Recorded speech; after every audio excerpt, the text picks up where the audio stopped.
Hey, One Pocket Kid, good morning, good morning. We're getting a couple final touches set up. Go ahead and invite people. Let your buddies know we are live. We're going to be kicking off the Maryland State Championships coming up here in just a moment.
Good morning. You're watching BSN, the Billiard Sports Network. I'm Jake Lawson, along with my partner, Josh Setterfield. Josh, how you doing today? Doing fantastic. Excited to be able to bring everybody coverage of another event. We got a great match right out of the gate here. We got the double Seans going at it head-to-head here to get us started off this morning. Yeah, we're watching the Maryland State 9-Ball Championship. This event was scheduled to be, a few months ago. It got postponed, and but we're back on today all weekend, so we'll be bringing you great coverage. We have some really good players here today, including Sean Wilkie, who's on the stream table, Brandon Schuff, Del Sim out of New York, and even Johnny Archer has showed up today. If you guys are just joining us in the chat, just give us a little thumbs up, man. Let us know that you can hear us okay. It's going to be Sean Wilkie here to break. He wins the lag, so it's 9-ball rules here. Alternate the break. 9 doesn't count on the break. So classic big break by Sean Wilkie, and it looks like he's going to have a look at the 1-ball. Ooh, it's tough. Oh, yeah, it's close. On the rail, I think the 8 impedes it just a little bit.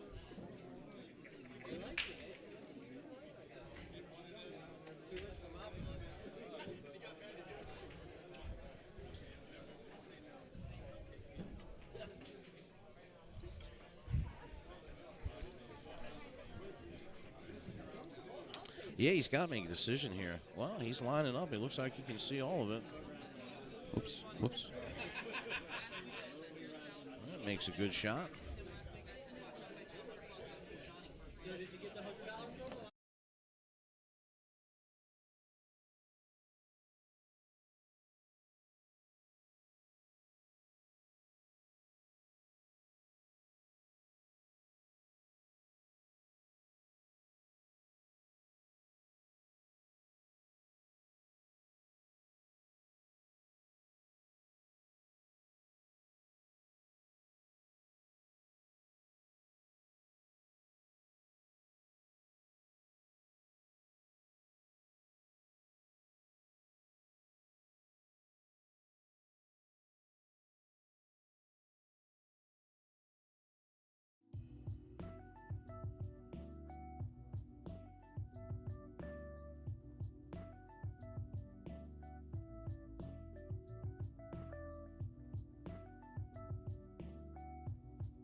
right, Sean gets the first rack here, so he's going to lead 1-0. Wilkie.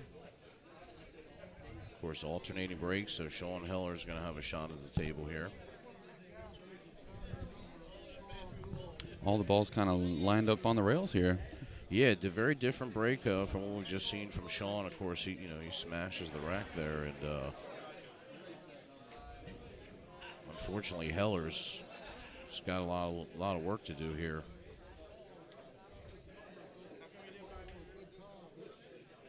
He tries to attack first, and he's going to leave Wilkie a layup onto this 4-ball. Yeah.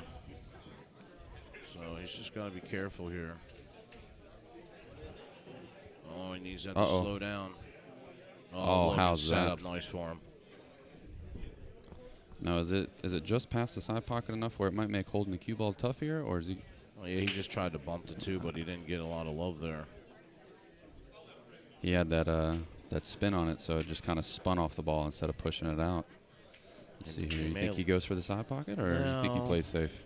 I think with all the traffic over here with the 6 and the 8, you don't want to bank it to the side. You could try to play it down here by the 9, or he could try to play it safe, and he could try to put the cue ball down here behind the 9.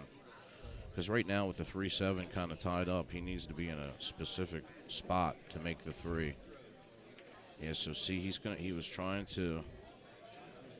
So that's a pretty good shot there because he was trying to make the 9 ball there in the corner.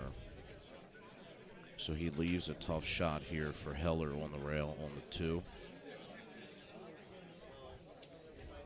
And you can see here, like, he could bank this, but I think you like to play safe here. Send the 2 up table, bring the cue ball back down here. Yep, just like that. Yeah, that's perfect. He's going to leave the 2 ball out here. Yeah, that's no good. Now, knowing that 7 is impeding the 3, you think he tries to make this 2?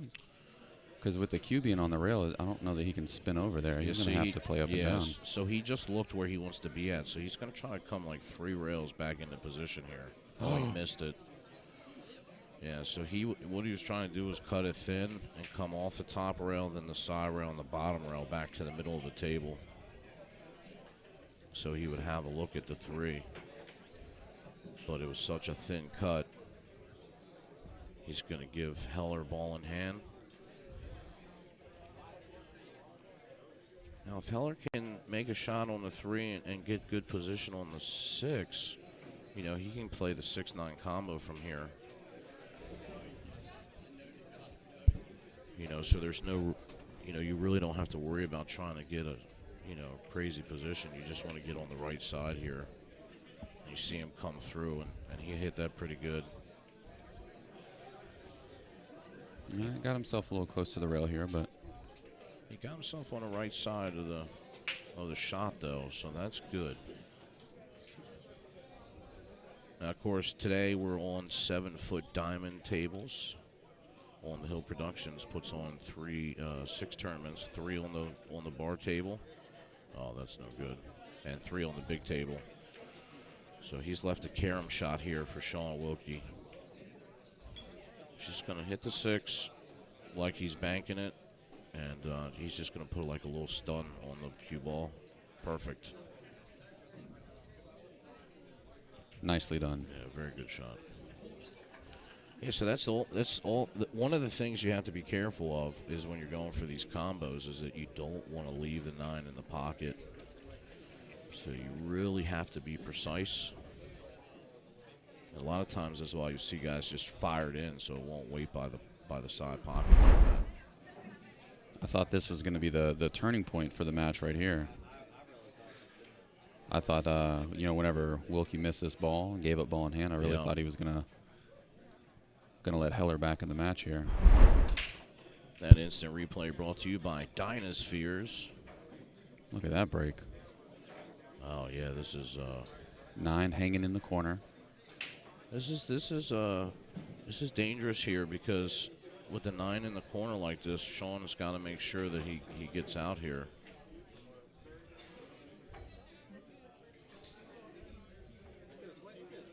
You're going to see the cue ball do a little dance through all the open space on the table here. He's going to come up short side on the 2. He gets a little nudge off That the works. 7, yeah.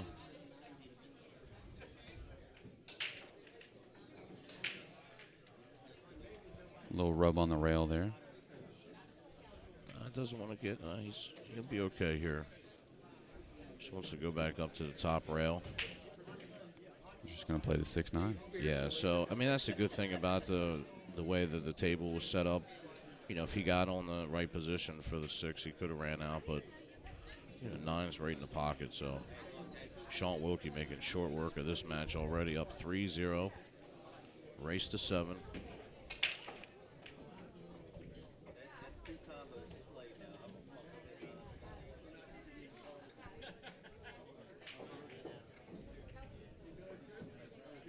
Welcome in, everybody that might be new to the Billiard Sports Network. You're listening to myself, Josh Setterfield, with my partner Jake Lawson in the booth, bringing you guys coverage all weekend long of the Maryland State 9-Ball Championships held here at Brews and Q's on the Boulevard.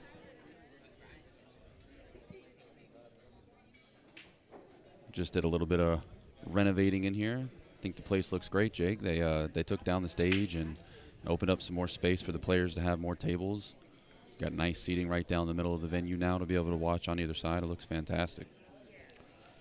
Yeah, I mean, this has always been a pool players' pool room for sure.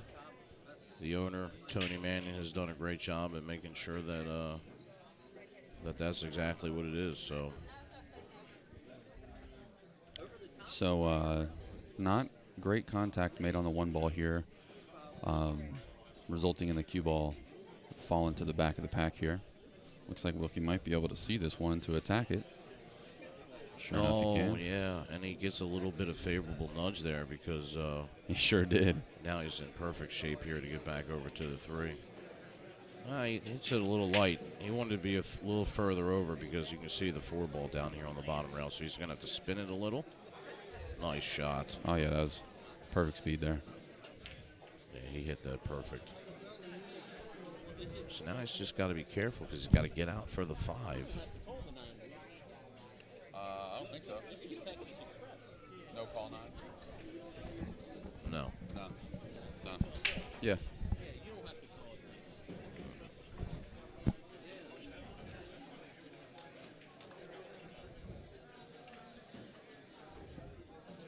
Yeah, so that was about the best he could do right there because he just barely got out. Kind of had to force it off the rail a little bit. Yeah, the 6 was there, so he wanted to make sure he didn't nudge it because he needed to get back for the 5. So he's got to be a little careful here. He's either going to try to hit the 8 or just miss it completely. And you can see him taking a look at it because the 9 is a little bit in the way of the 6. So, oh, he hit it great. Hey, look, we got the ice cream man in the chat. Yeah, Steve and Fleming, my man. What's going on, brother? Steve was set for this event but pulled out last minute, so we're sorry that you're not here, and we miss you, and we're thinking about you, man. So look forward to seeing you back at the table. And Wilkie again getting out 4-0. Wilkie leads over Sean Heller. All I got to say is you better use the bathroom or get you a drink in between the racks because if you disappear while he's at the table, you're missing all the action. It takes no time for this man to get out. Yeah, I mean, the good thing about Wilkie and a lot of these pros, because we have a good mix today. You know, you have some pro players here. You have some I would say semi-pro players, and then you have some open players as well. So because we're on the 7-foot diamond, anything can happen playing 9-ball. Another killer break here by Wilkie, but not going to get a favorable setup here. As you can see, he'll at least be able to see the 2-ball. If he wants, he could try to attack it, or he can just play safe. Just trying to get it behind the 4. Looks like he got there. I wonder if it's close enough to the 4 where the jump is not an option, or if he's got just enough space to be able to jump past the 4. It really looks like that 4 is probably impeding it just ever so slightly.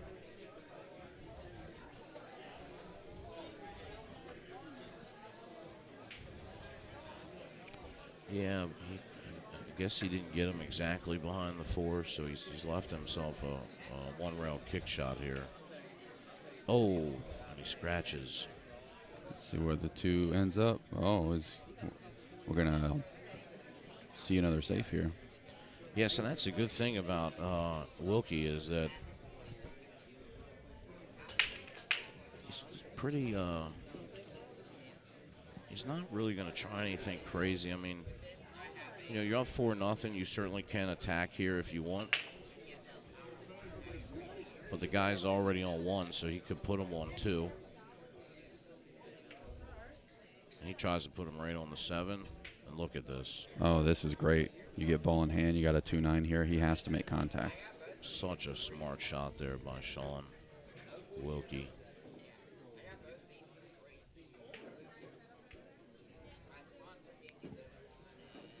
Now it's tough here. He's a little close to the you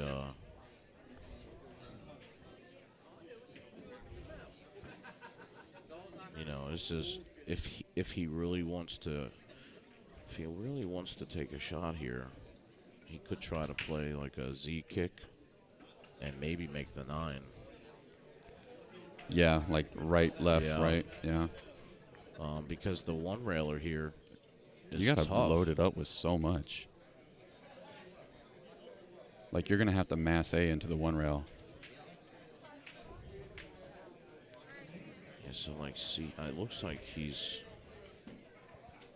looks like he's trying to put a little outside spin to hold this off the top rail and come straight down into the 2. Oh, he tried to go 2 rails. Wow. Just misses. It was a great effort there. Hey, Steve, I appreciate the kind words, brother. We're going to be bringing you guys coverage all weekend long until a champion is crowned. Another strike by Wilkie, 5-0. Let's take a look at that replay that allowed Wilkie to get into this position.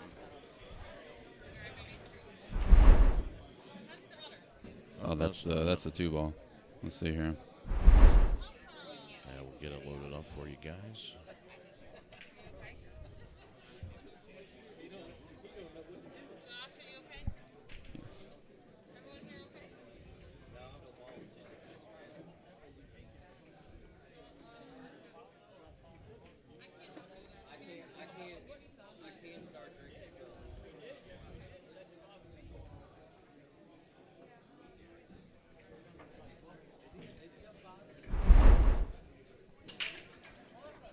No, it's got to watch out the cue ball here. The wing ball rattled the pocket. Yeah. I feel like we're constantly talking about taking a little off on the bar table. You know, he just missed that wing ball, but then you get a guy like Wilkie that gets up there and just breaks so hard, and something's bound to find a hole. I got some clusters here, but if you can get past this 1 ball, I feel like everything else will have a pocket. Great shot. Needs it to hold up.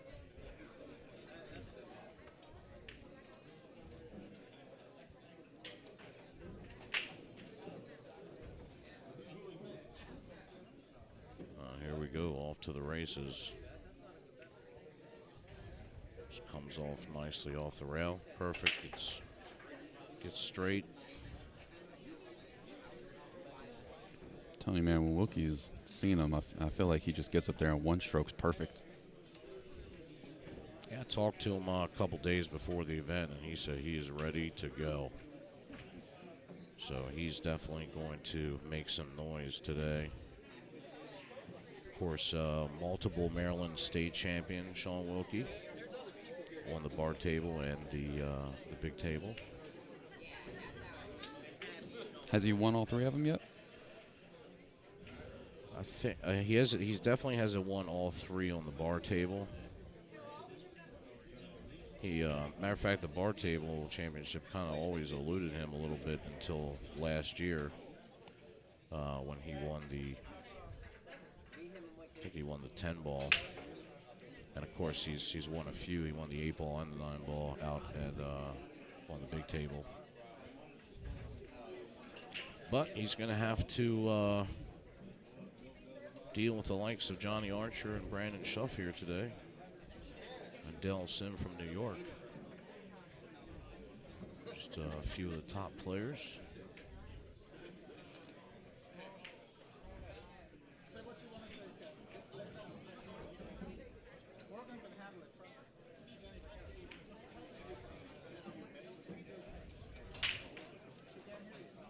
Got the one in the side, got the wing ball, and the cue ball barely stays up on the table.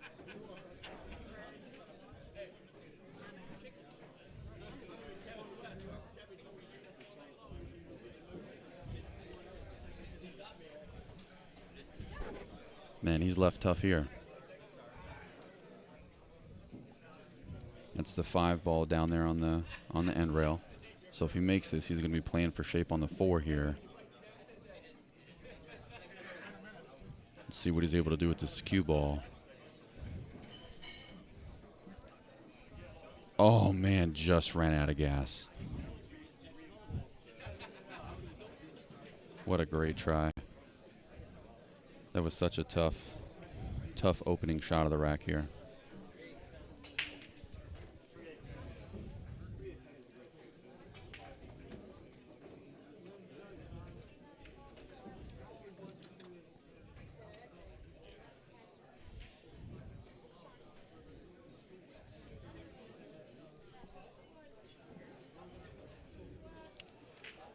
Well, you can see him taking a look at this 9-ball here because there is a chance that he could pocket the 4 and make the 9.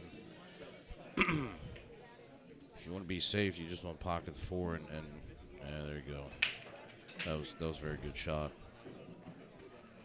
Little bump gives him just enough distance to Yeah, feel a little more comfortable. Yeah, he's down 6-0, so he's you don't want to do nothing crazy here. He certainly doesn't want to give the table back up to Wilkie.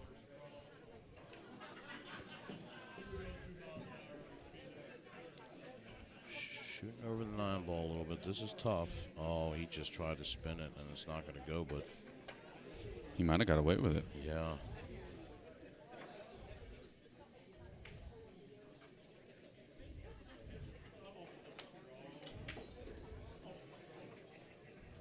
You saw him thinking on the Mass A because it'll come off the 5 and spin right out for the 6. It would be pretty. He's popping off the extension here. Yeah, so, and I do the same thing, too. Anytime you're going to try to spin the ball, and I play with the extension as well, yeah, he's taking it off to lighten up the cue. So it's a little bit easier if that's what Oh, no. doing. Oh, no, that's not good.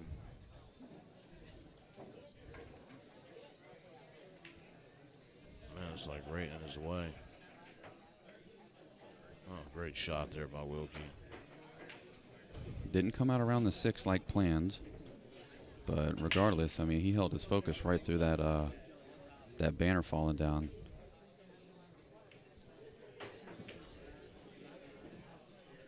We'll get that fixed up here in just a moment, guys.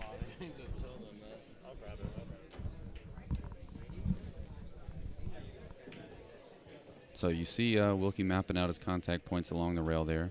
If he cuts the 6, it's going to be coming up into the diamond just shy of the side pocket. Going 3 rails around for the 7.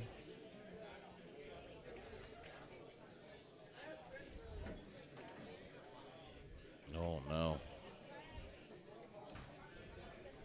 Put a little extra heat on the cue ball, I felt like.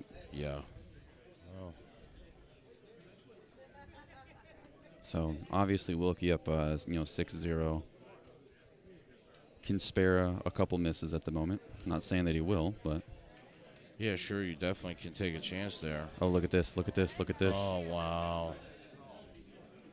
I think we all know exactly what that feels like. You're already down. You're already in the dirt. You're getting your boat whooped. 0-6. You get an open table, and that's what you do to yourself on the very first shot. You hook yourself. Oh, look at this. Oh, he almost pulled one out. Almost falls, but it's going to hang up, and this might be the curtain call here for Heller.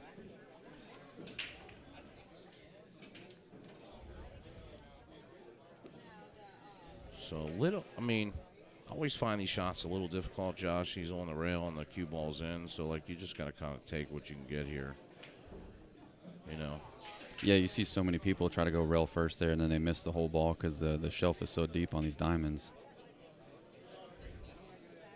I think he's okay here. For the match. There it is, Wilkie. 7-0 over Sean Heller. Great performance right out of the gate to get this event started. Yeah, quick.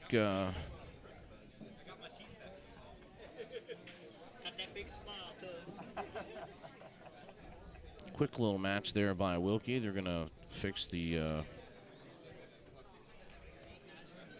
the curtain here. So we'll take a minute here just to thank our host location, Brews and Q's on the Boulevard, down here in Pasadena, Maryland. So if you haven't had a chance, definitely stop by. They are open, and pool is alive and well here. And of course, our good friends over at Center Pocket. They have a brand new pool room opening up here. I think around September is what I heard, end of September. They're going to have 24 7-foot diamond tables and 5 9-foot raisin tables. Now, I know they're opening up their new location in the new city. Yeah, Bowie. They're going to be in Bowie. They're currently in Crofton right now. Is this location still open at this moment? Do you know if they're open right now? It is open. So, yep, they're trying to make the switch over, so that's going to happen soon. And, of course, big thank you to one of our new sponsors, Dynaspheres. Of course, they sponsor Shane Van Boning. We both had an opportunity to play with these new set of balls, and they're absolutely phenomenal. So definitely check them out at dynaspheres.com. Our good friend Gina Cunningham of Keller Williams. Actually got a really cool story about her real quick. A good friend of mine, Tina Mom, is moving back from San Diego, and Gina actually helped her with the house here in Maryland. And I talked to Tina a little bit about it, and she said that she helped her on her her child's birthday and like on Sundays. That's fantastic. Because they had to do everything virtually because of the COVID. So, and she never even mentioned anything about it to Tina. Just went ahead and did it and found them the perfect house. So, I mean, she really goes out of her way for her customers. So definitely check them out. Gina Cunningham at Keller Williams.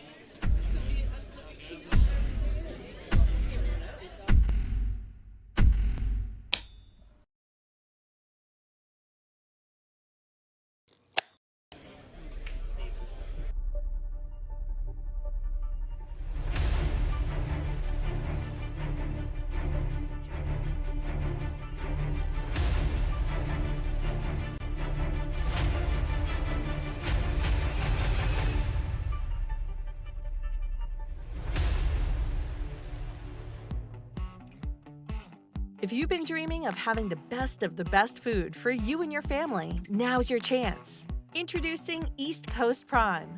Whether you're craving our double colossal red Alaskan crab legs, our black African lobster tail, or our Wagyu beef, you'll fall in love with our food from the moment you taste it.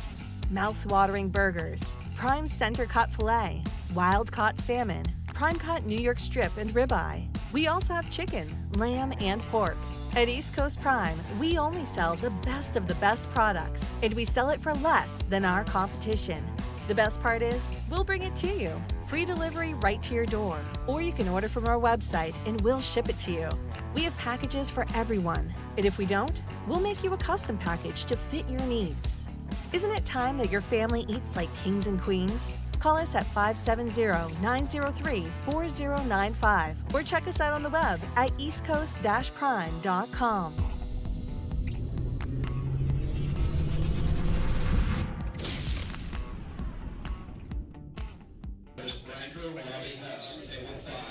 Go and use code BSN10 to save 10% at checkout there on that amazing food we were just looking at there.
got Bang Time Poolin here from Florida. Welcome in, my friend. Next match is going to be Brett Stottelmeyer versus Rusty Hamilton. Looks like the players are just getting a little warm-up table time in before their match here. Switch screens.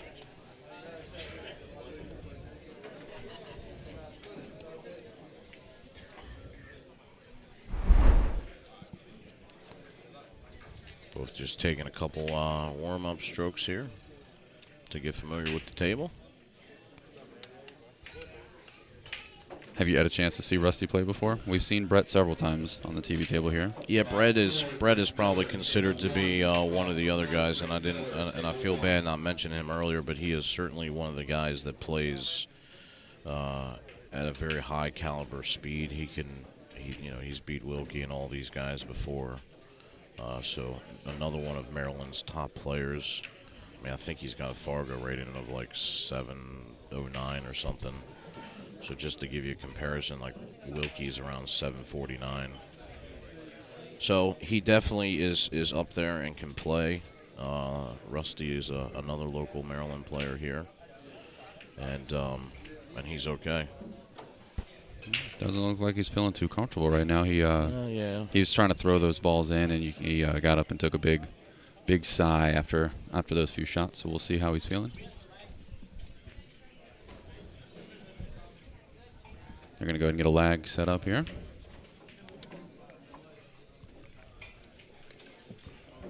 Make sure you guys click that subscribe button if you're tuning in on YouTube. Hit that thumbs up, give it a like. Helps us out with the YouTube algorithm. Lets more people see it and let them know that we're live. Oh. So here's the lag. Looks like Rusty's going to get it here.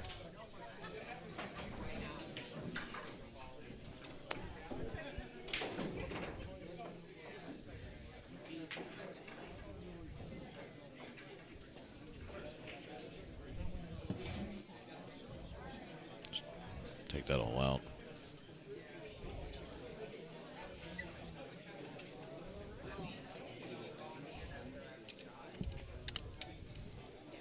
Yeah. All right, Rusty Hamilton wins the lag, so he'll break first here in the alternate break format.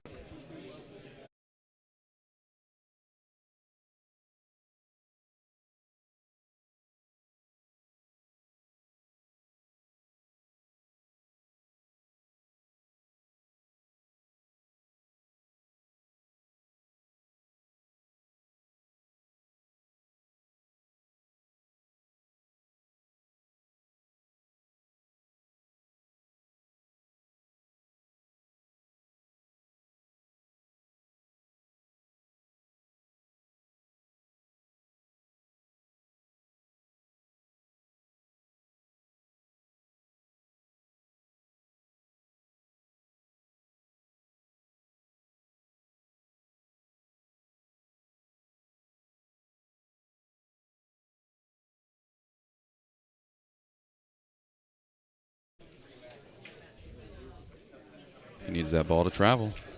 It's going to run out of steam here. It's not what he wanted to do here at all. I mean, he was trying to play some type of safety,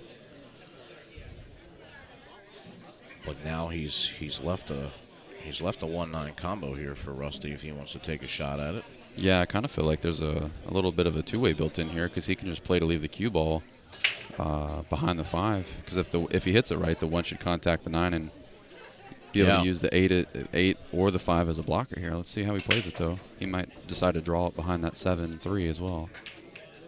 Oh, he missed it. Oh, and he drilled it, too, so we're going to rearrange the table here a little bit.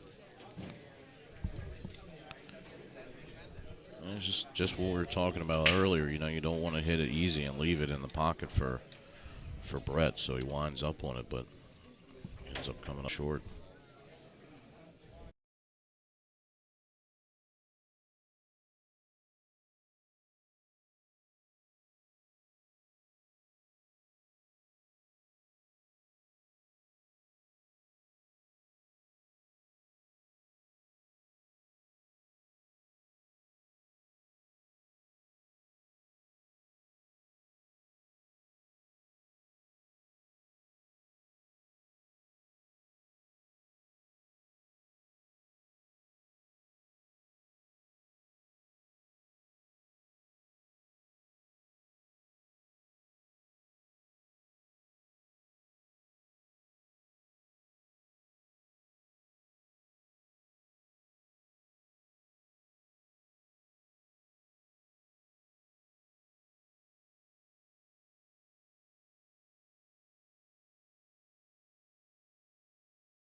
So we have Dell, the Highlander Sim, joining us here in the booth. Dell, how you doing today?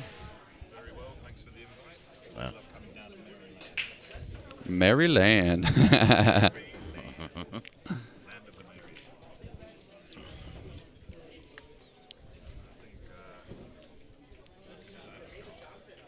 Brett just left that to Mary Poppins. Yeah. I think it needs to be. Yeah, I don't think I've ever heard that. They're all sitting over pockets. Wow. I like that. I think we're going to run with that. There's a little Brit take on it too. I think you rub off on people because, if we're talking for like any period of time. Look at this. Oh, wow. Look at it go. Wow. What a shot. I know I find myself saying mate, and I'm like, what are you doing? It's very un-American of me. Because, it's the same thing. I always say brother to everybody, and it's basically the same thing. But it's true. It happens. I said it last night. Yeah. It just fell right out. Bloop. I like to say that it just happens, but like I want to say it, and I can't stop myself. You know what I mean? I've waited all my life for this moment. Dell, you're like an attraction, man. I know. I said to him yesterday, when my beard grows up, it wants to be like Dell's beard.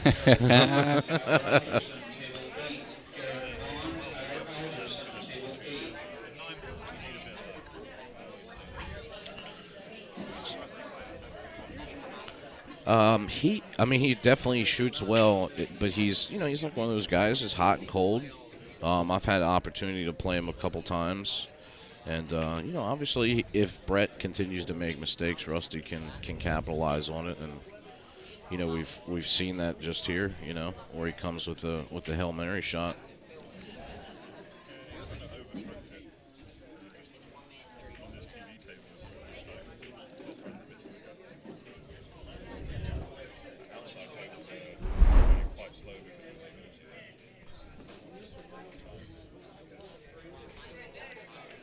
It's instant replay brought to you by Dinospheres.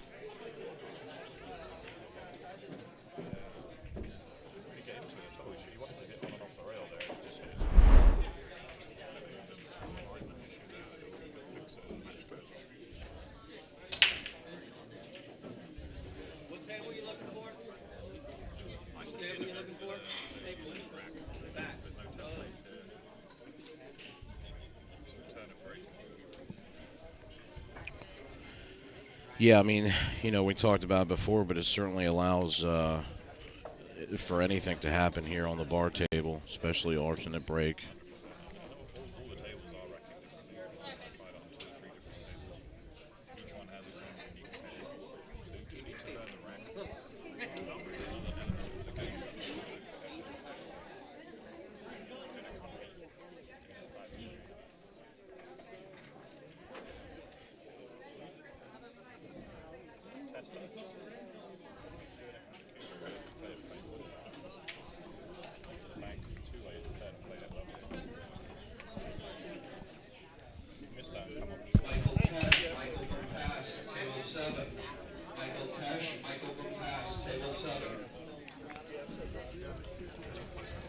Yeah, I think you almost play here to hit the 5, right?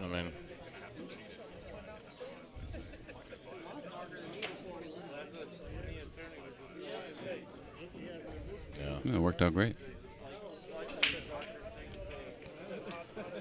He's got, this is one of my least favorite shots here. I can't tell. It looks like it got a little straight, and you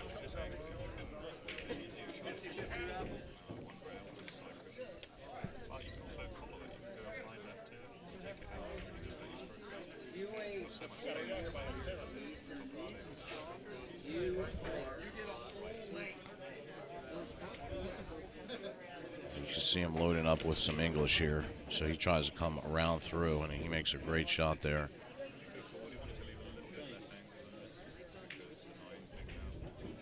Yeah, so you almost got to go under this, right? Yeah. Tomaszewski, Mike Newport, table 3. Joe Tomaszewski, Mike Newport, table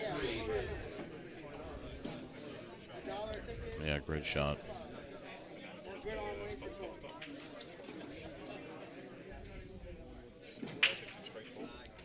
For sure.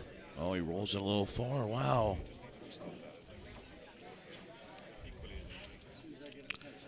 Yeah, I mean, you know, if he slow rolls this in or pocket speed, I mean, he could maybe just nudge a 9.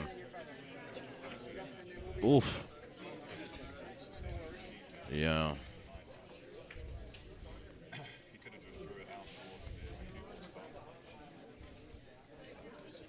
Now, do you think that's early tournament jitters, or do you think that's TV table jitters? I think it's a bit of both. It's early and it's TV, so he's probably just finding his feet. But you see, that all came from not stopping. He could have just played stop shots. 100%, yeah. All of that is just rolling 2-3 inches down the line.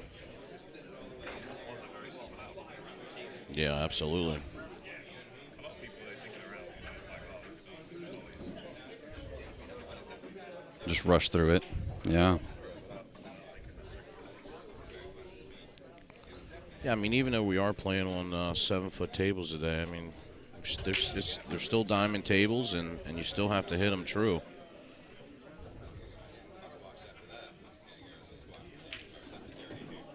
I gotta say, man, the table looks beautiful with that Predator light up there.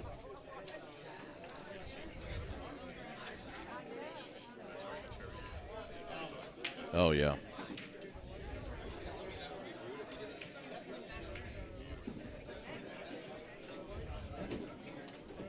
One to one, Rusty looking to redeem himself here on this rack.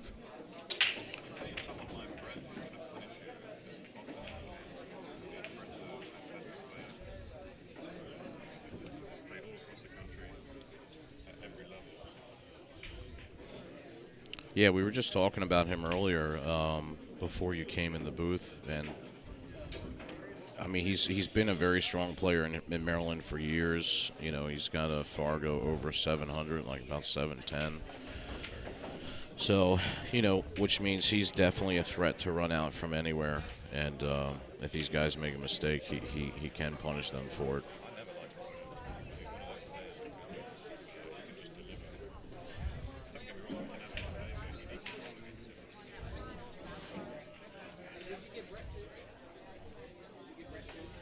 Oh, he tried to spin it in, and so this is a couple little mistakes here early by Brett, which is not something that we typically see from him.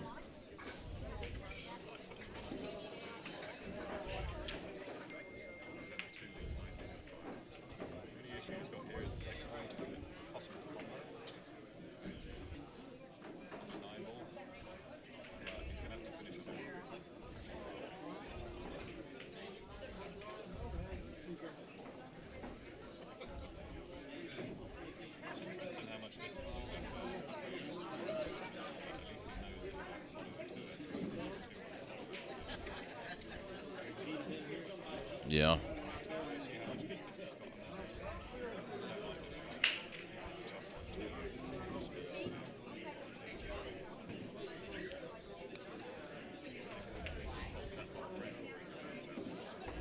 Yeah, I almost like coming down for this 5-ball. Wow. Yeah.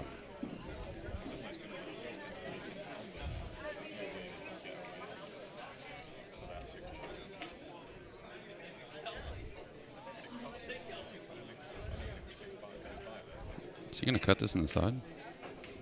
No.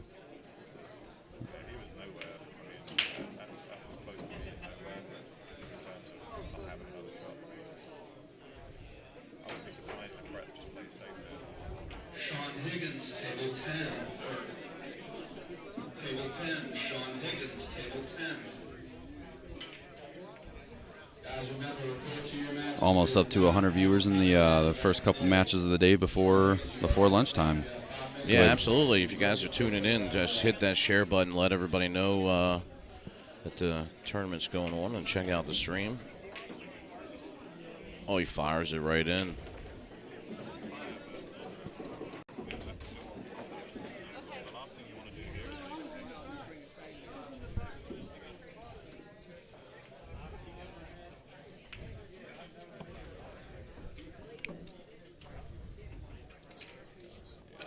trying to go for it. Overplayed it just to make sure he didn't leave it, and he's got lucky, which is nice. I don't like his neutral.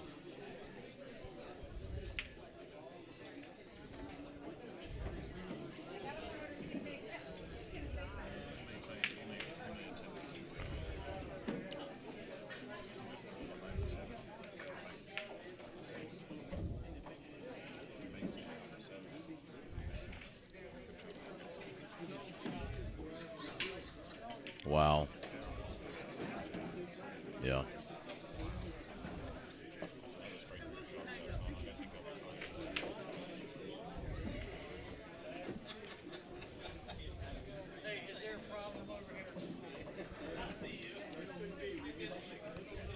Yeah, this is tough. Looks like he's going to cut it here on the side. Oh. No, it's not.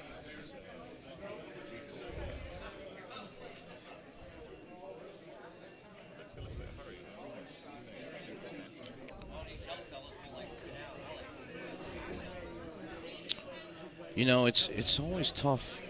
Like I've talked to Brett about it before, and you know, typically he doesn't get nervous. Sometimes, though, if he's playing some upper echelon players, you know, he has admittedly the nerves that get in there a little bit. But I don't know. We can check. I don't know if he even really has a Fargo.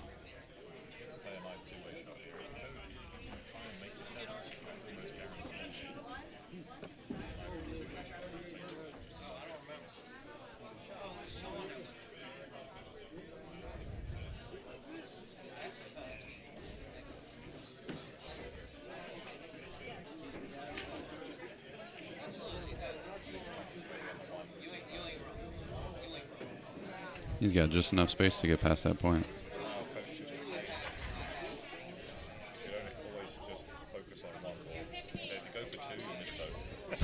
Yeah, that's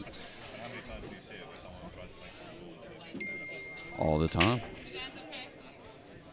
I feel like we saw it happen once earlier on the first match, actually. Yeah, I think you just got to roll this forward and try to hit that point right there. Boom. He makes it.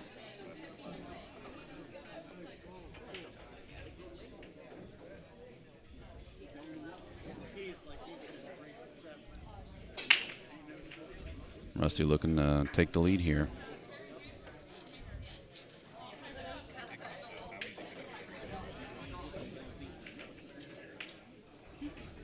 Oh, for sure. Yeah, so Rusty actually doesn't have a...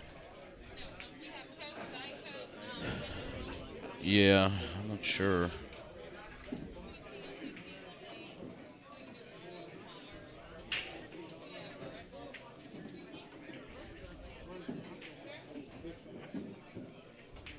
But, I mean, as you see already here, he's... Brett makes a mistake. He's certainly capable of getting out.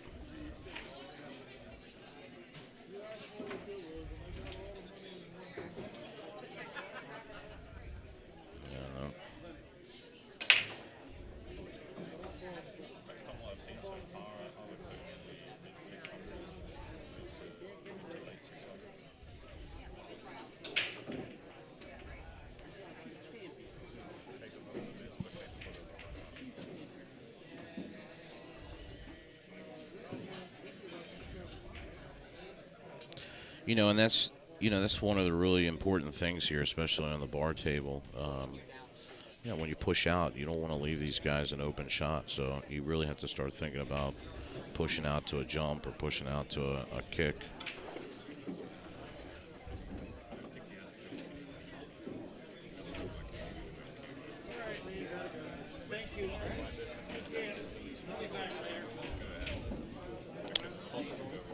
Sure, yeah.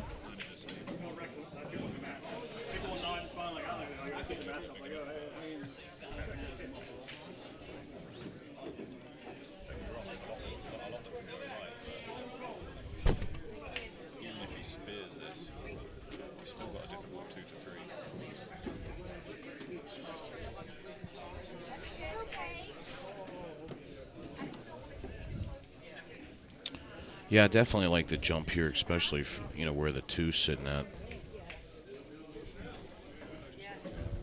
It doesn't go by the 9 either, so even if he gets a good amount of draw on this ball, there's a lot that could go wrong first stage.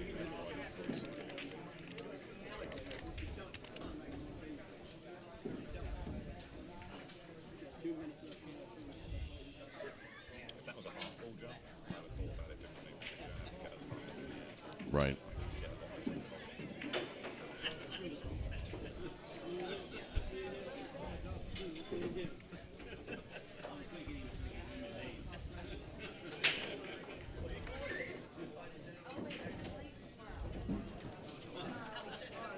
So I got to ask, who are both of you guys favoring to take this event this weekend?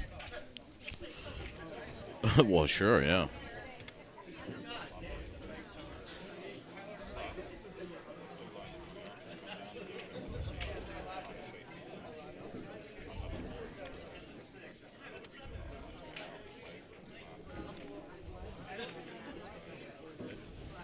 Yeah. Yeah, I mean, not too long ago, you had a big win against Jason Shaw up in New York at Steinway. Yeah, that was an exciting match to watch. And your last out in that rack wasn't particularly easy either. Yeah.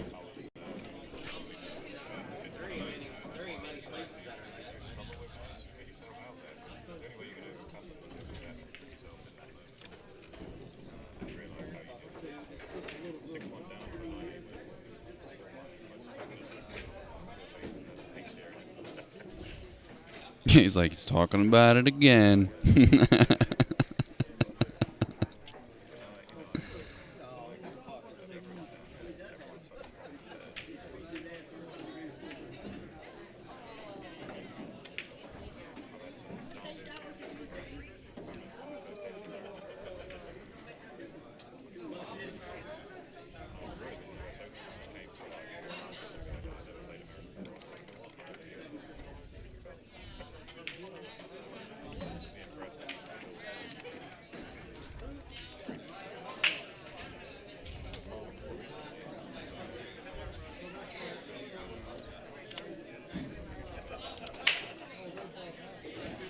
Yeah, absolutely.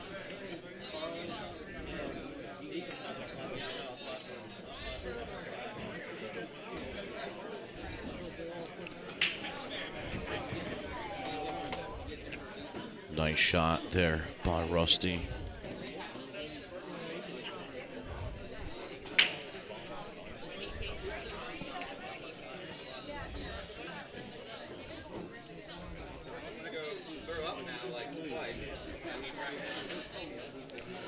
Well, Sean's been played in a couple of the virtual tournaments that they had locally here. He had cleaned off his. He's got a Gold Crown 4, I believe, at his house, and he's won a couple of the virtual tournaments. So I mean, he's admittedly said that he was a little rusty in the beginning, but he has been playing, and he told me a few days before this event that he has come to win. So.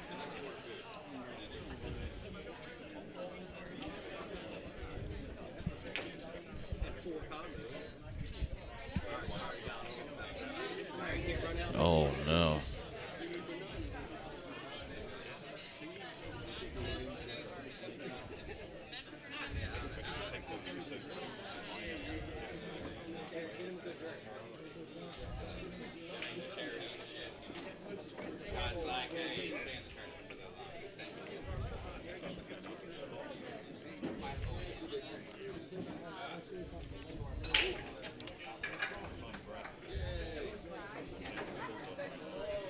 Yeah, absolutely.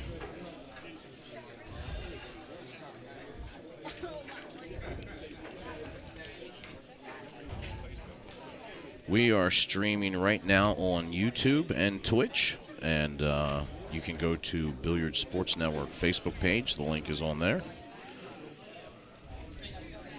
And you can share it, or you can go to my personal page where you can find the link, or you can go to On the Hill Productions. So it's 2-2 now.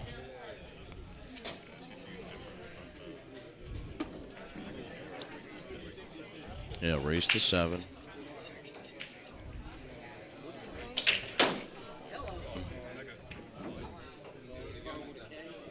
Yeah, it went right through the center.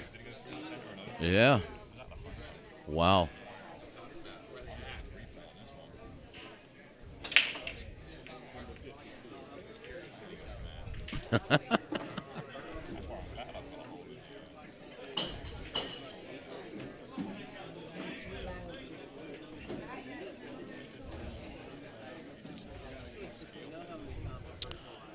Well, you always have the issue if there's a spot, on the table sometimes if it rests in there. Yeah, let's see if we got it here. Of course, this instant replay brought to you by Dynaspheres.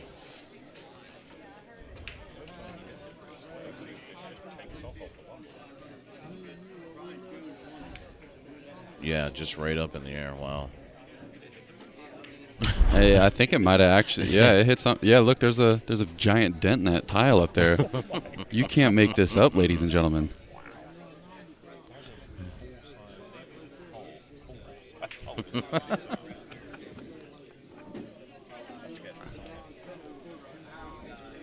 Yeah, give him a silver Sharpie and get him up there. That's awesome. Hey, we got Ira Lee in the chat. Says, thanks for the stream, BSN. Nice Predator Arena lights. Man, I have to say, this light is the most amazing thing I think I've ever seen in terms of pool lighting. I mean, the entire area is completely well lit. It looks beautiful. I mean, you guys see how amazing this looks. And not to mention, it gave that cue ball a chance to hit the ceiling there. Right. Ira, you just missed it, Ira, because it was headed for the light, but we got lucky because it's open in the middle. So kudos on that. Brett's going to take his third rack of the match here.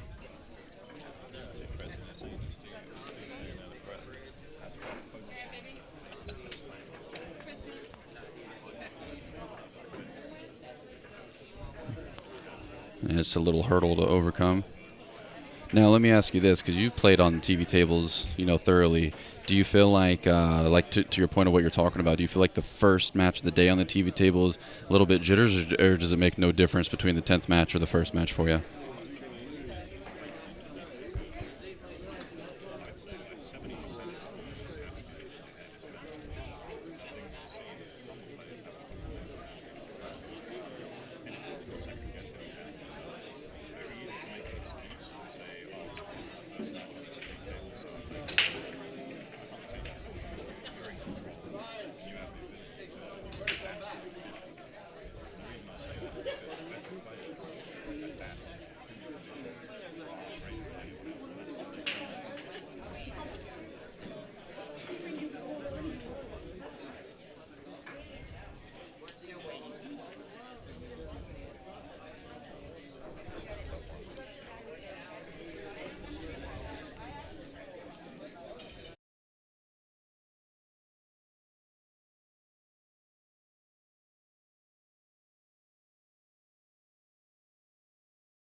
What a shot that was. Oh, they just fist bumped each other and everything. I mean, Rusty's got to appreciate that.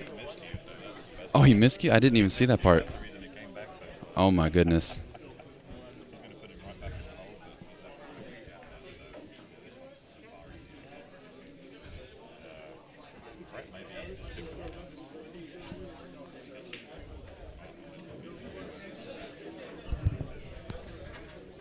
We got Frank joining us in the chat. Also, a friend of mine known as Patch. Patch, we're at Brews and Q's. Tournament is going to as a Brews and Q's all weekend. I'm surprised he actually tried to go for that, Dell.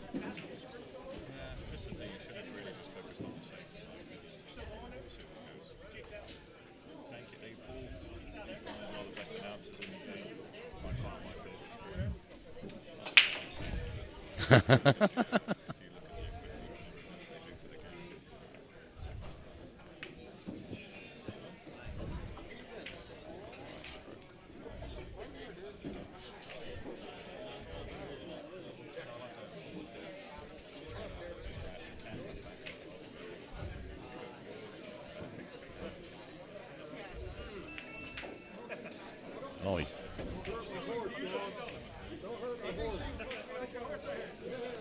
yeah, I mean, he could have just used a little bit of spin and came back out to the center here.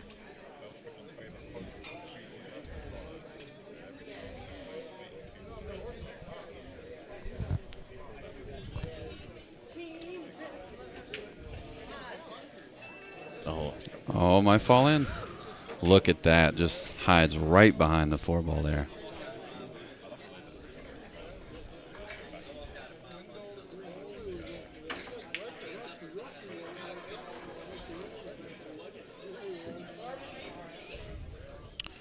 Yeah, this is tough too because he wants to be careful here that he's probably going to come 2 rails at this. Oof.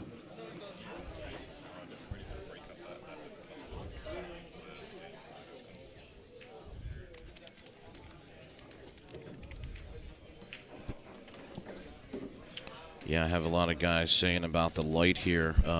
This is the Predator Arena light, brand new.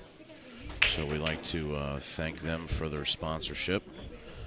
You can, if you're interested in the light, you can reach out to any of us, really, Del, Jake, or Josh.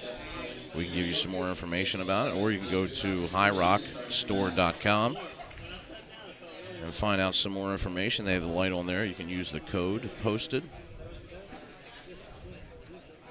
Save yourself some money there. Really is one of the best lights that I've seen thus far.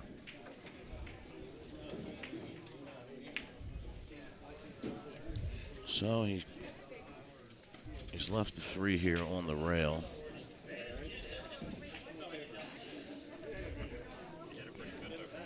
Yeah. So while Rusty eyeballs this up, check this out, guys. Wow. That's what happened right through the top of the light into the ceiling. Surprised the ball came out. Oh, man, it could have been stuck there. How wild is that?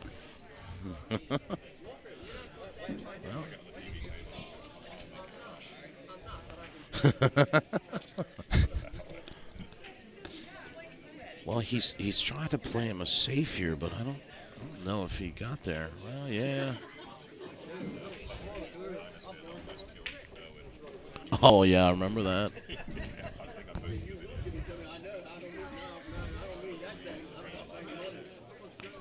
Yeah, I think you sent me the slow-mo vid, and that was really great.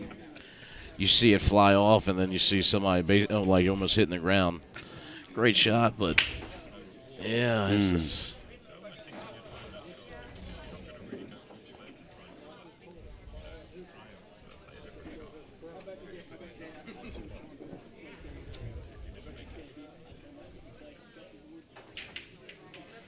Oh.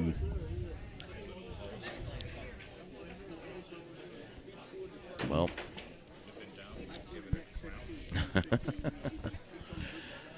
Is that another yeah. Adelism? It's a Delism. We say pray and spray. Yeah. Oh no. He had to look at it here, guys, and oh wow.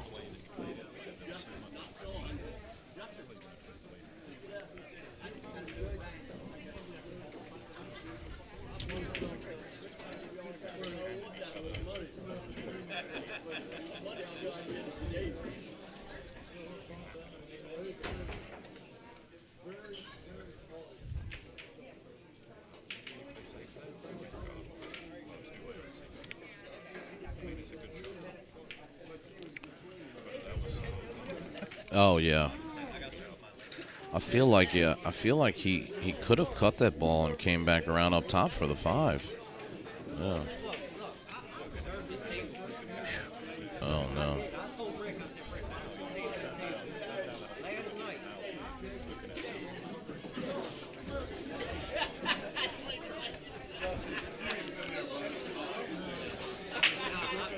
Yeah, it definitely is.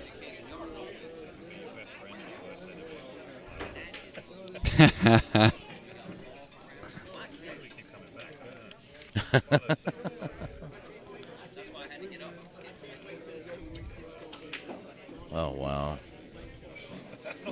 No, it's certainly not.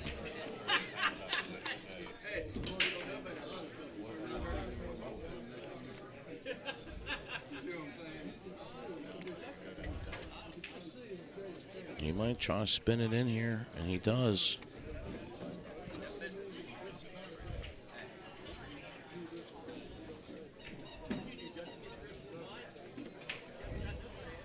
Oh, my.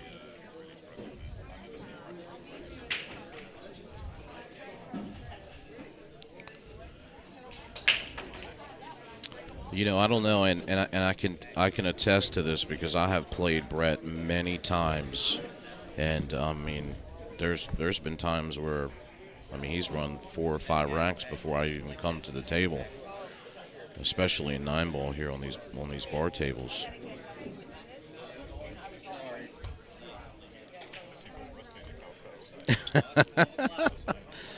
It's all. Oh no! Look. Right. He says, you know. Yeah, it's always really big here in Maryland. Oh yeah, way over. I think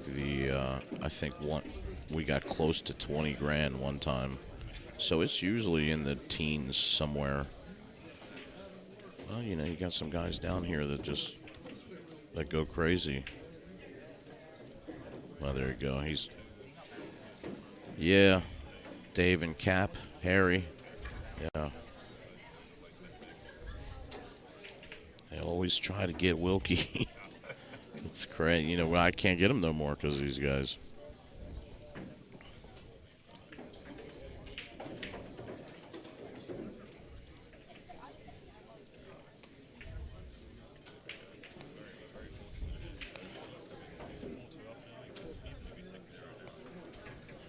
Two, Brett.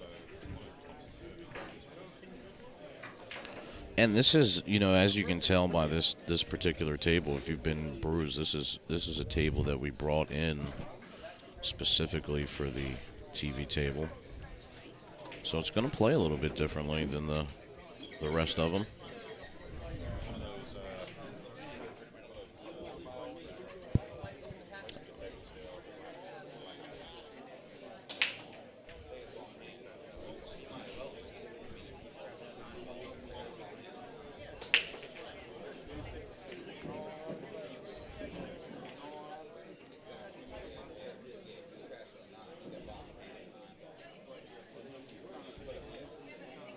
Oh, yeah.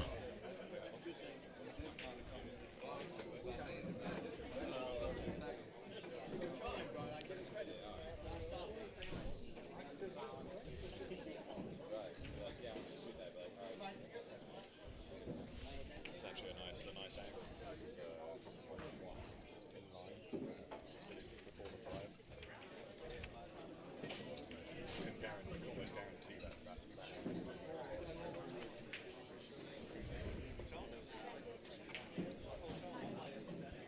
And I don't know if he can see the, yeah.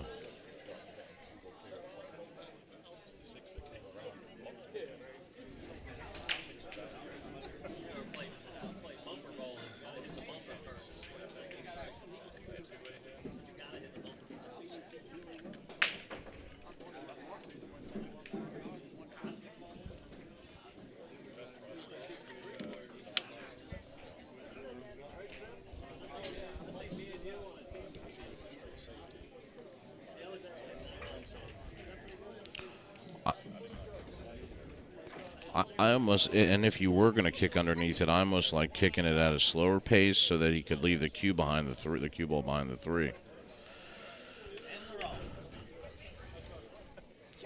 Yeah, I mean, you gotta, 4-2 up, you gotta take a shot here, right? Great shot there by Brett.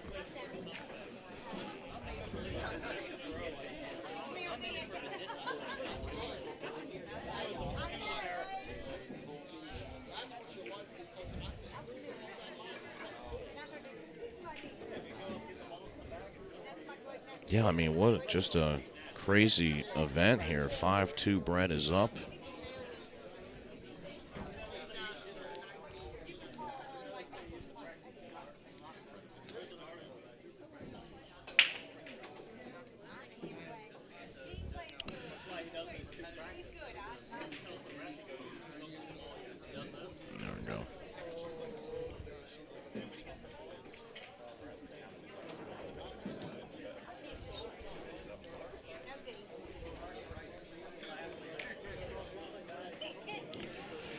Yeah, it could be first match jitters, and it really could be the table itself because he hasn't had an opportunity to play on this particular table.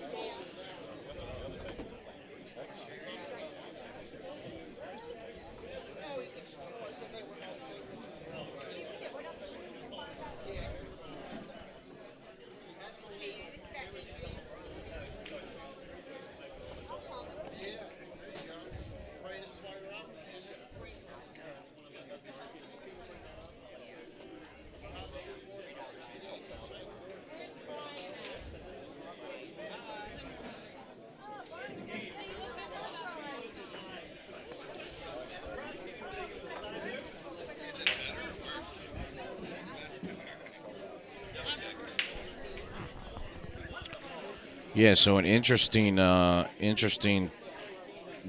of events with the laws here. Just a day before we started the event, everybody is going to be out by 10 p.m. So they're going to be, hopefully it goes through pretty fast playing 9-ball here.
Well, I mean, not the worst position here, I guess. Yeah, absolutely. This is and I don't know if Brett knows this, but yeah, it's just past the side. I don't know if my buddy Chip Klein is watching, but little backhand English puts us right in the hole. Oh, he tried to bank it instead. See, that's kind of what we were talking about last night. Yeah, you may opt to bank it there, but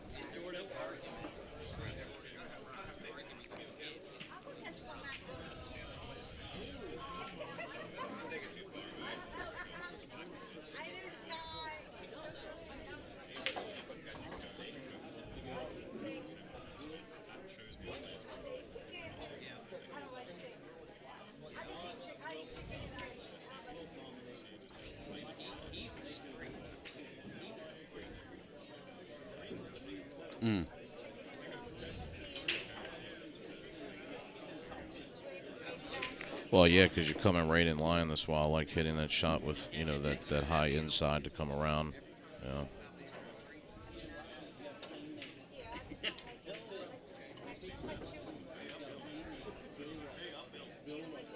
This is what he's been doing. He's just been leaving Brett these little Marys. Yeah, I mean, barring anything crazy here, Brett should get to the hill here first. Everything out in the wide open. Tell you what, Rusty's not someone I want to meet on the one-loss side. No. Because I think away from the TV table, he may play a lot different.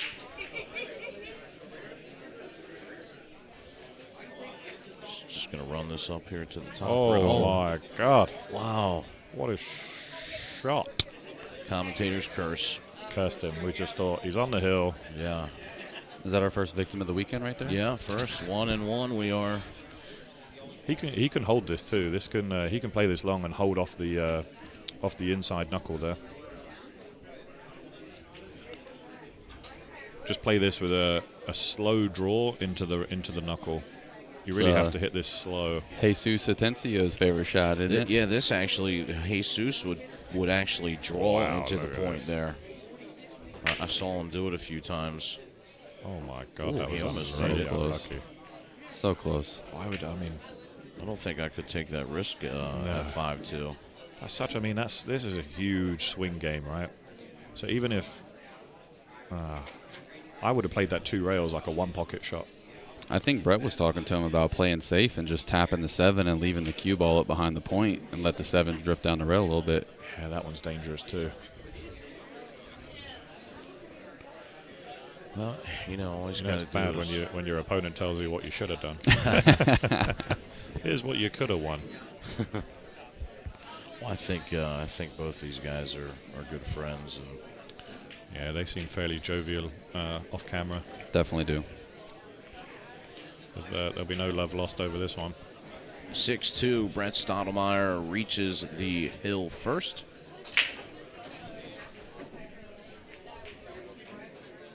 Alternate break, though, so Rusty will come to the table. I mean, he's certainly not out of this, but he's going to need some help here. He's got to get a good break here and get through it. And then he'll need a little help from Brett. Let's see what he can do. Give it a Wants to smash. stay in it.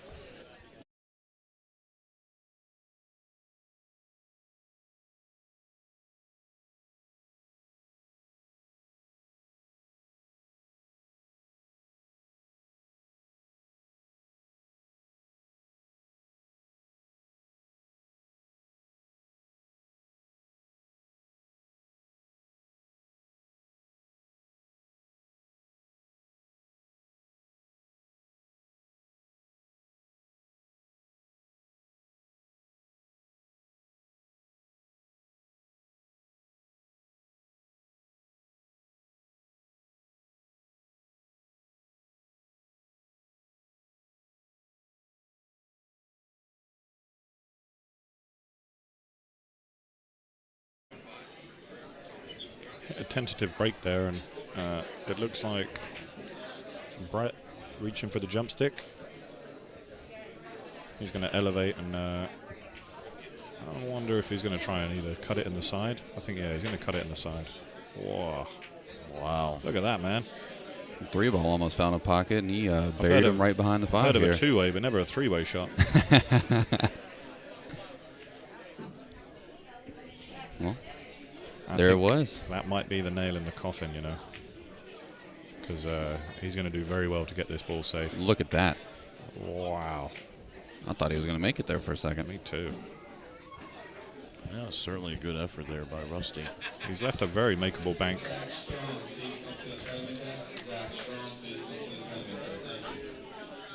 Appreciate everybody tuning in. If you guys are brand new, go ahead and smash that like button for us. Subscribe to the Billiard Sports Network YouTube channel. Oh, he almost got a little bit of a roll off that forward into the side there. If you guys are new to the Billiard Sports Network, go ahead and make sure you follow on us, our social media pages. Go ahead and subscribe on YouTube. Follow the Facebook. Follow us on Twitch, whatever your preferred platform is. Huge shout out to all of our sponsors for this event. Help us put on this production that we have. We were talking about the Predator light earlier, and man, I just can't get over how fantastic it looks. You can see it glistening off the table here. You can see it glistening off the balls. It's just absolutely fantastic. Dylan, I think if you can match that hole in the wall up there, I think if you go through the same hole, you automatically win the tournament this weekend. I think that we should definitely make that a rule. Wow. Should we start a side pot? Oh, that's great. If you can go through that hole. I mean, that's incredible.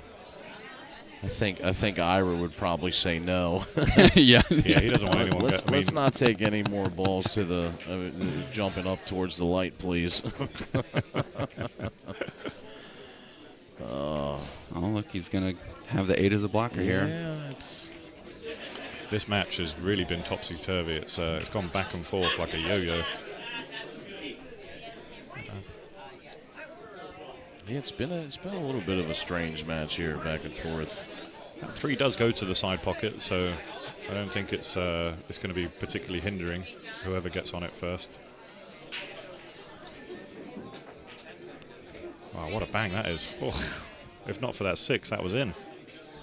Yeah, that was Great effort. Let's have a look at his stroke. This is just a really nice dig. It's a straight in shot.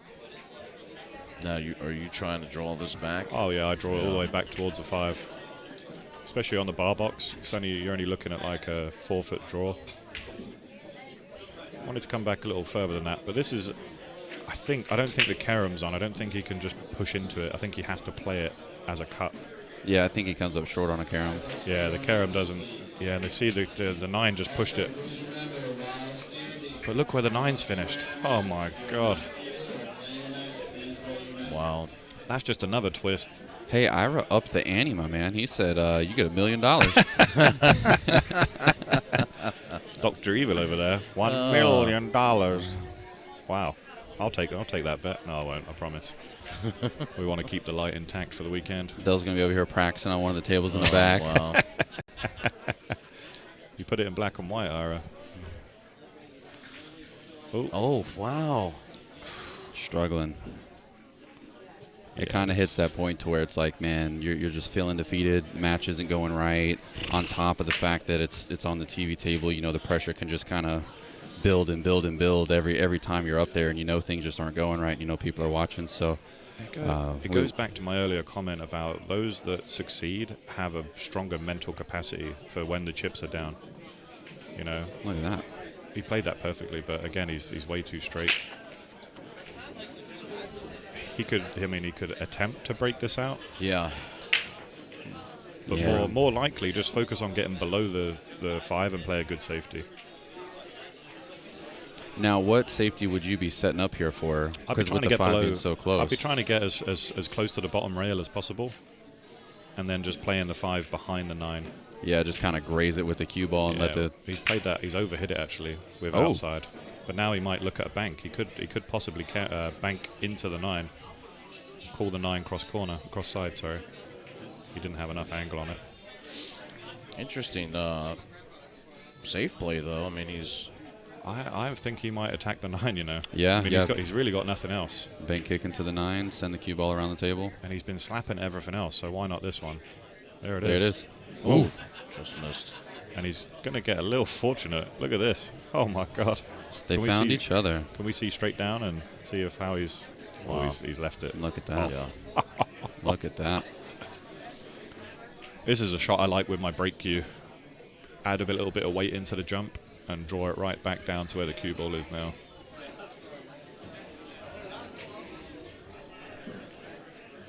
And I think he heard me because he was using his break cue. What a shot that is. He's left it right there.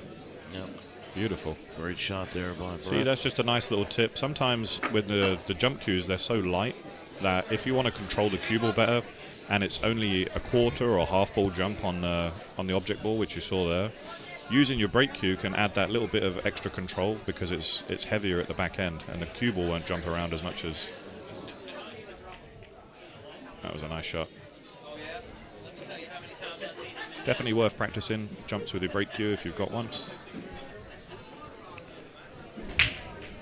It's got a thin cut here, Dell, on the 7. Just has to avoid the 9. I mean, he can't avoid the 9, I don't think. But if he's going to bump the 9, commit to bumping it. You know, play it with a lot of outside so that you push the 9 far enough away that it doesn't become a blocker.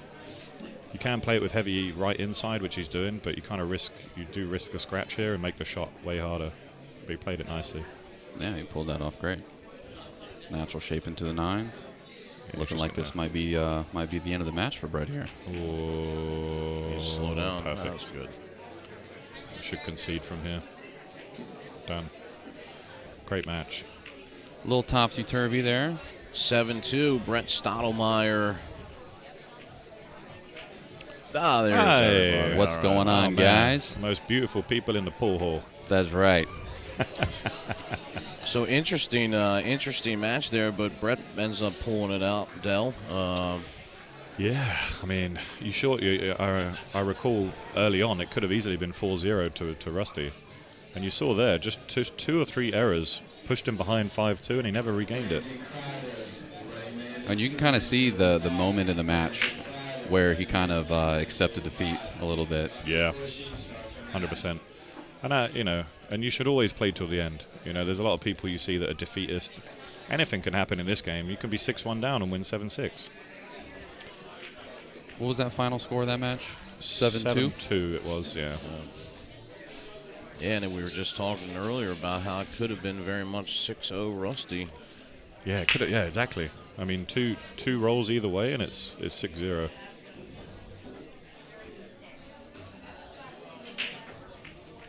Do we know who we got next? Here, just want to say thank you to our sponsors. See a lot of people asking about the light. You can go to highrockstore.com if you want to check it out. You can go ahead and use the code BSN 2020MD, and it's free shipping on all orders over $35. So definitely check them out.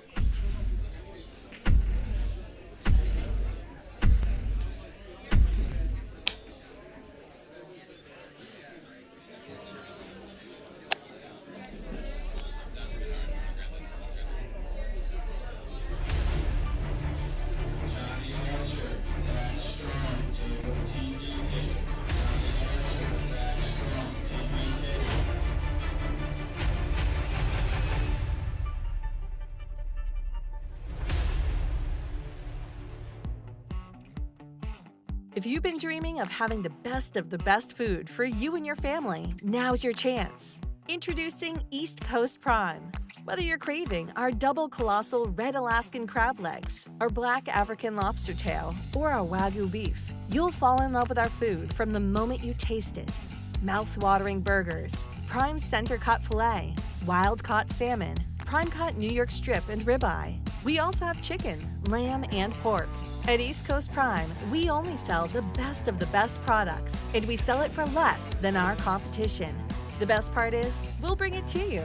Free delivery right to your door, or you can order from our website and we'll ship it to you. We have packages for everyone, and if we don't, we'll make you a custom package to fit your needs. Isn't it time that your family eats like kings and queens? Call us at 570-903-4095 or check us out on the web at eastcoast-prime.com.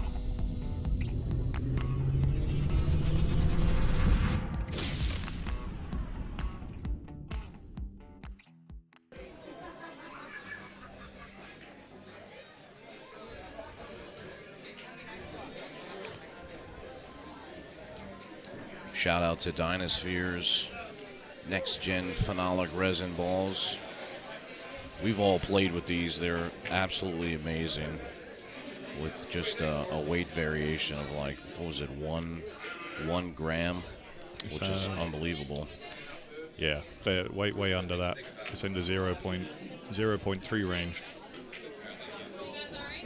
So definitely check them out. And, of course, if you're interested in getting a set, you can reach out to Del Sim and myself directly. Big thanks to Gina Cunningham with Keller Williams. She's making dreams come true one home at a time. Our good friends over at Center Pocket in Crofton, Maryland have a new location happening at the end of September. They're moving just right down the street to Bowie. 24 7-foot diamond tables and 5 9-foot raisin, am I saying that right, Del? Raison tables. So we're excited about that and look forward to them opening up that location soon. So big shout out to Seam and Leah. 24. Oh my God. Oh, it's going to be a huge place. And of course, our host location for this weekend and my home pool room, Brews and Q's on the Boulevard, one of Maryland's premier pool rooms. If you haven't been here, come check them out. Help support them during this this crazy time that we're in right now.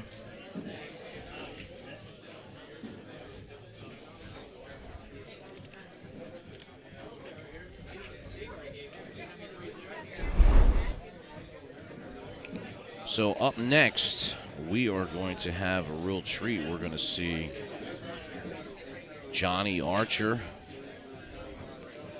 on the table versus Zach Strong. Zach Strong.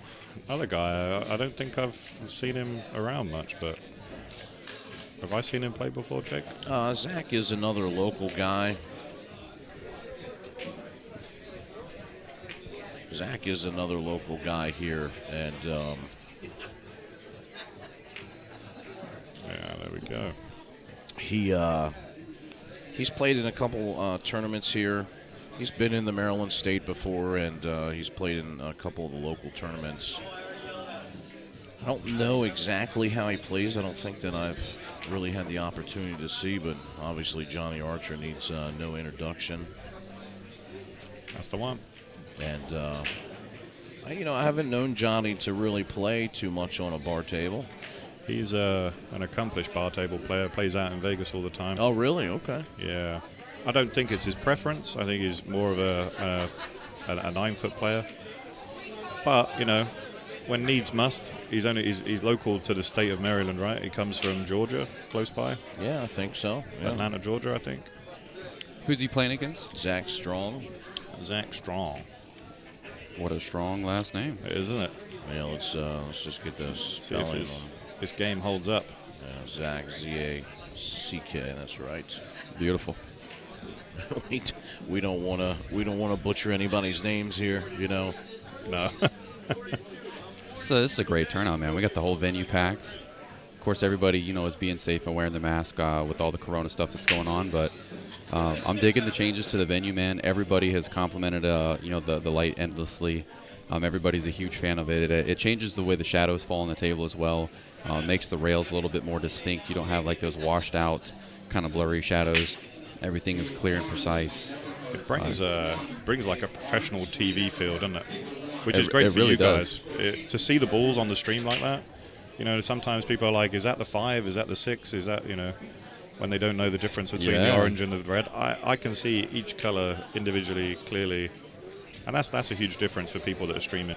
Obviously, your equipment's full HD. Yeah, it definitely is going to play a part of it. Definitely helps. And Johnny just wasted no time. Have we started? I don't know if he's taking a practice rack here or not. He must be taking a practice Yeah, rack, I think surely, right? Yeah, this was just him. He just threw a rack up real quick. I don't think they've lagged yet because Zach was just hitting a couple balls and I never saw him lag. So this is going to be still warm up. Good break out there. He's too busy looking at us three in the camera. Yeah, I know, right? Because, I watched Johnny for so long on TV and had an opportunity to watch him play down in Virginia Beach, I think probably about 2 years ago, and just absolutely phenomenal still. I think Earl and him are really the only two guys from that era, I guess, that are still playing at a high level. 100%. These guys have been there. They've done it all.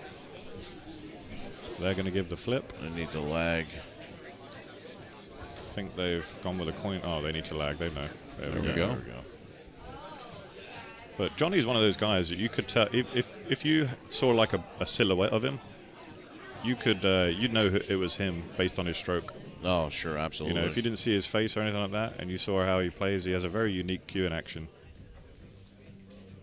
Has his own line of cues and apparel, so it makes him a rival, doesn't it, Jake?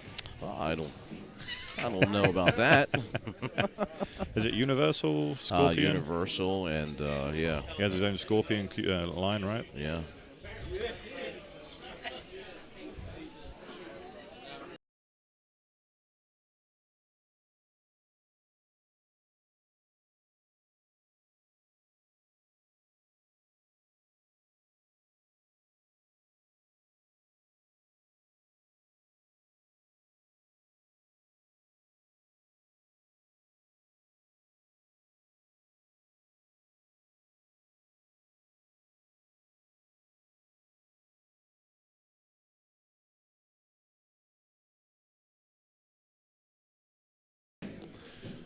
All right, thanks for joining us, guys. Myself, Josh, and Jake in the booth. Getting ready to watch a legend. Johnny wins the lag. This is a great one. Please like and share this one wide, as far and wide as you can. Not very often you get a free stream. And it's funny now too, because look at everybody now has crowded around the TV table. Masks on. There's a rule here: if you're at the table, if you're eating, if you're drinking, commentating, no mask is required. But if you are standing and you're huddling around and trying to watch some action, there is a rule in effect. You do have to wear your mask at all times.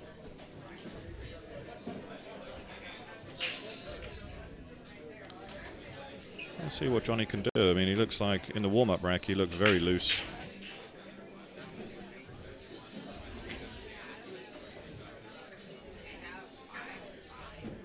What a moment for Zach. I don't know if Zach's ever played him before, but as a young, he looks like a young man. Having the opportunity to match up with Johnny and get it on film as well. Fantastic opportunity. I always say that, like, a tournament like this, like, you can only hope to draw somebody like Johnny. Yeah, 100%. You don't travel all that way and, give up your weekend to come down and play your mates, do you? Right, no. Although usually that's how it works. It is, yeah. It looks like the break and runs are going to be really effective here. You can tell the difference just from the last match, how comfortable Johnny is out on the TV table. 100%. He has that laser focus. It doesn't even phase him. Yeah. It doesn't matter if he's playing an APA 2 or a Pro 4, You'll get the same game from him every time. I mean, I would have to say that somebody as established as Johnny has to walk into an event like this and just really feel like out of the gate he's got to be feeling confident. Like, I know he knows there's some top-notch talent here, but with his experience, I mean, you have to assume he walks in, feeling the same way that I would feel if I went to go, play baseball against like some high schoolers or something. You'd have to imagine there's that sense for him. He's throwing the first pitch out. Yeah. Look at that beautiful Maryland shirt right there. He is, man. He's rocking the lights out. Yeah, absolutely. Appreciate that. For about the first 6 months, I was like following lights out. I didn't realize that was the Maryland flag. Oh, really? I was always like, why is this the same? Is this just like a lights out thing? And then I came here and I was like, that's why. I now get it. Now I understand. All right, Zach's first break against Johnny Archer. A little bit too much spin. One ball finds the pocket. He controlled it nicely, but he wanted to go on and off the rail there. I don't think he's got a shot. I don't believe so. It looks like he has there, but if we go to the long camera, I think, the 8's definitely covering that, and the 9. Yeah, so he's push out buried for in there. me. Which is not what you want, against Johnny here. If he runs out, you want to try and match him.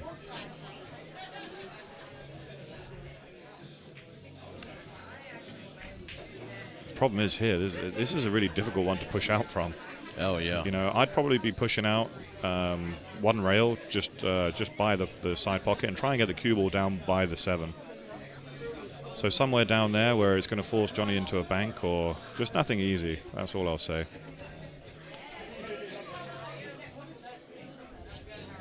Again, we don't know what his Fargo is. I don't know what his rating is, so I'll be interested to see.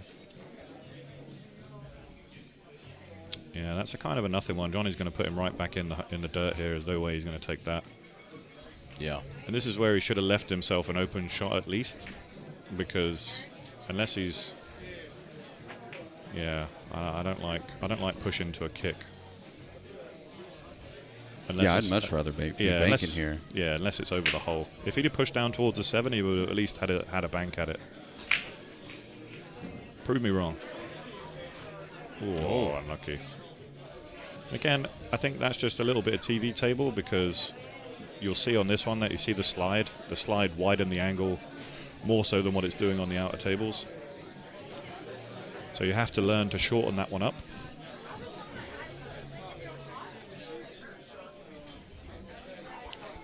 Yeah, it was interesting that he came in there like he came in there 3 rails. I mean, yeah, almost trying to kick behind it. I didn't think that was on. I wonder if he was maybe trying to get some love with the 2-9 maybe. Again, I don't know. You're just going to see the experience of Johnny here. It'll be nice and simple. He'll knit these balls together very nicely.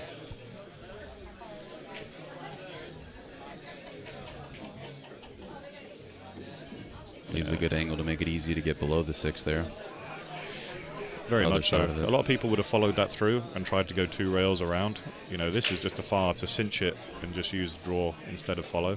Oh, he actually double hit that, I think. You see how the angle there? I don't know if he's going to pick up on it, but maybe Johnny didn't feel it. That definitely looked like a double hit to me. Yeah, he's not happy with the outcome of that one. You can see a slight grimace on his face here. Yeah. He does have the bank, but it's not. It's by no means guaranteed. The good thing is if you bank this, try and bank it short, so at least the 5 comes back on itself.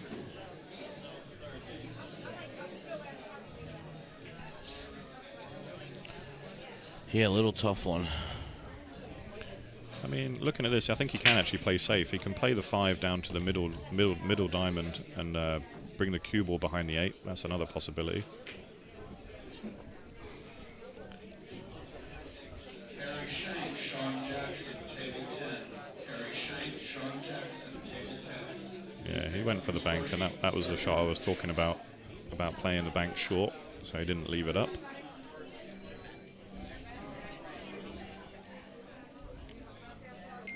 Yeah, so he almost just, I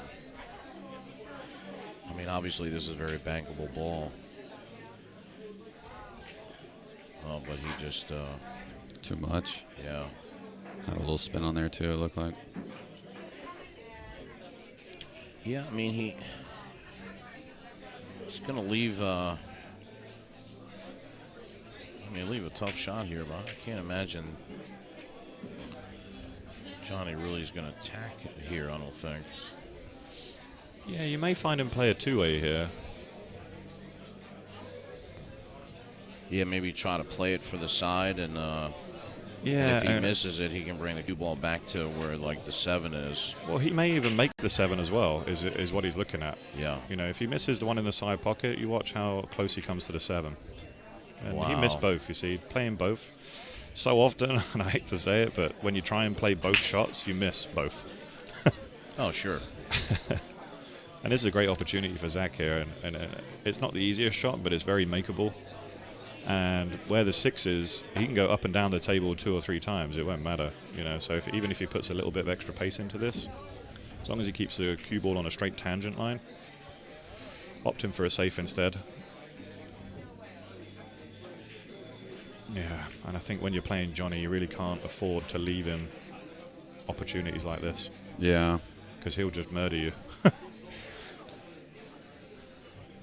I'm Yeah. not saying that the cut was an easy shot, but you have to be aggressive when you're playing a top player.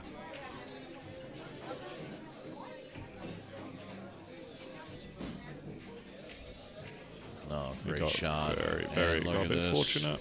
Yeah, he's got fortunate. He's going to have a clear pocket for it.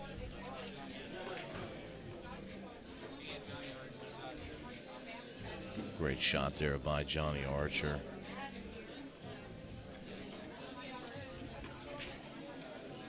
Comes straight back for the 7. Just left himself a little shallow angle here. Yeah, something of his capability, just a low left. Yeah. Try and really just bang it right the way out. You see the spin on that ball. Perfect. Oh, my God. He's okay here. And I really hope that that Zach sat in his chair and he's learning from what he's seeing. One of the best places to learn is when you're playing someone of this quality. How's he getting out? How's he making, how's his pattern play? What's he doing differently to what I just did? Yeah, good point there. Johnny leads. Right now, 2-0. Johnny's making the 9 ball differently. That's what's happening differently right now. He's actually making it. See, and I don't, when I say be more aggressive, I'm not saying like all the time, but if you're going to play a safety, you better make sure that's the best safety you ever played in your life. It was a very loose safe, and it allowed Johnny straight back in. He's not putting Johnny under any pressure right now, and you can kind of see that he's almost free stroking. And that's not where you want to be when you're in the opponent chair.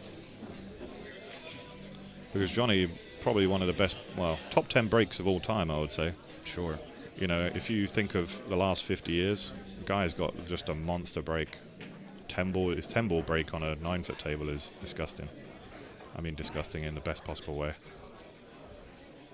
And it's interesting, he's one of the first that you've seen to use an open bridge on the opposite side. And it obviously feels he's getting a bit more control from that side.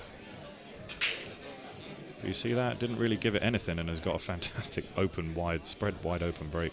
Wow, this could be a quick one here.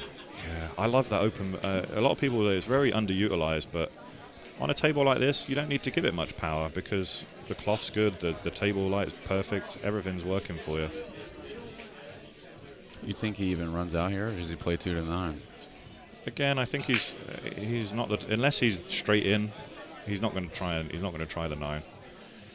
The run out is actually way easier.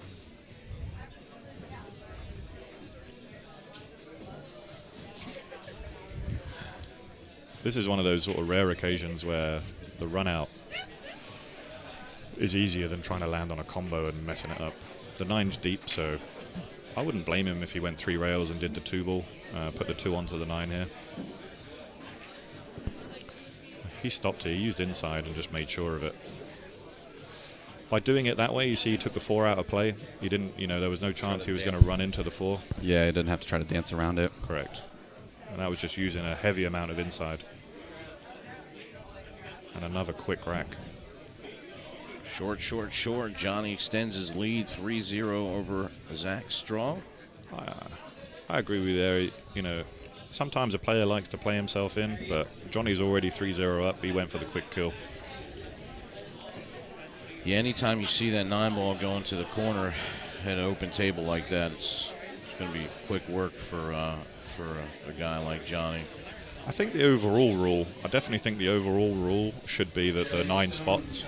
Yeah. I don't like the combo rule in tournament play because it's so. Imagine that happens 3 or 4 times in a race to 7. Oh, you're livid. You're livid. It's. I don't feel like it's a fair way. There's there's a couple of guys that I like to gamble with back in my homeroom at Q Masters, and whenever we play each other, we always play each other that you can't win early 9 balls, whether it's on the break or a combo like that. Like it's always a spotted up situation. Yeah. And it's exactly because of what you're talking about. Now Zach just got a great spread here. Made the 1 ball though, and doesn't have a great shot on the 2. He got kicked. I mean, it was unfortunate he got kicked. But even if he held the position of the cue ball there, he wouldn't have been on the 2 ball anyway. So looking at a push out, I don't know where I would push to. Yeah. Maybe he's being aggressive and he's kicking at it because he doesn't see a good kick. Yeah. Again, if you're going to do that, you must make contact because you're just selling out either way. Yeah, you're just giving, Johnny this is exactly the way Johnny was just throwing the balls up and, just slapping them down real quick. So, and right now, all Zach's thinking about, get 1 on the board. Just give me 1. Yeah. Because right now he's thinking, please don't be a whitewash on TV. My friends, my family, my grand's watching, my uncle from overseas is tuned in. Oh, wow. And it can weigh heavy on you sometimes playing like we were saying about the pressures of the TV table.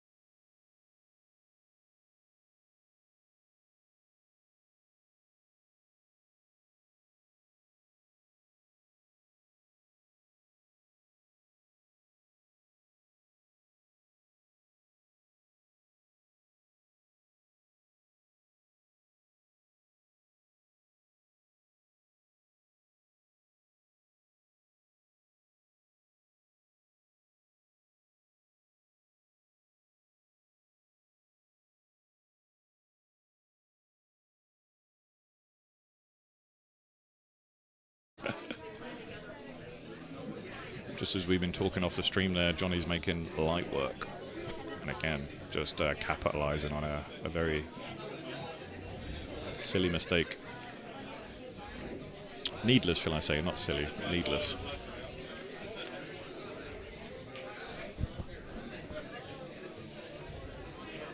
Johnny's breaking next and commanding a 4-0 lead. Zach looks composed in his chair, though, off camera. I'm sort of looking. He's not shaking his head. He's not looking at, trying not to be negative, waiting for his perfect opportunity. Because he's been unlucky. I don't think he's had a clear shot at a ball yet, right? Has he had a straight in yet? No. Other than the tough cut? Yeah, I mean, everything he's really looked at has been tough, so. He's either had a push out or he's behind a ball. And you just saw he made a ball on the break, but, he ended up not being able to see. I mean, these are the things that are going to be tough, even with alternating break against a guy like Johnny, because, I mean, obviously you can't control what he does on his break, but you have got to be able to control somehow what you do on yours. 100%. And right now he's just not able to do that. Thank you, So Kevin. 4-0, Johnny Archer leads.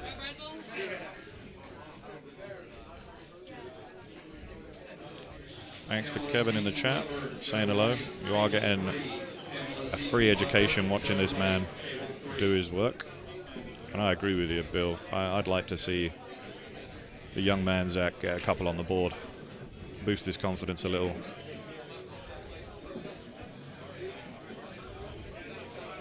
Oh, perfect. Oh, a little bit too much speed, but the angle was... It leaked out a touch. So here's the The thing. angle is there. He's got another chance to play a really good save here. I like creating a bit more separation. Some people might just bump this on and off the rail and try and use the 4 as a blocker. I like putting the cue ball back where it is now and trying to create a little bit more distance. Yeah.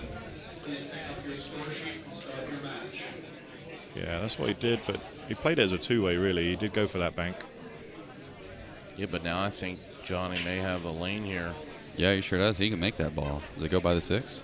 It goes by the 6, you're correct. I don't know how much positional value it holds. Think you, well, yeah, because you'd have to hit that with the inside to try to, Yeah, I mean, that's pretty tough. you could slow roll it, but then you risk finishing yeah. somewhere near the 9. And you don't really want to be straight. You don't want to be off angle on the 9 there. Or bridging over the 9, Let's see what he does. It's an education for me, too. Yeah, he went full guts at it, you see, and that's playing at that pace. He had so much traffic to avoid. Yeah. I don't know if he would have been better trying to slow roll it, but hey, I haven't missed a ball from here since 2001. Well, I think this is really the first time in the match that we've seen, Johnny kind of come up short here a little bit. But I guess at 4-0 you have to attack. It's. Yeah, 4-0. You can't give him any more free shots. At least make him work for it. That's my view.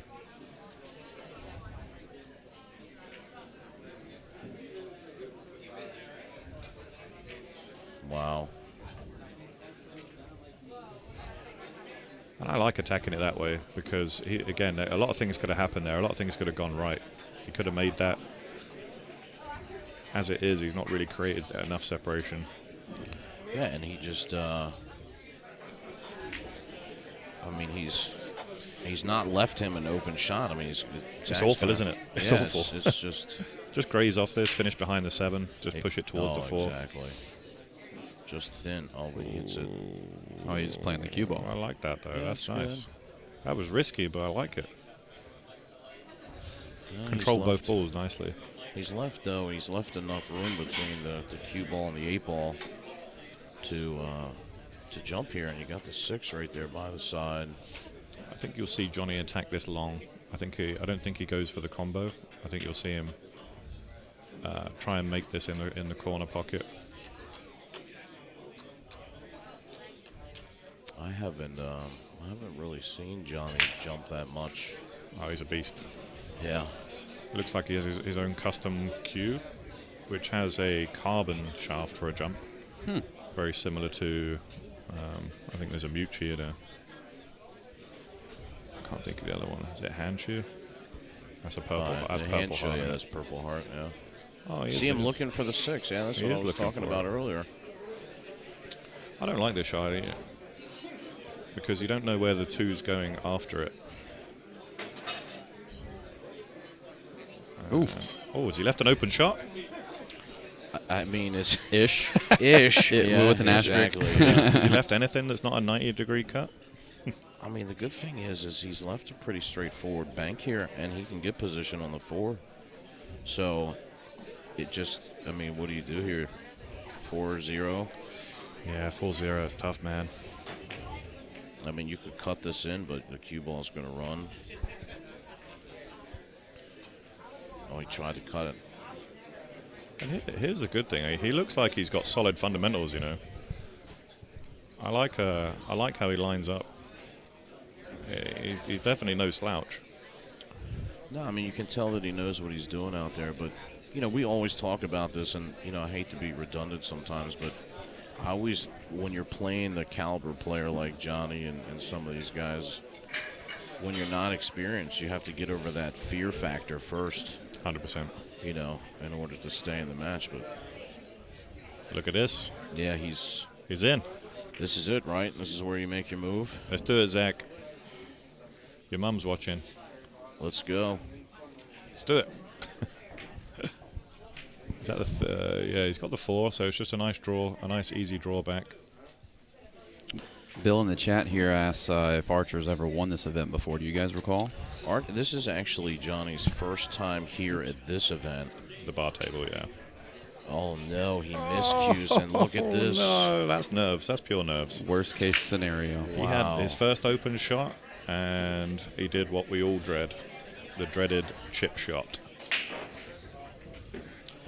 Yeah, I don't even think Johnny's played at any of the Maryland States. I don't think he was at the big table, but I'm sure he's been there, you know. I don't think so. No? No.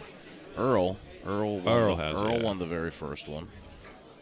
And I think Orcolo won one. And so we've had some. Aranis, Chua has been here, and he's won a Maryland State title. Oh, man, watching Johan blow through that event, that was something special, man. He's a beast. And the only person that got close to him was Jesus Atencio. Yeah.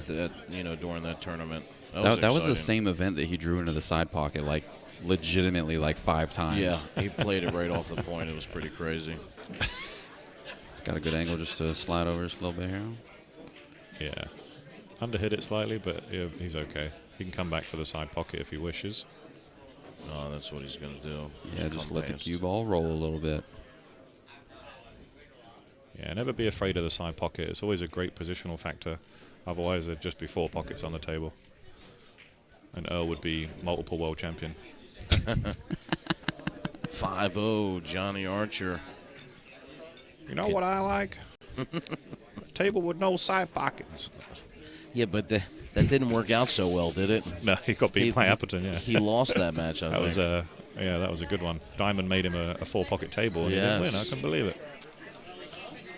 All right, let's see what Zach can do here. I mean, he's kind of at the point in the match to where, you don't really have a ton to lose here. So I feel like the pressure can kind of start to ease off a little bit. You can loosen up and just play your game. And he should loosen up now. You know, there was no reason why he, got underneath that ball. And again, these carbon cues, I find that they miscue way more because you feel like you can do more with it, and you lose the line. They're great for breaking. I'm not going to lie. They're great for breaking, but as a playing cue, they're shown to have way more miscues. Look at that. Crushes the rack, gets a couple balls down. That's the break you want, but unfortunately, no good shot again. But here's the thing, right?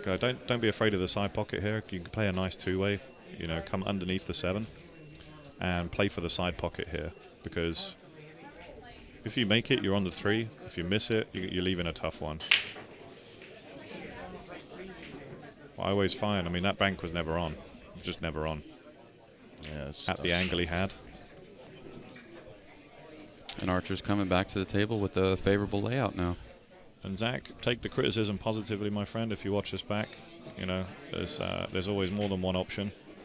And leaving it open like that for him, you don't want to do. And there's probably a little bit of the nerve side of because you're feeling the pressure. It's almost like let me get up here and kind of throw my shot out there. And if I don't make it, I don't make it. But you can play a positive shot, but also have that safety in mind. In open 9-ball like this, where slops count as well, you really need to be thinking, if that 2-way shot's available, take the 2-way. Put a little extra on that cue ball to make sure it danced around the 9, and that 5 ball started to rattle in the pocket there for a second. Didn't it? Wobbled around about.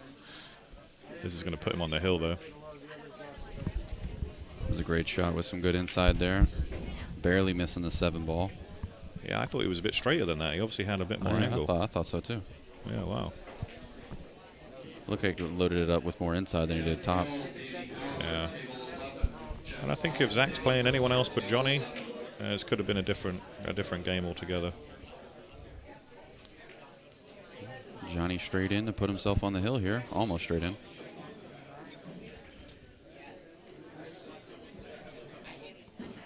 Let's see. Let's see what he can do.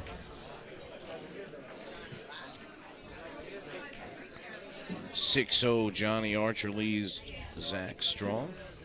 It's interesting that he's breaking on the other side. He's the first person as a right-hander that's been dressing up on the left as we look. I do think that it's interesting how he's got that open bridge break, but he's not hitting them very hard, as we've seen. He's parking his cue ball. He's really just focused on making sure he controls that cue ball middle table. And you can you see he's using the rail to lock out his bridge, so he's keeping it nice and stable. And then he's just delivering the cue ball straight at the head ball. He's aiming to make the 3. The 3 missed, and I've talked him out of it. It's going to be dry. Yeah, here we go. 3-railer back around. He popped a 3-railer around. That was very lucky. That shouldn't have happened. But he lost the cue ball there just a little bit. He's still got a... And I'll be honest, I don't like this shot. Yeah, it's One little bit, because you've got traffic to negotiate. There's a window behind the 9 ball there, but he has to miss the 6 and come behind the 9 for the 2. So this one's just a little bit. It's a little bit below center, and it's almost like a punch shot. And then see what you can see if you can get underneath the 9. The other one is to play it with a lot more twist, but that again makes the shot harder with inside. If he hits the 9 going out, he'll be okay. Oh, look at this. He found the window, and he just, you see, he played it that hard because he was scared of hitting the 9. Yeah, he thought he was going to hit it. Yeah. If he'd have slow rolled that, he'd have been on the 2. Yeah, I'd like to take a look at that shot again. Wow, he got right through. Powered it. Yeah, right through there and didn't. And I mean, when you see the line, if it goes, it goes, and he saw it pretty good there. Yeah, and again, I don't see too much problem with it. He played a very nice, controlled positional shot there.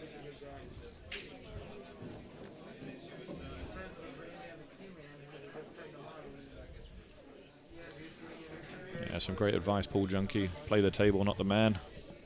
He had a wide open table and was looking straight at Johnny when he missed it. Yeah, it's tough, man, because that's always the. Wow, he checked that up really nice. That was a beautiful shot. Very aggressive. It's tough. You're always supposed to play the table, but sometimes the nerves get you. Yeah. Not you though, because I have seen you just destroy people with no thought at all. We all have our individual styles. Yeah. I like to swing the sword. Doesn't want to be straight on this. If there's a little bit of angle, he'll prefer that. Now he has options. He can go forward or back. I personally like going forward. What do you think? Yeah, I think if he's got the angle, we can probably see down here at the straight view. Yeah, straight comes too far, So he's going to he's going to cheat the pocket here and just put a little bit of twist on it. You see that? And use that slow draw to widen the angle. Very nice shot. Didn't want to be dead straight, obviously, on this, but yeah, I mean, but here, you just take your shot, right? You could take your medicine, but there's enough here where he can actually throw this forward and take it 2 rails and out. But again, he's going to cheat. He's going to cheat the pocket slightly.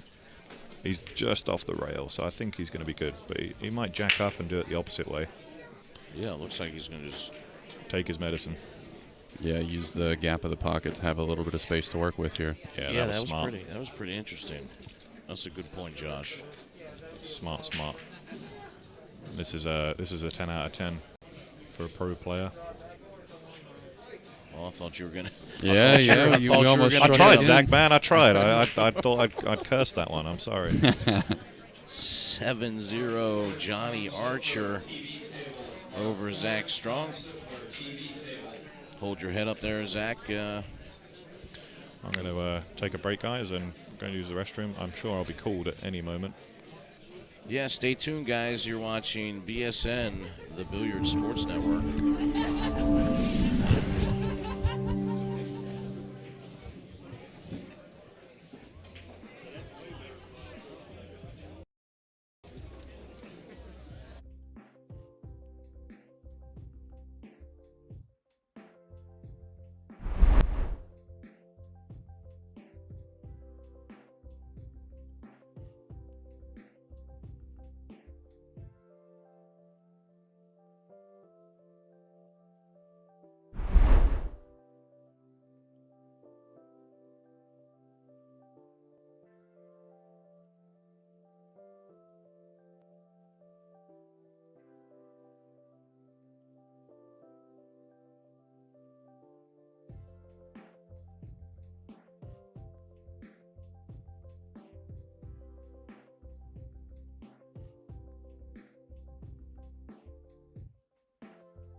Welcome back, guys.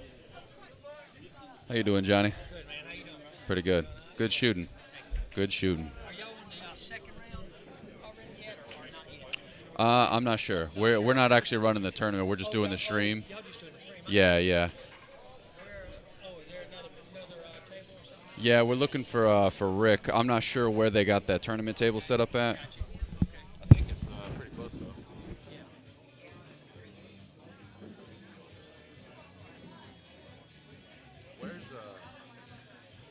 Where's the tournament table? Where's Rick set up at?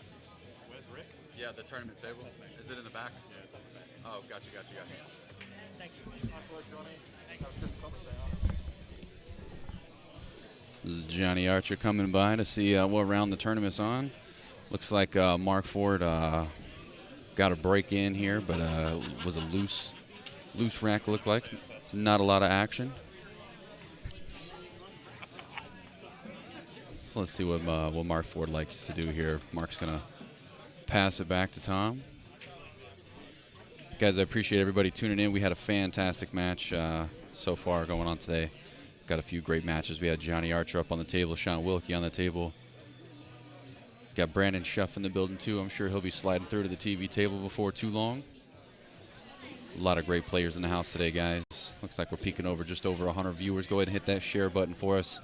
If you're new to the Billiard Sports Network, you're going to want to follow our social medias, Twitch, YouTube, Facebook. Make sure you hit that bell and turn on the notifications. We pride ourselves on being able to keep our content free. We're in this industry to help pool get back to the spotlight. We want to see the sport grow, and we wholeheartedly believe in keeping all of our broadcasts free. That way you can introduce some people who might just be playing pool a little casually. You can introduce them to the competitive side of the scene. Let them see what's out there. I feel like most of us that are tuning in today can agree that this sport just gets better and better the more you learn and the deeper you go.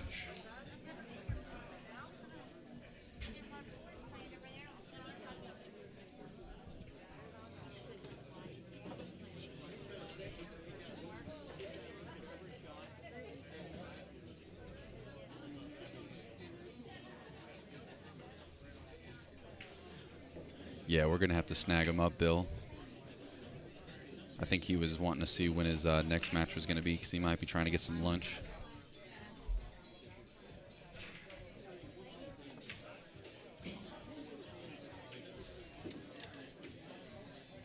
So Mark trying to plan out his escape here. You can see we got a lot of traffic down table. He's going to have a clear line of sight onto the 3-ball. The good news is all the balls down there actually have a path to the corner pocket, so he's going to be shooting at the 3-ball in between the 9 and the 8, unless he decides to roll all the way down. Speed control test here, and he passed with flying colors. So now he just needs to come back out for the 4-ball here. Hit it perfect.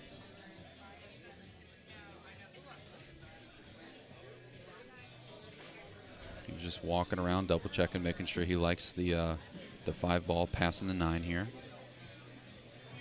Didn't even flinch whenever he went down, so.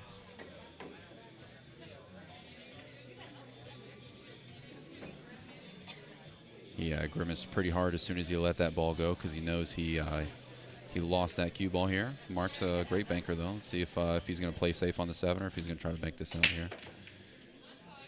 So he elects to go for the safe. Didn't get Tom locked up on the back of that 7-ball like he would have hoped to do. So we're seeing just a little bit of frustrations from Mark.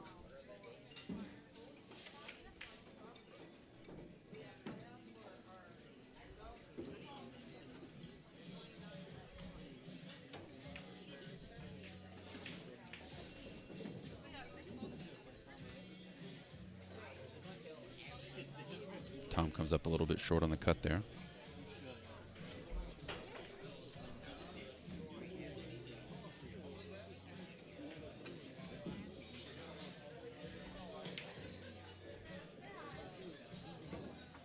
Delicate shot by Mark. Gets good on the 6, is a little bit straight, so he's going to have to put a little gusto on this ball to be able to clear the 8 ball. 8 ball plays kind of big here, leading to the 7, so he's loading up withdrawal. Snap this cue ball back a little bit. I think he just got there. Yeah, look, he's having to bend down, take another peek at it.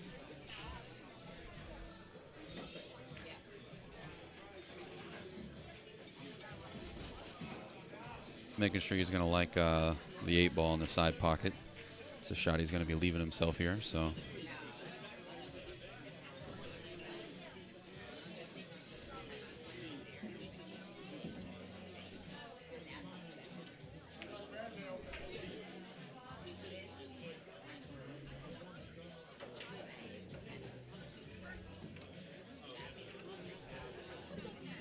Yeah, he put himself perfect for the 8 here.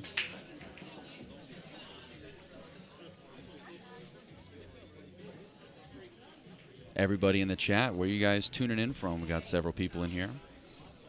Tend to have people tuning in from all over the place whenever we're live like this, being that people travel in from all over. Let us know where you guys are tuning in from.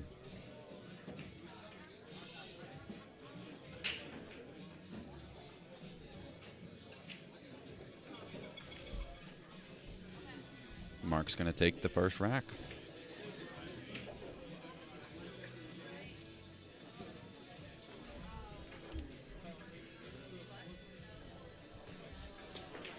Mark's no stranger here at Brews and Cues. Plays up here very frequently. So does Tom Zipler, if I'm not mistaken. Tom's pretty much, both of these gentlemen are always at the Maryland State Championships, whether it's 8 ball, 9 ball, 10 ball. Those of you loyal followers to the Maryland State Championships definitely know these guys pretty well. And those of you who have been following BSN, you've probably seen them play quite a bit.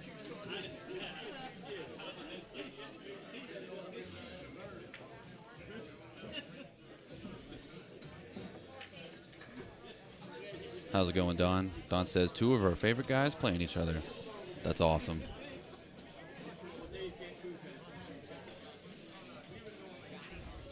All right, this is going to be Tom's first break of the match here. Let's see what he can put together for us. Gets the wing ball down, 9 ball falls. Andy's going to have a shot on the 1, so you're going to see him spot the 9 ball here.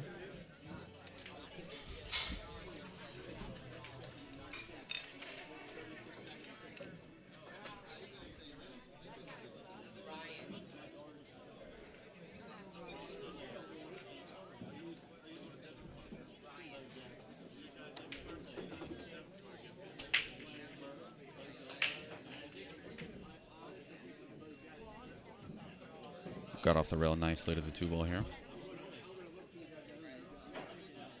Got JMBC tuning in from Missouri.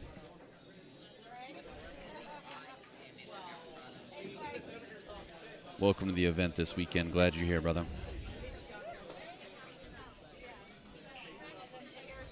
Or sister, either way. So he's got to move the cue ball here to get back to the 5 ball. He's going to go ahead and play 2 rails. Came up just a little bit short, but he's gonna have to lean over the 7 ball here now. Good news is it's going to be easy to move the cue ball down to the other end of the table for the 6, so he's having to do a little back and forth here, but play for 2 rails. Come a couple diamonds off the 2nd rail here.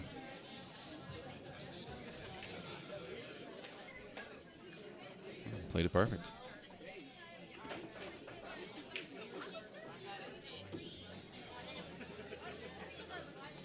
J. Christopher Cameron right here in Frederick, Maryland.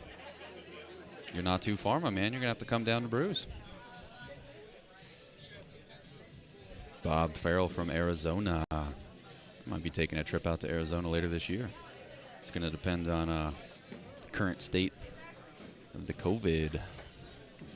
Super excited to be able to be here, guys. We had our last event have to get rescheduled due to the COVID-19 crisis. So it's very exciting to be out. Everybody's thankful to have the opportunity to be out, be here, be playing, be around their friends, be doing what they love. We're all excited to be back out.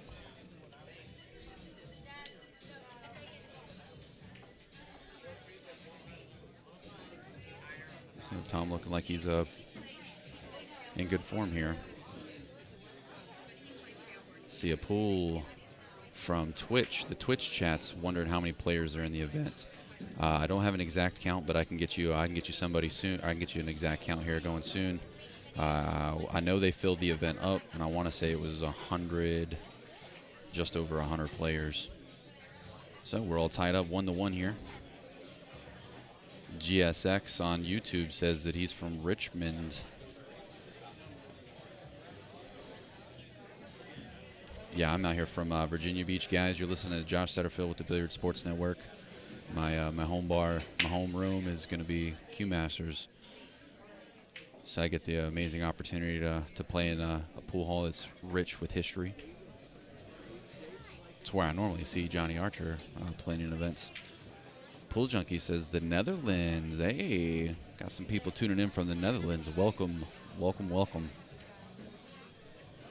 All right, Mark forward to break. Let's see what he can do. Dave Zacina Del Sim, table 5. Dave Zacina Del Sim, table 5. Please pick up your score sheet and start your match. Yeah. Good luck on your match, brother.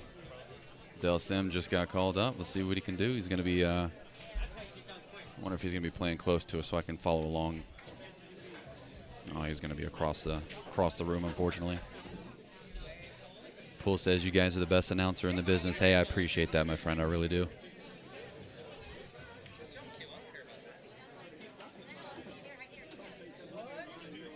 It was a great shot there by Mark. He's going to come in a little steep into the 2-ball here. He wanted to make contact on the rail about half a diamond further down, but I think he's going to be able to make this work here. Hey, Joe from the YouTube chat says he's tuning in from Long Island. We got anybody out here from the far west coast? I know we got Arizona out from out west, coast to coast and into the Netherlands. Billiard Sports Network. We're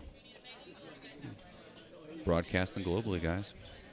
All right, let's see what Mark does here. He's probably going to load this up a little outside, spin the cue ball back out through the middle of the table. Oh, playing for the 9-ball. Win for the cheese.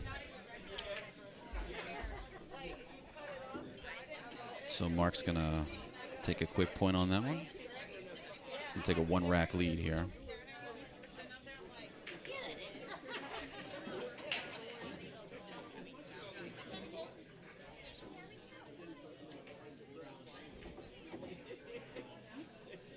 Shout out to all the sponsors, guys. You can see the carousel rotating in the bottom right-hand corner of your screen there. We got links to everybody down in the description below.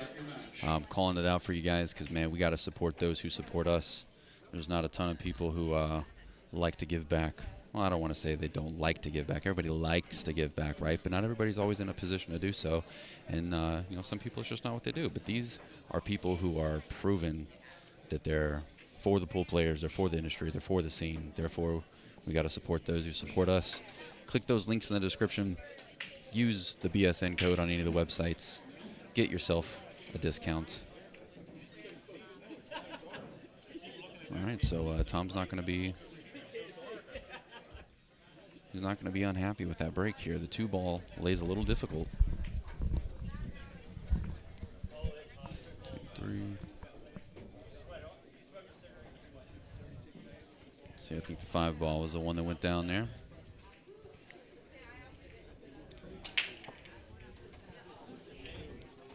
Yeah, got two really good local players here, Tom Zipler and Mark Ford. Both of these guys play very well. Zipler has won plenty of local tournaments. And he's played in a lot of big tournaments, just played out at Derby. And actually a few years ago at the Expo, when One Pocket was still around, he came in second to Darren Appleton. Ooh, hangs the 1. Yeah, he played that last rack so pretty, and then had a tough shot on the 1. That 2-ball, getting shaped back to the 2 is going to be a little tough there. I've seen Tom play in a lot of these Maryland State events. I didn't realize that he traveled and played in a lot of the bigger events.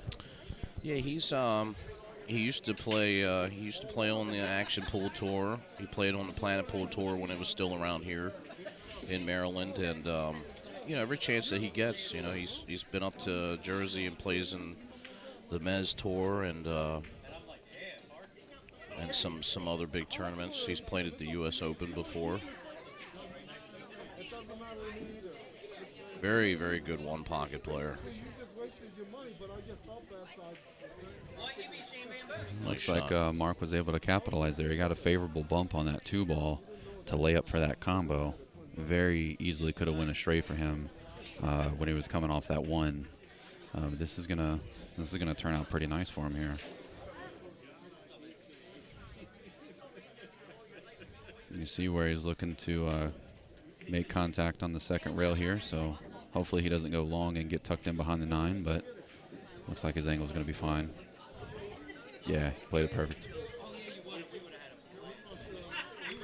Yeah, I mean, he didn't try to do too much there with the cue ball.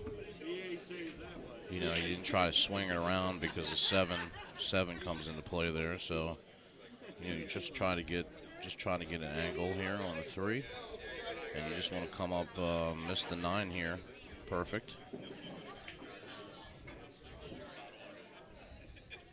And now it just got a little bit easier here for him.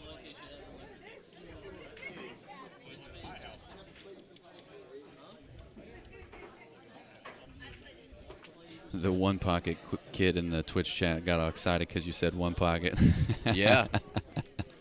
I mean, that's pretty exciting That's that he came in second to Darren at the one pocket at the Expo. I mean, just a big accolade there for Zipler.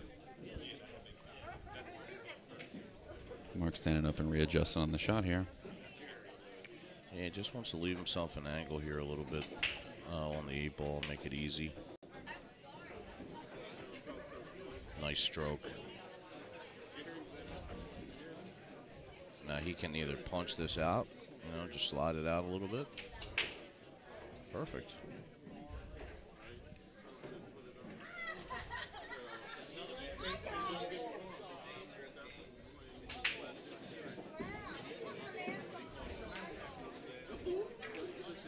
And Mark Ford on top of Tom Zipler early, 3-1, race to 7 here at the Maryland State 9-ball championship. Alternating breaks. 9 doesn't count on the break here. And it's True Texas Express 3-foul rule in effect.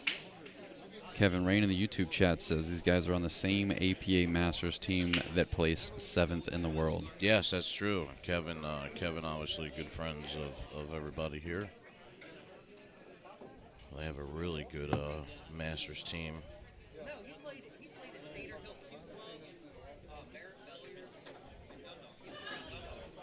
And actually, I think when they placed 7th in the world there, they had an opportunity to go a little further. I remember watching that match.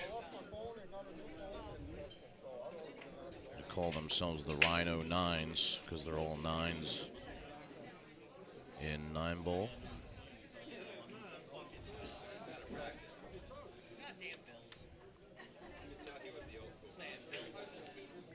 Get to see Mark Ford and his break here.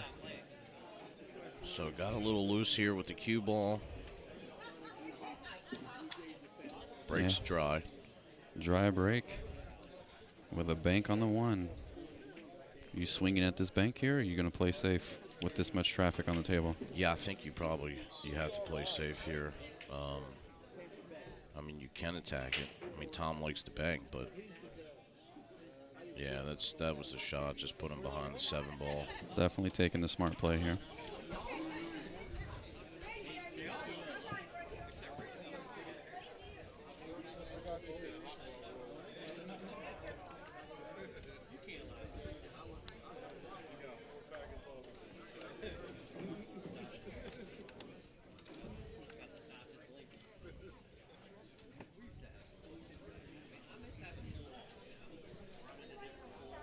This is tough from here too. He's got a little lane here.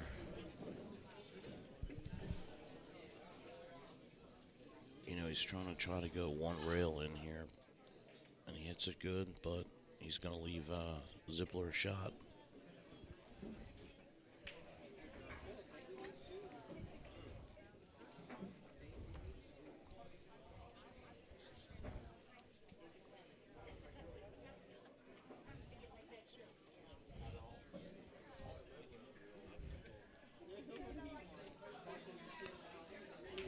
One ball down.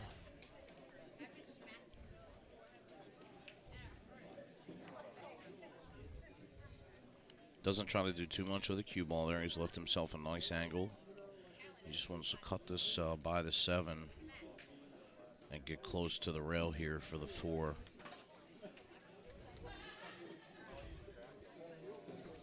Perfect.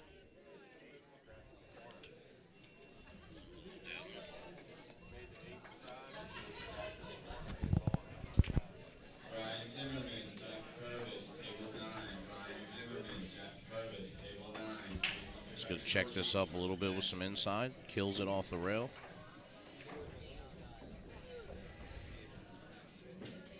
Now he's going to spin this off the rail, come up behind the 6. Perfect.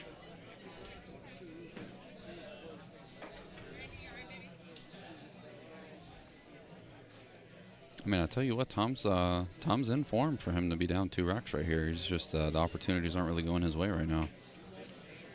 He had the dry break is really the difference maker right now in this set.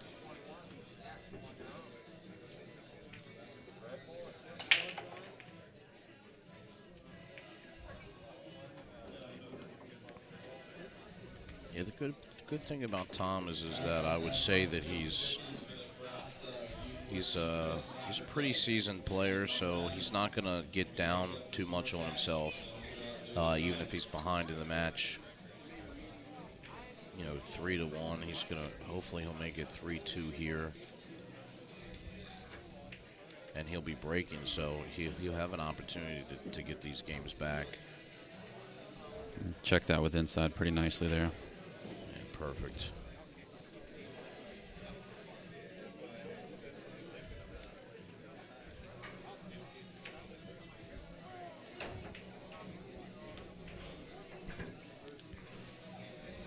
Zipler gets within 1. Mark Ford still leading 3-2. Skip Maloney, thank you, sir. See you popped in the chat. Of course, Skip over there from AZ Billiards. One of the writers over there at AZ. Thank you for joining us. Of course, we're all happy to be out and be able to see some live matches as well. Over the last couple months, all the ghost ball matches and the virtual matches, and you know, a lot of things getting postponed. But we're playing pool here in Maryland.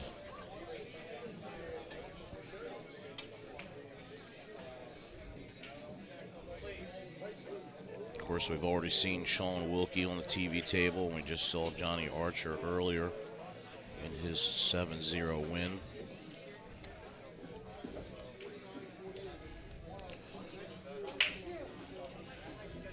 And look at this break here. Oh, is he going to see the 1? That's unfortunate. He squats the cue ball perfect.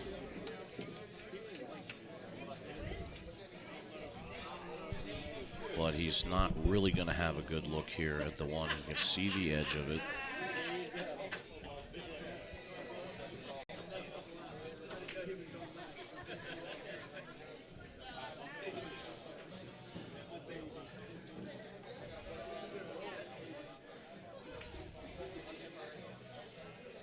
He just tries to chip it to the rail, leave it long. It's about the best that he really could hope to do there.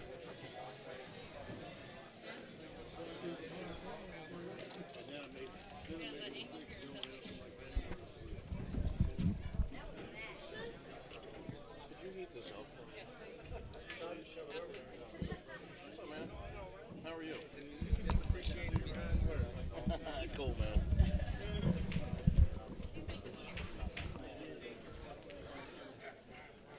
So you can see here he's left him directly behind the 3-ball.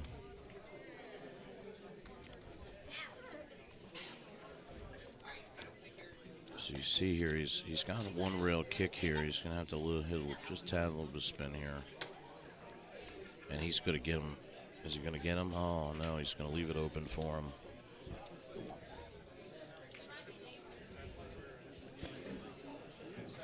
Ideally, he would have liked to put that cue ball down there behind the 8 and 9.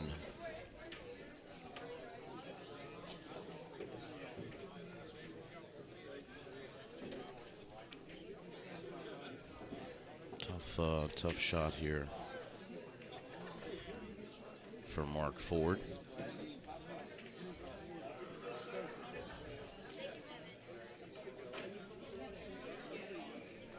Very back and forth here early in this game. A couple safes. Or safety play.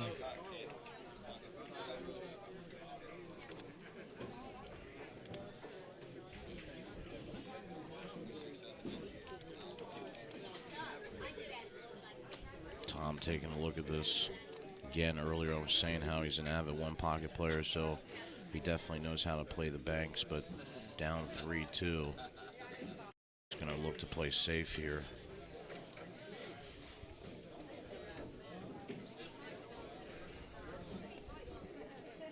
Makes a good shot, but he may have left a little bit of the edge of the 1 here for Mark.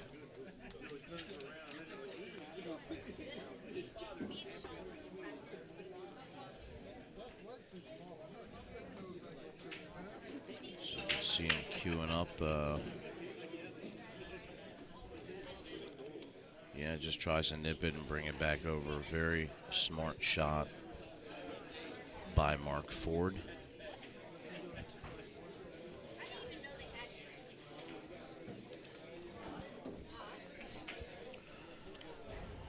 So now we'll see here kicking ability from Tom Zipler. Probably come 2 rails into this. Oh, he went 1 rail.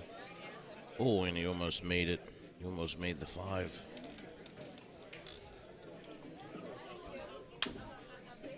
But he's opened it up here for Mark Ford, so Mark will have to navigate the 3-6 up here. There's only a couple places it goes.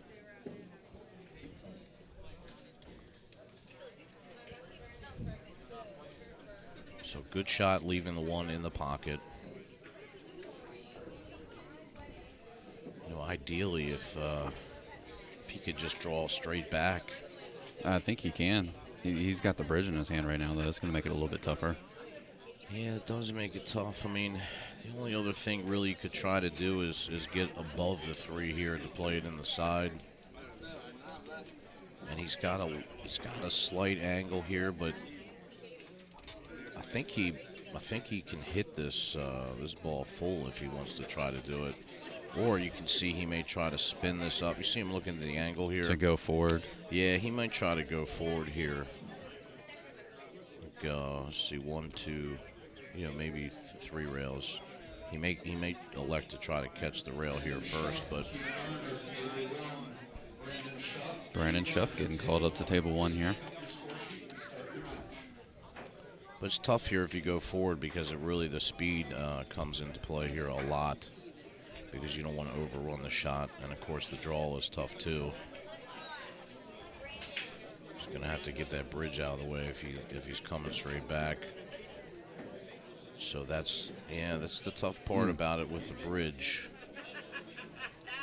Because once you catch that side rail, you can see how the angle just changed. Yeah, change the angle for the cue ball. I mean, this is still makeable. It's tough, but there's a chance of this 3-ball going in here, and he knows it.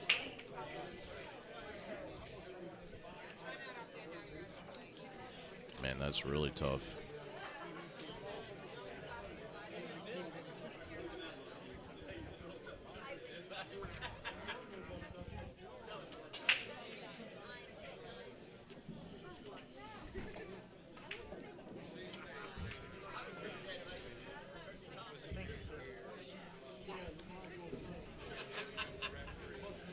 see what.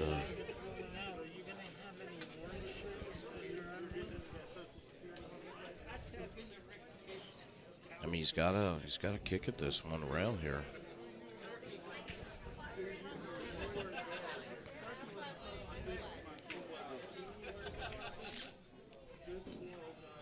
Yeah, you see him taking a look. He's looking at where he needs to hit the 3 ball to pocket it. He may just try to stick him. Oh, great shot. Great shot there by Mark Ford. Wow. Kicks it right in. He'll have a look to pocket the 6 in the side. Table 4, Brian Dietzenbach, Eric Highlands, table 4. Please pick up your score sheet.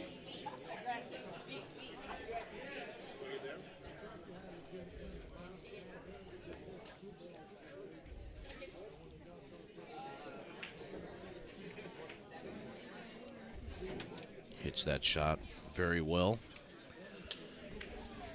And so 2 tough shots there by Mark Ford. That's a pretty big deal here because if Mark continues and gets out of this rack, he's going to be up 2 racks. He's put some distance in alternating break format. We all know it's very difficult to come back. Now, if he just stays playing his game, it doesn't matter what Tom does. Tom could break and run as long as Mark returns it. He's got this match secured, so it's all going to be a matter of who makes less mistakes from here going forward. 4-2, Mark Ford leads Tom Zipler.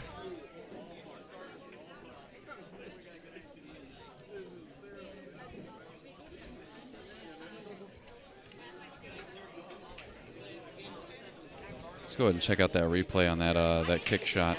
Oh, this is the one that got him out of the...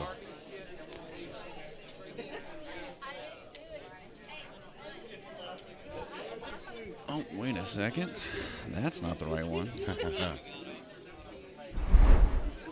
We'll bring you the correct replay here momentarily.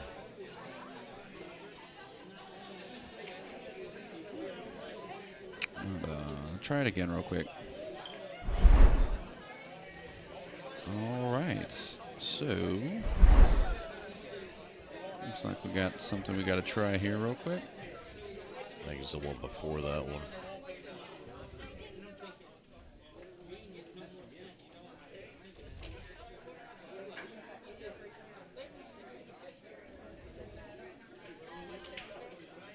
And it's almost like a punch shot. And see what you can see if you can get underneath the 9. Hit save real quick.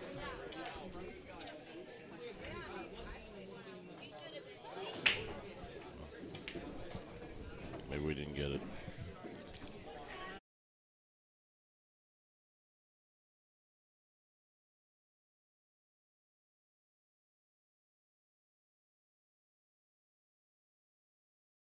Nice. All right, well, have to figure out that replay here after a little while. Those of you on YouTube, one of the benefits of watching on YouTube is you can actually pause and rewind it, rewatch it. So if you're not already subscribed on the YouTube, it is free. Go ahead and click that button, give it a thumbs up. It was a fantastic out by Mark there. Mark queuing over the 9 ball here to the 2.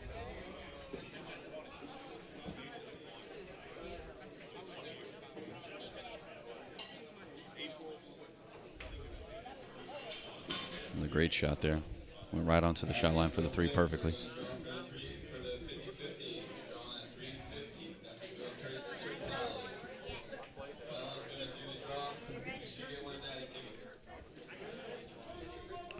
Yeah, he really has a nice layout here. All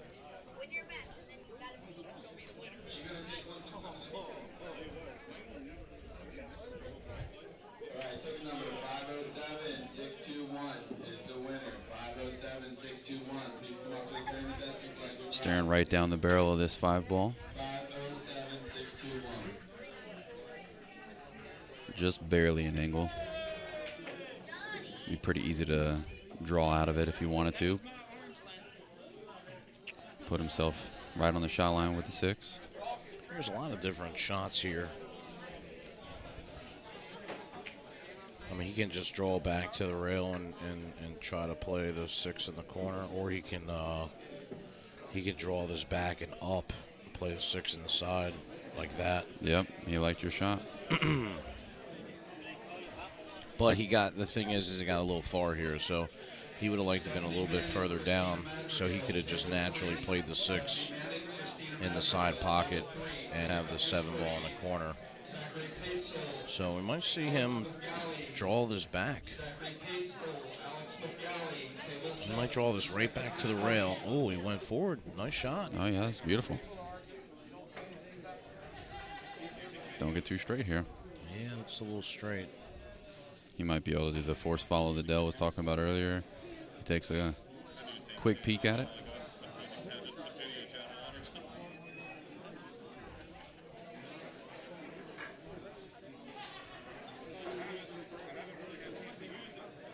Yeah, very shallow angle here, you can see. Just needs to get back to the rail and out. Oh, look at this. Wow. Gets it all the way out. That was a very good shot. Loaded up with tons of spin.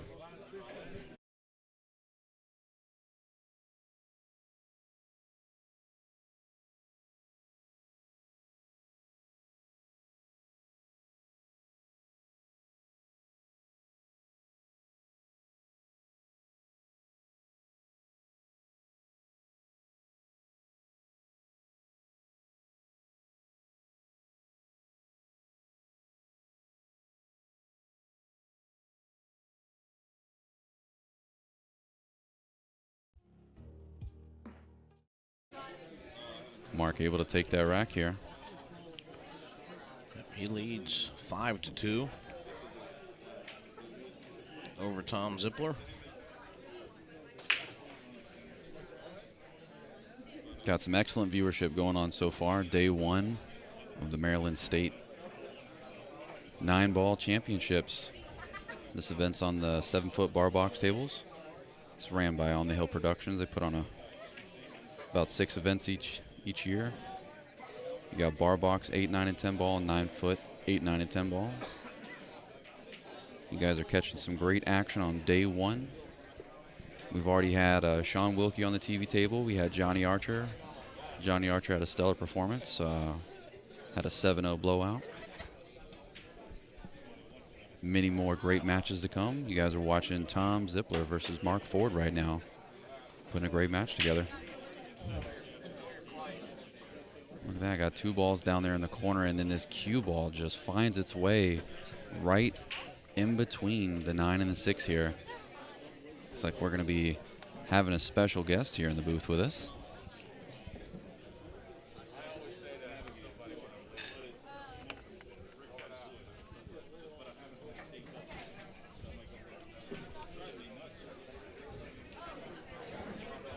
How you doing? We're joined in the booth by Skylar Hess. Sky, how you doing? Good. Have you had an opportunity to play yet? Yes. I lost 5-7. 7-5. That's all right, though. 7-5. Pretty close match. Who'd you play? Q Garner.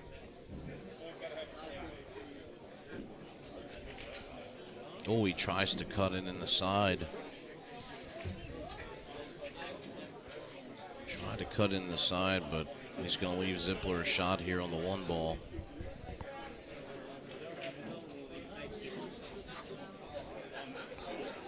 He just wants to come back around here. 2 rails for the 4. Oh, he missed it. He tried to overspin it there. I feel like that shot's easy to do because the opposite corner pocket, the top left corner pocket, that's what's always on my brain when I'm shooting that one. I don't want to fall into there. But I mean, he's left it tough here for Mark. What do you like here, Sky? What do you like to do here on the 1? He might try to, I don't know, bank it maybe or cut it all the way. But that's a risky shot, too. But look what happens. Ooh. You see the hand flip there? Universal, my bad.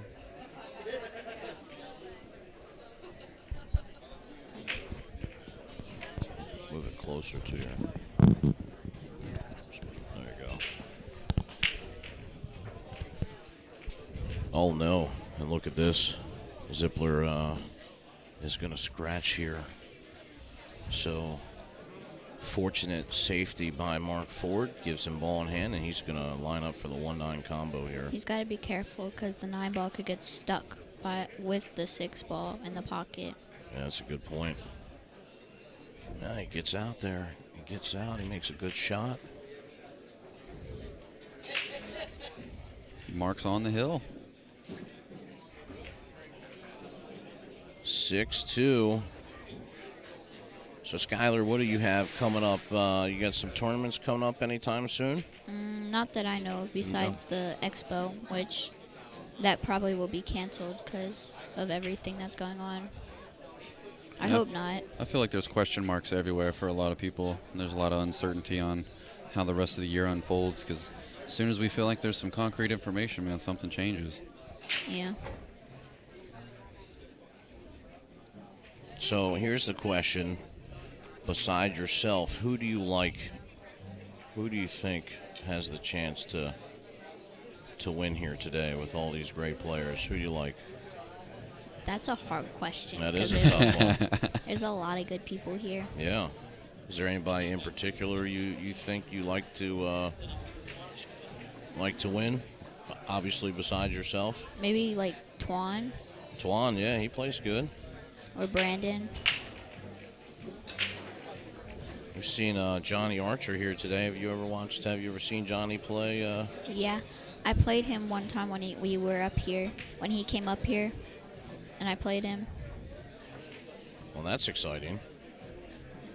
He was up here with, I forgot the other guy's name, but he was up here with somebody else. He was up here with Rodney. Yeah. Yeah. So when they came up, they were promoting TSPN, a new league, so a little plug for those guys. They were on their way to a different tournament in like North Carolina. Yeah, those guys travel around all over the place.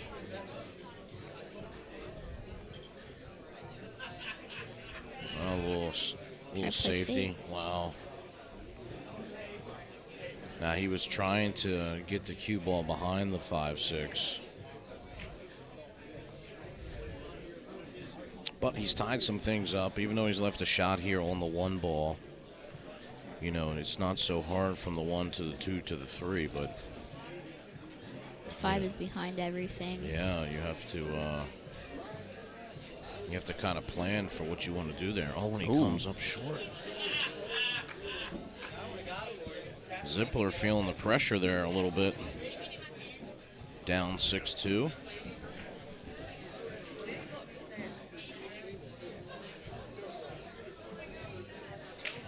He might try to break this out. Yeah, if he's got an angle where he can come right into the 9-5 and leave the cue ball there on the rail and play the 3, that would be an ideal shot. That's a good call. Just got to be careful of the 7. You know, you don't want to leave yourself hooked here.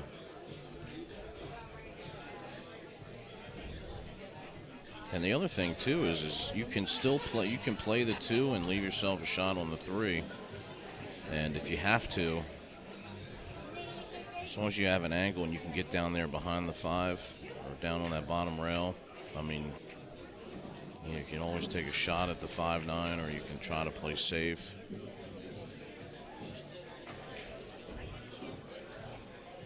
Might try to go through. Oh, he's going to try to come into it. Oh, He could play safe here, though.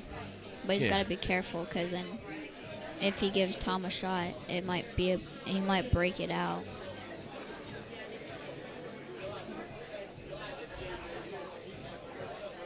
nice shot there by Mark Ford. Just nestles that 5 ball right up next to the 6. This makes it tough here for Tom because he's really only got 1 shot here. He's got to come 1 rail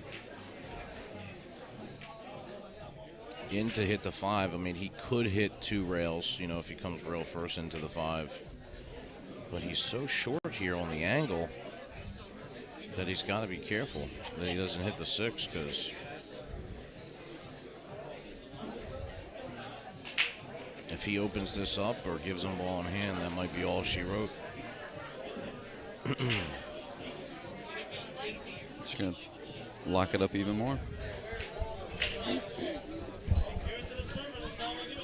Yeah, and that's actually a smart shot, and you can tell by, Tom not getting too aggressive there, being down 6-2. He just says, look, I'll try to tie him up and make it difficult, but, it's going to get even more difficult here for him because he's on the backside of the 6 now.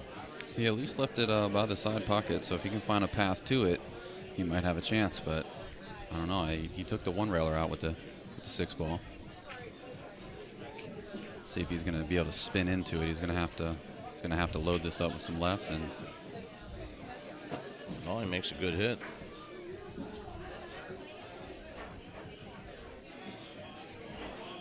What do you think, Sky? He'll come back 2 rails back for the 6 here?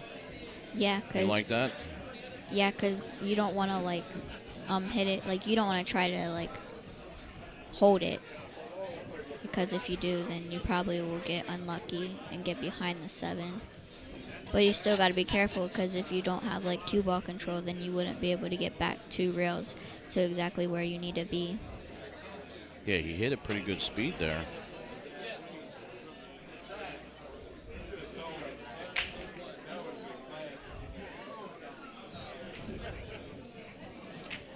Skip's shared with us in the chat, said that Mark's last cash win was whenever he came in 9th place in last year's 8-ball championship. Yeah, Skip Maloney, thank you. Of course, he's I'm just got all going to the... draw this back a little bit, I guess. Yeah. Just get away from the 9 a little bit. Oh, did he get there? I don't know, man. That looks really close. Yeah, he did. Oh yeah, he just got by. Just stop it here. Play his 9 right in the side. Mark Ford shooting the 9 on the side for the match. For a 7-2 victory over Tom Zipler. There it is. 7-2. Mark Ford over Tom Zipler. Just like to give a quick shout out to the homeroom here.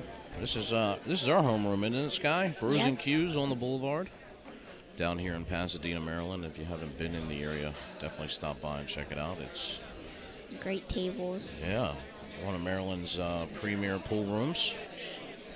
And of course, this is another pool room we play at, right? Our friends over at Center Pocket. Brand new location opening up in Bowie. Sometime at the end of September, they're going to have 24 7-foot diamonds. Wow. And 5 9-foot resin tables. I'm excited. I'm excited too. I can't wait to check it out. Our good friends over at Dynasphere. Absolutely amazing new balls that are out on the market. If you hadn't had an opportunity to check them out, you can reach out to myself or Del Sim. We can get you hooked up with a set, or you can go to dynaspheres.com. And of course, our good friend Gina Cunningham at Keller Williams Integrity. If you're looking to buy, sell, or rent your home, give Gina a call. She's making dreams come true, one home at a time. And of course, our friends over at highrockstore.com. Check them out. You can use the code BSN2020MD and save on free shipping on orders over $35.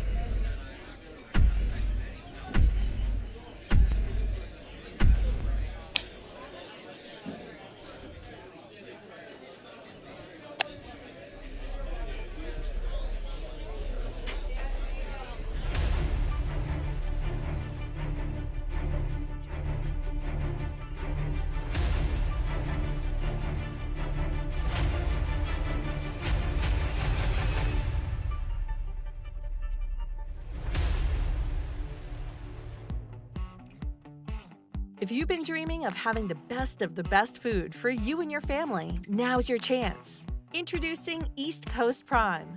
Whether you're craving our double colossal red Alaskan crab legs, our black African lobster tail, or our Wagyu beef, you'll fall in love with our food from the moment you taste it. Mouth-watering burgers, prime center-cut filet, wild-caught salmon, prime-cut New York strip and ribeye. We also have chicken, lamb, and pork. At East Coast Prime, we only sell the best of the best products, and we sell it for less than our competition. The best part is, we'll bring it to you. Free delivery right to your door, or you can order from our website and we'll ship it to you. We have packages for everyone, and if we don't, we'll make you a custom package to fit your needs.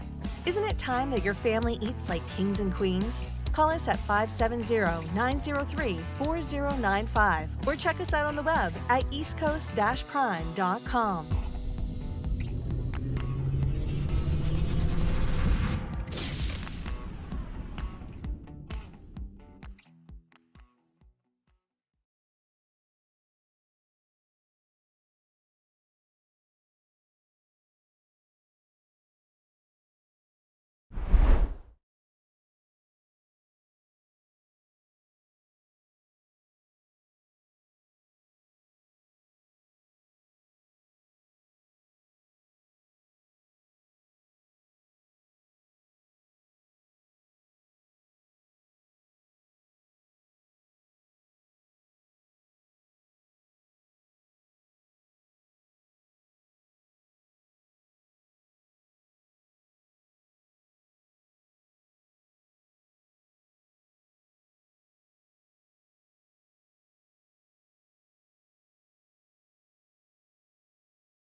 All right, guys, we're back here for our next match. It's Tony Manning, who is the owner of this fine establishment, Brews and Q's on the Boulevard, versus Matt Craw, another pro player in this tournament. Of course, Matt's been around for a long time. Plays in a lot of the big tournaments and a lot of local tournaments as well.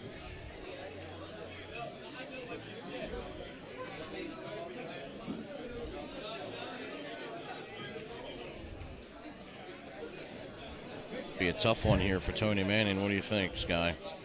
Yeah. But I've seen him play like when he's on, and if he's on, then he can beat Matt. Oh, absolutely he can. Tony's just got to keep his emotions under control and not get too excited, because things like this can happen. Yeah. Now Matt's left himself tough on the 6 ball. And he's got to be careful not to leave Tony a shot. What do you like to do here? Just nip it? Yeah, I'll try to like bring it back around so they couldn't see the ball. But it comes up a little short there. So this is exactly what you're talking about. This is Tony's opportunity to strike here. Just got to make sure that he avoids the bump into side the pocket. 8-ball. Yeah, you got to avoid that. And if you're gonna spin it out, you want to avoid the side pocket. That's perfect. Come right above the 7.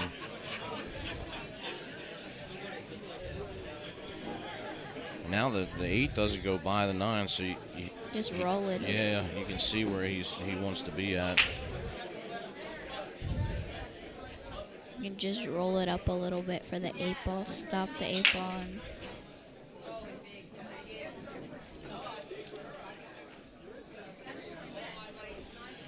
It's good. It's a good shot. Now you just want to make sure that you don't nip the 9. If he's a little bit more straight on it, he can just come straight back up, and if he's got too much angle, he can come around the 9. So good shot. He bumps it with a little inside English, and now he has a good position on the 9.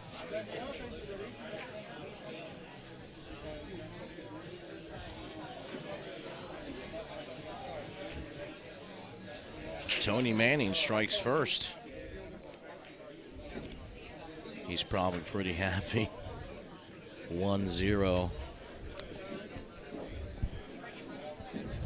Taking the early lead, it's got to feel good. He's smiling as he writes his point down on the scorecard. And I just saw him let out a good sigh right there. Did you see that? I know. Let that breath out. That's right. Put the point up on the board. He's got a long match, so he's definitely going to stay dialed in here.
So Matt Crawl pockets a ball on the break. 2 balls, actually.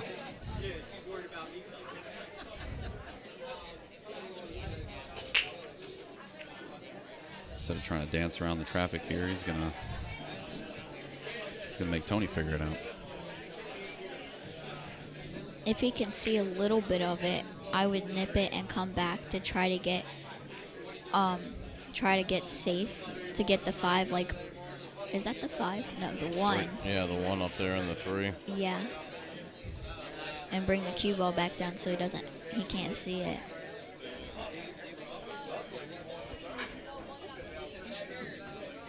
Yeah, that would be perfect if he can just feather it a little bit. On the way off the rail? Well, I mean, there's a couple different things here. You know, if he can see the right side of it, ideally it would be just feather the 6. I mean, the 1 and come by the 6. But the way I'm looking at it now, it looks like the 6 ball is a little in the way. And so now what he's doing right here is he's lining up a 1-rail kick. So he's found the center point between both balls, and now he mirrors over. But it's going to be tough because he's going to miss the 3. Yeah, and he hit it too hard. Look at this, though. Even though Matt's going to have ball in hand. Well, There's now a that the 8 ball 3-9. rolled out of the way. If the 8 ball wouldn't have rolled out that far, it would have been tougher to get to the 3 here. But See, that kick system is really good. It's the same one that I use.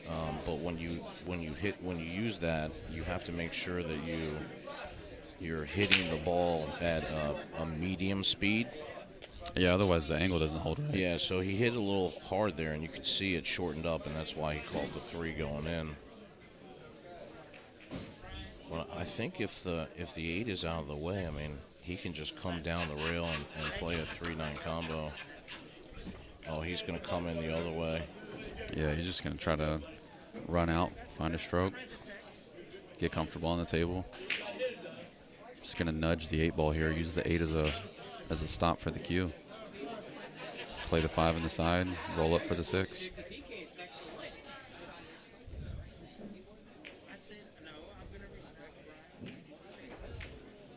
Now he made them both.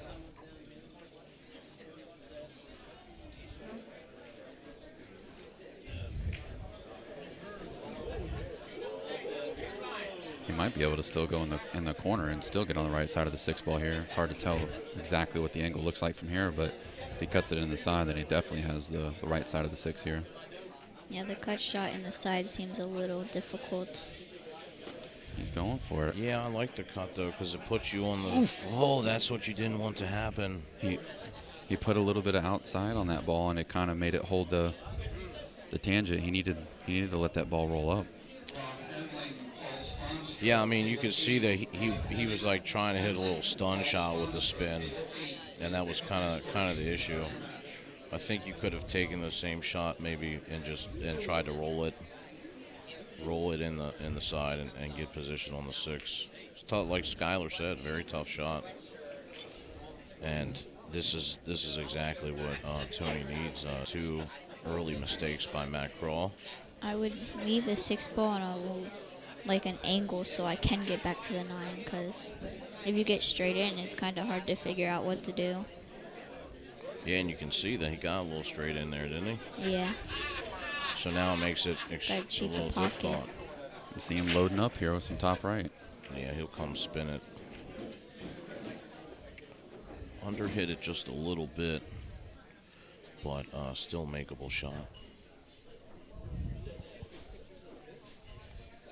Just gotta take your time. I like putting a little spin on this so that you avoid the side pocket and the bottom pocket. So good shot there by Tony Manning.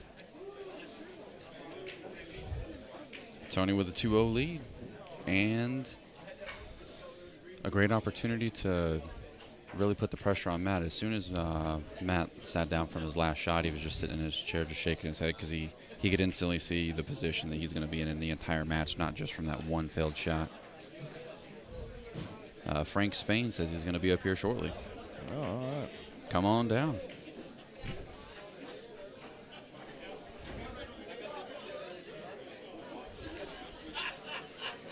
So Sky, you want to say thank you to any of your sponsors while you're here? You just got a new brake cue, right? Yeah. I like to thank Predator Cues because they support me with all the equipment, and Breakout Billiards because they support me with my apparel. Sick apparel, actually. Oh yeah, thank you. Yeah, that brake cue was pretty good. You let me shoot with it the other night. I think I made like 3 or 4 balls on the brake. Yeah. How do you like it so far? I like it. I think I'll like it even more when I get the PQ tip put on it. Yeah. Because it'll hit more like smooth. So I don't like the tip that's on it right now. Right. Because the first time I tried Travis's brake cue, the same one with the PQ tip on it, I made like 4 balls on the brake. Oh wow. What brake cue were you using before? The VX5, Okay. the new one that came out a year ago. Wow, so you see a miss here by Tony, but he's left Matt way deep in the jaws of the corner pocket. You can spin it and... Oh, wait, never He's on the one ball. Well, good shot. Oh, he's going to get punished by the 7 ball here. I don't know. Did it leak out? He might be able to I think cut he's this good. in. Yeah, look at it. Now he's got to be careful because he can like push the 9 out and get stuck and not be able to get back to the 2. Yeah, But if he he's- gives a Oh, look at this. Oh man, are we gonna see a bank to the 9 here? I think he can see a little bit of it, but not the whole ball.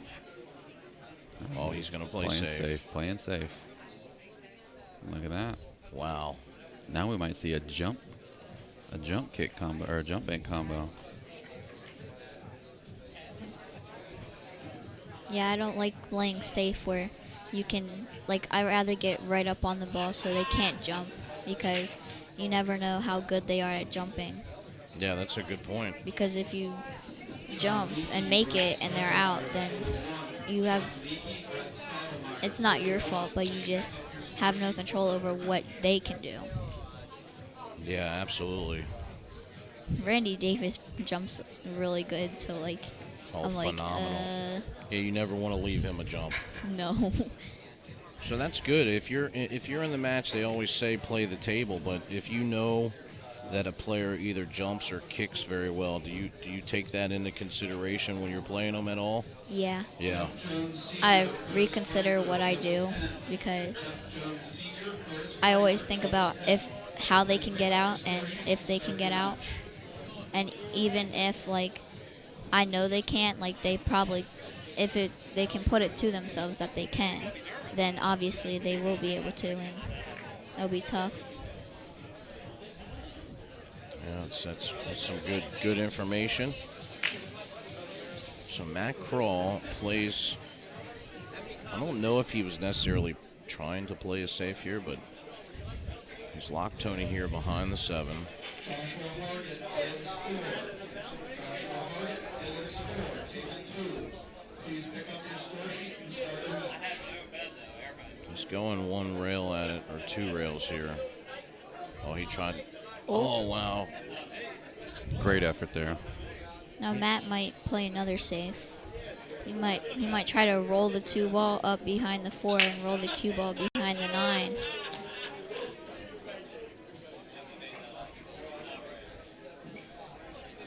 Oh, yeah. Nice shot. Plays the 2 ball in, and now There's not enough space for the carom in between there, is there? Or he may have. Or does he have to cut that combo? Man, this is so tough. I think he needs like another quarter to a half inch to be able to play the carom. Yeah, he's just gonna make Tony swing at it here. He's left the edge of the 4, though, I think. So Yeah. Tony.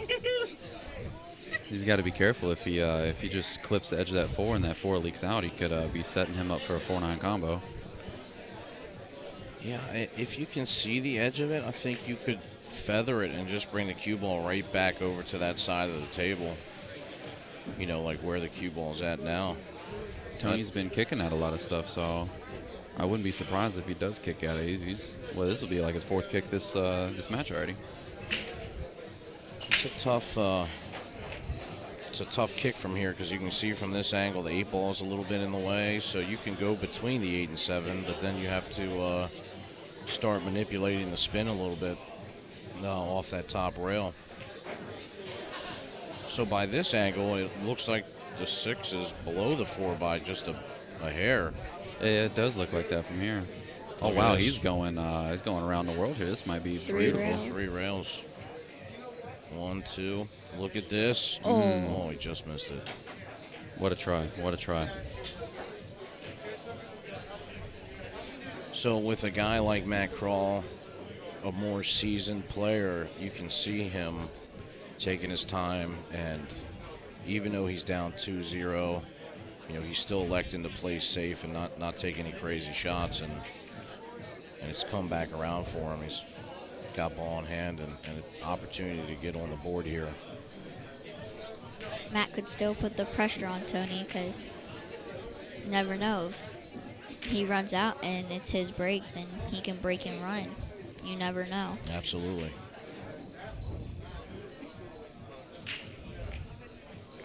Just going to draw this one off the side rail here. Trying to stay above the 8. Perfect. Let's roll this.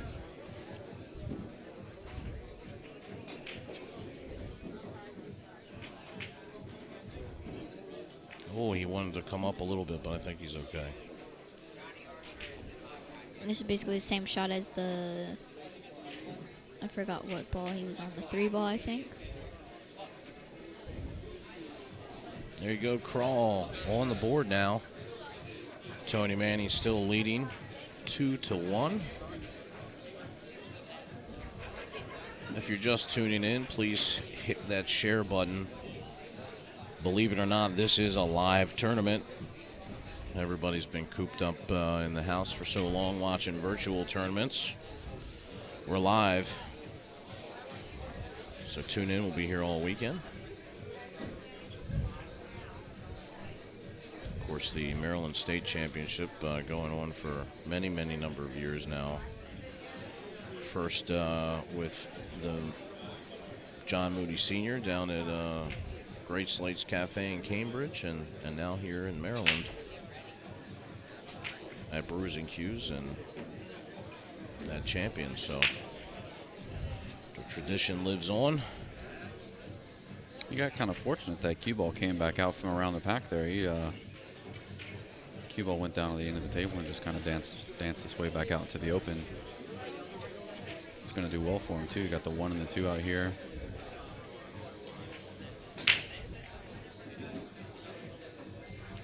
Yep, pretty straightforward shot. He's just got to be careful here because he's straight in on the 2, and even though the 3 is a makeable shot from there, he wants to make sure he leaves himself an angle to get back to the 5. Well, every shot this rack is back and forth. You had the 1 in the top, the 2 down in the bottom. You got the 3 at the top, the 5 down at the bottom. And then you got the 6 and the 7 at the other end of the table. So he's just gonna have to dance around a little bit. He'll just come back down table for this. Perfect. Nice center ball hit. He's got a great angle to get above the 6 here. He's looking good here, but he's got to get to the 7, right, Sky? Yeah. So what do you like to do here from the 5 to the 6 to make sure you get on the 7? I would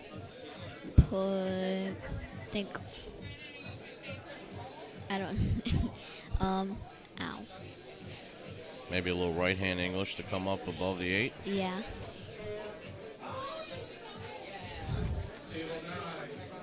We also got to be careful because sometimes English can throw the ball somewhere else.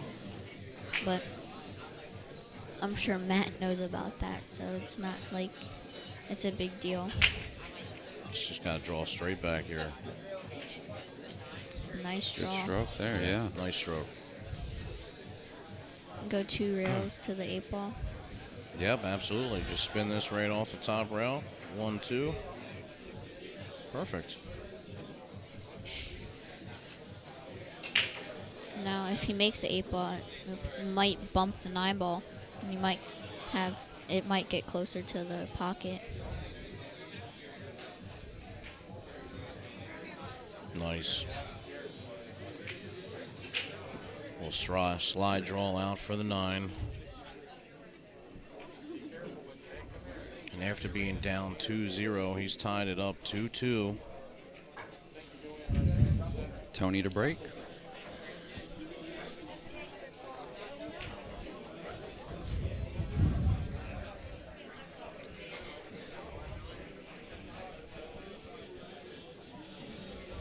Yeah, I mean, the most important thing really for him is, don't get too concerned about being up 2-0, trying to keep a level head. He can only control his own break here, so you just got to do what you got to do. Try to remain having control of the table, which is really going to start with the break here. You just want a good break and pocket a ball. I think of it this way, like when you're at the table, you're like a 9, or like if you're at the table, you're a 9, but then when you're like sitting down, you should be a 1 because you don't have control of the table, so you can't be mad about what they do because they have the control of the table. Absolutely. It's really a great way to look at it. You see sometimes people sit in their chair and they get angry if they see their opponent gets a lucky roll or something. And it's a great point of view.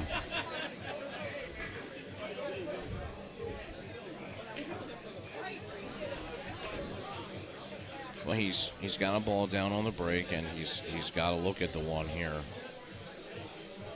I think he's okay. I think if he's careful, you obviously you don't want to scratch here in the other side.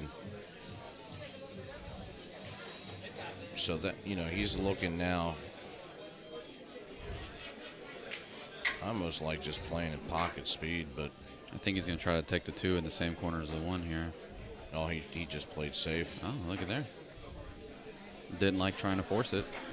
Well, I mean, the reason why is because you got to get the 1 to travel all that, so you're going to have to put a little bit of pace on it, and you don't want to kiss off the 3 into the side. So, I mean, he saw the angle and decided to play safe. Look at this. Thought that 8 ball was going to get some movement there.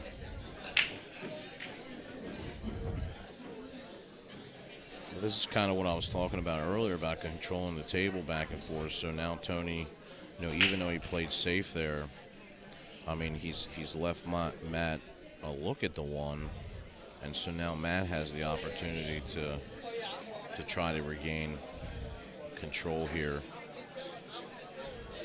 He's got to be careful with the cut because it could easily go too short or go too long.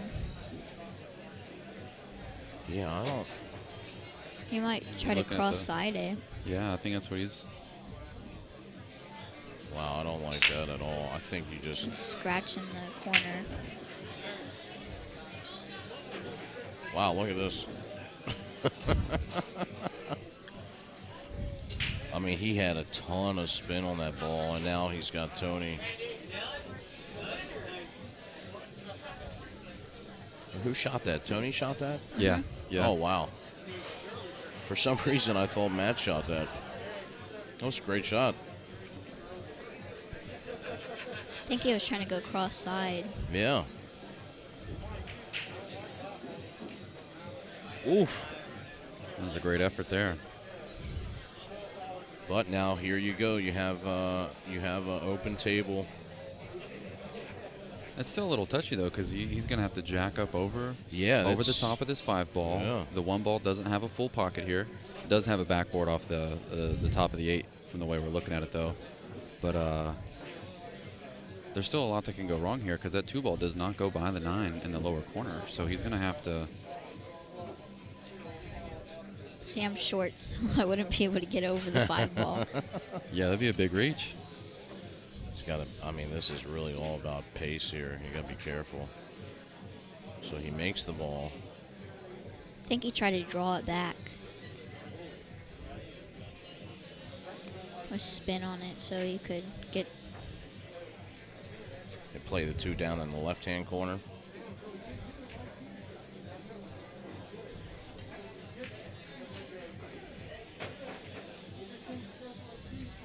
Still a lot of work here.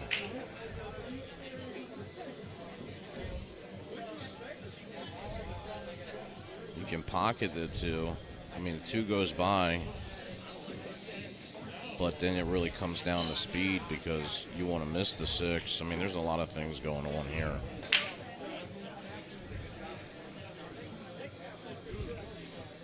He could run into the 6, but you got to be careful there, too. Wow, look at that shot by Tony Manning. Excellent shot. I'd like to see that one again. He hit that one really good.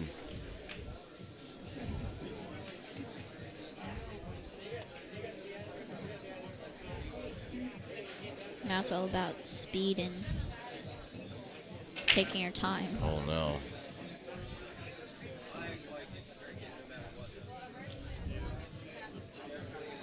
he hit that with inside, and you can see how he came down. I mean, still a makeable shot, but makes it a little bit more difficult shooting over the 8. I think I would have liked to spin that ball the other way.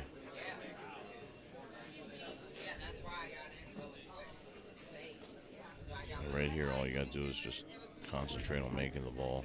Oh, no. Well, I think he got lucky and got yeah, in the 6. Maybe he can see a little bit of the 4. he got away with it a little bit there. Well, I don't know. From this angle, it looks like he can see.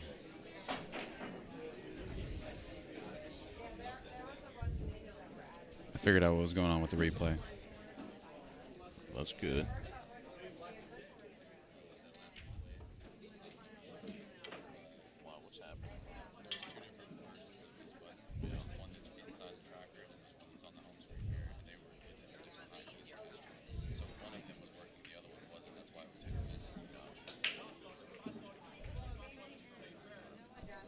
Oh no.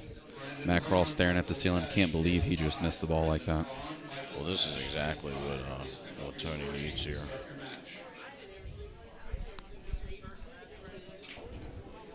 You got a nice open table. You got the 5 ball out. He should be able to slow roll the 5 in and leave himself a little bit of angle on the 6 ball to get down to the 7.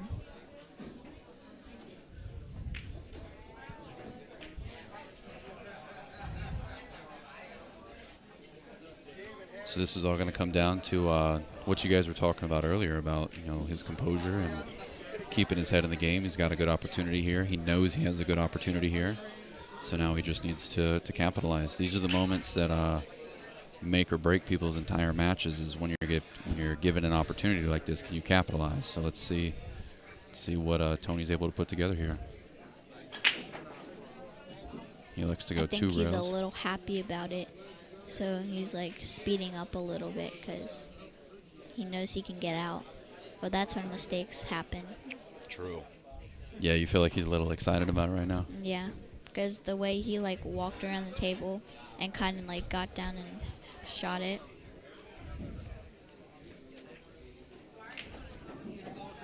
Oh, wow. I would have just followed it up. Yeah, I like that too.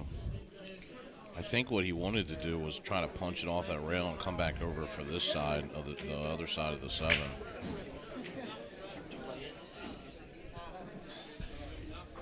Well, he's probably not going to like this.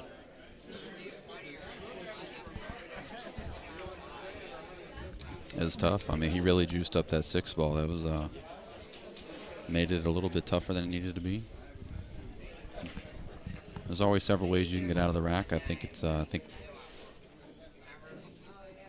whenever I'm feeling the pressure, if you're on the TV table or if you're, at a pivot point in the match where it's critical, I think it just comes down to how can you get it done in the simplest way possible. I mean, I think you got to play the 7 down in the corner. And, I mean, you just got to focus really on making the ball. I wouldn't do anything crazy here because of where the 8 lays. I mean, you're going to be below it, so you can play center ball on the 8 and just come back and forth for the 9. So you just want to worry about pocketing the 7 here. I love the Predator light, though. Oh, it's so beautiful. great, right? Awesome. Yeah, a lot of people have been commenting on that. And so we're super excited to... Hopefully when we get a new house, we can get one with a diamond. Oh, yeah.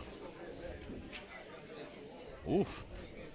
I want a Yeah, he used the outside diamond. of that, didn't he? Outside of that pocket. Wiped his feet going in. What were you saying, Scott? You want a 9-foot diamond at the house? Yeah. Yeah. When they say that a diamond's a girl's best friend, now you tell them that you're talking about a diamond table, not a diamond ring, right? Yeah. Well, Kroll gets it done there, so he's going to jump out to a lead here, 3-2 over Tony Manning. And the pressure's back on Tony. Yeah, he had an opportunity there. This is the point where a lot of people get mad because messed up and let the other person get back to the table.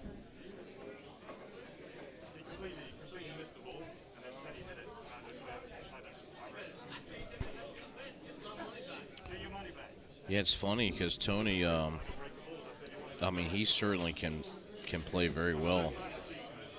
I think last year he won a decent-sized tournament in here in Bruges and beat a lot of great players. And when he's on, he definitely can play with the best of them. Look at that wing ball down. Oh, One no. in the side was looking so perfect on the 2, and that 7 ball just came out of nowhere and said, "Not today." That's all the time on the break.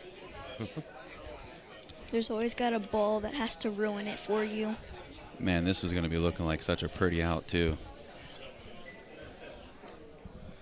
Cue ball's way out there in the middle of the table, so a jump is going to be difficult unless he's a left-handed player. So he's going to be looking for a push here.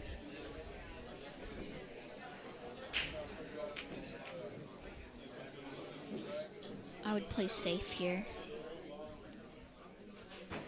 Would you want to play the 2 ball, or would you want to play the cue ball in the safe here? The 2 ball.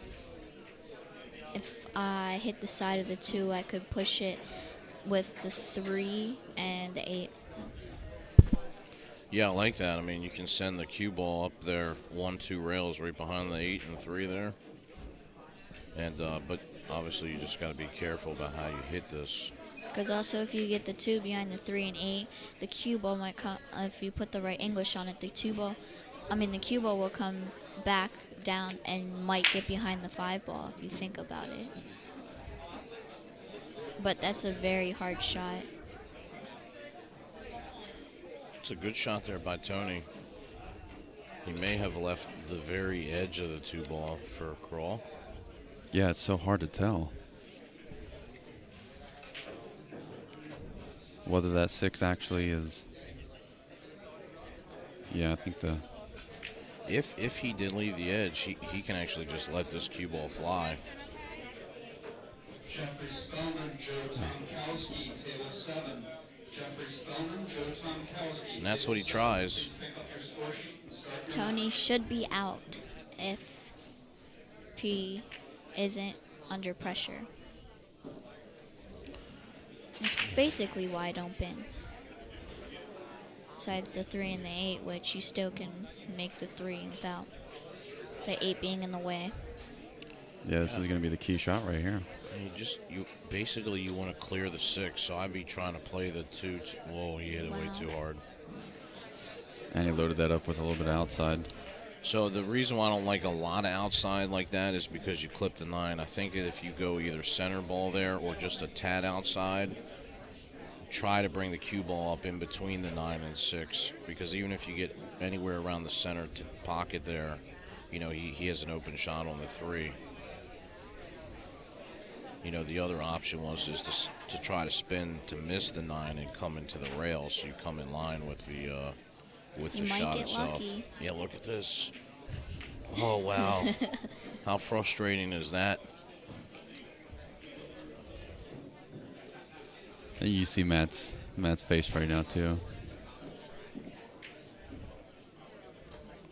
I mean, I think at this point you definitely have to attack here.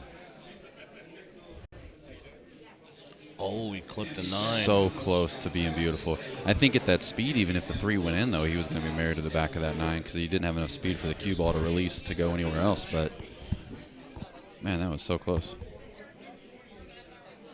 All right, so Tony with another really great opportunity here. Let's see if he's able to pull this together.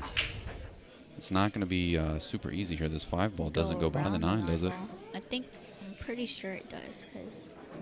Oh, he hit it short. He's going to play the carom here, so this works out pretty okay. He would have definitely have liked to have been a little bit steeper on this 5 ball here. You see him looking. He's looking to see if that 2 ball goes by. I mean, the 5 ball goes by the 9, but I don't think it does. I think you might want to put a little bit of bottom if you're trying to carom it into the 9, because if not, it's going to hit the side and it's going to hit by the first diamond. if you think about it. Yeah, he's going to have to manufacture it a little bit. You see him just a little bit of left right there trying to. There it is. Nice shot. Well done. Kudos Tony Manning. He ties it up 3-3. And he will be breaking. He could be up 1 if he gets a shot on the 1 ball. Take another look at that that carom on the 9 from Tony. It was a good shot, and Sky pointed out that he wanted to hit a little bottom on that to come into the 9, and that's exactly what he did.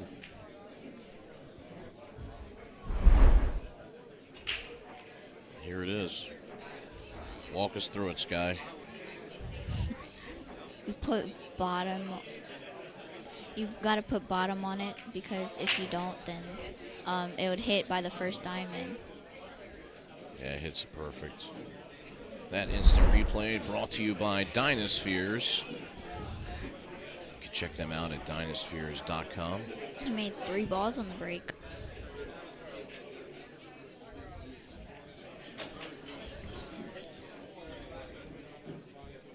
And possibly, well, nah, I wouldn't try to combo the 9 with the 2, because that's too hard.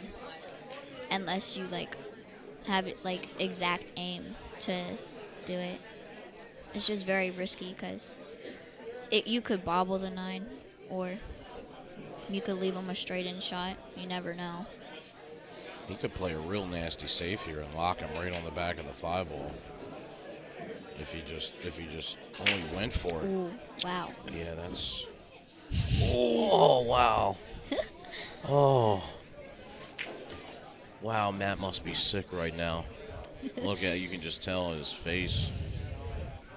That's like the 3rd time Yeah, it's. that Crawls had to go up there and be hooked on a fortunate roll for Tony here. So Matt's got to be livid right now. I mean, like people say, that's how pool is played. Right.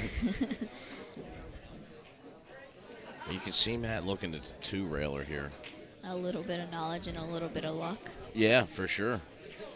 What do they say? I'd rather be lucky than good. Yeah. You know? So you can see him lining up. And this makes it very tough because he's shooting over the what's that, the 5 ball? I just feel like, what's the reward if you make the 1 if you're going at it from that angle? But I think you have to, because I think the 5 ball plays too big for you to do a 1-rail kick. You have to 2-rail it, and the 7 and the 2 are going to be. Look at it. He's letting it unwind. Yeah, so that's tough. So Tony with a really good opportunity here. Yeah, I mean, you have to come at it that way because there was no really any other shot for the guy. But you know, now you leave an easy one for Tony because if he wants to, he can play the 1, see how far back he is. He can just play the 1 and then play the 2-8, the 2-9 combo. You know. Well, there you go. He gave himself the perfect space for it. Yeah. So it's a little bit of a back cut on this bank here, but the 9 is pretty close to the pocket. So, and there it is. There's the rattle. And man, I feel like he shot that so fast. It felt a little rush there. It was definitely not an automatic combo. Yeah. Now it's sitting in the jaws.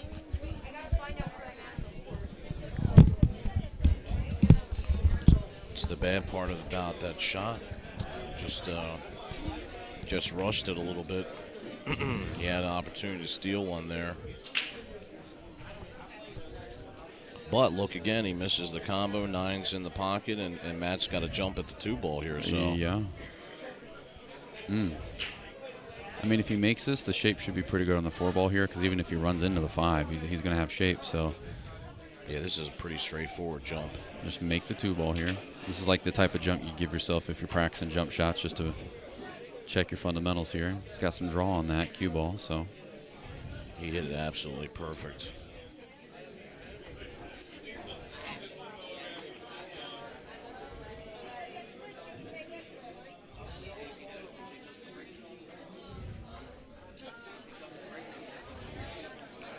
right here, you don't have to do anything crazy. You just want to worry about pocketing the ball. He can just hit a high ball here. Come right between the 7 and 9.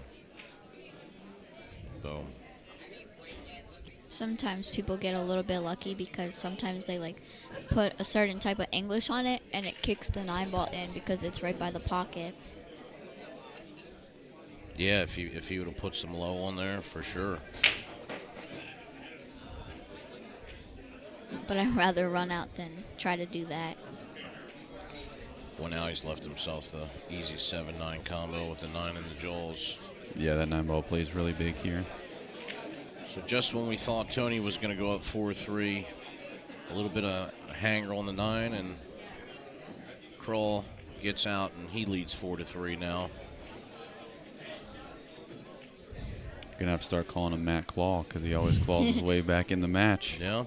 I feel like I've seen him do this several times on the TV table where, he either comes off to either a slow start or his opponent gets just a great lead just because they're playing well, and then he kind of grinds his way back through the match. I feel like he does that very well, where a lot of other people, their frustration gets the best of them, or they just kind of hit that defeated stage. I feel like it takes a little bit longer for Matt to get there, which is probably why he's such a great player. Well, you got to remember, too, everybody had an early morning here. So it's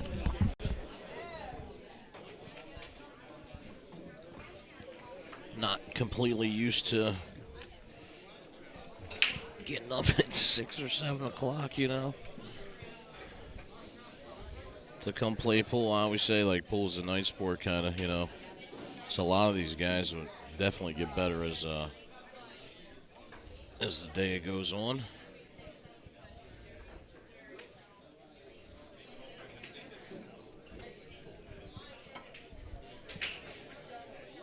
Tony Manning. Linda Stevens in the YouTube chat. They definitely call the bar box the great equalizer. Anything can happen on a bar box. That's true. I think it makes for great events like this where it's just an open event. You can have pros show up. You can have your local pros. People of all skill levels get together, come together and play. I think, especially on bar box, it makes for some really interesting moments. Tony electing for the push out here. You got some really clustered table here. Yeah, I didn't like that push out because now Matt's going to put him right behind the 7 ball. Yeah, it's about to be a lockup. That 1 ball is going to come around and he tickles the 7. Yeah, he gives up the safe here. Yeah, and you can even see try to put a little spin on it so that when it came off the rail that it spins right on the 7. That threw the 1 ball in. Yeah.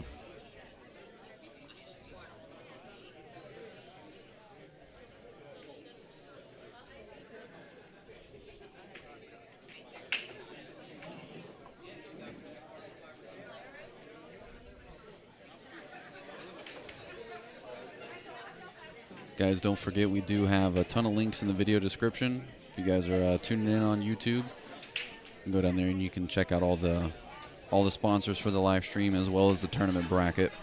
It is going to be down there in the description for you.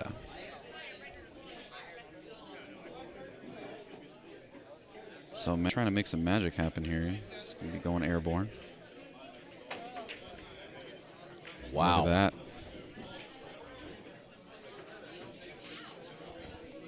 I mean, that was a really good shot. That's fantastic. I mean, I don't think he got any love here. Look at this. What is he going to have to do? Is he going to have to go 1, carry him into the 6, and hope the 6 goes by the 4? Man, it's so tough because got half a pocket down there, it looks like. The only other thing is if the 1 actually goes by the 5, and then he could play the 1 to the 4. Oh. Hey, this might be great. I was wondering what he's going to try to do with the cue ball. Look at that. What a shot. I mean, that was actually a really great save. Yeah, that was fantastic right there.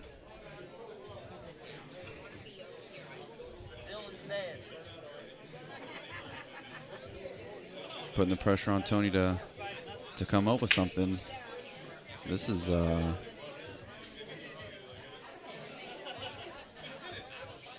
there enough room to go behind the 6? Man, that is.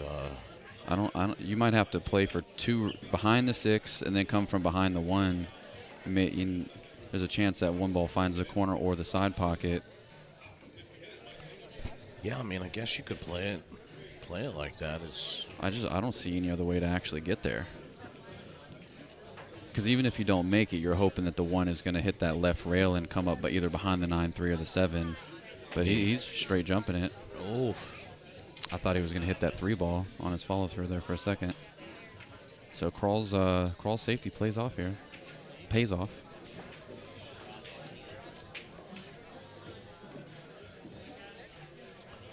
Yeah, I mean, ideally he was trying to jump to the edge of the 1 to pocket the 4, and he just hit a little full.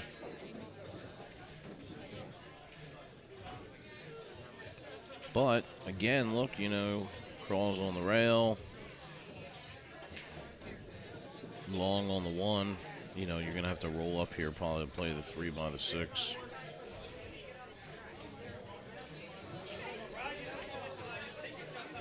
Good shot.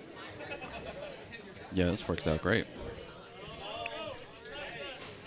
Yeah, I mean, right now things are getting a little easier here for him because if he pockets a 3, he's going to be back in line here. 4 near the pocket.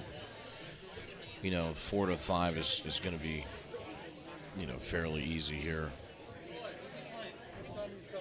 And then as long as he gets up there, like past the diamond on the side pocket, he should have a shot on the 6. We're going to call your match. Go up there and call your match because he's not here. Okay, sounds good. Thank you. So he's left himself an angle here to do just that. See him looking at it here. You want to spin this ball a little bit and come into the rail, and this way he comes right in line with the 6. But, of course, with anything, you want to avoid the scratch here on the side. He didn't even use the rail perfect. Lays up great here. Yeah, it was nice speed because he came right into it.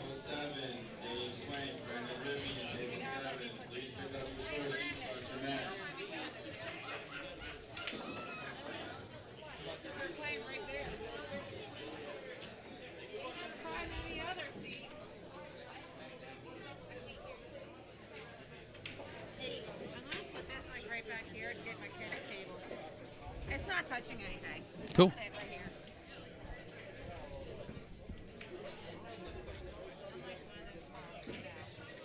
Matt Kral gets out of that rack. He leads 5-3. Extends his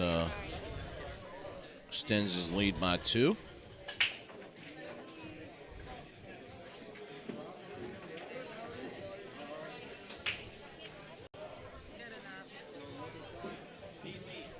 If you come back a little bit, it'll. Got it? Thanks, Josh. You're like, here, I'll fix this for you. Yeah,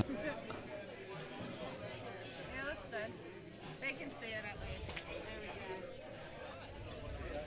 There we go. Are you commentating right now? All right, I'll talk. So Kral leads 5-3. Tony manning a break here.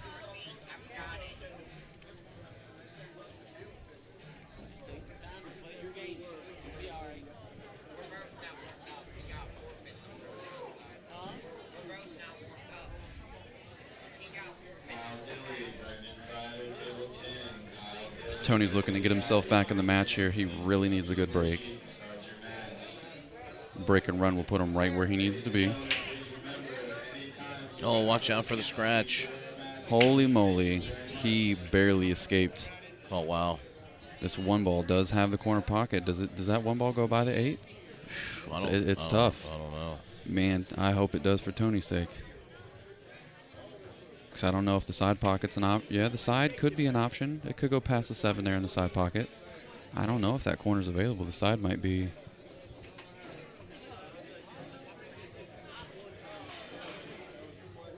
I think the side is available. Let's see what Tony gives us any indication as he walks around the table here. Yeah, I mean, it's so tough because if you play the one in the side, I mean, you have to go, you're going to have to go straight down and back up for the 3. You know, I think he's looking at the 1 to combo the 9 somehow. Oh, I don't know. Did he just... Is he going to get hooked again? Wow.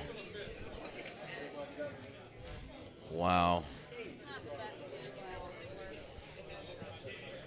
Tony Manny putting the 1 ball right behind the 7. If Matt contacts this 1, there's a really good chance that 4 is going in the corner. It's wired, and he sees it. Yes, so really that's all he's got to do. I mean, he's got to make sure that he hits that 1 ball flush, and the 4 is going to go. So going for the 1 railer here. Oh man, he tried to come 2 rails in. I'm really surprised that he went for 2. I really felt like 2 rails was going to make him overcut that 4 ball. I would play safe. So Matt's on 1 here already. I'd come around to the other side and lock Matt like right on the back of the 4, or lock Matt right on the 7. You know, because now you have the opportunity to put him right on top of the ball. No. Yeah, he's going to try to get out, and this 1 ball could drift over towards that 7. He's got to be careful in the speed here. Yeah, I mean, the issue is that if you're going to try to run out now, you have to understand that you got to get to... You still got to fix that 7-9 down there. Well, the 8-9, I'm sorry. The The 9 8-9. will go on a carom, but you got to be on this. You got to be on the rail, basically. Perfect to just thin the 9. I mean, thin the 8. So he can do it, and he's in good shape right now. Well, and honestly, I mean, he's got a good setup here because where the 5 is, the 5 will lead to make the 7 in this on the bottom side pocket on the screen, the way we're looking at it, which will lead him to that rail. So let's see if Tony can put it together. There's been several outs that have been much easier than this that have not gone in Tony's favor. So let's see what he's able to put together here. Yeah, that one you just need to hit with a slow spin, and that was a great shot. Now, ideally, what you can do is if you can play this, which is dicey, I mean, there's 2 ways to make this shot. You can just play pocket speed, try to hold the cue ball to play the 7 in the side, which will allow you to get where you need to be at for the carom. Or he can just put a firm hit on this and come up above the 7, play the 7 in the corner. Oh, he tried to spin it. Yeah.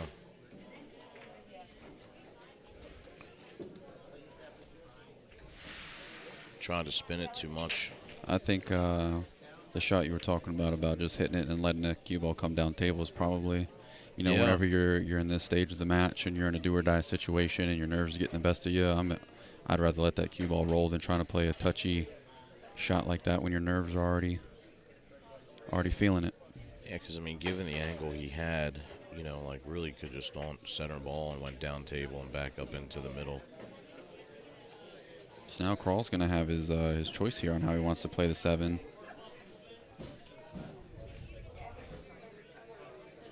Going to come on the other side of it? Yeah, I mean, really, he's got a lot of options. Oh, no, that's... Ooh. Wow, he got fortunate that he didn't get stuck right on the 7. You'd like to be a little closer, I think, if you're going to play that carom? To carom, but I think where he's at now is fine. I mean, I think if you just draw it back, he's looking at it now. See him looking at it? Mm-hmm. Yeah, I mean, you just try to get it back to rail as much as you can, just like that. See, that's where he wants to be. So this 9 still has a chance of catching the point of the pocket. Let's see. Yeah, she's going to use a little inside spin. Oh, he missed it. He caught that 8 ball really full. Wow.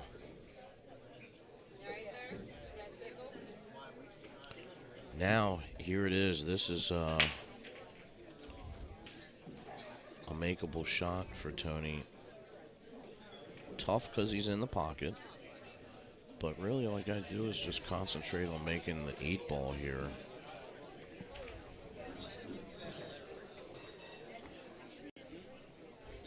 And I want to put a little pace on this because I want to come. I don't want to try to hold the 8 here, the cue ball. I want to come down table and back into the middle.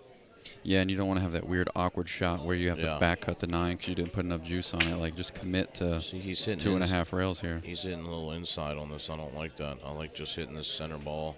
See? It made it so much more difficult. And, yeah, it's...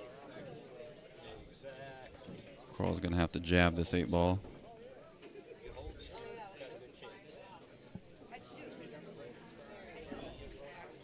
Yeah, I think you can just... Or does he shoot at it from this? Yeah, he's... I think you can just draw this back and still have a shot here. Yeah, good shot. I mean, that's probably the best that he could have hoped for. Now you can just cut it in. This one's gonna run a little bit though. It's just center here, center high, perfect shot. Matt Crawl 6-3 over Tony Manning.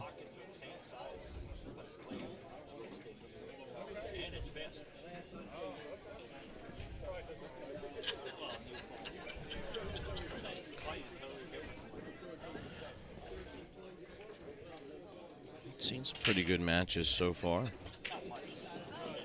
I always kind of look forward to that grinded match, that goes back and forth all the way. Yeah.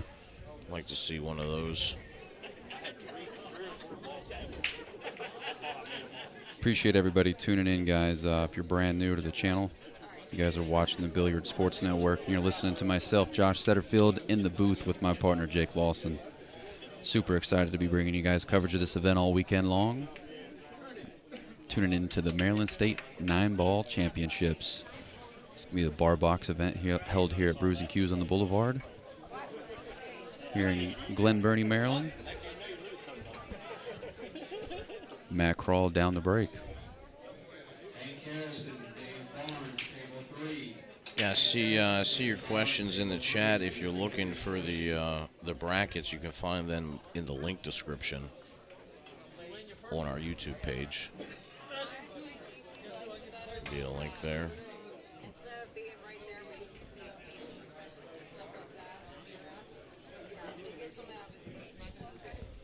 So dry break.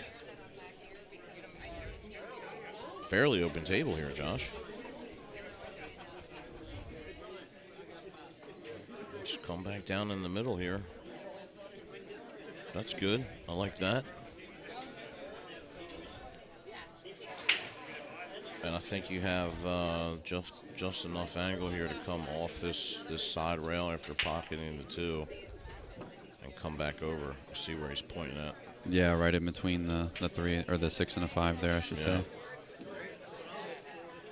Don't have to get crazy on this one. Well, that was good. He hit that great. Don't end up on the rail here. You're going to make it tough to get to the 4. Well, he might be able to slow roll. Now you have to, right? Because you got on the rail, you have to slow roll it and play just take your medicine on the 4, because if you try to do anything crazy, you have traffic there. So, I mean, I guess if he wanted to, it's kind of hard to tell exactly what the angle, but he might be able to force follow and send the cue ball behind the 9 and around the 6. But I mean, I really feel like you don't need to try to make this complicated, especially with the way this match has been going. Man, he's not looking at the 3-9 combo here. He is definitely eyeballing this carom shot, which to me is pretty difficult here. I mean, you're going to push the 3 down to the bottom rail, and then the cue ball is going to go up table. I'm not sure there, but again, look. It's not leaving Matt anything. At least Matt can see the 3 ball this time. He may be able to play the 3 combo here because of the way he's got to cut this 3.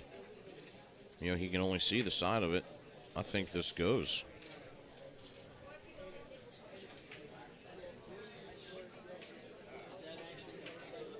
Ooh. Oh, he don't want that to come down there. He's going to get behind the... Oh, nope. Oh, look at this. Stop shot, stop shot. Stop shot almost. Tony's going to eliminate some of this traffic here. Yeah, this is his opportunity here. When you got Matt Crawl on the hill, you got an open table. It's got to happen right now. Oh no, man! Just he kind of popped up there on the on that 4-ball. Yeah, he's frustrated.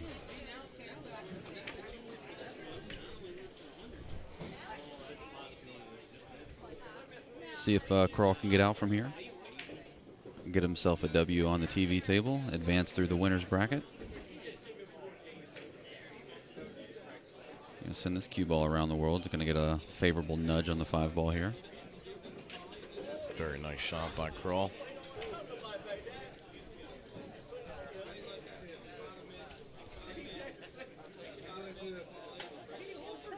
Jerry Stone, Mark 4, table 2. Jerry Stone, Mark 4, table 2. Pretty easy here for Crawl. Just draw back a little bit for the 7.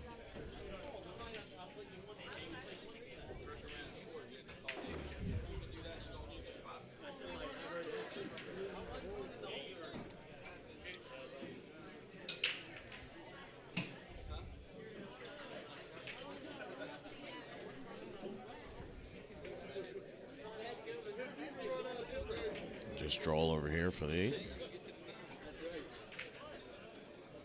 Nice shot there by Craw.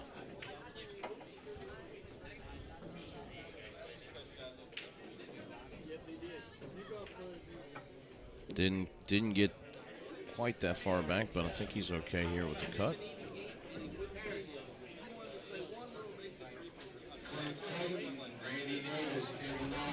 And there it is, Matt Crawl over Tony Manning, 7-3.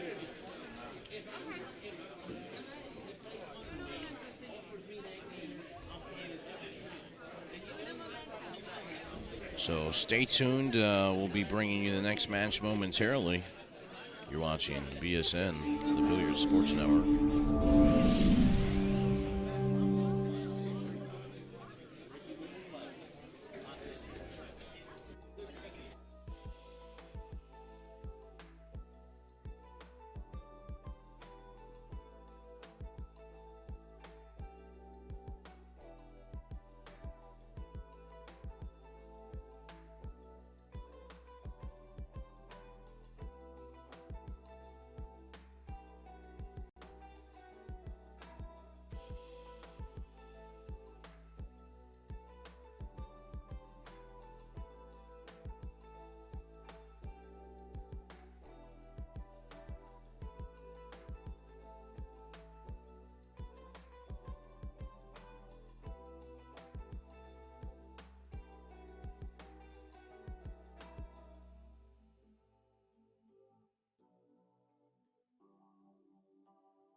All right, guys. I'm a little late to the table here, but the match has begun. Rick Scarlato Jr. and Sean Jackson. I know Rick well. I don't really know too much about Sean, but let's see what he's got.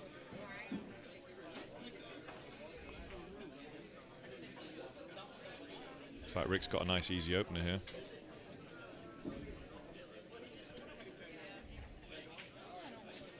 This is what you want to settle the nerves when you first get out there. Yeah, nice rack to just work your way through without any craziness. Yeah, nice and open. No real clusters. Connect the dots.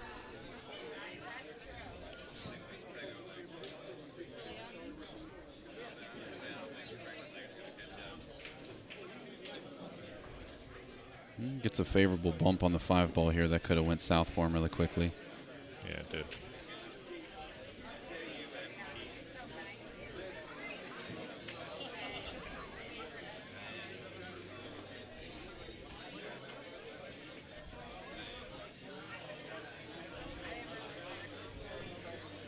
He's going to make quick work of this one. You couldn't have asked for a better split.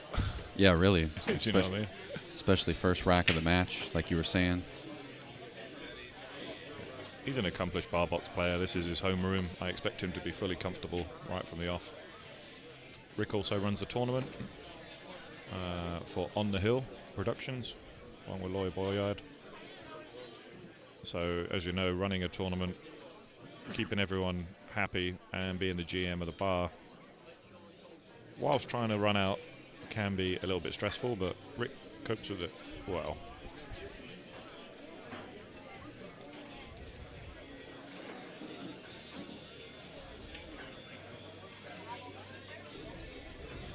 Gets nice on the 9 here.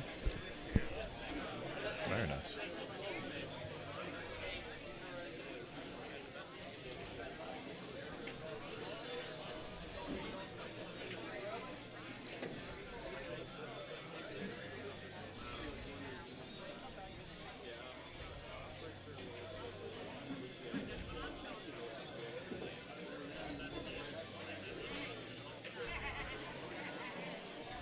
He's good out there to put himself on the board, take the first rack of the match. Beautiful. Now we missed the beginning of that rack, so I didn't get to see exactly what happened there. But I assume that Sean won the lag. Sean broke Dry. Yeah, and then Rick gets out from there. So Rick in a pretty good position here, because if he can run it back and break and run on his serve here, then he'll be up 2-0. Alternating break format puts a lot of pressure on Sean right out of the gate. He'll have to play flawless to be able to catch back up, and still he has to hope that that Rick is going to make a mistake to give him a chance to capitalize on it. So yeah, 100%. This is Rick's favored format as well. Enjoys 9-ball on the box. He's always in action.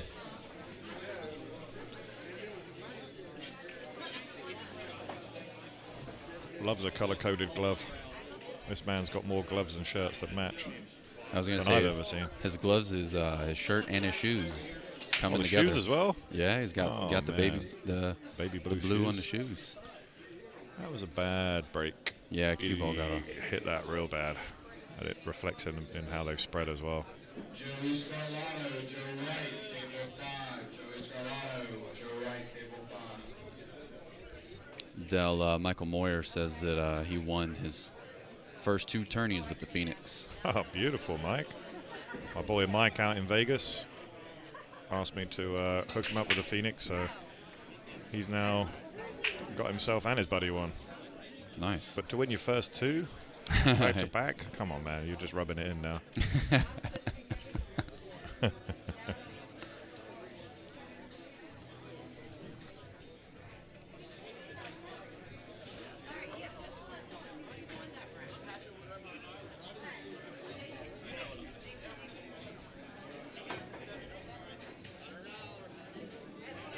Sean calls for a push here.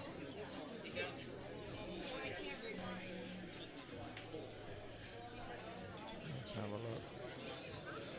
Yeah, you want to push this somewhere it's not easy, just down to the bottom rail.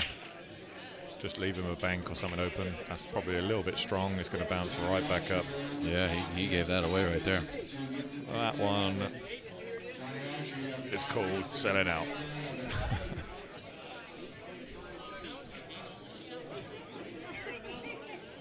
They're calling a 5-minute timer on Johnny Archer right now, so Rick's trying to get a hold of somebody else to make sure that somebody goes and lets Johnny know what's going on here. Goes to what you were talking about earlier about how hard it can be to maintain focus on your match when you have the responsibility of this entire event on your shoulders. Yep. In between your shots. Looking after the superstar. It's tough. Yeah, for real, because if anybody else's name gets called right there, not Correct. a flinch. He probably doesn't even worry about it. We're all treated equally here, just so everyone's listening.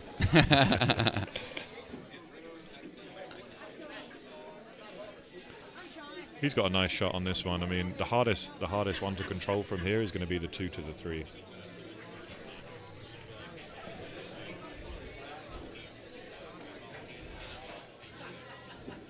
So I quite like just letting you stroke out here and just going twice across the table. That'll afford that you come into natural shape on the 2.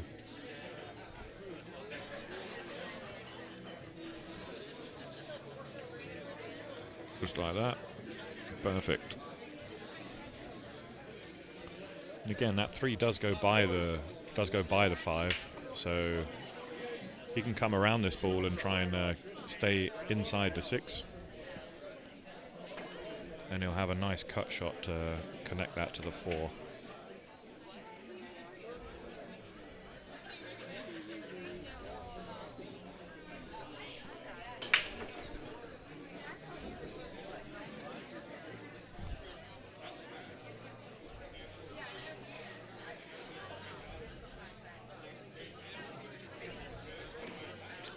Yeah, he just stayed inside the 6 there, very nice. I'd say that 3 does cut. And now he's going to connect the dot. The only one I don't like is a 7. I don't know how close that 7 is, where it might just need disturbing, or he might need to get behind it. Let's see what he does. That's obviously thinking a little bit further down the line, but he needs to be aware of it.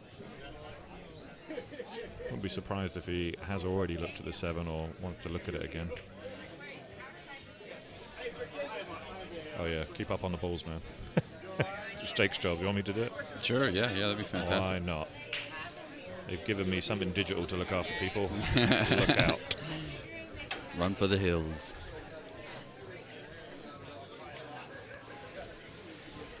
I don't expect him to do anything too fancy here. He could possibly just hold on the 5, or he could go forward and 2 rails around. I was wondering if he was going to try to stay below the 6 here and hit the 6 off the side of the 7 to develop it a little better. I mean, that is a shot too, but the problem is he'd have to draw back quite a way to control that. Yeah, with this angle right here, it's kind of tough. He would have needed to and come again, out a little more. I think the way that, he doesn't look two-faced, so I think the 7 goes in the side, to be honest, because he doesn't look that all that bothered. He could easily just go forward and come round and back of the 9 here.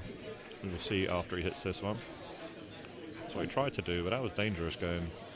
Oof. He didn't want to contact the 9, I know that. Yeah, he definitely got a little fortunate here. The 8 ball still goes, and the cue ball had enough juice to still come out and see the 6. So, problem now is that the 8's definitely hindered. The 8 went into both pockets beforehand.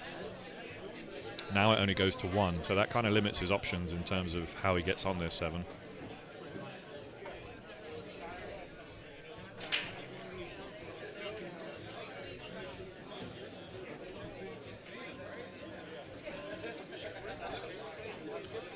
So it definitely goes in big.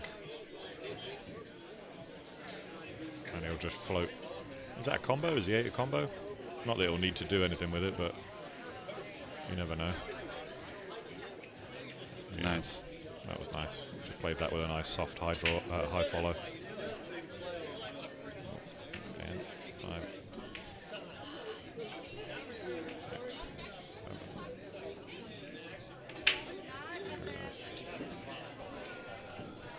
Almost perfectly straight in for the second 9 ball. Easy as that. Sean hasn't really had too much of a chance to be out of his chair yet this match. Until now. Yeah, it's going the way. Let's see. Let's have a look at his break in a bit more detail now that we've caught up.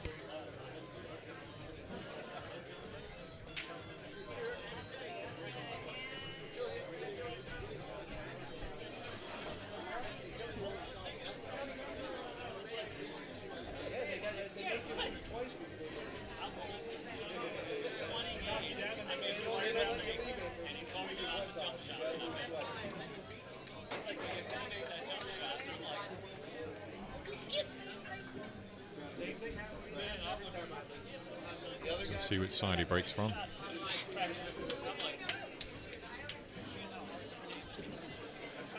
Looks like he's one of the popular BK Rush. So many people use that BK Rush, you know. $700, it's not cheap either. No, it's not. But why, you know, it's a great break cue. I gotta give it its credit. The brush, I call it. The brush? Yeah. Ah, look at that little kiss on the 5-ball to get it down here. Tell you what, you know, that's a solid break he's got. If he can control that cue ball a little bit better. It's, yeah, we got the one down. 4 Sorry, down. my bad. No, you're good. I forget every other time. Yeah, my man's got 3 There we balls. go. That's what I'm saying. It's a monster break, and if he's on the, if I don't know if we can just change that to the long camera. He's on this too. He can just make this plain ball and finish natural on the 3. Yeah. Yeah, I think he sees both sides of that too. He sets himself. Let's see what he's got.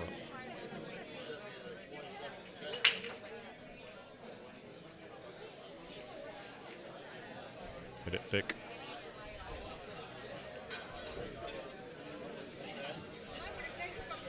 That's unlucky.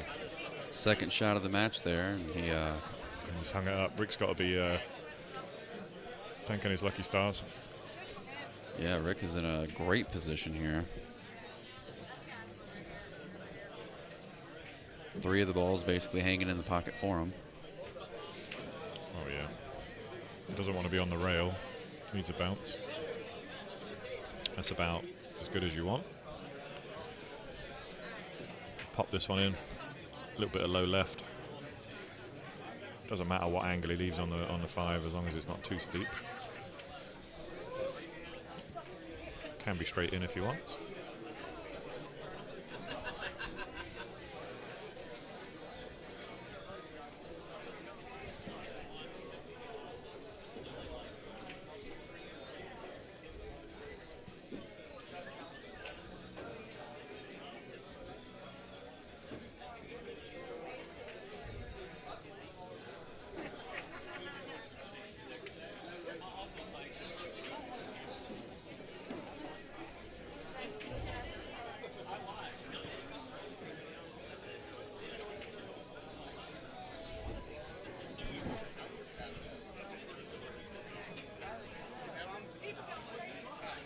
I'll catch up soon. I'm looking around the room. This is just a nice easy out again and making this 3-zip. Doesn't look too stressful.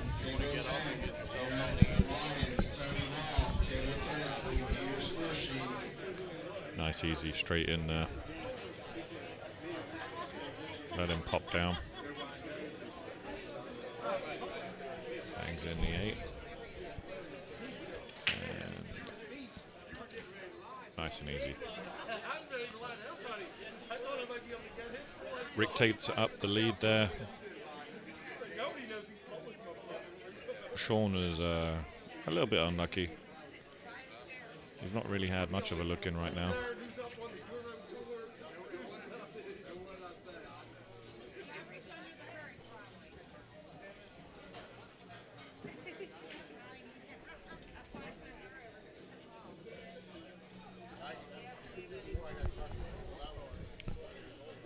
Rick Scarlato, wow, man.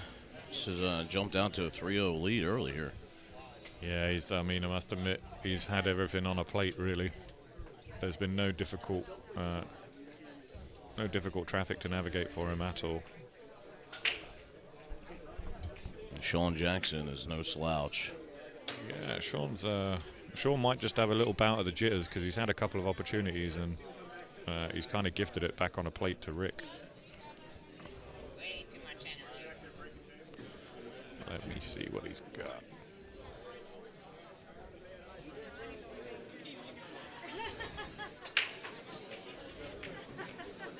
Nice contact on the break. Tough opener though, because there's only a very small window if he tries to go 2 rails across. Yeah, that's tough. He's got to get just almost dead center to the table. Yeah, he's got to finish on that center tangent line, like you said, in between the 9 and the 7. So that's really kind of hard to judge the speed here, right? I mean, as long as he comes back, I mean, he's got a little bit of angle. He could even bump the 7, use the 7 as a stopper. Yeah. But again, you don't want to it's easier just to bring the cue ball back and forth.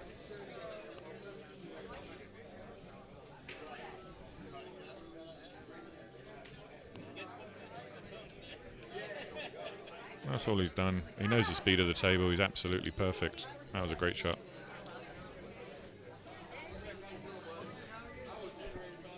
Yeah, great shot there by Rick.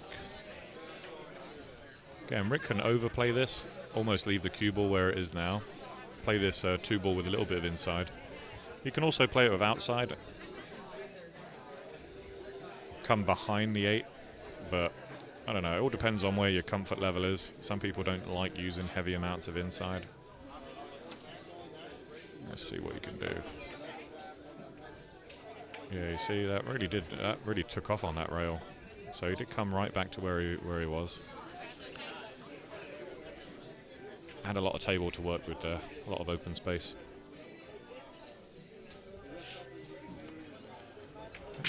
Ideally, you can play a stop shot here. You can even just drag it back maybe an inch or 2, leave himself a nice angle from the 5 to the 6. You want to sit down? Let's see what we got.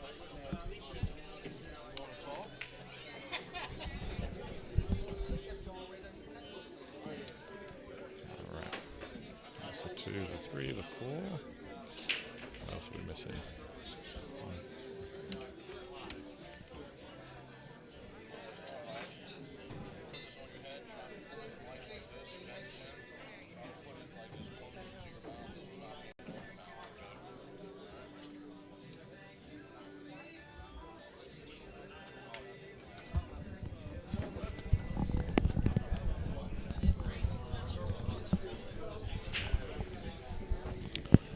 All right, Dale, we have another young juniors player in a booth with us. Fantastic. This is Jaws, D'Angelo Spain. Jaws, you want to say hi to everybody? What's up? What's up, man? Jaws. What a name that is. Where did that nickname come from? I really don't know. My dad just thought of it. You tell people because you're a killer on the table when they ask. The shark. Shark in open waters. Yeah, Jaws, one of the top up-and-coming junior players. How old are you, Jaws? 9 years old. 9 years old playing. You even see over the table? Can you see over the table? Yeah. Yeah? Good. Good. Yeah, there you go. All right. You played yet? You been in action? They're not playing today. They just came up to... You just came to sweat it. Who's your favorite player? My favorite player in the tournament? Yeah. I have to say...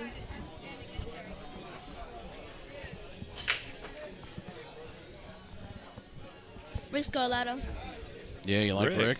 Yeah. Hey. All right. You give you free table time? Is that why you say that?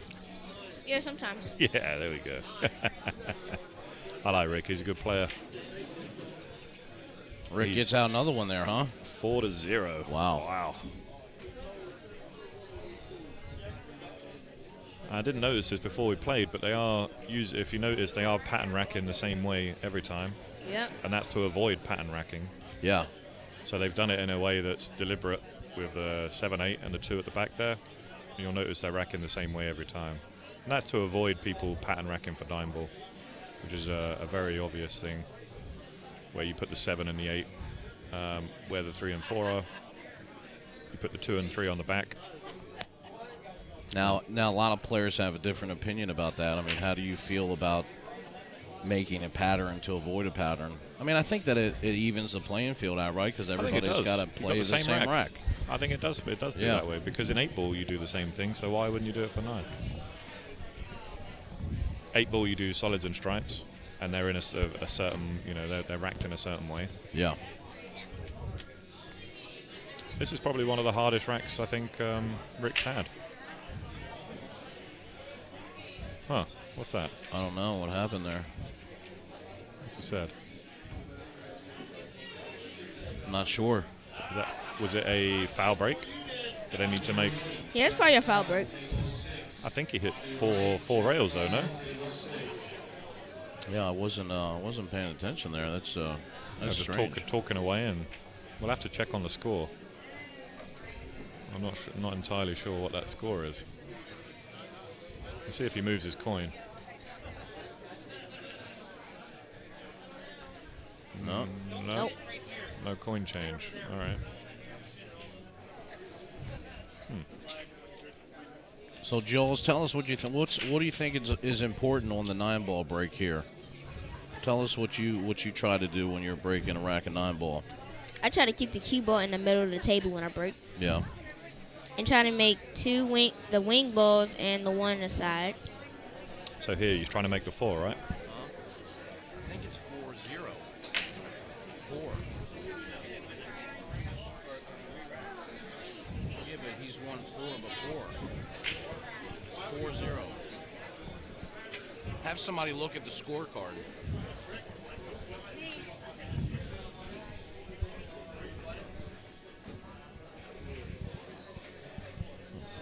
That's what I have. Yeah, but the one before was the 4th win. Yeah. So that would mean that they just broke out a turn. So they just went. Yeah. He said it was a foul break. Oh. So he didn't break out a turn. So they he re-racked, and I guess Rick broke. So the rule there being you can take ball in hand, or you can choose to re-break. So outside this tournament, who's your favorite player in the world? My dad. Your dad? Is he in the tournament? No. He's not? Man, that's pretty cool, isn't it? Yes, man. That's got me right in the fields. Yeah, it got me in the fields, too. I was expecting, like, Strickland, Jason Shaw, someone like that. Oh, my favorite pro player is... Pro player, there you go.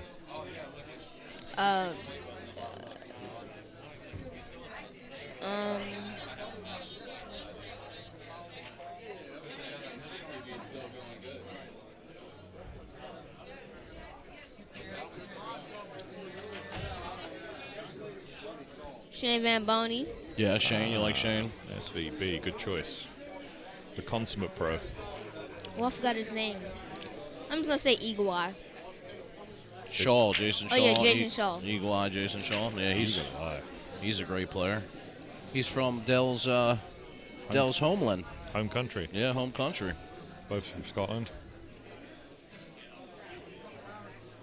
This isn't an easy shot to, he can catch this. If he catches this well, oh, there we go. A good shot. Look at that. It hit it 3 times.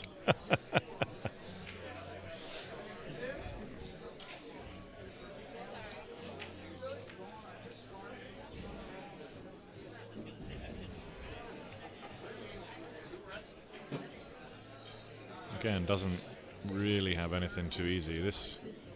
They can try and punch this out, but the 3 to the 5 is going to be the shot. Yeah, chose to go forward. Now it's getting difficult. Yeah, I mean, if he had a little bit more on it, I think he would have gotten there right before the pocket. But yeah, I don't know if he was trying to come topside on the 3 or if he was trying to get below it a little bit. Looks like he's going to play safe. He's going to try and push the 3 into the 6 and bring the cue ball behind the 7. That way it develops. It develops the cluster and offers a little bit of safety. Yeah, I'll get one of those balls behind. Yeah, it was a nice The shot, I crowd. thought. He didn't get the cue ball where he wanted, but it was still a good effort. Now you're up 4-0. Do you like attacking the 3-5 combo here if you can see it? If I was going to attack, I'd probably play the bank, because the combo doesn't really afford any shape. Plus, I can draw the cue ball into the 6 and try and hold the cue ball down this end. So there's a good chance I'll get safe. But Rick should just play the up and down safety and use the 5 as a stopper. Ooh. Smart. Kick safe. Beautiful. Very smart shot. How good Sean with the jump cue? You know, I don't know. I haven't. I've seen Sean play a lot. I've played against him, but I don't think I really have had experience on the jump. But you know, like we saw a similar shot like this earlier. Like anytime the ball is that close to the side, and you know Rick's left him some space between the 9. Makes the jump a little bit easier here. For sure. And you have to take the jump, because if you hit it correctly, I mean the ball's going to travel up and back down. It's naturally coming down, right? Exactly. Like you don't have to put any kind of nothing special on the jump here. Thank you, sir. There we go. Let's see how he does.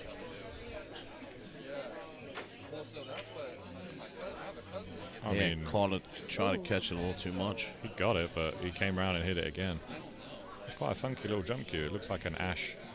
This looks like an ash jump cue. That's crazy.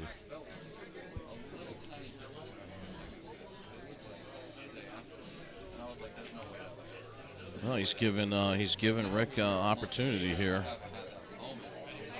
to stretch his lead out even further. Yeah, I think he's straight enough where he could just draw this straight back, close to the rail as he can. Oh, just twisted it a little bit too much. So first bit of pressure you've seen from Rick. Yeah. Maybe there was a little bit more angle there than we thought, you know, trying to draw back, because he really got in. He got lucky with the position there because he got in good shape, but this isn't an easy positional shot, this 3 to the 5. It's going to be really, really tough. How do you like hitting it? Do you like going forward with this? Just catching the rail first? yeah, I mean, if you can control, I mean, the thing about this shot is, right, if you go forward and catch the rail first, you almost got to come 1, 2, 3, 4 rails in between. Rails. He's drawing it. Yeah. So I'll again, come around the table. Yeah, around the table. Look at this. Is he going to get in the yeah, gap? See, this was always the danger. Look at that. Oh, wow. No reward. Can you believe that? Oh. Yeah, I think Jaws is right there. You got to go forward and come back around. See, I like that angle you said. Up here and then back into that gap. Yeah, because as long as you hit that 3rd rail perfect, you're going to come into the 6. I almost like a little short jump here. Yeah, the short jump's probably the shot. But here's the thing: the safety's so easy. Here's where a lot of people get this one. He's going to use a jump cue, but if you were going to kick at this, use follow. A lot of people use draw, and then the cue ball travel, it goes forward. But if you use topspin off the back rail there, it should stick. It is an ash cue. You notice that? It's got like a snooker ash. I wonder what jump cue that is. I've never seen an ash one before. Oh man. Whoa. Ow. That one is going to hurt there. That does hurt. And we're left with a 6, 7, 9. And Rick's looking at 5 zip. You like coming 2 rails here into line on the 7? I just like 1 rail. I don't, 2 rails. I do like a stun shot. Yeah, the slow, because it can slow down on you. I've had it slow down on me before, and that really annoys me. That was a good shot. He's got a good angle, right?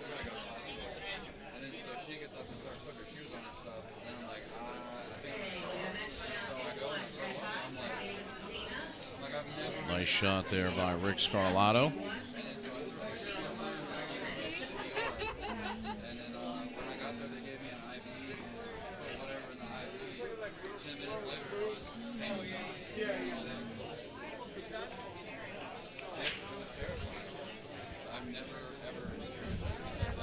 Nothing really tough here, just center ball, really.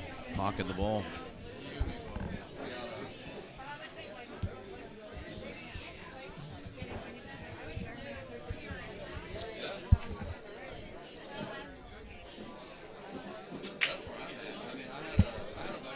There you go. Very nice. And Rick's in a commanding lead now. I don't think Sean has a way back, especially with this alternate. If you find alternate break format, if it was winner breaks, he might have a chance, but alternate break, I don't think he's got hope. Yeah, and Rick's been playing really well lately. I mean, I've had opportunity like right after the quarantine to play a couple matches with him, and you can just tell he's hitting them a lot better now. It's funny because you can tell who's been playing, during the quarantine and who hasn't. Correct. Of course, Rick is the tournament director of this event with On the Hill Productions.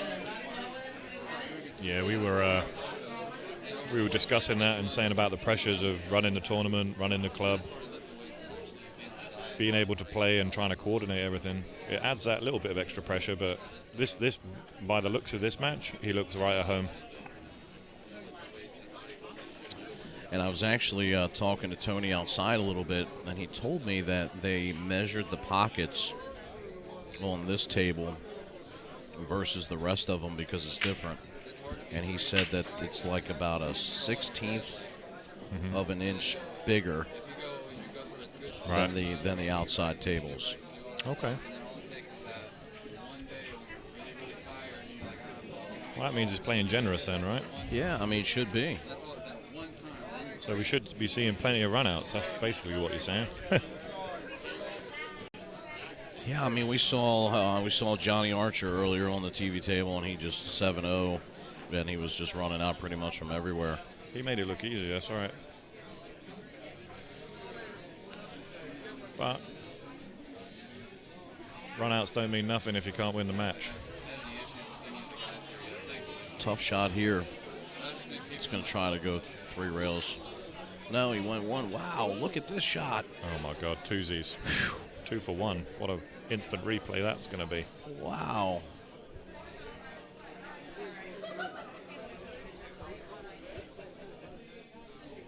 Great shot there by Rick Scarlato. And he's left himself perfect shape for the 3 and the 5. Inside English. I don't like putting inside on this. Inside means it's going to hug. I probably would have put a follow, but it's worked out very nicely for him.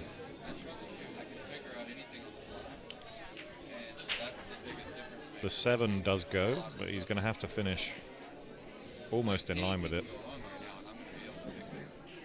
I think it actually goes from anywhere, really, but he'll prefer to be on the high side of it. It's so tough.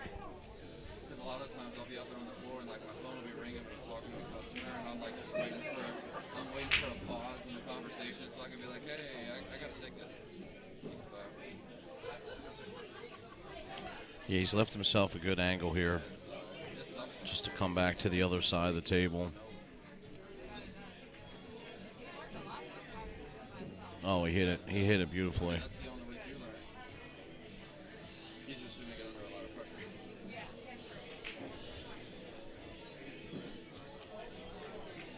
So what do you like to do here, Jaws, with the 7? You like to just try to roll this in and play shape on the 8 in the other corner?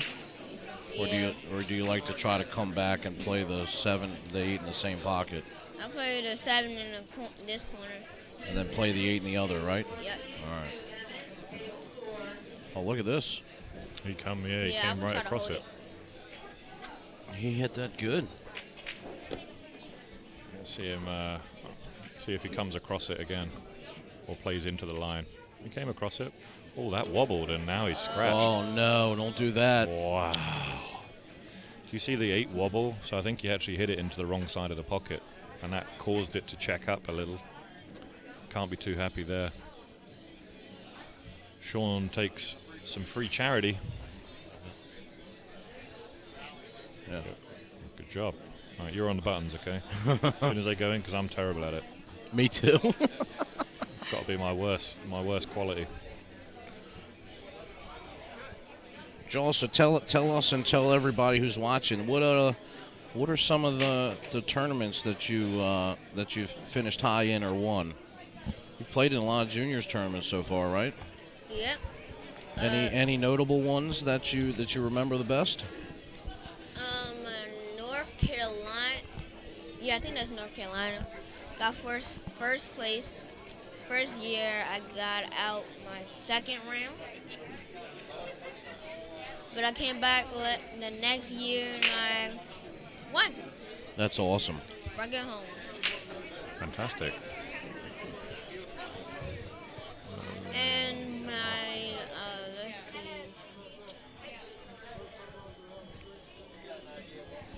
It was a mini tournament. It was a sidelines. Right. First place. Came in first place there as well? Yeah. Wow, for the 8-9. Wow, that's pretty good. He gave that one a slash. Yeah, I mean, that's kind of the issue with that shot because you didn't know where the one was You have going. no clue where it's going. I think he was hoping he'd probably, he'd bank and make both, but that's unfortunate where it's finished. I know he's on the buttons. There you go. Just hit the ones that aren't on the table. Say the 4's down and the 6 is down. So hit 4 and 6. There you go. And the 4. There we go. There you go.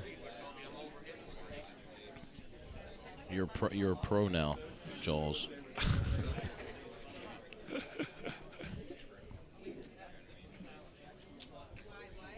Yippee! This is an easy ball to hit because the 1 is way out in the open, so that really restricts some of how you kind of work your angles. The closer to a rail the kick is, the easier it is to hit. What are you doing? 3 ball? I think he's playing this one, right? Yeah, one ball. The 1's out. I think he's got to come, he's only got one road here, and that's 2 rails into it. I mean, that was a lovely shot. Look at that. Great hit. Good hit. He made it look like a really big ball. Oh, yeah, for sure. That wasn't an easy ball to hit, that full ball. I don't like his next shot, especially if that 5's off the rail. And then I think it'll just graze off the right-hand side of the 1 and play like a nice soft safety. All about your touch and speed control. Yeah, I mean, you could do that. It's a negative safety, but it's a safety. I mean, really, what's the alternative there? The alternative is I think he's going to try and just freeze it and then come 3 rails and take the cue ball behind the 7. But I don't know. Both shots. This is the shot, but he won't want to play it. He's worried about losing the cue ball too thin. Yeah, that's why he's not going to play it. Yeah, so now he's going the other side. I think he's going to try to come 3 rails. Yeah, but the 1 was always going that way, so I don't know why. He couldn't freeze it. He may have been better just coming behind it and trying to kick behind it with a bit of right spin. Yeah. Bring the 1 ball down and across. It's funny sometimes because like that safe that you were talking about, the slow speed, just nip it and leave it. Like a lot of guys don't think about it. I remember playing Uranus one time, and we were playing doubles, and I said to him, why don't you just hit it easy and leave him stuck? And he's like, I don't even think about that shot sometimes, Yeah, it's often classed as a very negative safety. Yeah, right. Because it's something that, it's like what a nit would do. Yeah, right, yeah. I tell you what, if it gets me the safe, I'm playing it. Sure, why not? Do you like the combo here, or would you play the 3 long? I would do the combo. You like the combo? Yeah, I think I was with you there, because it's you can control the 3 ball quite easily. Yeah, and you can come back around. See, he had nothing there. Even if he made the 3, he was fudged on the... Yeah. Yeah. But, I mean, look, he's got fortunate there because he's left Rick behind the 8 and the 5. Can we look long, Jake, see if the 5 goes by the 8? Because if he kicks this in, I think he might be able to cheat the pocket just a touch and play the 5 long. Yeah. It doesn't look like the 5 can go. You don't think so? I think he might, because his pockets are playing slightly bigger. Oh, yeah, I think he can cheat the pocket. He could possibly cheat it, yeah. I think he might try that. Just put all your eggs in one basket here and make that. Oh, and he bumps it. Wow. He didn't want to take the risk. Fair play. What a great shot. It was a nice shot. Again, he's kind of on the 50-yard line. He's on the rail here, so the easier shot is to cut it in the side, but it doesn't offer any positional value. So I feel like he's forced to take it into the corner and flirt with the middle pocket a little. Yeah, it's... I mean, it makes it very difficult that you're on the rail now. Yeah, he's slightly jacked up, but if he powers through it, he should be able to take the 7 in the opposite side. Oh, he was able to hold it. Very nice. Hits it good. Slightly deceiving on the angle there, but he played it very nicely. I like that. I mean, you know, this is nothing but draw back about 5-6 inches, and you make it a lot easier on yourself here. He'd like to be just maybe 6 inches in front of where the cue ball is now. Yeah. Doesn't want to stay high on the 8. Needs to be below it. Make the 9 easy. He's perfect. Yeah. Great shot. There it is. 7-8 down. Nice job.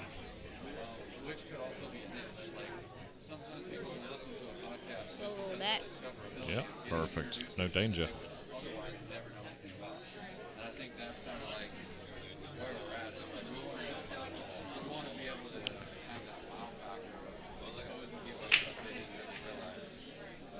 All right, Jules, you want to give the fans a wave up on camera 3? Just there you go. Wave there. Joel's in the house right there. The little man. Yeah. There you go. Hey. Now you know me and Jake aren't cool enough to do that. Well, speak for yourself. Well, I should only speak for myself. You're wearing your hat backwards. Exactly. I'm hip, man. 6-1, and look at this. This is the shot that got him out of the this rack here. You see, he gets unfortunately snookered behind the 8 a little bit, but great to see Dynasphere sponsoring the instant replay. Beautiful shot. Look at this. Bam. Gets the contact. Lovely. Perfect shot. 6-1. Rick Scarlato leads Sean Jackson. Who's out there in the chat room, guys? Come say hello. Come say hi. Where are you watching from? Yeah, I'm actually going to do some giveaways later on, so beautiful. Make sure you guys are sharing the stream. Oh, high amounts of topspin.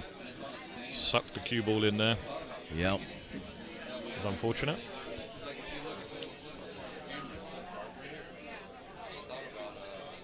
So obviously down 6-1. He's just got to, Sean's just got to stay level-headed here and get through this rack. I've seen it done before, mate. I have too. Matter of fact, I've seen it a lot with Mr. Wilkie, who's here today. Oh yeah. He has so many come from behind wins. Oh, as I say though, alternate break format is so tough to do. You have to rely on a lot of things like that to happen. Dry breaks, scratches.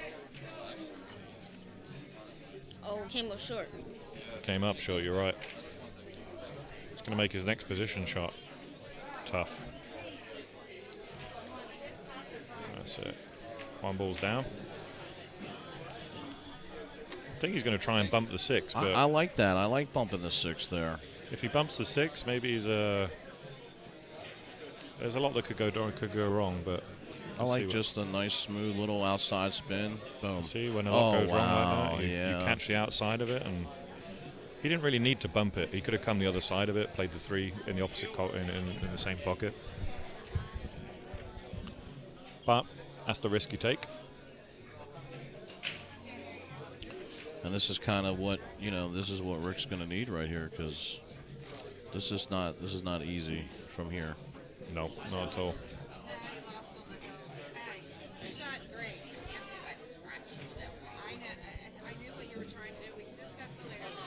So he's going to try to come 2 rails at this. Oh, he just missed it. Barely missed it. Good effort.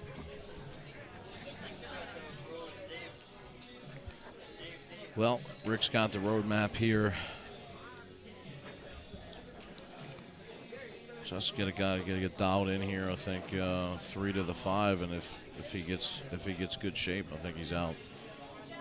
Yeah, I don't see a problem. The hardest shot he has right now is a 3 to the 5. Yeah. If he connects that,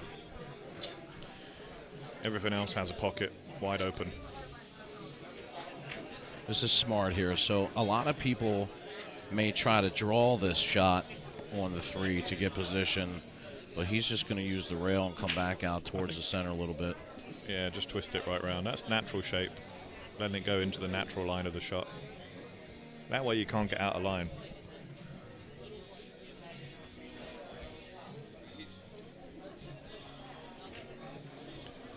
That's pretty good. I mean, it's not too straight, so. Just come back to the middle of the table, come back center table, leave all your options open. Yeah, I'll come back to the middle of the table. You like that? So I can do like a stun shot for the 7 ball. Yeah, just stun it in. Have an angle on it, so I can come back for the 8 ball. 1 rail off the rail. Oh.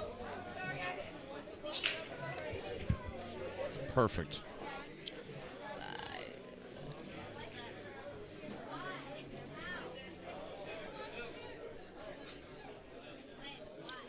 He's thinking. Just go to the rail, yeah. Absolutely no danger. Again, go to the rail with a bit of left-hand side. Oh, this looks like a stun shot. I like just drawing this back here a little. If he's straight, he can come right back to the rail. Oh, yeah? Yeah, I didn't like doing that because it takes you towards the rail rather than coming off the rail. I'm not saying it's not a difficult shot, but it's you want to stay off that rail as much as you can. On a bar box, it's not as bad as it would be on a 9-foot table. Yep. Nice little recovery, and I bet you $1 he makes it, right? Yep. All right, good. Sean Jackson concedes. Well, wait, if he makes it, you get the $1? I do, yeah. Oh no. He said, "Oh you just no." shook on it, man. You shook on it. I'll take a beer though. If you can go show your ID at the bar, I'll take a Heineken.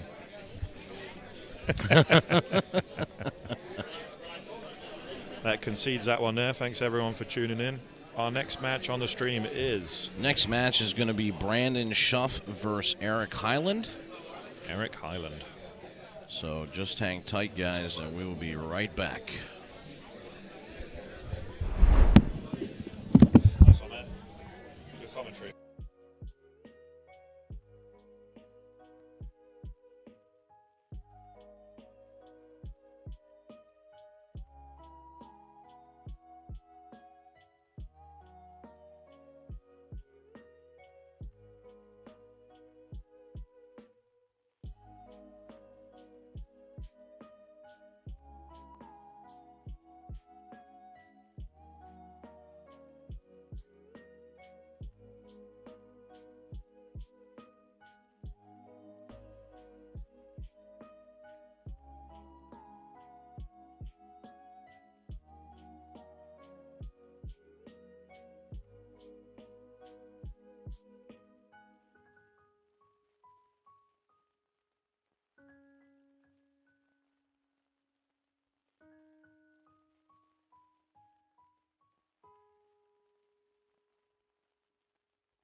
What's going on, guys? Going to be bringing you a match. Brandon Schuff versus Eric Heelan. Eric at the table. Just broke. And this is what he's able to step up to.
Oh, wow, look at that.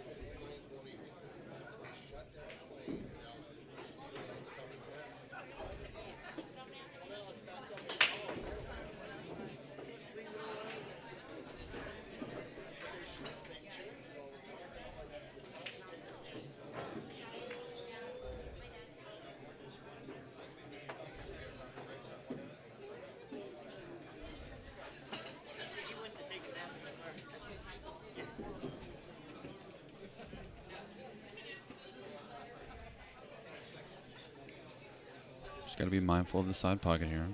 He's going to come all the way around it again.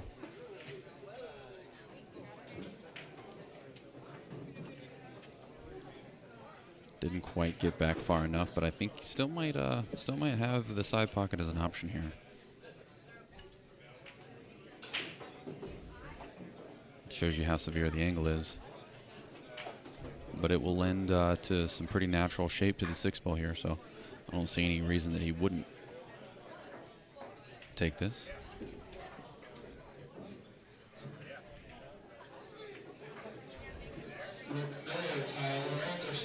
See him double checking the angle here.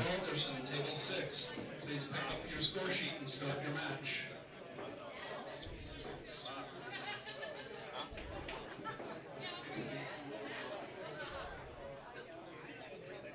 Could always bank it. You got the bank or you got the cut. Let's see what he decides to do here. So that 9-ball is going to spot up. There's no early 9. Oh, well, actually, no, it's not. Sorry, it's only if the 9's made on the break.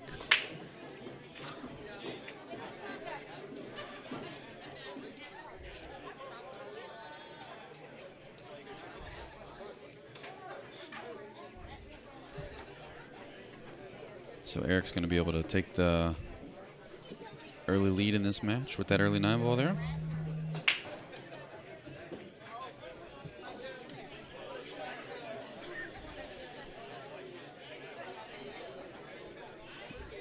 Got Brandon Schuff at the table. Show enough Schuff.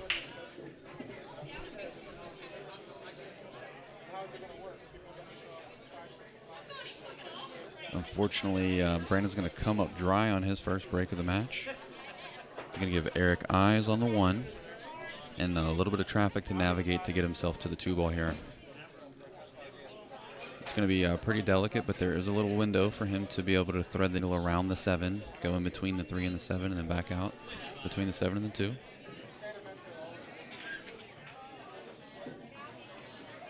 It's going to be touchy to be able to miss that 3-ball, though. It's going to be really easy to run directly into that 3, so let's see if he hits it on purpose or he goes for the safeties. It's going to be, unfortunately, not good enough to hide the Schuff.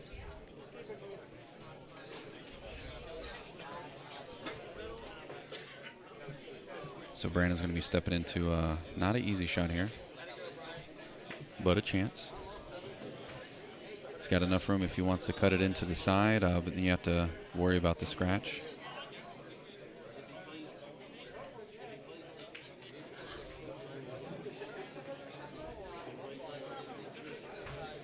Because of how close the cue ball is to the rail, he would have to try to dig into the ball. So I think he's going to elect to follow this and just catch the side, the rail right after the side, just like that.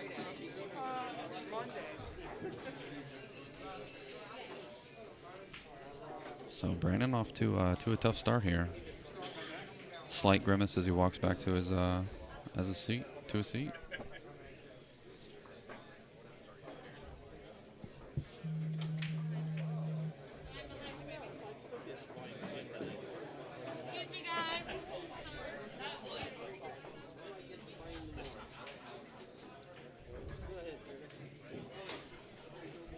Erica lefty.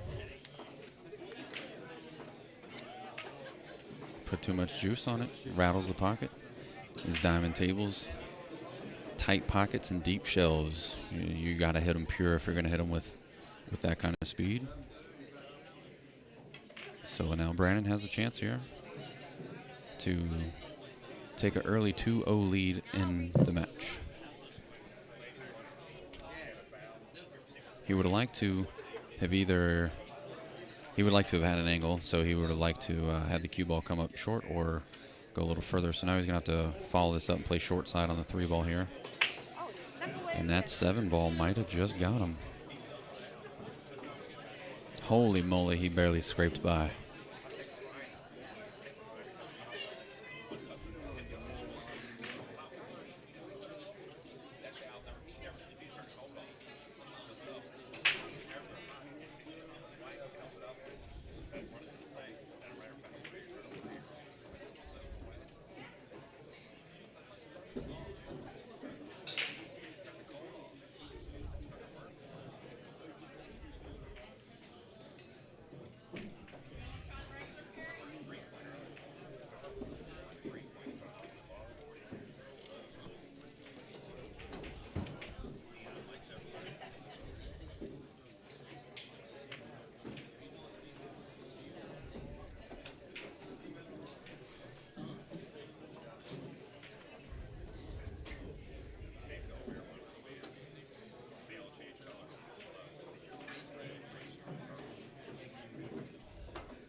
Please pick up your score sheet and start your match.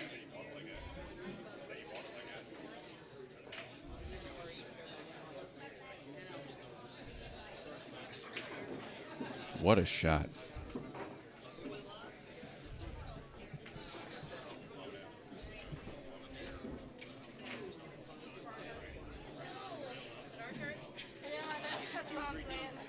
Brandon ended up a little bit straight on this, so we're probably going to see him dig into this ball. A little bit of low left. It was open. What happened? I said it was open. No, I got up so because they ordered food. Rachel went to play, so I got up so. Oh, they called her? I don't know. It's hard to tell exactly how the angle is because it can be a little deceiving.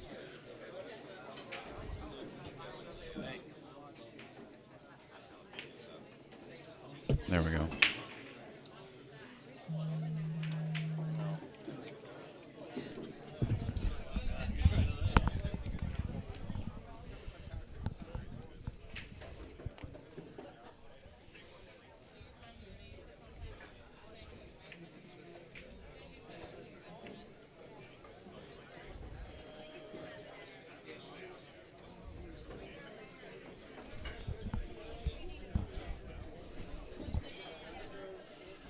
Oh, Shuffleupagus. Taking a 2-0 lead in this match. Now, Eric Highland, no slouch by any stretch of the imagination. He used to play all the time. I think he's, forgot where he told me, but I think he's up near Delaware somewhere. originally. And he was playing a lot, and I've actually played him a couple times up in Delaware. Very good player, definitely can get out. I think he had a kid and just couldn't play as much, but certainly understands the game. Oh, he actually lives in York, Pennsylvania. Pennsylvania. Yeah, that's actually not too far from where I'm at.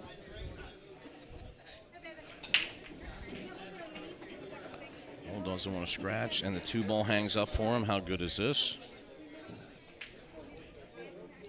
Yeah, this is looking great for him. You got the 2 laid up in the corner, everything else wide out in the open.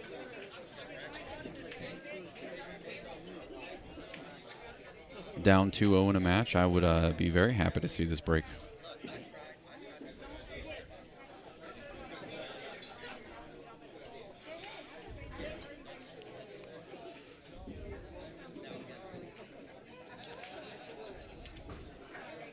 Yeah, I think you can just come back and forth here.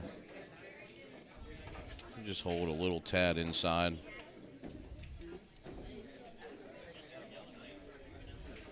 And now he's got a really good angle to get back on the 6.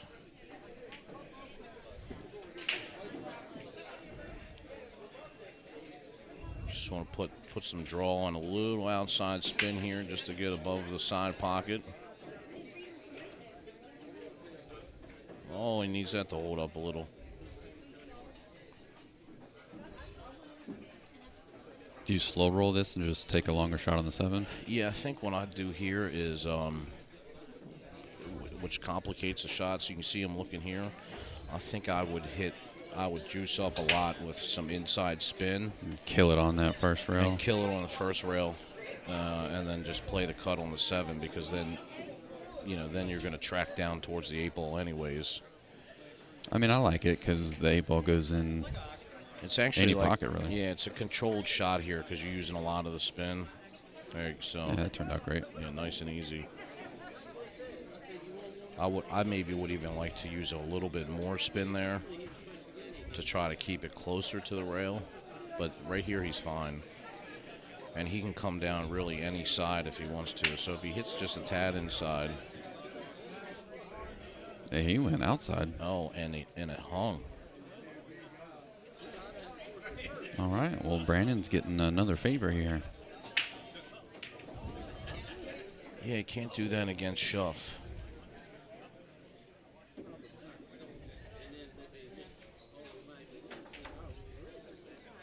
Obviously, the ball in the pocket that deep makes it a little difficult.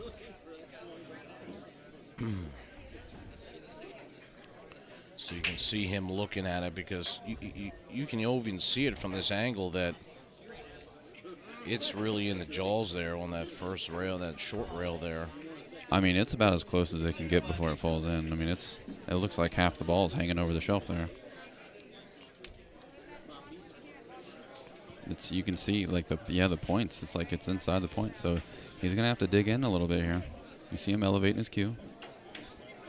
Yeah, this is good right here. Yeah, he got there. Wow. Beautiful. Nice shot there by Brandon Schuff. Great speed control.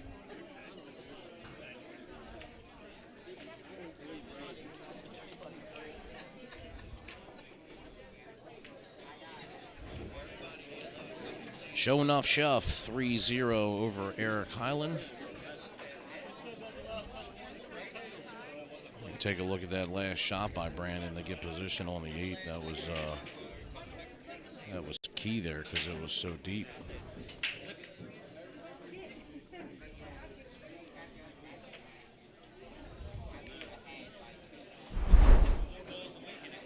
Since the replay brought to you by Dynaspheres, next-gen phenolic resin balls. You can see it's so deep he's got to draw out. And he's going to come back off the side rail right in the perfect position on the 8-ball. Nice shot there by Brandon Schuff.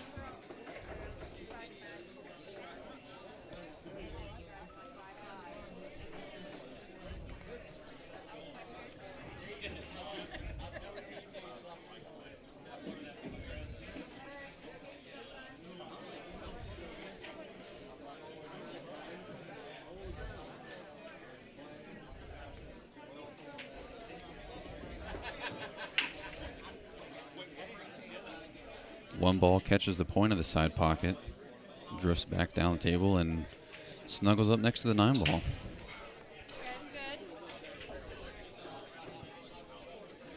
good. Yeah, always dicey when that one ball goes next to the 9 because you don't want to line it up for anybody. I don't think the 9's on. Yeah, if the cue ended up on the other side of that one ball, he'd probably been able to play a carom there. Look Ooh, at look that. At What a wow. shot.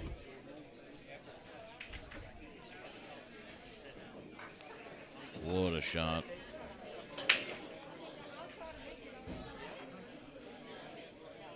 This makes it a little bit more difficult for Shuff, but I think he's got to come 2 rails at this one.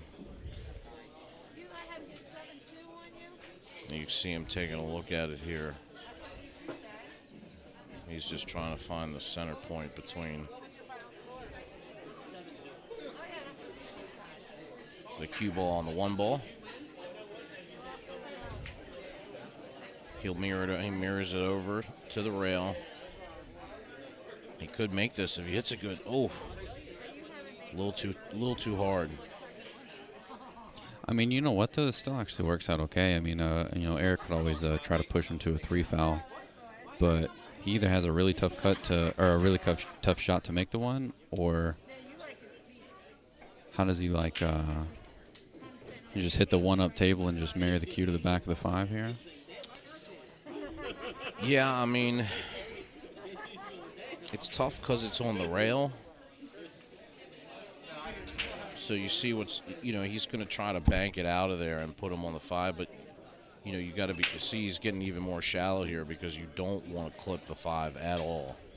So what he might elect to do is try to bring the cue ball back.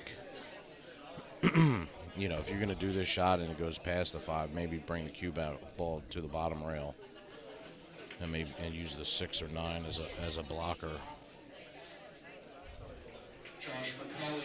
Now, he could actually try to bank it the other way, Josh. Please pick up your score sheet and start your match.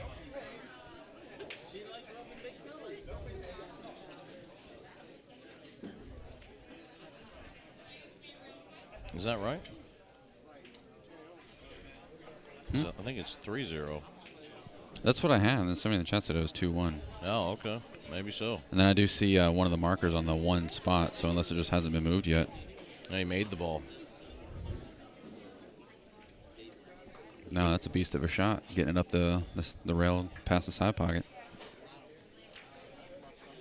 Yeah, he ran it all the way up. That was good, and now he's got a good angle actually here to pot the 2 and come two rails back around into the center for the 3.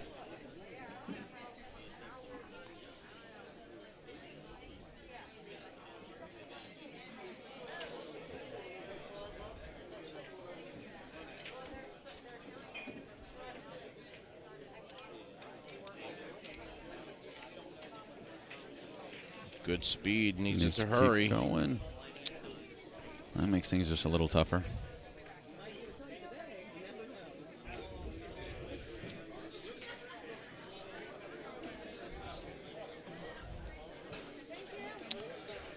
Yeah, it's man, he would have liked it like a rotation, either back or forward, to make this shot easier.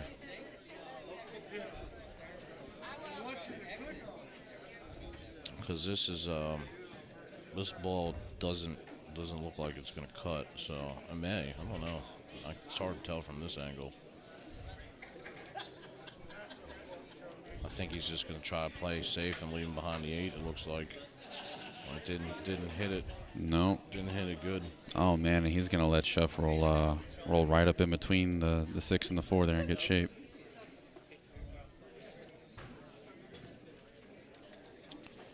Yeah, I mean it's just kind of like a speed shot here. Yeah, it's touchy. So that's what I was afraid of there a little bit.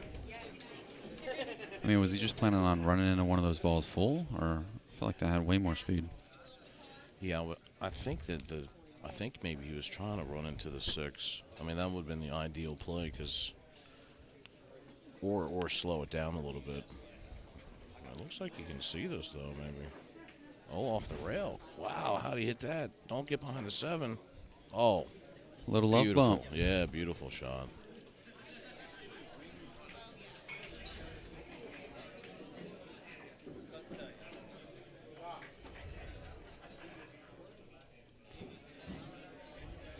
Fortune favors the bold for Brandon Schuff.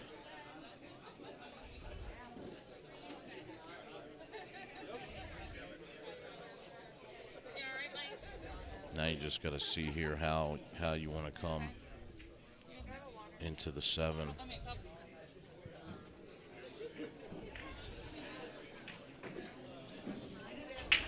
Oh, he needs that to hurry, Josh. I think he barely got it. Like my way I deliver my. Might be able to cut this. Whew. I like it because it pitches here, and then it has a little.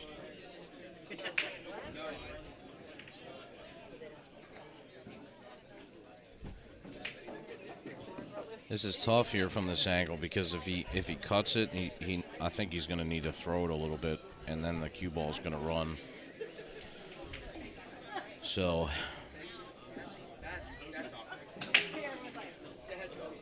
you can see him looking at this because he may have to go 1, 2, 3, 4, 5 rails for shape on the 8 if he can't hold it.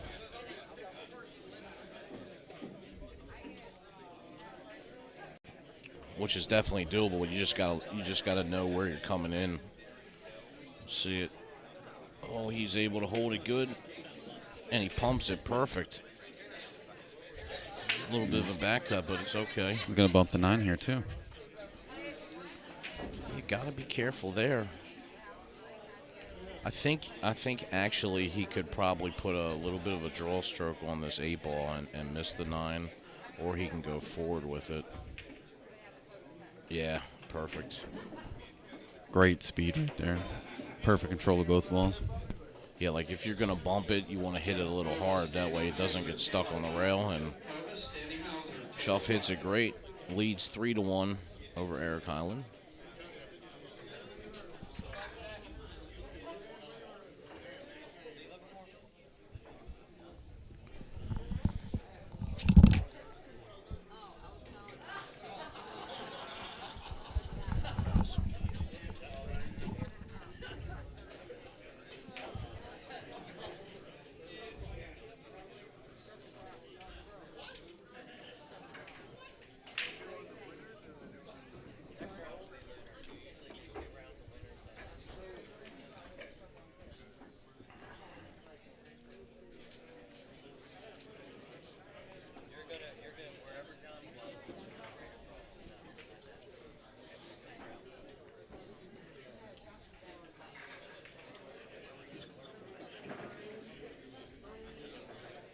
All right, Eric Highland here to break.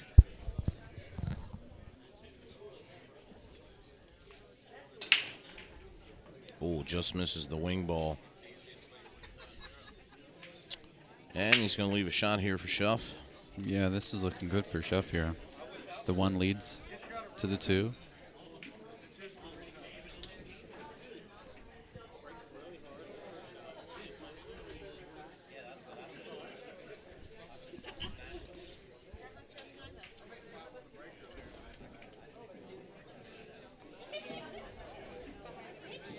I think he's going to try to bump the 8. Boom.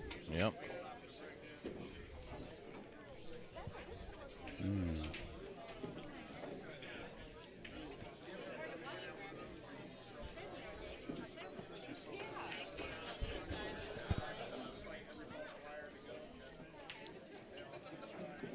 Comes around nicely here for the 3 ball. Nice shot.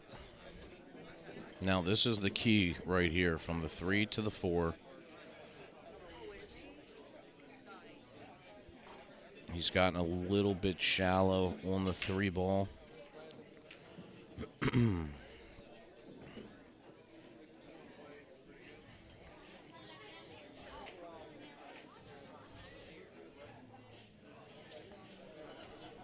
This is tough shot here for Schuff. You see him like trying to look up table here to see like if there's a spot he can get in to play it long so that he doesn't have to do anything crazy. If he was off the rail just a little bit and he wanted to take a shot here, he could draw the ball back off the rail and come and send it down table.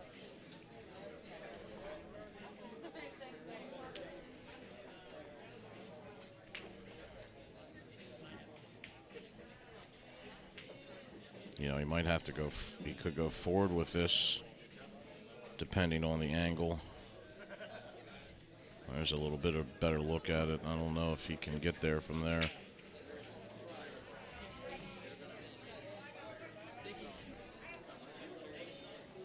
So, yeah, you can see there's a little window where he's got the tip of his stick there. You can see that he's got a little window between the 6 and the 8 to get to the 4. He'll leave himself a thin cut. But the good thing is that if he's got a lane to make it, he can easily bring the cue ball back up table to shoot the 5. Yeah, he's just gonna take a shot.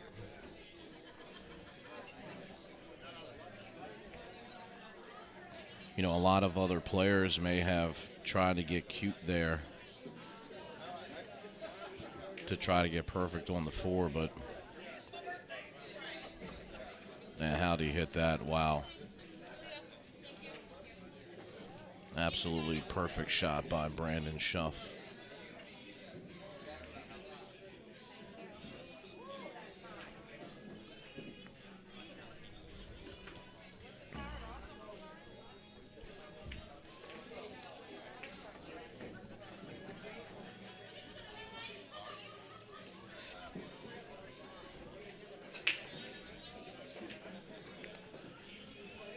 Needed to run a little bit more, but he'll play this right off the side rail here. Oh, just falls, wipe its feet as it goes in.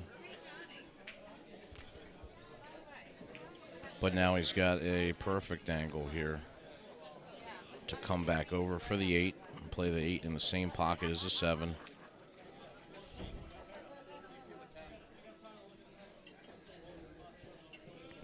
Brian Dietzenbach, Pamela Zeaton-Weber, table 3. Brian Dietzenbach, Pamela Zeaton-Weber, table 3. Please pick up your score sheet and start your match.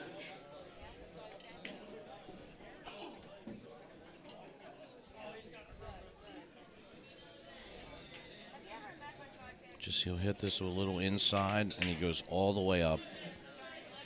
Very smart shot there by Brandon Schuff. This one you can just spin in, just like that. Schuff on top, 4-1. Of course, Brandon Schuff, also a Maryland State champion. Let's take a look at this shot where he leaves himself the easiest shot to be able to hit this ball. Pockets it perfect, comes back in line for the 5, and gets out. That instant replay brought to you by Dynaspheres.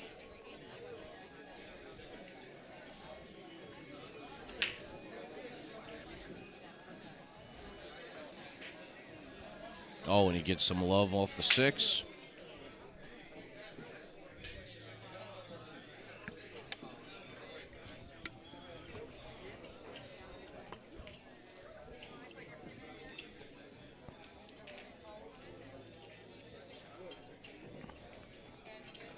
So he's got a shot on the 2.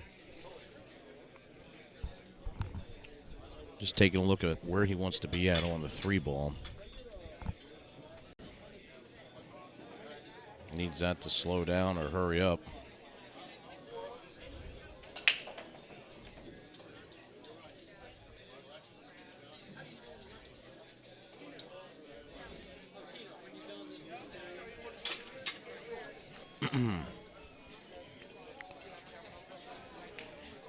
He can attack this here and try to cut the 3 ball in the corner. Come off the rail. and bump the 5 and the 6 out.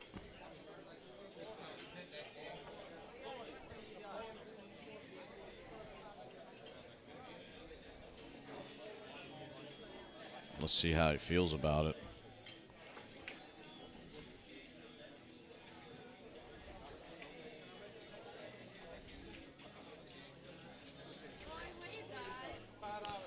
Important thing, you know, when you're looking at a shot like this is to, I mean, really try to predict where the, you know, where you're coming in at if you're going to try to break this up. I mean, ideally it goes back in the same corner if he can somehow get to a position where he doesn't have to break it out. Let's see what he likes. It looks like he's cutting it in the side, and he kills it perfect. Wow.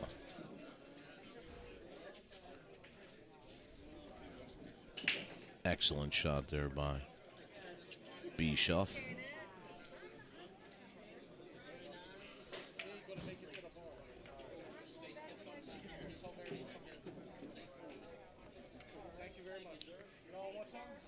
Looking dialed in. Looks like the 6 goes by.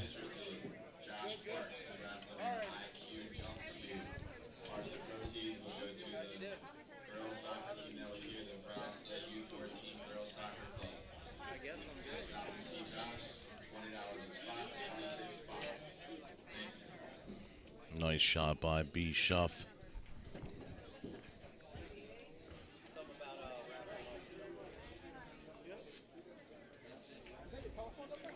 He can just pocket this ball and come straight across back to the middle.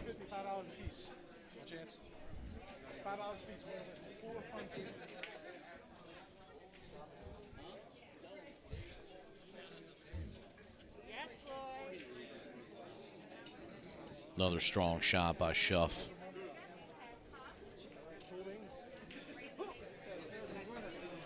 Show enough.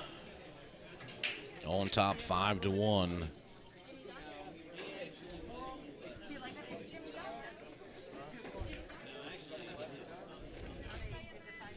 Shuff's playing pretty good out there right now.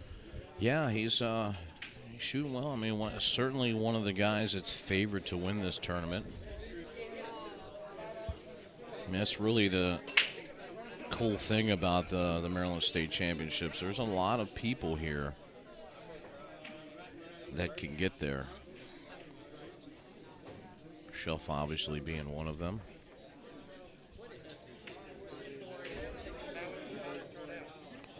He had a really great last year, I think, when he won the Maryland State 9-ball championship on the big table. He played absolutely phenomenal. He beat Earl Strickland. He beat James Aranis. And he was just on fire.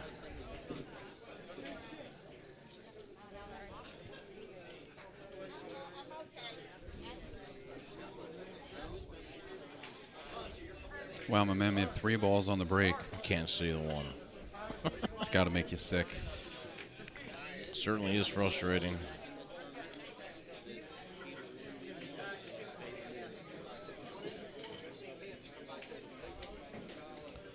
You know, you make those balls, and now you have to, I mean, you almost got to push if you can't see it.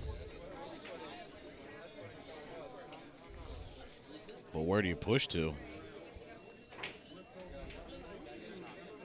I guess you push to a kick.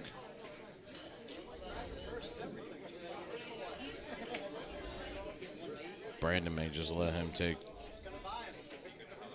get back to the table at this because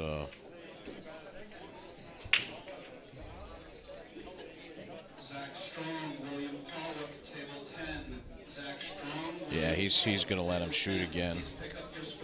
Good decision by Shuff. I mean, if you kick this ball, you know, and you're Shuff, there's no, if you don't make it, and it's going to be really hard to hold him on something like the 6 ball. You know, there's a lot of things that can go wrong here, so he elects to give it back to Eric. What did you say? Look at it. Wow. Nice effort there by Highland. Man, if he would have made that and then got out, that would have been the highlight rack of the event, hands down. But like you can see the restraint by Schuff. You know, he doesn't take on the shot, and now it's left him it's left him a good shot here on the one ball. You know, if he can spin this back around and not catch the 6 like that, and now he's looking great. The 50-50 raffle will be the next Keno game, first number out.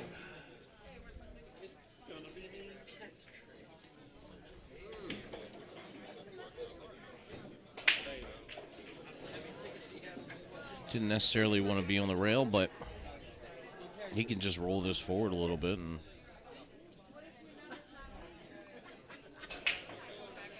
oh, he stuns it out. Great shot. Now you can tell he's feeling it. Yeah, you can.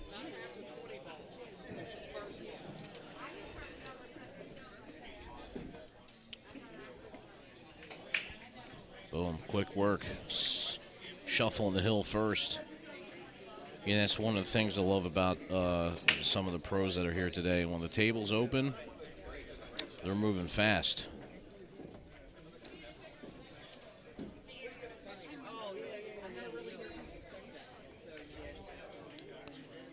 So shuffle on the hill, breaking for the win.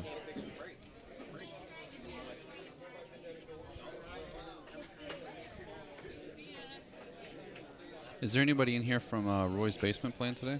I don't recall anybody. No, well, you know, Ronis is still, a lot of the guys are still stuck overseas because of COVID. A lot of them can't leave the country or enter the United States right now. So I know Ronis is still overseas, Dennis, all those guys. Just misses the side. Breaks dry, but Brandon's got a lot of dry breaks this match. Eric's got to be kicking himself a little bit here because he can't, you know, there's no love here. Next Keno drawing is about to begin. The first number will be the winner for the pink 50-50 tickets. Wow, look at that. 6 ball came out and ruined the party. Yeah, he elected to kick at it, and I mean, this is tough here. Wow, I mean. The number is 7. 7 is the winning number. Man, he's got to come in behind this one. He's got to come 3 rails in behind the one. Oh, he tried to go. Wow, I'm surprised. Such a tough shot to hit the one from there. And he just busts the rack open. He said, Brandon, I want this to be over faster. Yeah, I really thought he'd try to go 3 rails. Maybe the angle wasn't there. Coming 3 rails behind the one because I knew it was going to be tough to get in there. Oh, no, look at this. He overrolls this. Whew.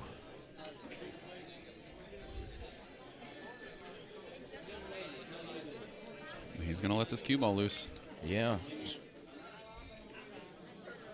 Oh, see, this is the issue with that. Look at this. Look at it. He's going to scratch. Yeah, that's probably going to be it.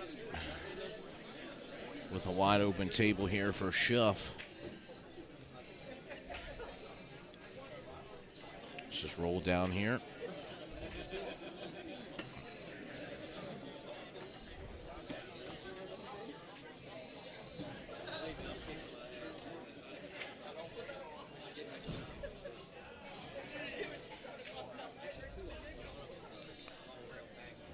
Come back over to that other side. Nice shot. You can play this in the side or play it down in the corner. Perfect.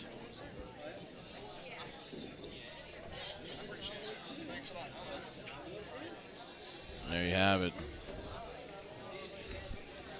B. Schuff makes light work of the last rack. He'll win 7-1 over Eric Highland. Shuff stays on the A side. Eric will move over to the B side.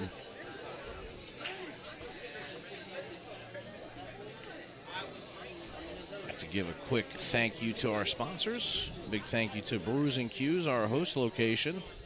Also my homeroom down here in the Glen Burnie. I always say Pasadena because we're so close, but it's like down here in the Glen Burnie, Pasadena area. Stop on in. They have pool leagues. And actually, the leagues are back in now, some of them. So come in, hang out, have a good time, enjoy the room. Our good friends over at Center Pocket. Brand new location coming end of September. Huge room. We're going to have 24 7-foot diamond tables and 5 9-foot tables. Dynaspheres. It's an awesome set of balls. Actually, Josh and I have both played with them. It's absolutely beautiful. I'm a huge fan. Huge fan of them. Make sure that never hits the air, all right, man? Delete that fucking thing, all right? So big thank you to Dynaspheres. Gina Cunningham with Keller Williams. If you're looking to buy or sell, rent your home, definitely give her a call. She's making dreams come true one home at a time.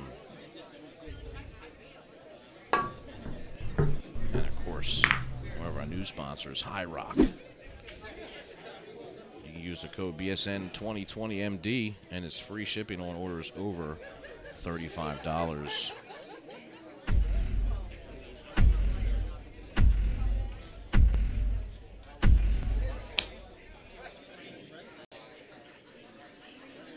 Big thank you to the Predator Arena Light.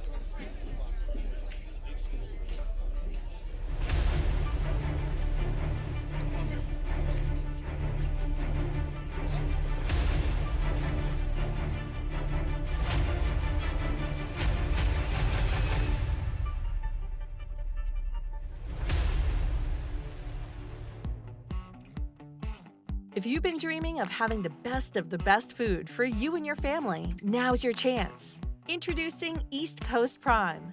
Whether you're craving our double colossal red Alaskan crab legs, our black African lobster tail, or our Wagyu beef, you'll fall in love with our food from the moment you taste it.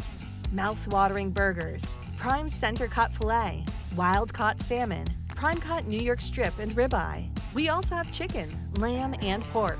At East Coast Prime, we only sell the best of the best products, and we sell it for less than our competition. The best part is, we'll bring it to you. Free delivery right to your door, or you can order from our website and we'll ship it to you. We have packages for everyone, and if we don't, we'll make you a custom package to fit your needs. Isn't it time that your family eats like kings and queens? Call us at 570-903-4095 or check us out on the web at eastcoast-prime.com.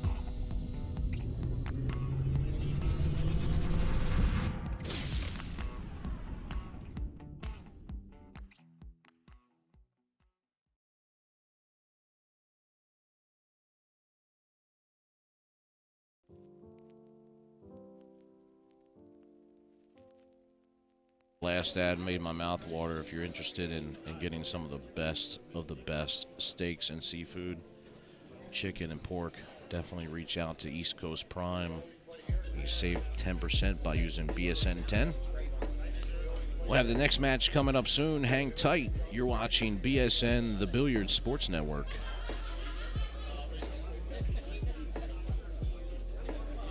Are we muted?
All right, guys, we're back for more action at the Maryland State 9-ball championship.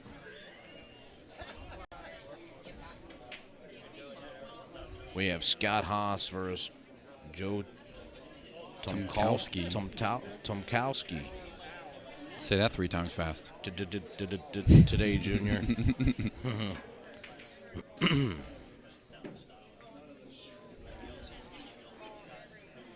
Guys, don't forget we do have links to all of our sponsors down in the description below. We also have a link to the bracket if you guys want to pull up the bracket, see how your favorite players are doing, see how the tournament's unfolding, and how people are getting to where they got. Go ahead and click those links, see what's going on.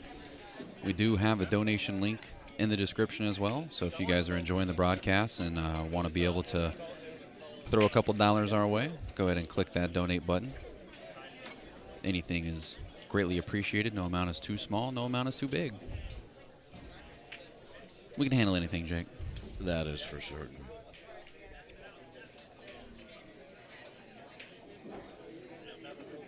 Me and Jake do pride ourselves on being able to keep everything free for everybody. So you guys are going to notice BSN doesn't have any pay-per-view streams. We keep all of our broadcasts free and chop up the matches and upload them to YouTube so you guys can enjoy them forever anytime you want to. If you haven't already followed and subscribed on the YouTube channel, now's your chance.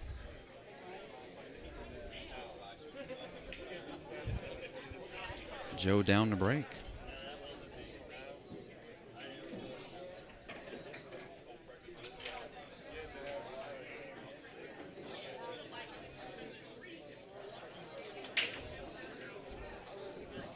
Gets Wow. the wing ball. Look at this one real quick.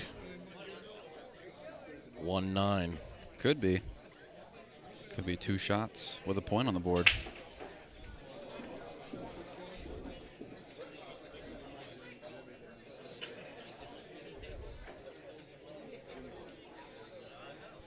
He's looking at it.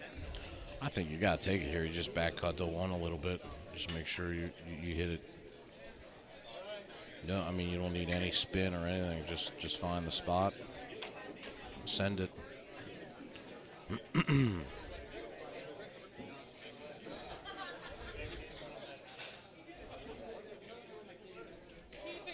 Oh, wow. That's a tough one there. See, like when the balls are close like that, I don't like hitting it super hard. And you could see how just the 9-ball just jawed out of there. Actually, well, Think he caroms? you know, it's there. I think you can play the carom to the 9, but You just got to make sure the 1 ball misses the 6. That way, that way the 6 goes around the table and hopefully behind some of this traffic. I mean, the 1 goes around the table, not the 6. well, he's got a real good safety here if he wanted to, but he doesn't have to. It does go by the 9. So, yeah, I think he got up there enough to cut it.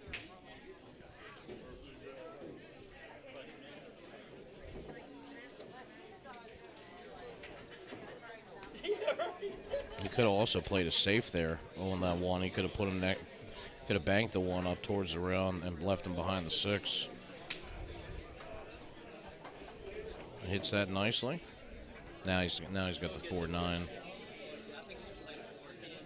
Yeah, this is going to turn out pretty good. Yeah, it was a nice shot by Scott. Hey, Donna, thank you so much for that. We appreciate it. Scott Haas, after the missed combo by Joe, he plays the 4-9.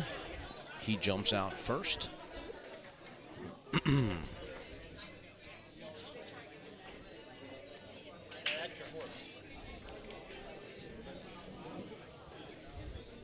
Jake, how many players did we get in this event this time?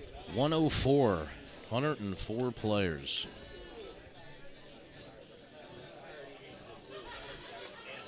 Got a jam-packed event. Tons of great talent here. Got a handful of pretty well-known pros in the building. It's going to make for pretty interesting finals. I heard a few people in the chat earlier were calling for a Schuff and Archer finals here. Yeah, wow.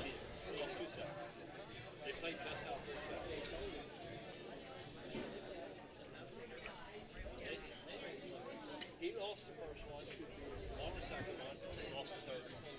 They extended the third one from 11 to 6. I mean, we could see Schuff Archer finals. We could see Wilkie Archer, Wilkie Schuff. I mean, there's so many different things that can happen. I don't know if I've seen Wilkie and Archer play before. They have played a couple times. It's been a while.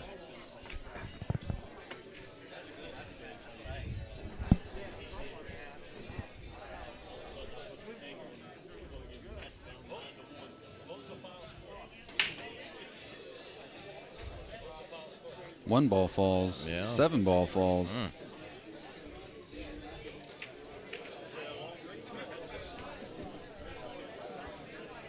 Man, this table's just not been wanting to be nice to anybody on the break. They're letting balls fall, but you're not really getting in a run-out position. Yeah, it looks like 9 is just a little bit in the way for the 2, so. But, I mean, you know, you got a safety here. I mean, you can bank the 2 up and just stop the cue ball right there behind the 9. No, he pushes. He says, you deal with it, Eric. I mean, Joe, sorry.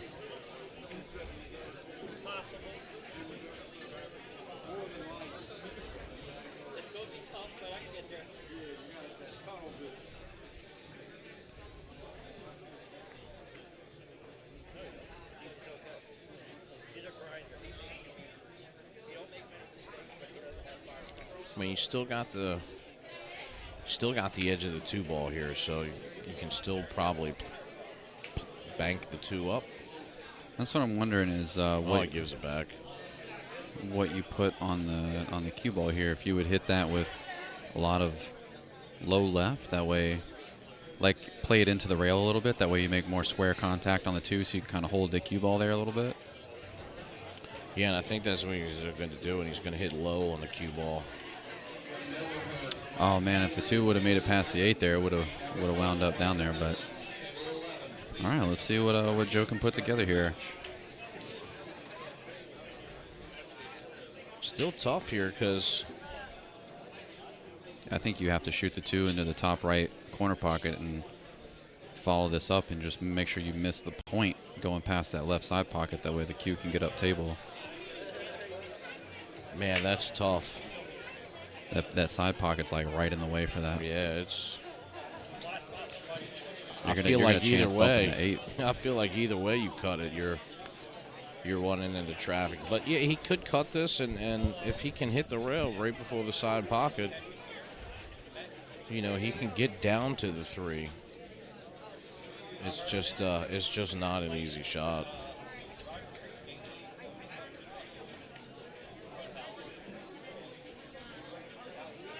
So this is like center, just above center. Oh. Yeah, he would have wound up with another crazy difficult shot. Yeah, you see, the issue there is he hit too much center. He needed just a tad follow on there and a little bit softer on the shot. But, I mean, you know, as we said earlier, it was tough either way he tried to attack it.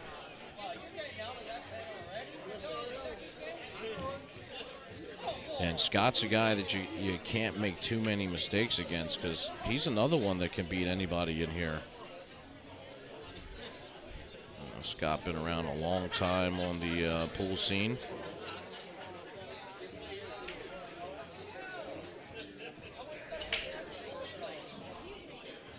Looking like Grizzly Adams out there. Just kidding, Scott. If you watch this back, you know we love you.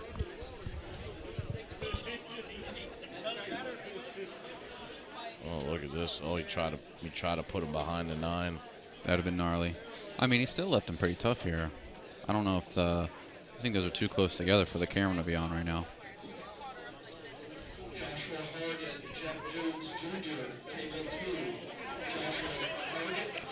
If you can sneak the 2 by the 5 and you just play this like kind of easily, you can put the 5 in between the 2 and the cue. Just really all depends on how much room he's got there.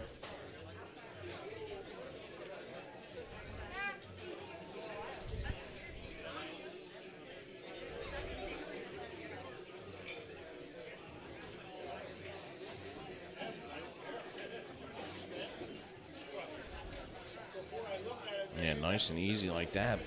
Yeah, I mean, that'll work. Yeah, it's not locked down like he'd like it to be. Yeah. I mean, I feel like with where it's at right now, it'll be. I mean, other than the stretch that Scott's have to put on this, I feel like he could kick and stick pretty decent.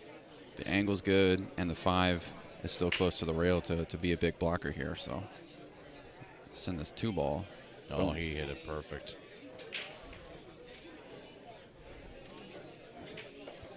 Great shot there by Scott Haas.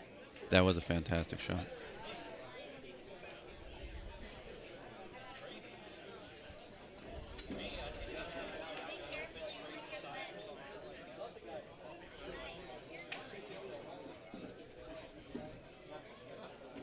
So, you know, I always feel like it's important when you see this, when you're in this position and you know what's going to happen, you got to pay attention to where the 2 ball hit the rail when Scott just played the wow, look at that. You know, if you watch in those situations and you see how the 2 hits the rail, you can mimic that. You just reverse it back. Just to get that hit. So, you know, I think sometimes it's important to watch these safeties because it'll make it a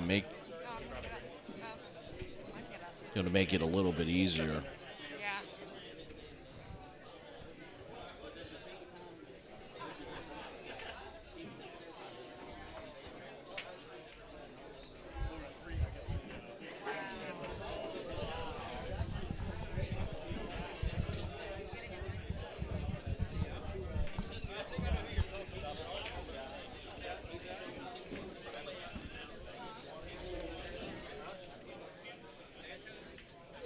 Yeah, nice shot there by Scott. Nice and easy. Floats one over for the 3.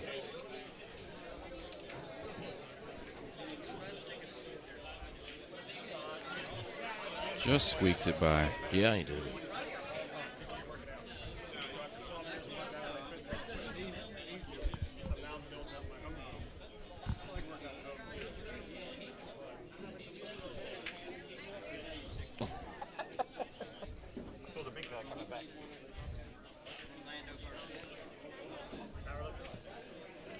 Uh-oh.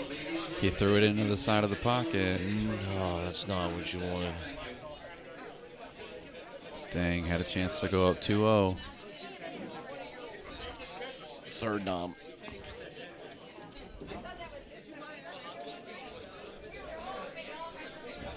It's good.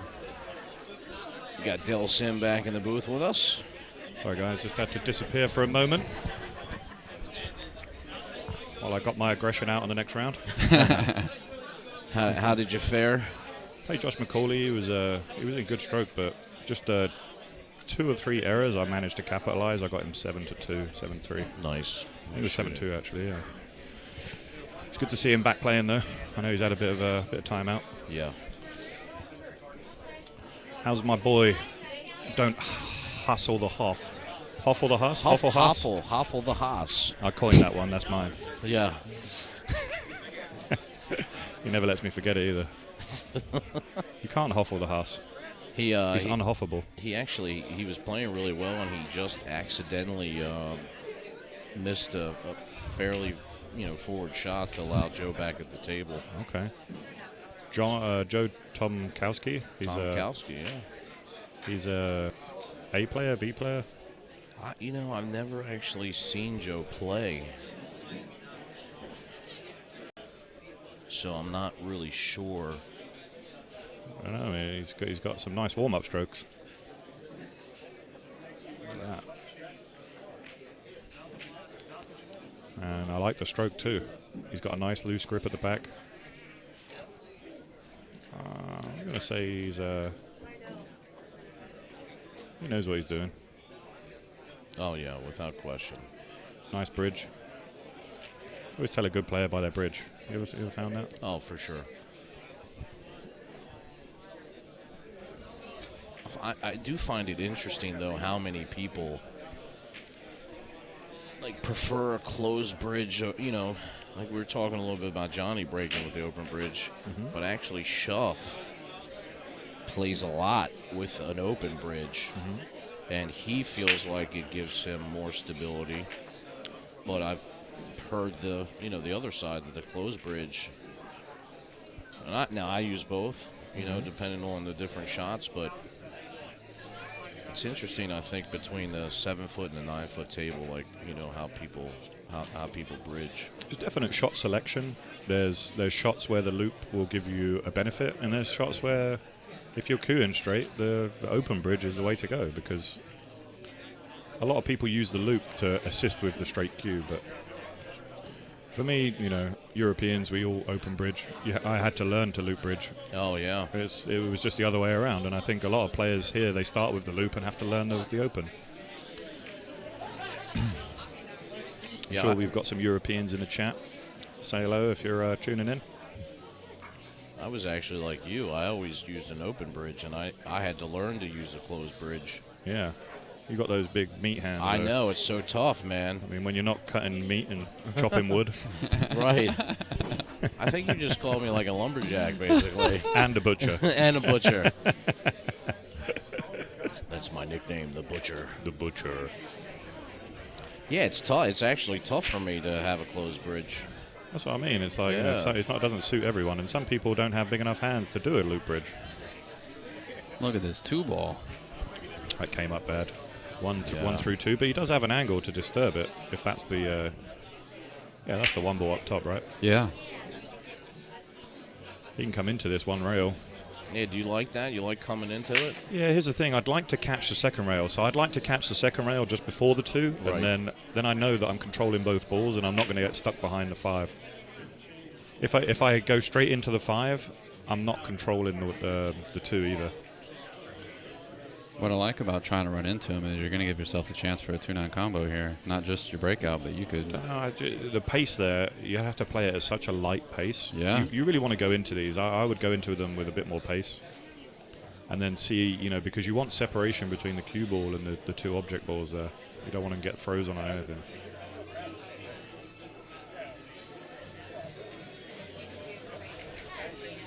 Yeah, he's slowed it, and he's played your shot, Josh, and he's absolutely married it. Yeah, there's exactly what you were talking about. Well, I'm saying, I think you were right. But playing at that speed is so risky versus the breakout, but he's actually got his dessert. I think he can make this. And with a little element of safety. Because the cue ball he can take away from the 2. The 2's going to go into the 6. Even if he doesn't make the 9, which... I mean, it's probably a 5 in 10, 6 in 10, maybe a 7 in 10 shot.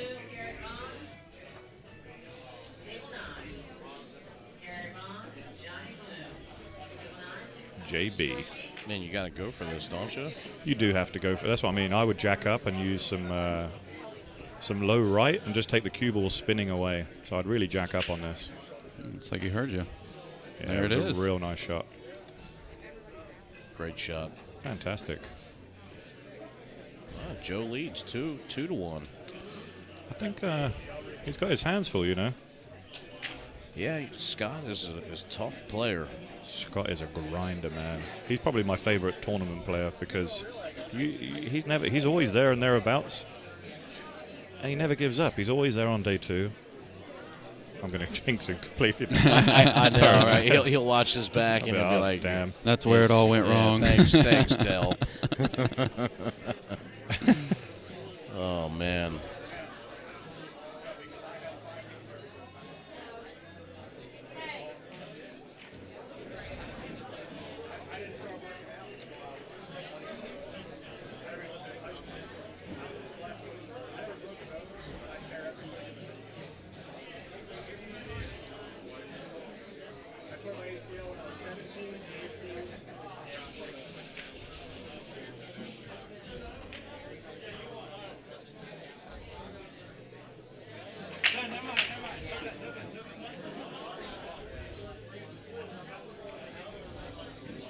Got a dry break here. Yeah.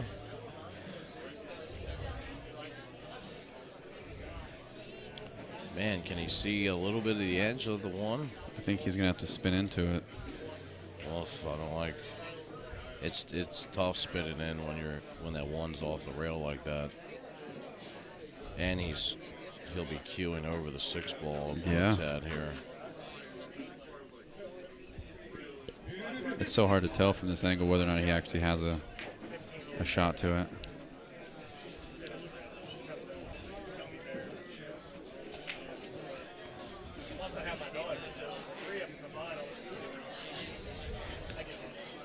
Let's have a look. You'll soon see how he's feeling if he gives this one a go. This is he can play it plain ball. He doesn't need to put any English on it because the cue ball is going to come up and down that channel. And then hopefully you're looking to make contact on something just to hold up the cue ball.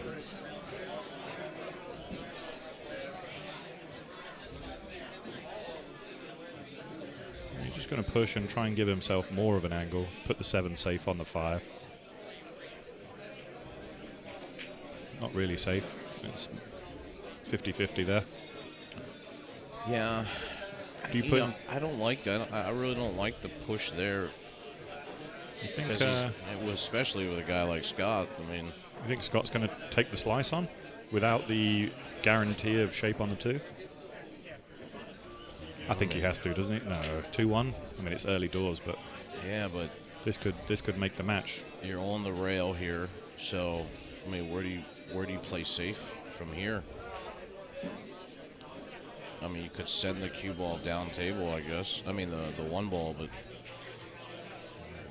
being that you're on the rail, it limits to what you can do here. It does, but that's what I'm saying. You only need plain ball. You don't need any English on this. That's why he chose for the safe instead. Yeah, send it down table. That was a Look good at that. shot. And that is what you call seasoning. A little bit of salt and pepper. Not his hairdo.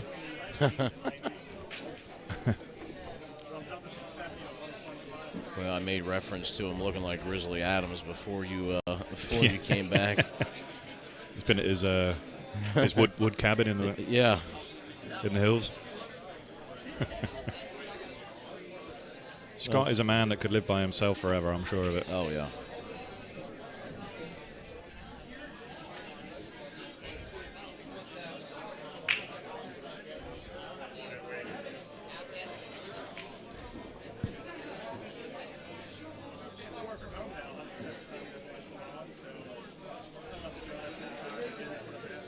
Tough shot here for Joe. I don't know even what I like here. I like maybe, I hate the 1 rail here. I like maybe if you could spin, come off the bottom rail and catch the 2nd rail. I agree. And come into the 1. I like that shot better than coming at it from the side rail. Yeah. Side rail, a lot can go wrong. With 1 rail, he can get very fortunate and tuck up behind one of any of those 4 balls. I don't like putting spin on it, though. I'd like to do plain ball. Spin makes it unpredictable. Oh, look at this. Oh, baby. How did he hit it? Sorry fellas? about that. And now he's left himself a little pop jump shot. We'll definitely have to see that one again. Wow. 100%. Great shot. So, I mean, attacking it from that way was definitely the plan. He knew he could have made it.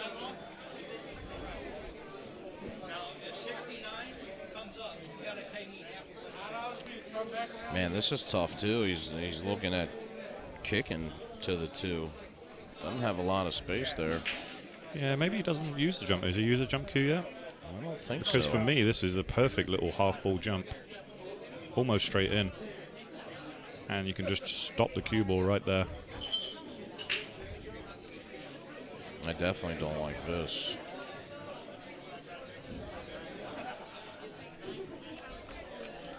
I mean, depending on how he hits it. I mean, he likes the kicking, so maybe he's a kick purist. Wow. Oh, and he hit that one as good as you could have hit it too, and Scott's going to pay the reward. Now, playing bar box, and you know it's close like this, this is where you really need to be out. You know, if you're playing at a good standard, you can't afford to let the opponent back to the table right now. It's almost ball in hand, you know? Yeah, true.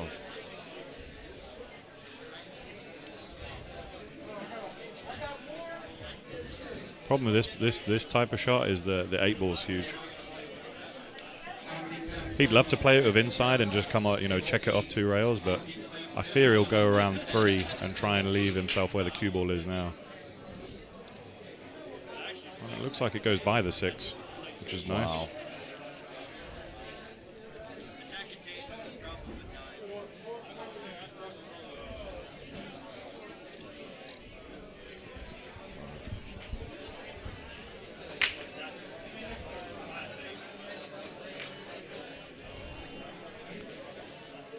Some nice control there by Scott.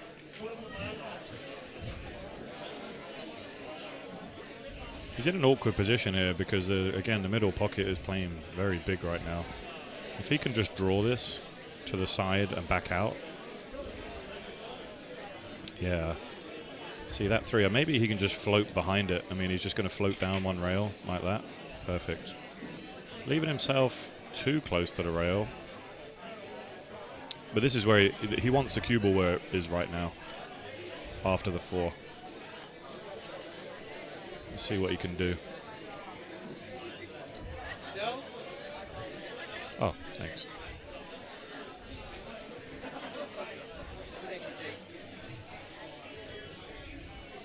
Thank you, sir. Got it. Forgot about those.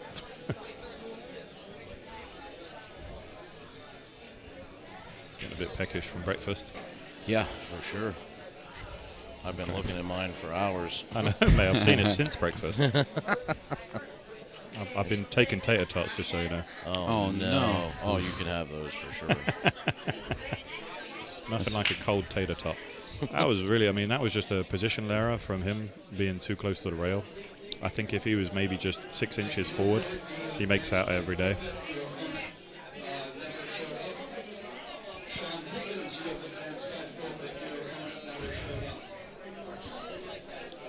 Wow.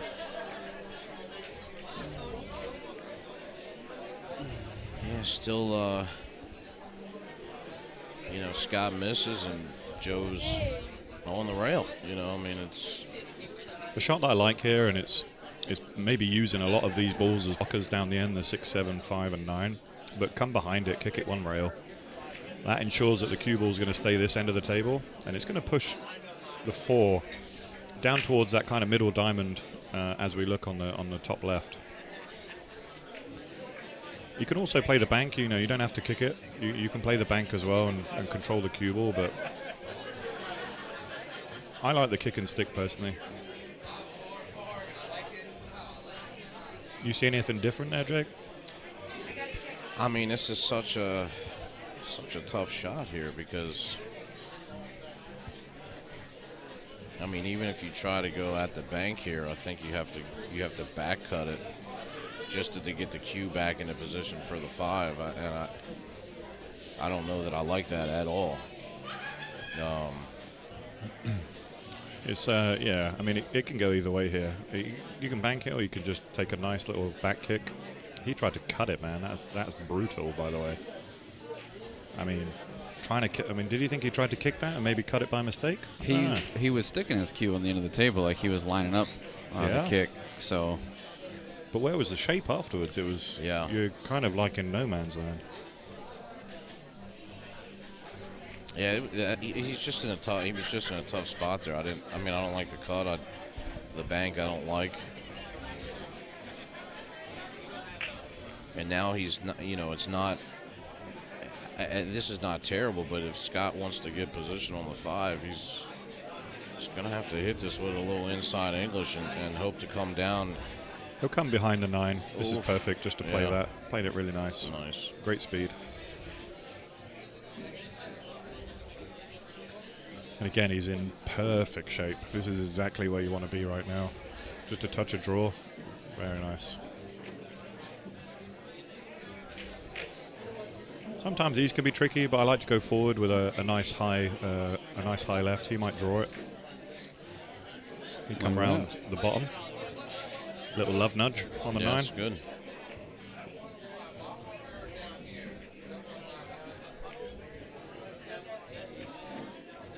Doesn't want to be straight. Doesn't want to be straight. He's left himself some work to do, boys. Just depends how confident he is. I keep thinking it's a 9-foot, but just draw it back. Yeah, I think just draw it back a hair. And some people go for the hero here and try and load it up with top left. I say some people, I mean me. Yeah, I think you just draw it back here. I mean, as long as you're on the other side of the table anywhere, you're good. That's what he did. Yeah, you can't hassle the Hoffel-Hass. Keep trying. It'll stick. It will stick. We're trying to get this stick. Played it nice. Yeah, tied up 2-2. You notice how the Predator arena lights just lighten up that lime green beautifully? You see that? Oh, yeah. I've never seen Scott look so shimmering.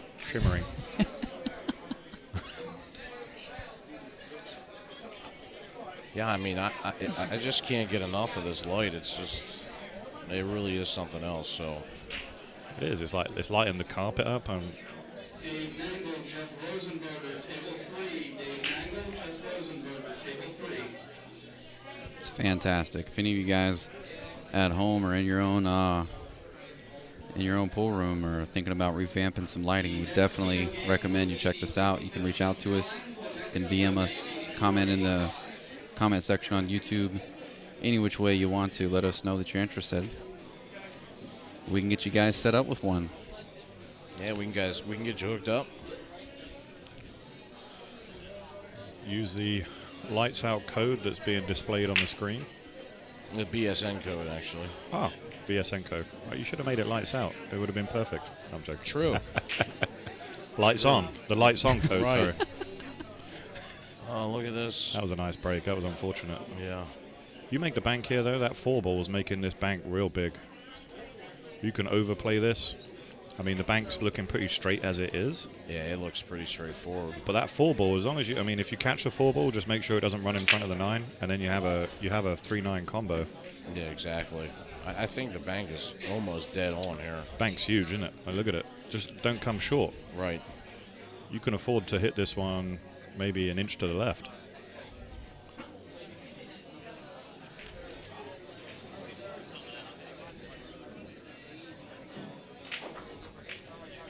Yeah. Yep. And he played it hard enough to get the 4 out of the way. That was a great shot. That was good awareness and control of all balls there. That was a really nice shot.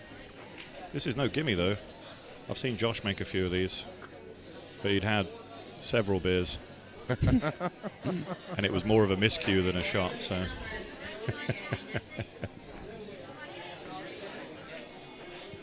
Yeah, I think he's good here, man. I'm playing this, to the rail side a little bit probably.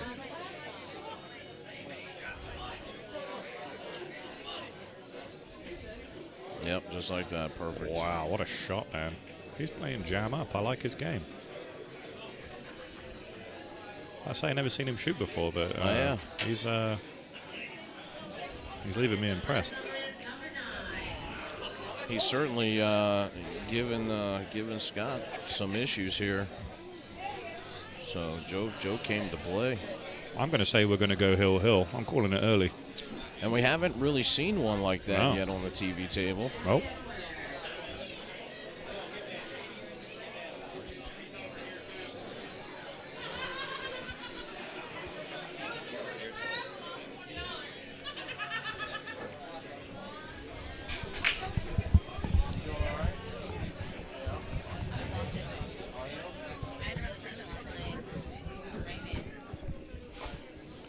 Scott using the brush, the infamous brush cue. The broomstick brush. Let's give it a slap. Oh, he got lucky with the 7. The 7 was never meant to go in there. Oh, look at this. I don't know if the 3 got out of the way of the 2 or not. I think the 3 did. I think the 2, yeah, the 2 still goes to the side pocket there.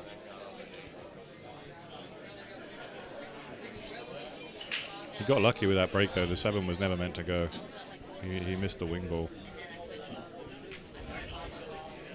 But there's no issues here. Let's see if he can capitalize. Do you see any problems? Not if the 2 goes by the 3. I think maybe... It's got to, the way you just played that. Yeah. 4 to the 5, maybe? I don't know. 4 to the 5 is probably his hardest shot. Yeah, but the table's gonna be wide open to move around. So I feel like he's got it. Oh yeah, look at that. Usually, I'd leave some angle here. I'd go forward and try and get towards the center of the table, just so I'm leaving an angle. He doesn't want to be straight in here. He doesn't want to leave anything straight. Yeah, he should have enough. He's got enough angle there just to bounce it one rail and Yeah. out.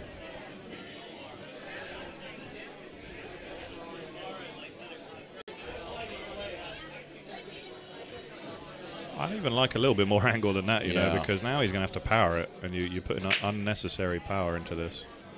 That's why I'd like to be center table and just be able to draw this and use the rail. I mean, he's going to have to draw this way back. Yeah, you see, and now he's kind of out of line. That's why I said that the 4 to the 5 was the key shot, but, you know, Scott's a good player. This is a... Yeah, this is not actually that bad of an angle for him. Yeah, I didn't realize how long a bridge he uses. It's quite a long bridge for a loop there. A lot can go wrong on that. Oh, yeah. What we were talking about, Josh, just about shortening that bridge Yeah. just by an inch or two, and your accuracy goes through the roof.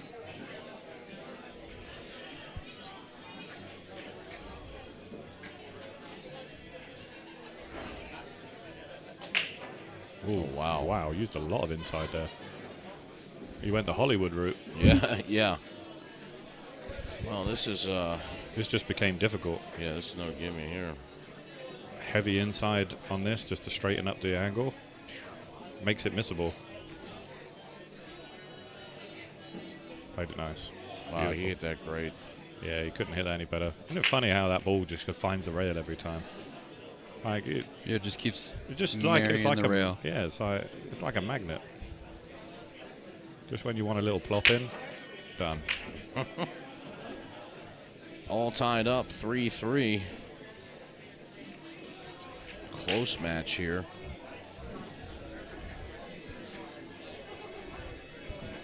You may have predicted the hill. It stays close. That's why I say I think they're going to go at each other. I think they play a very similar speed by looking at it. And I don't think anyone's going to give the other one an inch.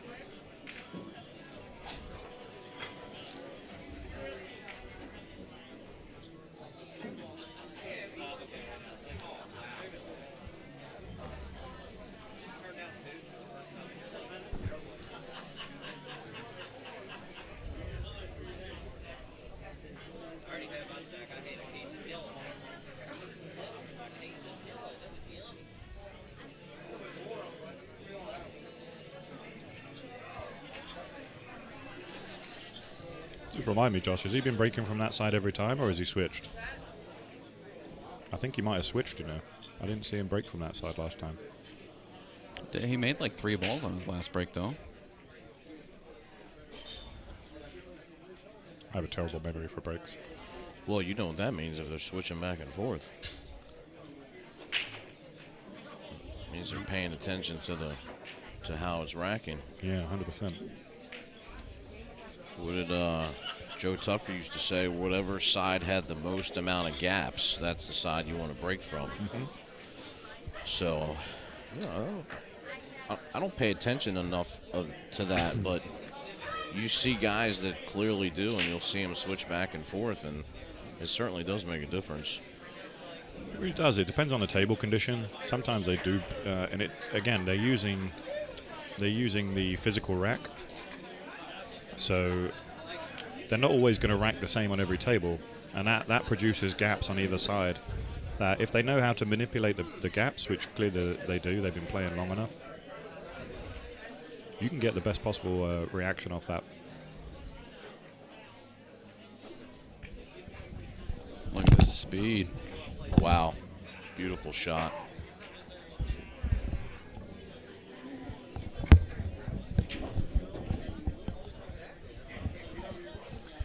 Yeah, he played that real nice. That's a lock-up safe.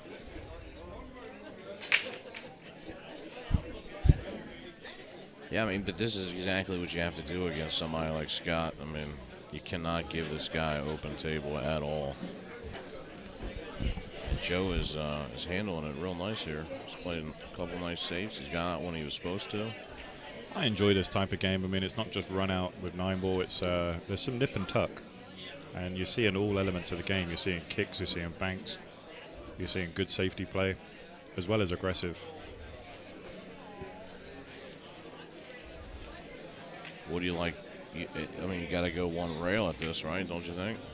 Or I what think do you he's do? very, very limited in his options right now. Yeah. The safety's that good that he really is. He's got a one-rail kick, and where he's pointing, he'd like to come behind it. So if he can get just behind it and kick it upwards instead of kicking it into the rail, I like that. Yeah. I mean, he's looking at coming underneath the 3, but it's so close to the rail, I really don't like it. You're not going to generate any power off that bottom rail. No. Barely. So you have to come across court on this one, in my opinion. He might prove me wrong, but it's such a risk of a double kiss there.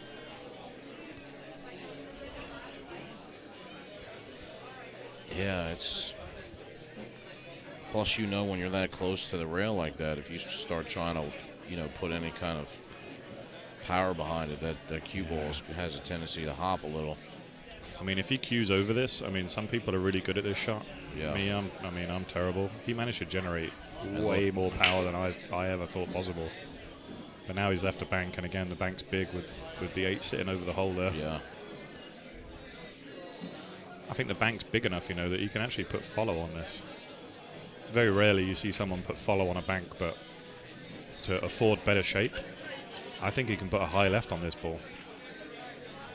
Yeah, I think you're right. The left will check it up slightly, and and it will carry onto the cue ball and take it up towards the 3. So maybe he doesn't even need to. It just depends. I don't like leaving a long cut. If I can get closer to the 3, I'm going to get closer. Yeah, it's I mean, I think if you just play the bank to stop the cue ball there, it's the safer bet. It's definitely the safer bet. Yeah, you're right. But he's going low on the cue ball, so he's trying to just stop this dead. Just what we said. Oh, he played safe. Look at this. Man, look at that shot, baby. Wow. He's gone ahead and left the edge of the 1. As we say back home, he's been around a bit. Yes. That shows a lot of patience and knowledge. That was a lovely 2-rail kind of safe there. I thought he was going to be aggressive, but again, proved me wrong. Scott's in a world of trouble right now.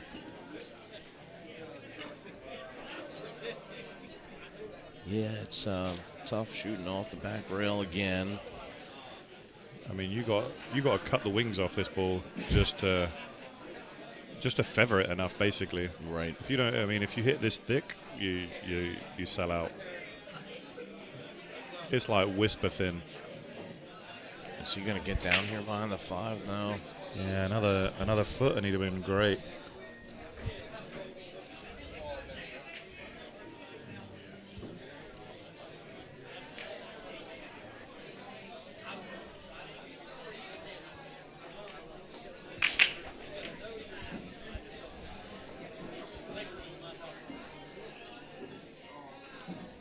Justin Mass, Michelle Ferrello, table 5. Justin Mass, Michelle Ferrello, table 5. Brandon Carter, Rusty Hamilton, table 10. Looking at that angle, that tells me he's going to be aggressive because he's looking to see how far he's going to bump this 3. Yeah, I mean, he can be aggressive here because, there's no scratch on here. There's no scratch, you're right. Yeah, So- it all depends on the carom. He likes a long bridge, I've noticed that. He's bridging right off the rail there. I don't see many players do that. But that shows a comfort in his own feel. And his timing has to be perfect. Yeah, it was just slightly off. Because even if he made that, he wasn't on that 3. Yeah, that could be a mistake because I like this. For Scott, I like just being aggressive for the bank here because you're going to get natural position on the 3. 100%. Yeah, just back cut this a little bit. There's not a whole lot you have to do. We've had a bit of everything on the stream today, and I've enjoyed it. I've seen aggressive play, 7-0s. I've seen great safety play, and now we're getting a bit of both.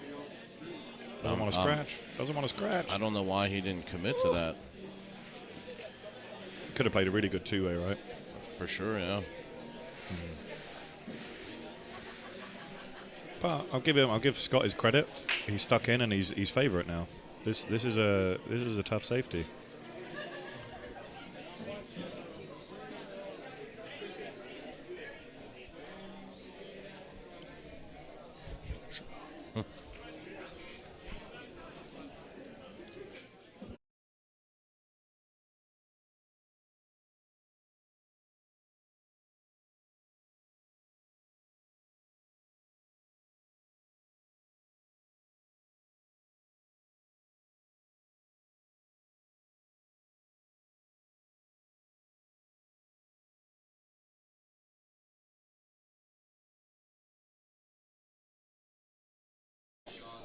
Did I say that Scott was favourite?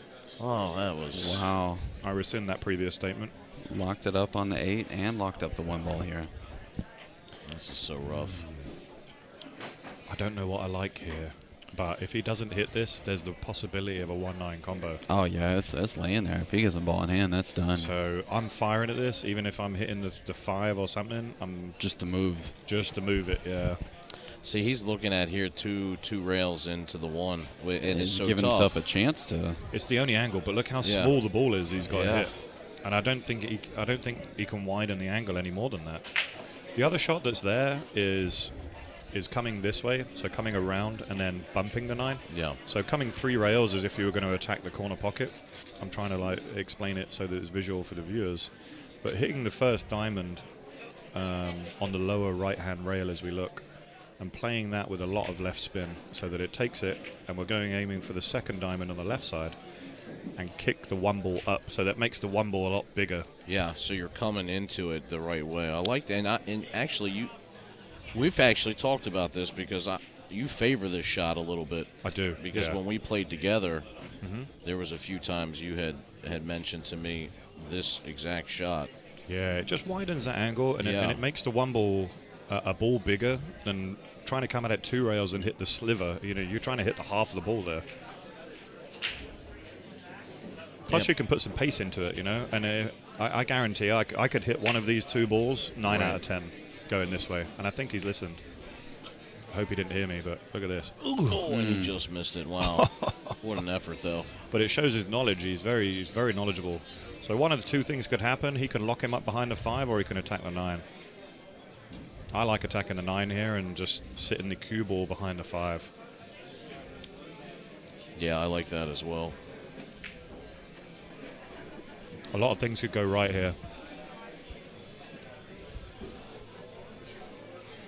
Oh, he's a little close to the 1. I think he wants to, just so that he can control the cue ball better. Yeah, just get off the rail a little bit. And he doesn't need to give it much power.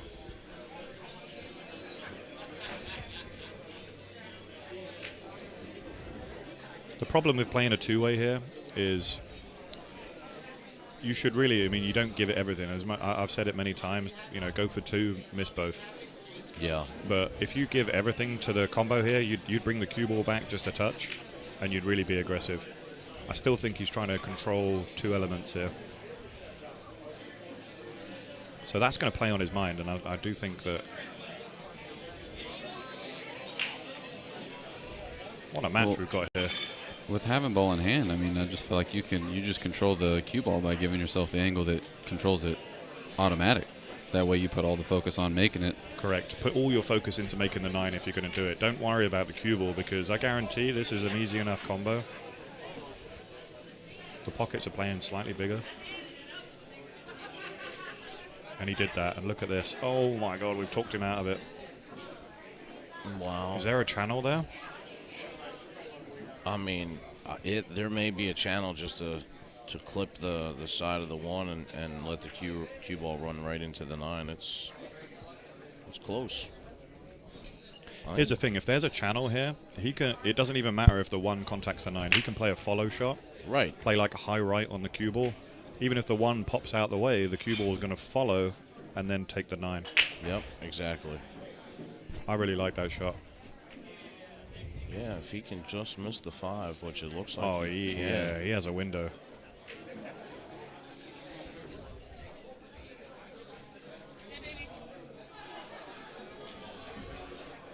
Are we behind that? Are you right behind that, Josh? I think you can see that, right? It's kind of tough. I kind of need It's to a be hair, right right? here. I don't think he's got a full ball on it. No, I think he'd have to swerve around the 5 a little bit. Yeah, it looks like the 5's in the way from here. You know the other shot I like? If he can't see it, that's a nice little follow jump shot. Just play like a nice jump. Oh, he's pulled out the hand shoe. We're about to see it. This is going to be a nice one if he gets this. But I don't know if he should use the 1 or use the cue ball. Yeah, it's tough. I mean, the thing is, though, if he can jump and bank the 1, he's... Oh, wow. Oh. Well, that wasn't it. I feel like he tried to land on the rear of the 1 to push the cue ball. That would have been insane. All right, Joe goes up 4-3. Yeah, very unlucky.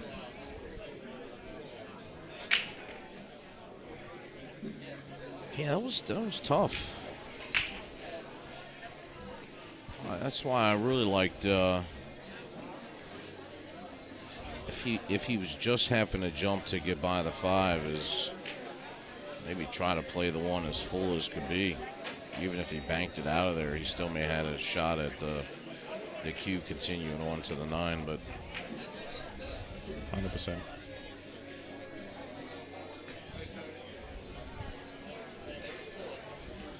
Of course, Scott Haas, sponsored by Concept Interior Commercial.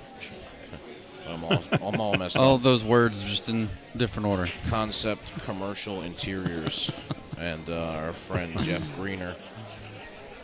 So a little shout out to him if you're watching.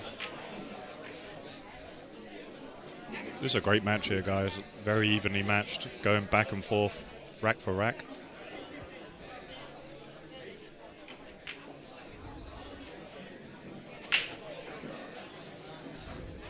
Wow. Very nice. Look at that. I feel like there's a little bit of anger in that break.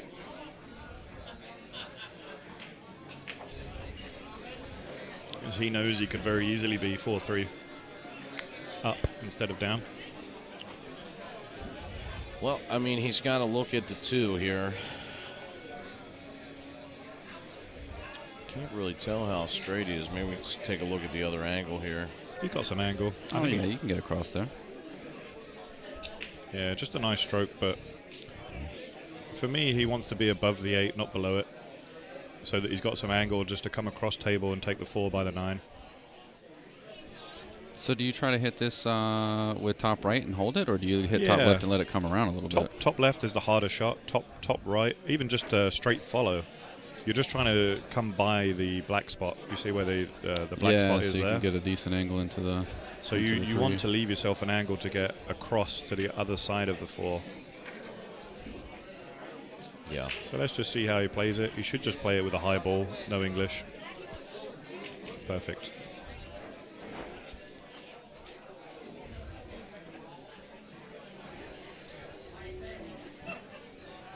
Now he just pointed his finger to where he wants to land. Again, you don't want to be on the rail here, but you need to come far enough across to make the 4 easy. You guys okay? Can I have a water? Bottle or cup? Bottle's fine. Can you just dump that out? Or just, I forgot to drink it because I had my energy drink.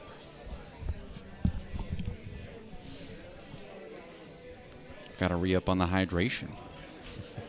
Oh, no. Look wow, at that. That worked out pretty good. Look at that. I don't know. Oh, I don't know. no. You know. Can he see that? I don't know. He might have to throw it. And even then, I don't know if he's got enough. I'm looking at his facial reaction, and it's It says a bad one. nope. I think a little bit of twisty spin, a little bit of inside Haas.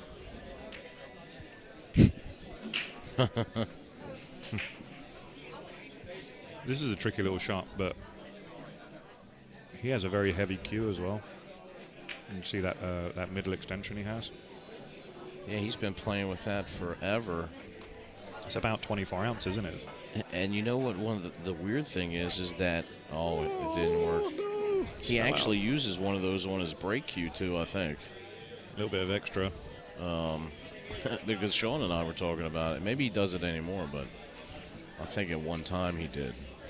I toyed around with the middle extension. It took the balance away for me, but it all depends on the weight of your cue. If you're butt weighted or front weighted, it definitely gives an element. But I prefer that rear weighted push from the back. You know, it's like having rear wheel drive versus front wheel drive. Should be no danger here. A very simple out. Pretty straightforward. And he's going to give himself a 2-game window. I always say when I'm playing these short races, if I get a 2-game gap, and I can maintain just that 2-game lead, right? 9 out of 10, I'm going to keep the pressure on the other player.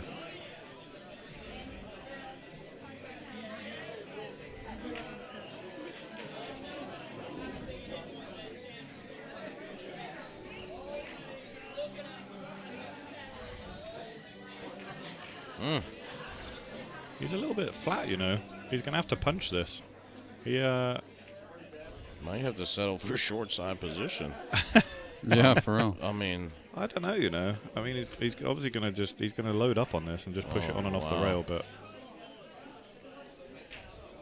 yeah, he made it missable. Yeah, that was brutal, and he's gone from a 2-game swing to being all tied at 4.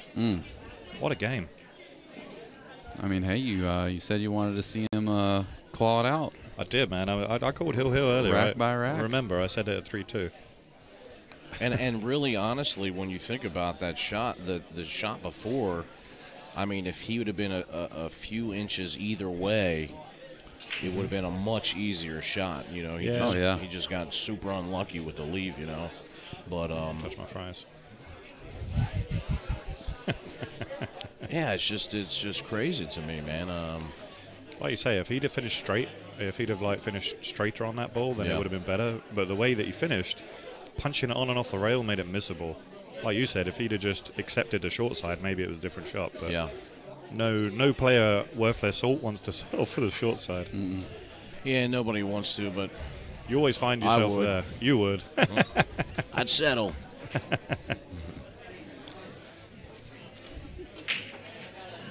Oh, misses the wing ball there. Yeah, it rattled. Thank you. That high quality H2O. That's a good H2O. My mama said you're the devil. 9 balls for the devil.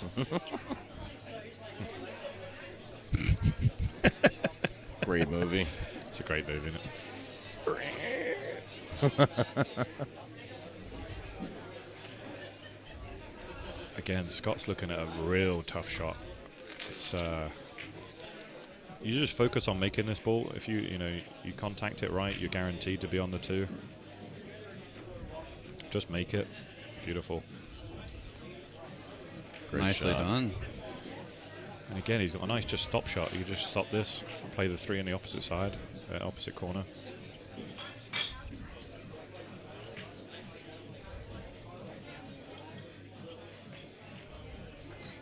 Very nice shot. I like him from here. He's favorite now. A little further forward, and that would have been.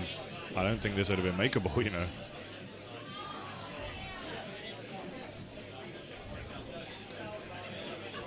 He hit that pretty good. Just gonna have to play this. The thing I like about bar box is you can play the short side. You can play it underneath this rather than trying to get high on it. You know, that's again. It's some people will try and go above that 5 and get a bad angle. No reason to when you've got the 6 waiting right there. Yeah, I mean, if you can get a little pop off the rail here. Yeah, there you go. Perfect.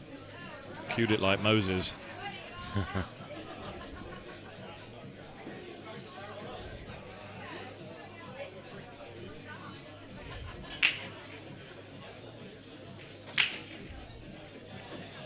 Very nice. Fluid. Nice. He's looking good. A cheeky draw, or he can follow this and just take it take it into the opposite side. It all depends on how good he's feeling. Yeah, I almost like the follow because then it leads naturally down to the 9-ball. Yeah, it is natural. Yeah, that's what he did. You see some people try and slow roll that ball and they can lose shape way too quick.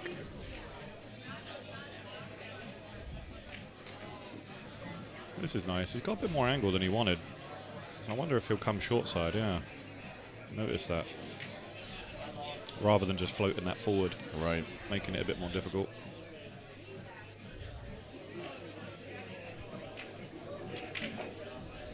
Oh, go! Oh.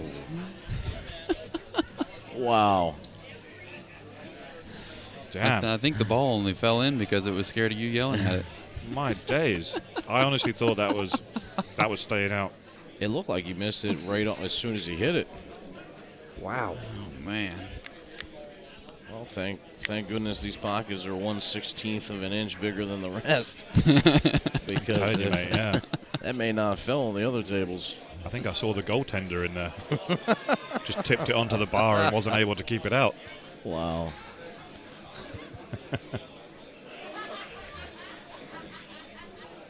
Take a breath, Scott. Absolutely unhoffable.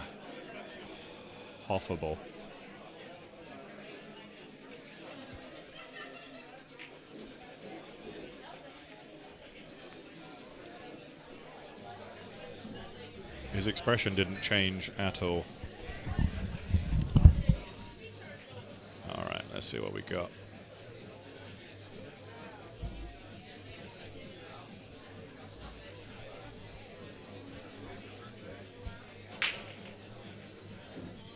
Made the one ball lovely there and is controlled.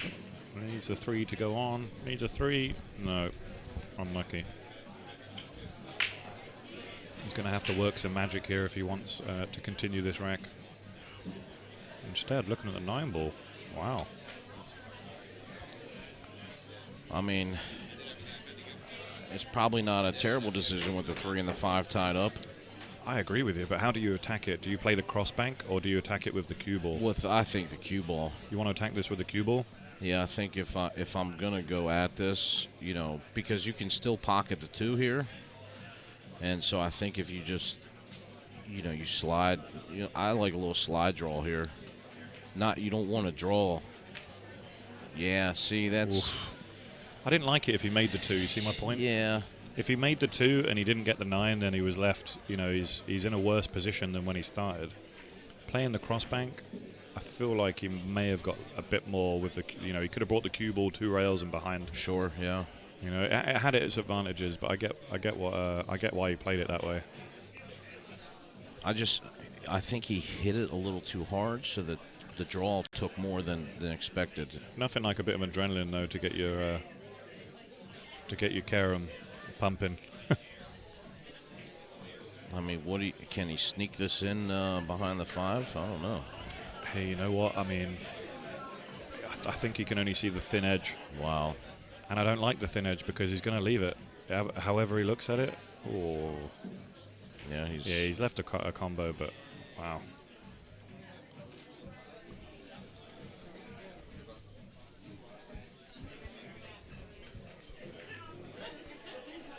A lot of it is personal preference too. With that, I call it the slide draw. I don't know if that's even the correct term because it is. Yeah, it's a slide draw. I've never really heard anybody say it, but like when I think about Steve Fleming, he prefers to go at it a different way. But if the ball's in the pocket, I could slide the cue ball almost all the way down the rail.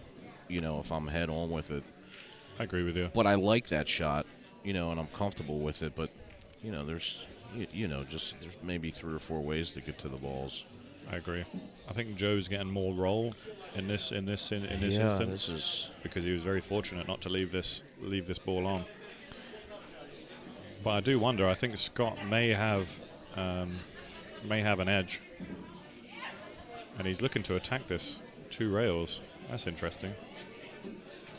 He's going to attack it. Oh no, he's just looking where the path of the cue ball was going to go. Yeah, sold out. Sold out. The double kiss was huge there. There's no way he should have tried to cross that over. Inside, a diamond inside. He was asking for trouble. The big shot now, and I don't know if you can see behind that, Jake, but do you think the 6 goes by the 9? Or if he's going to bump it now? No, he didn't bump it, so it must go. No. No, maybe he's just going to play the 6-9. He's going to have to go behind it, though. You see what I mean? It only goes in the side pocket or the far corner. Well, yeah, that's tough. That's why, I mean, given the position he is now, I mean, look, he's jacked up over, so he's going to draw this over to the rail. He's giving himself half a chance, you know. Yeah. Although, given how the combos have gone for him, I don't think he'll be too confident about playing it. Yeah, I mean, if he could get under this if he wanted to, but... See, I almost prefer the 6-8. Yeah. The way he's queuing, he's going to play the combo. Yeah, exactly.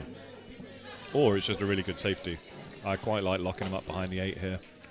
See, although on this part here, if you're on the combo, he needs to be on the other side of the table, I think, to make it a little easier. He is. He looked at it, but you know what he did? He did well to impress me. He was patient earlier, and being patient right now and locking him up behind the 8, 100% that's the better shot, because he goes from 40% in this rack to 90% if he makes the safety stick, in my opinion. Man, this combo is so much difficult from where he's at. Way right now. more difficult than the previous one he had when he had ball in hand. Oh yeah. I mean, fair play if he gets it, but wow. Oh my gosh, that one was like almost 10 times harder. Oh yeah. Than the previous combo, and he's made it like it was a hanger. My days. 5-5. I called it early, man. Sorry. That's all right. I always forget. I'm the worst. What's up, Chef? What's up, guys in the chat? Hey, if you're just tuning in, please hit that share button. You're listening to Dale the Highlander Sim and myself, Jake Lawson. Of course, my partner, Josh Setterfield, floating around here somewhere. Taking a well-earned break, mate. Yeah, he's... it's difficult to sit in the chair all day. He's a soldier, for sure. And we're here all weekend till the final ball. Sunday. Good news is it won't be any later than 10 p.m. I know. We might actually get to bed early. For sure. Hey, Chef, you got it. Thank you, man. Thank you for tuning in.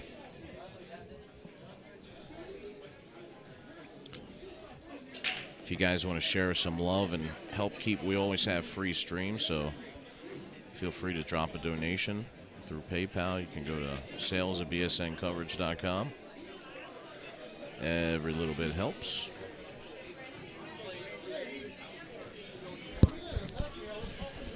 All right.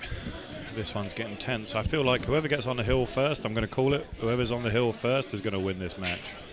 You heard it here first. Because I think it's a big psychological advantage, and what a break that is from Joe. He's played a fantastic shot there. I don't want any one of these guys on the loser's side. No. Of course not. Oh, hey, there you are, Josh. Yeah, I had to teleport out and teleport back in for just a moment. Ooh. A little bit aggressive. Slow it down. That's hard. Wow. Now you want it to go. There.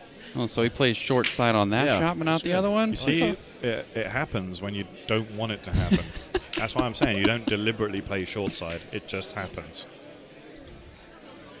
Just got to draw the back now. He got a little bit happy there, I think. He can actually go forward here. He can go forward and actually get into the center of the table. If he just plays it with a high ball, he can slide by the 7 and just bring this back into the middle table. There it is. Oh, no. Man, Overcut it. we're all guilty of that. He's completely took his eyes off the pocket, and he was looking at the cue ball before the 2 even moved. I felt like when I saw him queued up that it didn't look like it was. I mean, his cue ball's perfect, but yeah, it's perfect because he missed the pocket by an inch. True.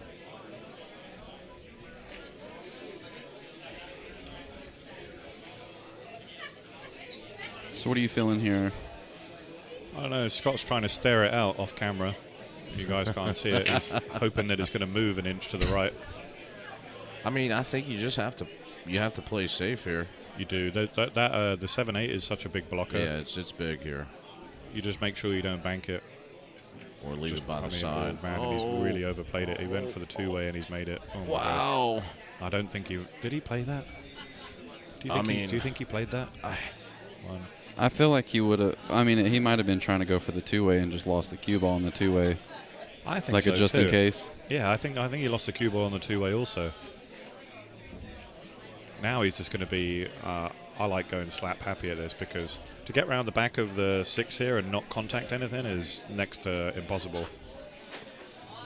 But I feel like he has to go for it now. Man, that's tough though. If you see how far this 4 ball's off the rail.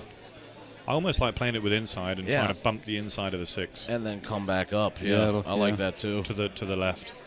I think that's really what you have to do. Because the pot's not that difficult, I don't think. I mean, unless he spins into it and leaves the cue ball down there and plays the 5 long. Oh my God, what a shot! Inside. Do you see how much inside he put on that ball? Oh my God! Wow! Look at his cue. His cue goes left, then right, and then straightens up. I don't know how he hit that ball straight. He hit it with like a rubber cue. Can we see that again? Yeah. That was ridiculous. I'll show you after because I want to take a look at the other shot, and then we'll see that shot. Wow. I mean, he's going to come across perfect right here. So this is the first shot where we couldn't tell whether he actually was trying to bank it.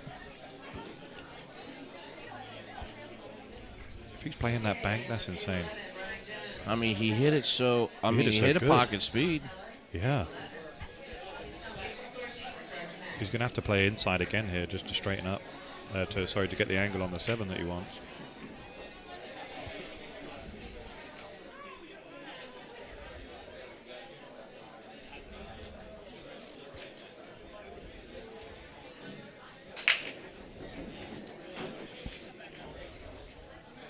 He's thinking about it. Yeah, he doesn't want to. I mean, these are tricky, right? Because the more English you put on it, the more you have to kind of compensate for the throw. I mean, wow, he hit the inside great again. Wow, what a shot! Slow it down. Oh yeah. This is why he's always going deep because he just has this ability to stay in the game. There you go. Yeah, he just, oh no. Dribbled in. Well, he's letting him roll in right now. And again, you know, he's on the wrong side of this, but he's going to have to follow with a high right. And he's hit that one about as good as he could. And now it puts himself on the hill. So I'm calling it. I'm saying Haas wins.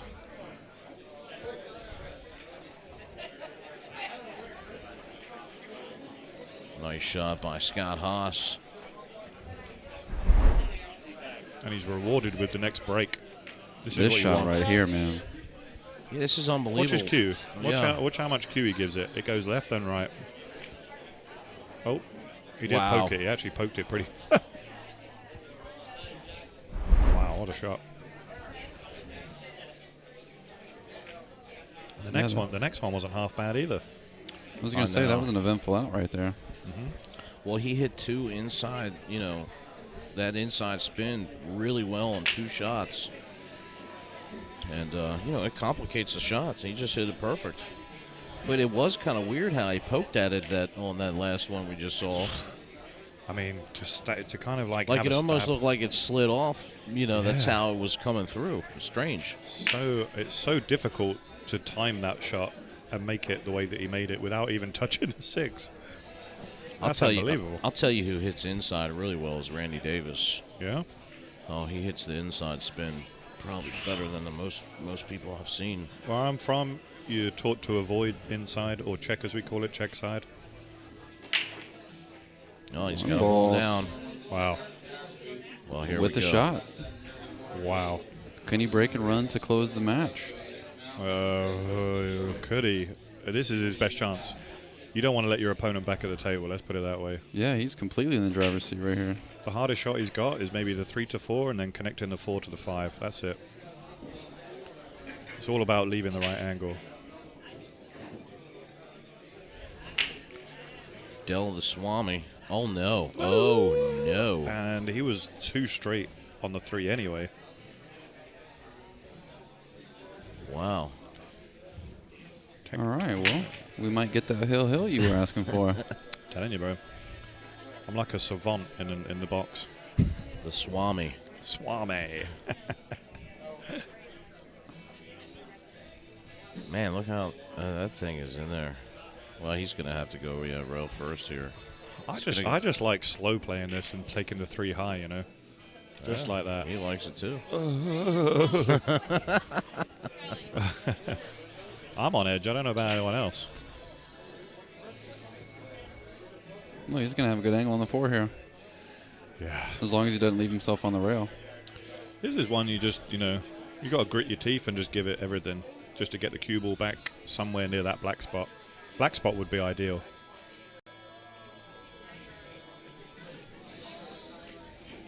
Don't baby it, And I think that's as good. I mean, it's not perfect, but it's as close to ideal as you want. Yeah. You're going to have to put some right spin. You can either choose just to do pure right or some low right. It all depends on your preference. Pure right will have the same effect.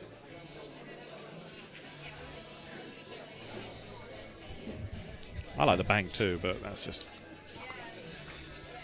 Yeah, I like coming 2 rails, though, back. Yeah. 2 rails back is the one. The pocket's just huge. like this. Perfect. Just don't scratch. Great shot. Great shot. I mean, he's showing some real mental fortitude here. Both guys look... I could grind it out. He can't let this one go. Now we're going to see... He made it tough on himself. He kind of did, but here's the thing. He can draw to this for the 7 in the same pocket, or he can just follow and just take the 7 in the side. I prefer the follow because it means that you're not going to choke. You're not going to choke the stroke. Right. As much. So you can just let the cue do the work here. Take a high ball and you're almost guaranteed a pocket after. Rather than trying to choke it, And again, that's a good tip for everyone that's watching. He's queued up high. I think he hears you in his head. Because here's the thing, he didn't play it great. He played it a touch too hard. But he was guaranteeing himself a shot, whether he came forward or low. Now, what do you like here, Del? Do you like trying to just play the 8 down safe in the corner, or do you like coming all the way around the 8 in the side? I'm going around the world on this one. Yeah. Because it's so natural. It's so natural for me to finish on the 2nd diamond just above the 9. You really don't need to put any high left. You could put some high right just to make sure. Yeah. But anywhere in the middle of the table, and the 8's makeable. Beautiful shot. Perfect. We got hill. You called it in the We beginning. got hill. Yeah, you sure did. First hill match of the day on the TV table. And you call it. I'll take a shot of Jack Honey. What do you Oh. It's a bit early for Jake, don't worry.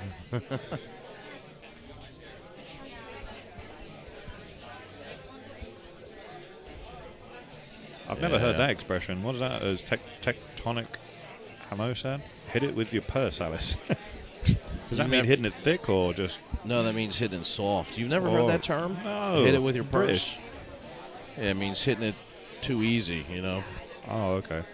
Like if you're playing the ball into the pocket and the ball doesn't go into the pocket, it just sits on the lip. I imagine my mum swinging the purse at me. Yeah, exactly. You hit it with your purse, they say. He's like, I don't know about you, but my mom hits hard with her purse. She is hard, man. I know. I'm acting like his mate does. I didn't think he conceded. My mom used scissors, not purses, so it was bringing me back to terrible Throwing ninja stars at you. Terrible childhood memories. Thanks, guys.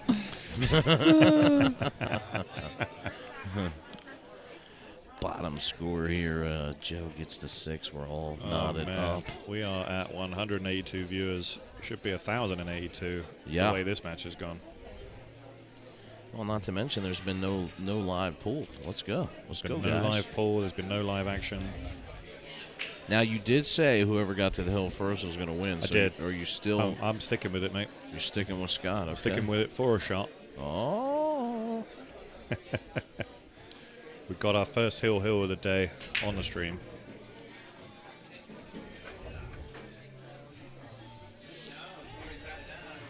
I'll tell you though what, I am very impressed with Joe and how he has handled this match against Scott Haas.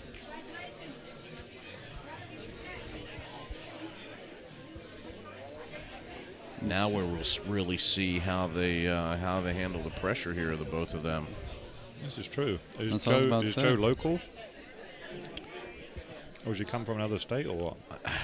Didn't you say Pennsylvania earlier? I think he is from Pennsylvania. I feel like I've seen him before in New York. That's the reason I ask. I very rarely forget a face tap. In the nicest possible way. Oh, for sure.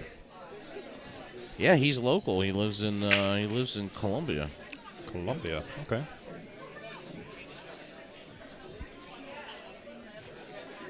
Columbia, Maryland, so local.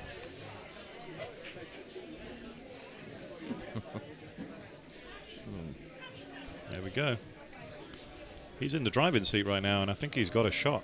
I think he's got a sniff of the one there. Do you think he's got the fine edge of it? Ooh, I don't know. We're about to find out. You I think he don't- runs into that 8? Yeah, I don't think he can make it though. You don't think so? I don't think so. It's close. It's close.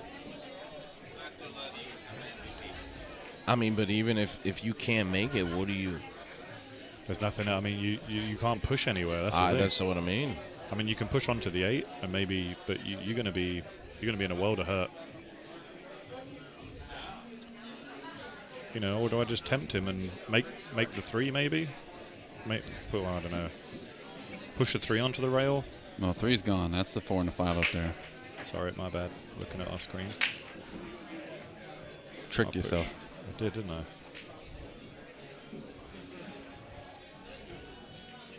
4, 3. What did he make? 3.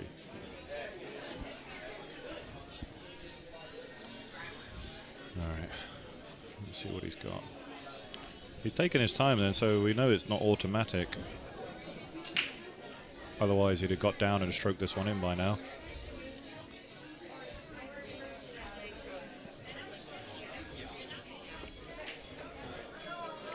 Yeah, because I mean he You know knows what? this is You know what I might do? Yeah. I might actually push the 2 onto the first diamond and just leave him an angle because I know he's not getting back for the 2. He's going to push He's to a going to push bank. to the 5. He's going to push to the 5. Just make the 5. But now I'm taking this all day. Oh, you're attacking I'm the bank attacking here? the bank and just drawing it around, and I'm really being aggressive with it. So I draw and come underneath the 8 and around 2 rails. Because the harder I hit this, the more I think I'm going to make it, but also I'm going to get separation if I miss, and I'm going to bring the cue ball down to where it is now. This is really a do-or-die shot here, I think. It really is. Here's the thing, there's a gap there for a treble, so even if he comes short on it, I think it might treble past the 4 there. Yeah. So there's a lot that could go right for him here.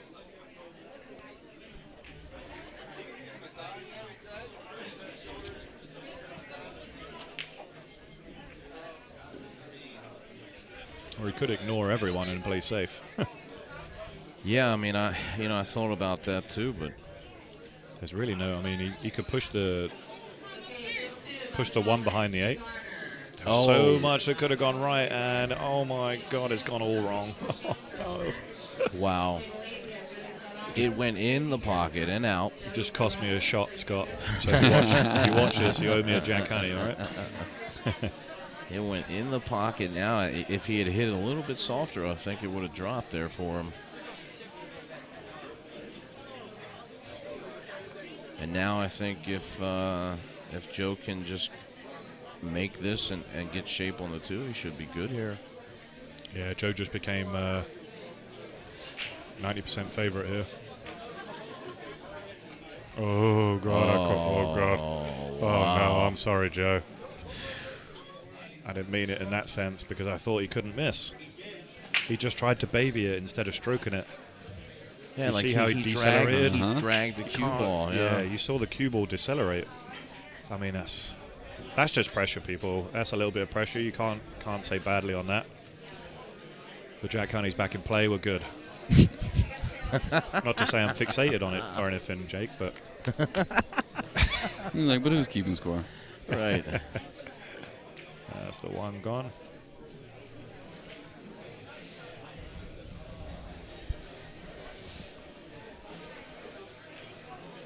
Yeah, Scott's he's a seasoned contender. I don't think he should. I'll say the same thing, Joe. I think he's out here, everyone. There you go. Is that all right? I've evened it up? You've evened it up. Good. I'm not biased. Yeah, I mean, he is seasoned. I just think that this is... Doesn't want to be straight on the 6. That's the only thing I'll say. Doesn't want to be straight. He's all right. Because he's so close to the rail, the cue ball bounces harder this way, so he doesn't have to put as much force into it. And he can afford. He can be straight on the 7. It doesn't matter. He doesn't need to leave an angle on the 7 at all. There we go. Again, he's finished dead straight. I say it didn't matter, but... I mean, he just, you got to bring it back to where it's around, close to where it's at now would be perfect. Ideal, Agreed. You can see him look at it right there. What a match. People in the chat appreciating it too. Thanks for tuning in. Stuck us up over 200 viewers for this hill. Oh. Made it a little bit more difficult than he wanted, Don't let me down now, Scott. I'm so close. I can taste it. So here's the question. We've seen him hit inside 2 times to get perfect. I actually like going outside 2 rails back into the other side of the table. I would agree with you, but if not... I mean, can you come straight down? Yeah, you can. All right. Can. If you can hit this plain ball, hit it plain ball. Yeah. I see what you're saying. Sometimes it's better with a bit of low twist. Like just to stretch it out a little. Oh, God, he missed it. You scored it too. And he wasn't even good on the 9. Wow. There you go. My conscience is clear. They're both... I am absolved. As strong as they've played all match, nobody could have guessed that there would be this many innings in that rack right here. Yeah. Like, wow. That is a brutal roll. And I think it's like you say, he just didn't know whether to put left on it or whether just to hit it plain ball. And he hit somewhere in the middle. Ooh, that was testy. That was testy too, He'd have wanted to be another foot closer here. Hill thriller. Here we go, people. Does he take his time? Does he make sure everything, the conditions are perfect? There's a guy on another table bending over. Yeah, I never want to get down and see that, so No. I'm waiting probably. There's another guy that thinks, yeah. I mean, you just fire this in, right? As well as he's played, I like him to make this. Boom. Wow. He really poked it in there. What a great match, Pete. Unbelievable. Oh, wow. What a finish. Whew. Joe Tomkowski. Tom Kowski 7-6 over Scott Haas. Wow. Well, guys, you're tuned in to BSN, the Billiard Sports Network. We'll be bringing you more action for the rest of the day, so hang tight, and we will be back momentarily. Thank you.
Alrighty, guys. Going to be bringing you Dylan Spohr versus Rob Cord here. We're going to get the lag going.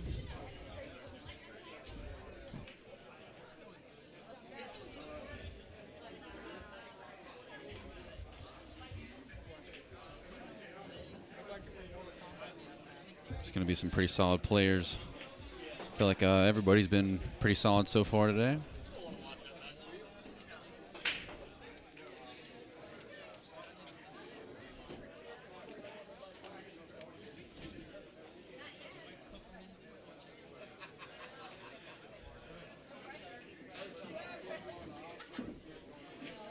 Tectonic and Twitch says, what's that thing under the second diamond on the blue? I'm not sure what you're referring to unless you're talking to the quarters they're keeping score with. You'll see the players move a quarter from diamond to diamond every time they win a rack. That's how they keep score.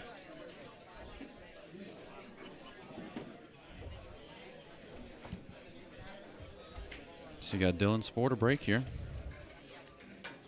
Get this match started off right. One down on the side. Oh, no. The 8 ball just barely came and tipped the cue into the side pocket. What an unfortunate kiss there. Other than that, it was looking like it was about to be a great break. He had the 1 down. Was going to have shape on the 2.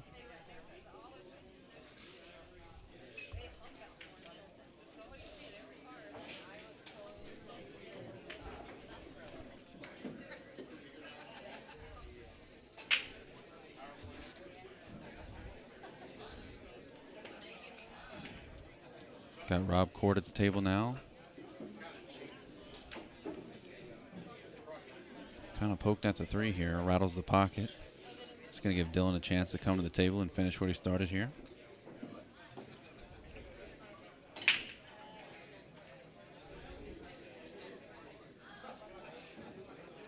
So right now the shot is going to be the 5 to the 7.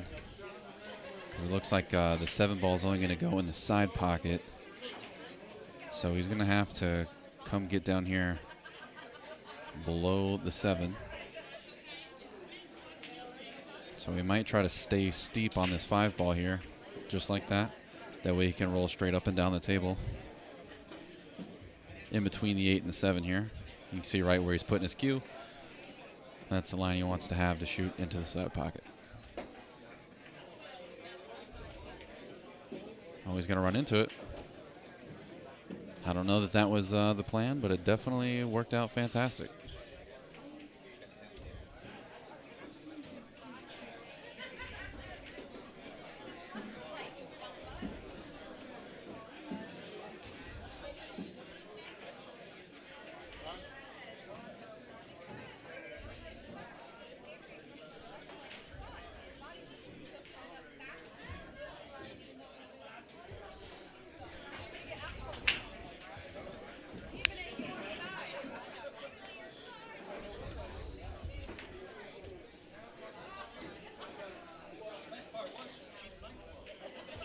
Dylan puts down the 9 and takes the first rack. Rob really had a chance to put a hurting on Dylan there. Could have took his break from him to start the match. Things don't go in his favor. And Dylan's going to put the first point on the board.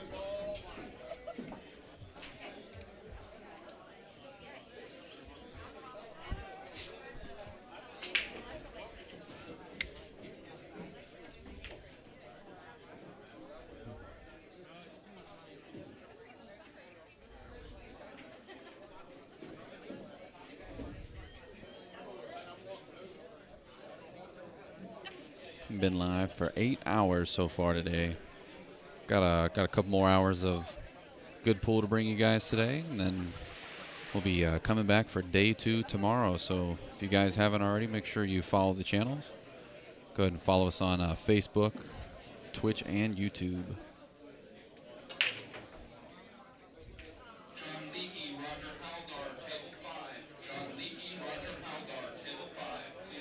So he's going to get kind of fortunate here. Lost the cue ball, and then the 1 ball ended up finding its way all the way back down table to Actually ended up perfect for him here, so.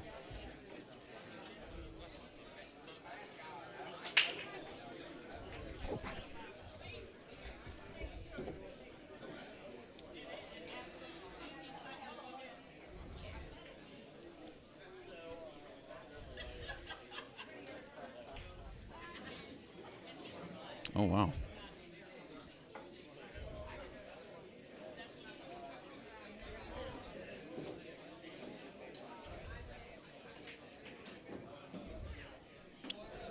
So he ended up on the wrong side of the 2 here. Let's see how he elects to play this. See if he tries to come in front of these balls. Yep. And that was the risk, was getting into that side pocket there. Gets fortunate, catches the point.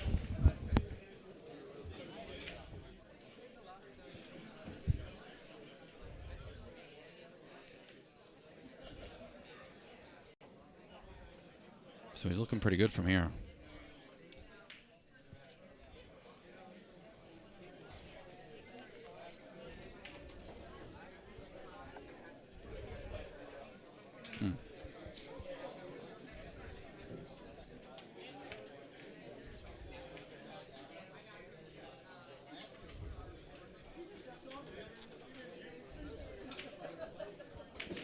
This should be a pretty good match here. Wow. Put the juice on it. Yeah, what a shot by Rob Court. He has been playing extremely well. I was just talking about this to him personally a little while ago.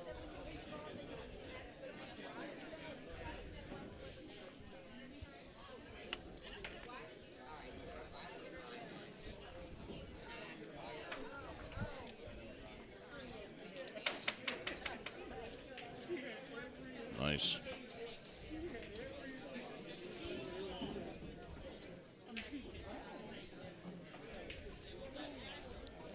Ties it up. Yeah, knotted up. Rob was actually just in action last night. Yeah, last night with TJ Moore. And he played very well. TJ gave him 2 games going to 11.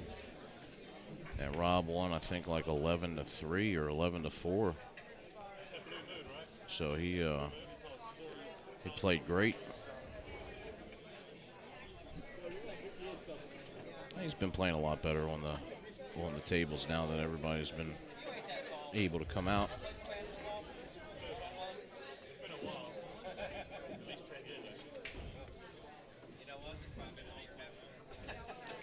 But, you know, Dylan Spoor, obviously no slouch.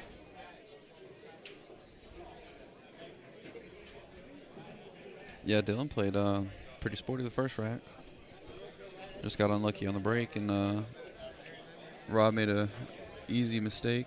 Could be TV table, you know, just making that mental adjustment. Missed a ball that you would never think he'd miss. And sometimes it's like that.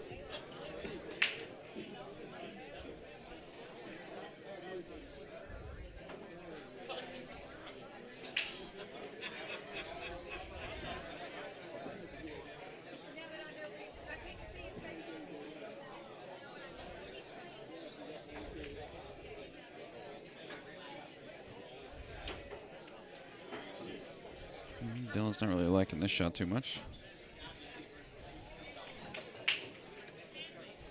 Oh my Look gosh. at that. Wow. Definitely will check that out again.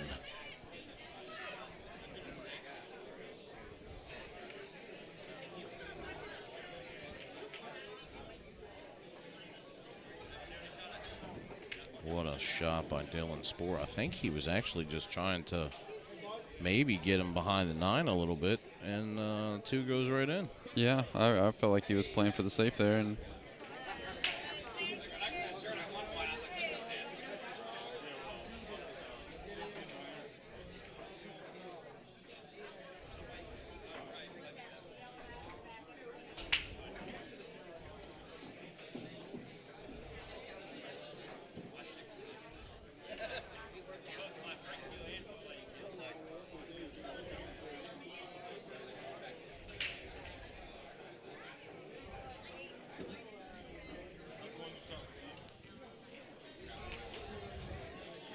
Oof. And drug his feet in. Yeah. So banks the 2 on the side and gets out. Let's when we get a chance, we'll take a look at that shot again. Man, what a great shot by the young Dylan Spoor.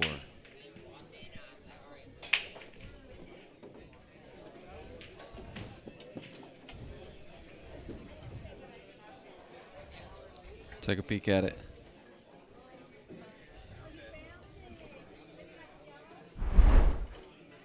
Yeah, wow. So, honestly, I think here he was trying to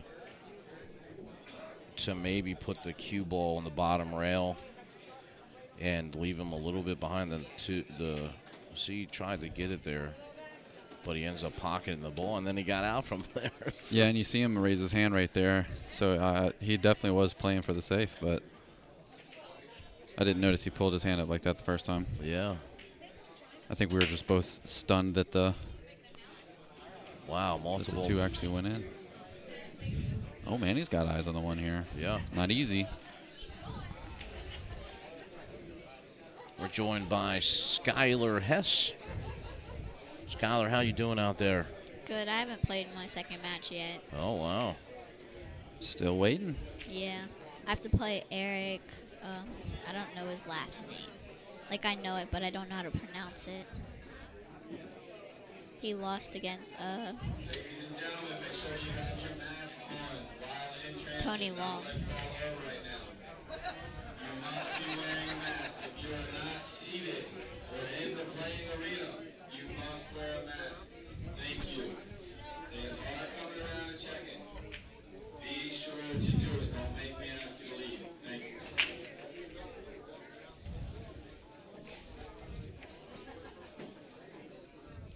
Gets around it nicely. It's fantastic.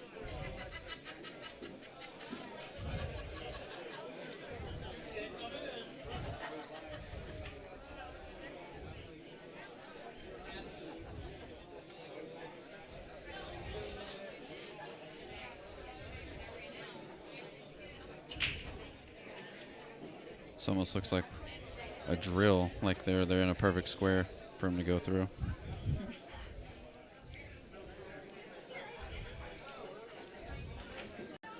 Uh-oh, Oh, 9 ball's going to no. rub him into the side pocket. Did not want that.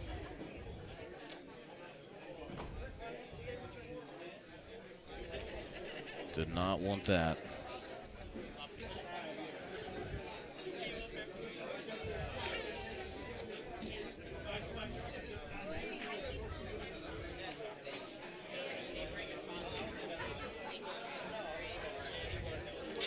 Well, he definitely wanted to be off a little further back from the rail than that. So he's probably going to come back and forth here. He's got to be careful because of the side pocket. If he was trying to get back that far. Oof. You can see him tap the table there. Yeah. This is the tester. Spot shot. The only good thing is he's close to it, so. You know, you got to cut it, just cut it in the corner. You can avoid the scratch here. Oh, wow. So, and is it going to settle on the rail? Nope. Not quite. Felt like he rushed that a little bit. Yeah, I actually don't like that shot because he tried to draw it and use spin so that he'd hit the side rail, but I think that he could have played through the shot and not scratched. Yeah, I agree with you. Oh, no, wow. Look at this side pocket. Is he gonna get? Oh, he got the love. Wow.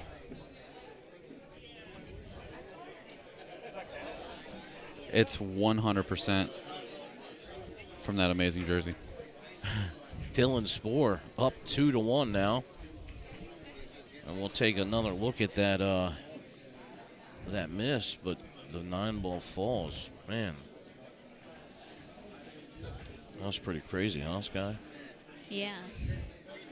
I wish I got that kind of luck. I know, me too, right?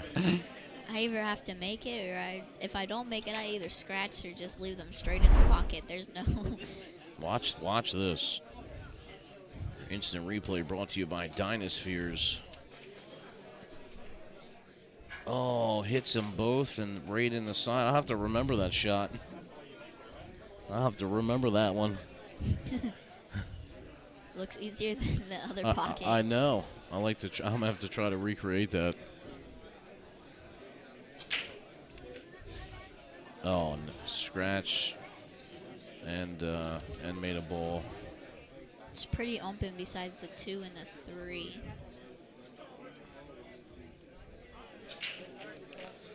Yeah, I mean, worst case scenario, I guess he could play the 2-3 combo, and the 6 would probably hold the 2 in place, depending on, where he gets his cue ball at. Well, he's gonna just roll up and take the 2 in the opposite corner here. I mean, because you can play to bump the 9, or you can play to go right below the 9. Oh, I guess he he's might be playing the combo. Yeah. Yeah. Wow. I would have thought he would have went the other way with ball in hand, but yeah, because you could have played to bump the 9 to the rail and then played the 2, or you could have played to come through the 9. I mean, all are difficult shots, but see, this is a big problem.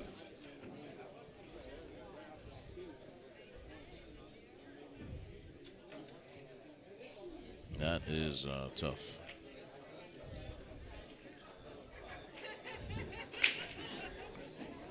Now you gotta. Now you have to. I think you have to kick at this. Is it frozen? Yeah. I mean, I like coming off the bottom rail into it. You can play it controlled, like a controlled kick, and maybe he sends the 2 up and leaves the cue behind the 6, or you can try to play to make it. Oh my gosh! Wow, what a shot! Wow.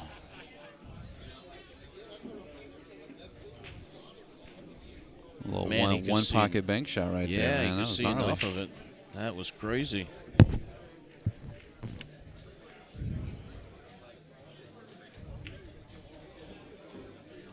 I thought he hit the 7 first. Yeah, well, we'll take a look at it after this and see.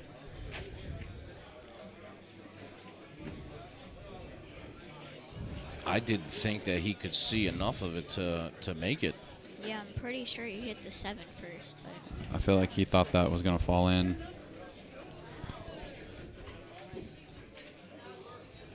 Just center ball here. Oh man, I'm not sure why. I Try think, to hold. Yeah, I think you could have hit center ball easy and came back up into the middle and played the 6 just where it'd he be was at. simpler for the 7 ball too. Yeah. Now you're shooting down the rail, off the rail. And trying to hold the cue ball for the 7. Oh. It finds its way down. See, I would have bobbled that. Oh. It looked like it was going to stay there. It sure did. Wow.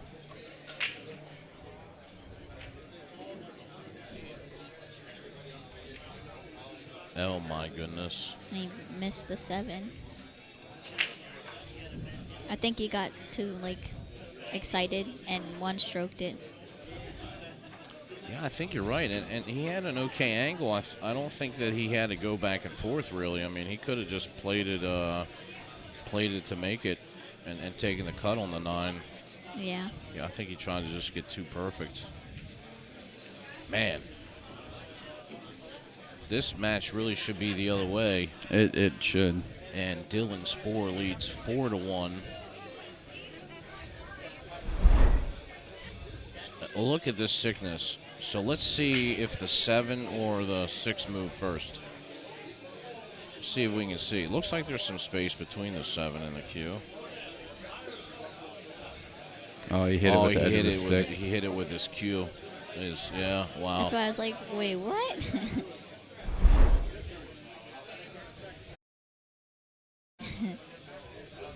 Special shout out to Dynaspheres for that instant replay. You guys can go ahead and check them out in the description below. Click the link and check out their website.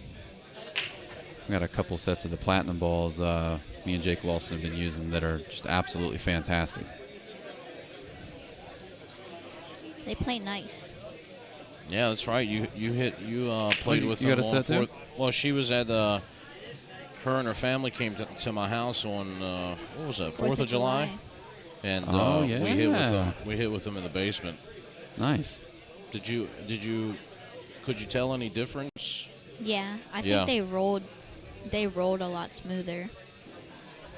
One of the reasons why they roll so smooth is because they're the most round ball on the market, because there's only a 0.3 I think it's centimeter difference in deviation between all the balls, which is I mean almost nothing.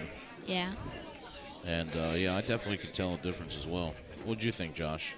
Yeah, I mean it's exactly like what we were talking about the other day, where I feel like they just tend to roll just a smidge further, which I feel like adds an extra layer of finesse to the game because you're able to get more out of them.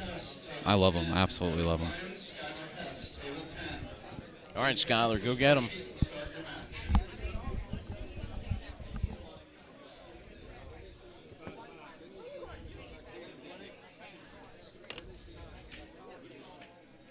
A little safety action here. See if we can get back up to 200 viewers, guys. Go ahead and hit that share button for us. You can just copy the URL and post it right to your Facebook page.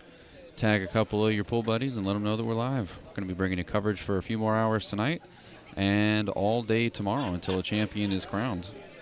You guys are tuning in to the Maryland State 9-Ball Championship held here at Brews and Q's on the Boulevard in Glen Burnie, Maryland. Dave? Joe Tomkowski, the one who played Scott Haas? Yeah. Yeah, he's out of Oklahoma.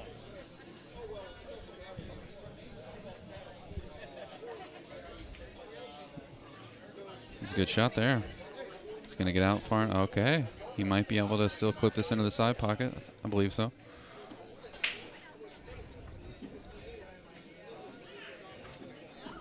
And the cue ball can drift up for the 3 in the same side pocket if you wanted to.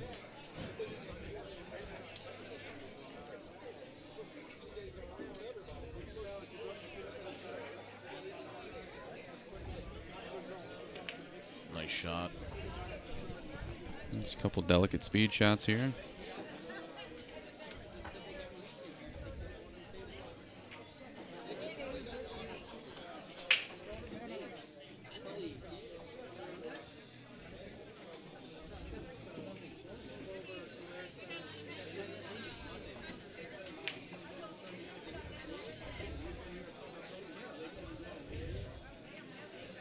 And there's the delicate speed I was talking about. It was a little overcooked there. Now he's stuck in a tough situation here. You can bank it out, or you can go for the tough cut in the corner. Yeah, wow, that's a super cut. I would probably, if you want to attack here, you can bank it in the side, because there's a good possibility of getting shape, or you can try to bank it in the corner, maybe play like a two-way. Try to get underneath the balls down here. I tried to cut it and put them behind a 7. Didn't quite get there. That's to what Dell was saying before. You're trying to control them both.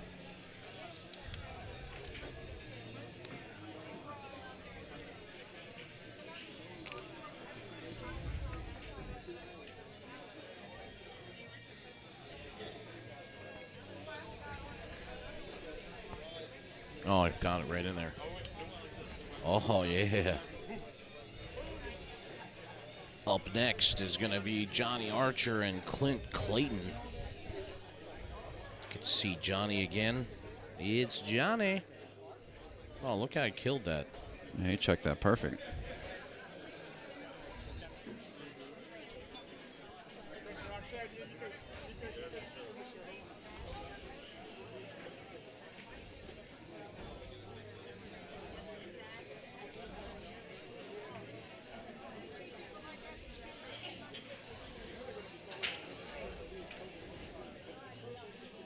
Yeah, you can tell Dylan feels pretty comfortable right now. Yeah, I mean, he's absolutely fearless anyways. And it's one of the things that I really like about Dylan. I mean, not to mention that he's a great guy. Oh, didn't quite get over there. I think he was trying to hold that. Look, no hesitation. Yeah. That's wow. Fearless.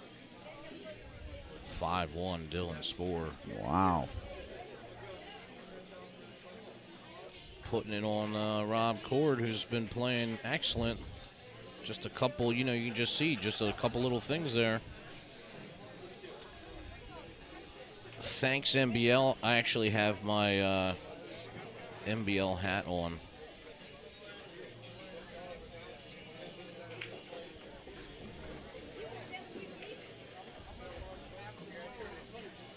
I'm rocking it today for you.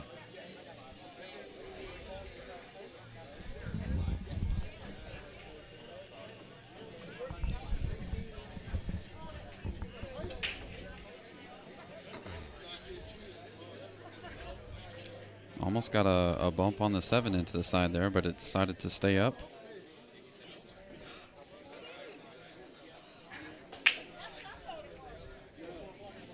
So we got a dry break and tough position on the 2-ball.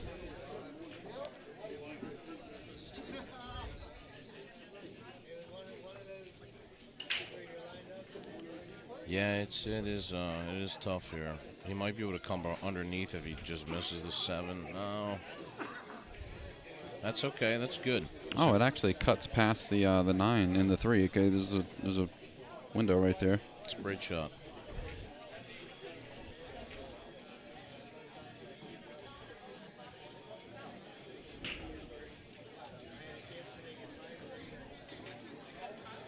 Oh man, that is. All right, it's going to give Dylan a chance. He springs up out of his chair. Ready to see what he can do with this rack. Yeah, that's a tough miss there. I mean, I know it wasn't the easiest shot, but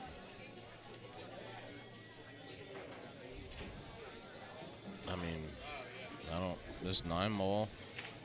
Oh, he didn't even play the 2 perfect. Watch out for the 4. He needs it to get out of the way though. Oh, I think it leaked. So he might have to go into the left corner pocket now. Yeah, he's gonna have to go to the top left here. Which is actually good because if he goes this way, he can bump the 4 up a little bit. Oh, he's just going to play him safe. Oh, nice smart shot by Dylan. Lock him up. Yeah, that's, I mean, that's the quintessential safe right there. Just put him right on the back side of the ball. This is going to make it extremely tough. Extremely tough.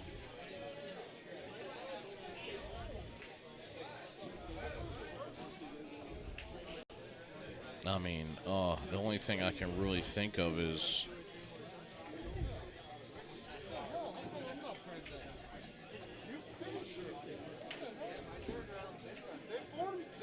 yeah, he's gonna maybe have to use some spin, but this is if he's gonna try to come between the 9 and the 6, that's gonna be tough.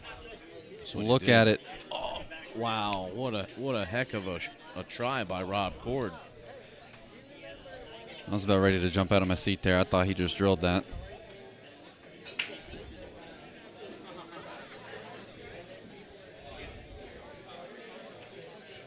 Oh, no. He looked like he jumped up on that shot a little bit, too. Dylan shakes his head as he walks back to the seat. Couple mistakes that both these players aren't used to making. Still shaking off that quarantine rust.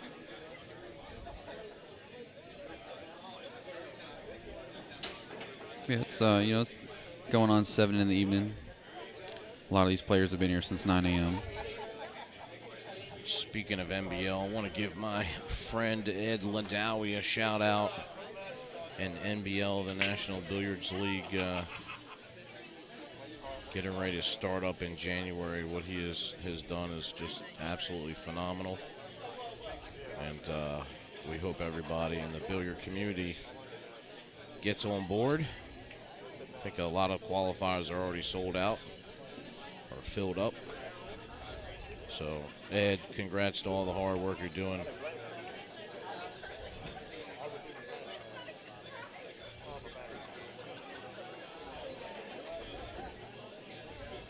So instead of going for the Hail Mary, he goes for the safe and comes up short on it.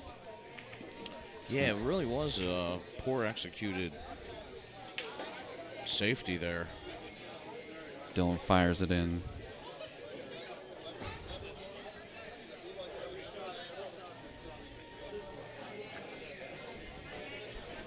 Del Sim back in the booth with us, the Highlander. I'll be honest, Jake, it's the only place I can take my mask off. I know, right? I mean, it is packed in here. Obviously, and I love you guys, but... Yeah, I mean, it's secondary. I know. Secondary at this point. Yep. We just kind of always assume that that's going to be number one. You do, Kind mate. of I mean, needs not be spoken now. it's not the first time I've been wrong, but Wow. Dylan's just having a ball to himself. I've been watching on the sideline. Yeah, he's playing his game out there, ain't he? He's playing like crowd entertainment mode. His dad said that he switched back from a carbon shaft to a wood shaft, and he's just been playing great with it. So I actually was having a conversation with Jake a little while back ago about whether or not I was going to keep my Mucci carbon fiber because I had went back to the regular Pro shaft, the Mucci Pro, and I was playing amazing with it. Correct. And the only reason that I decided to keep playing with the carbon was because I felt like I liked the durability. So like I didn't have to worry about denting or dinging it or anything like that. But There is some durability things to it, you know. A little bit of peer pressure as well. Thrown in the mix. Sure. What do you mean you're not using your carbon cue that you spent $700 on? It's kind of like Starbucks or Apple computers. It's true, mate, yeah. A little bit of a status. I'm a full Google convert now. I was on Apple's side of the fence, and I jumped ship. So Rob's in the Hurt Locker right now. The Hurt Locker. Wow. Rob, if you watch this back, he's so sorry for that. Nobody wants to put you in the Hurt Locker. Well, Dylan says otherwise right now. Nobody puts baby in a corner. There you go. I've still got love for him. He's not playing his game. He seems to have he's become very stale. Well, that's what I was just talking about, how well he played. He actually, I was one of your talking gloves? about yesterday, he beat TJ Moore in a race to 11. TJ was giving him 2 games on the wire, and Yeah. Rob won 11-4. It wasn't even really close. Wow. So, and he just, when I talked to him about it, he said he was playing phenomenal, and so did TJ. You think he had a late night last night? You think they kept gambling? I don't know, Maybe. man. He could have already made more than first place, so he didn't care. There's no gambling allowed here, but they do play for fun, so. Let's give him Dylan's, and he's back in the groove again. David Cecina, Sean Ciampini. Wow. How well is he hitting them, man? I mean, unbelievable. He's hitting them like they got eyes. Yeah, you missed earlier. He had a shot on the 9 ball, and he's playing the cut in the corner, and he comes in short, and it goes 1-2 rails right into the side. Wow. I think that's still loaded up. We might be able to. Is that still queued up? Wow. Yeah, you'd have. I don't know if there was. Yeah, if there was another one. Yeah, we'll take a look then afterwards. It was pretty spectacular. Coming off the bottom right. No, it was a different one. Oh, this is the one before? Okay. Oh, yeah. Roll it, and you spin so that he hit the side rail. But I think that he could have played through the shot. Oh, man. He missed that little big.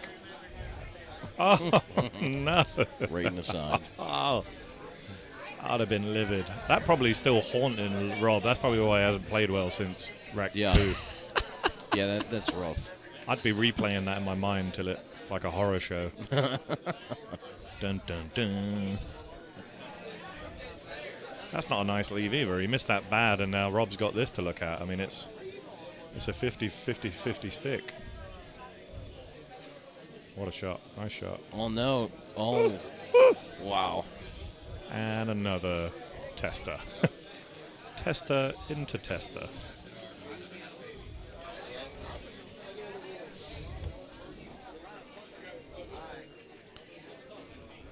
Sometimes you just gotta say it's not my day. Yeah, what do you? I mean, I'd hate to play this shot down in the corner. I really would. You're playing it blind. If you play it blind in the That's what I top mean. left, makes it tough. Either way. I mean, he hit it sweet. Look at that. Oh no! See, that's what I mean. I don't even like that. I Oh. would have rather cut it thin in the side and try to come back up for the 8. I mean, it's playing that shot blind is tough. Being down 6-1. Dylan loves that shot, man. He's got such a pure stroke on him. He doesn't really care where he's going to leave this. He's just like, you know what? I can leave it anywhere, and it's going in. Look at that. Like nothing. He might be the favorite for the tournament based on that. Just queuing like a dream. Yeah, he really is. 7-1. I mean, last time he was here, he beat Wilkie. He beat Schuff. He had a really good tournament back in February. Yeah. He's got gears, man. If you don't slow him down, make him sweat a bit, he's Look, Ed, I'm wearing my NBL hat. There you go. Bang, bang. Bang, bang, so you can see it. You got to give me a warning before you hit that camera. You're like picking your nose or something. I'm like, Hufflepuff sneaking in the background. yeah, look, he's in there trying to sneak in. Look, he's smiling back Yeah, you there. can see him cheesing back there. That's awesome. He was not happy about his match when he got him off the table. Hanging an 8 for the match. Brutal. It's pretty tough. Pretty tough. Getting a little behind-the-scenes peek here. Clint Clayton and Johnny And Archer. Johnny's going to be back on the stream, guys, so make sure you stay tuned for that. We're going to go ahead and get a couple things updated, and we'll be back in just a moment. All right, guys.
Hang tight, guys. We have Johnny Archer versus Clint Clayton coming up next on the TV table. Players are getting ready. We'll be starting the match most likely here in the next 5 minutes. Second player just arrived to the table, is getting their keys out now, so be back in just a moment, guys.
All right, guys. Clint Clayton versus Johnny Archer. Do we know much about Clint Clayton? I've seen him play a few times locally. Couldn't tell you career highlights. I know he's a strong player, but I also know it would be a feat. Well, I mean, it'd be a feat for anybody to beat Johnny, but... Yeah, it's not impossible. We're just seeing him warm up right now. He plays pretty strong. Well, he's still on the winner's side, so he's got to be playing pretty decent.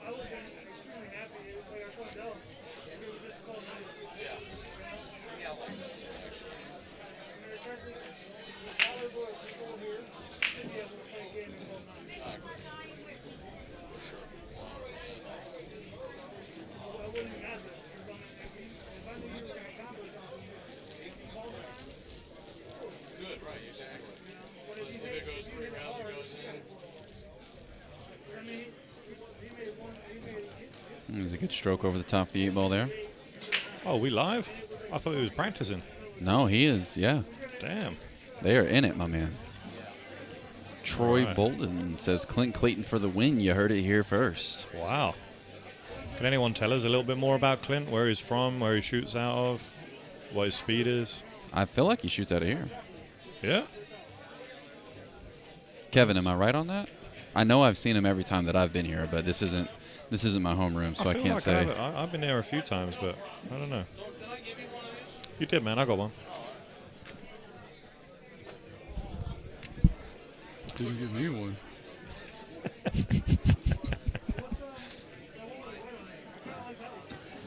Yeah, Kevin says could see an upset here. I mean, not with that. You better Needs to slow down, baby. Oh boy, it's gonna grab right in front. He wanted just enough to get your blood pumping. 3 feet less speed there would have been perfect. But here's the thing: you can't get too down on yourself. You have a shot. If you can make it, and you're still at the table, just Handle stay positive. business. You know. Yeah. It's a big shot right here.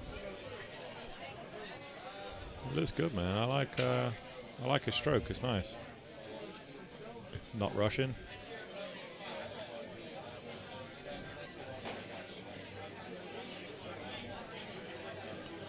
Is Top Hat a pool hall?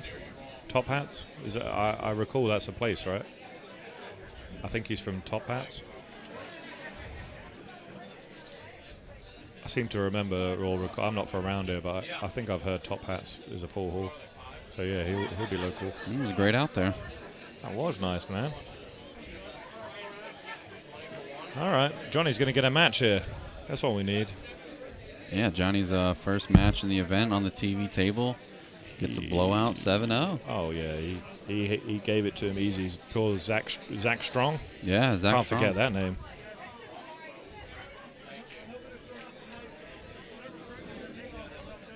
Guys, make sure you hit that subscribe button if you're on YouTube. Give the video a thumbs up.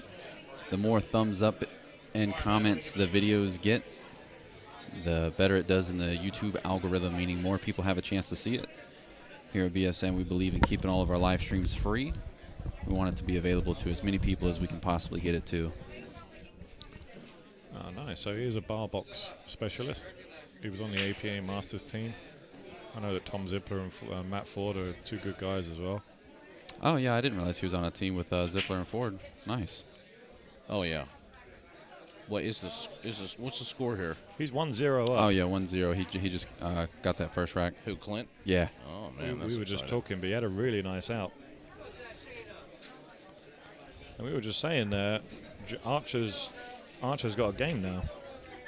He had a bit of a walkover with Zach last time on the TV table. Right. I feel like Clint's going to give him a run for his money this time. Yeah, Clint plays really, really well. A couple of people in the chat have already said Clint for the win.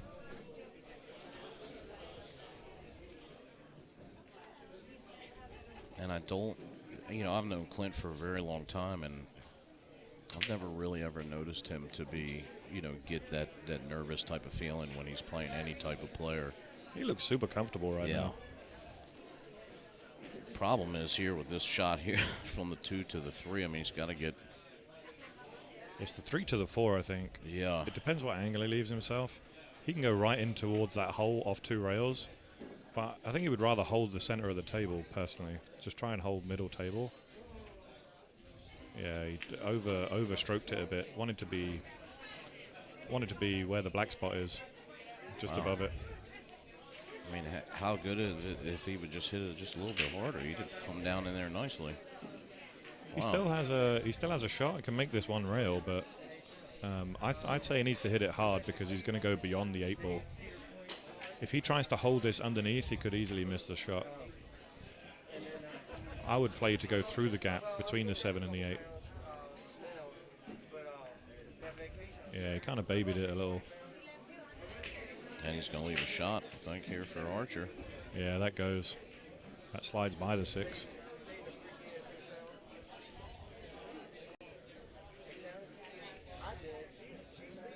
Yeah, we got a lot of supporters for Clint in the chat. Plays out a top hat, right? Yeah. Top hats.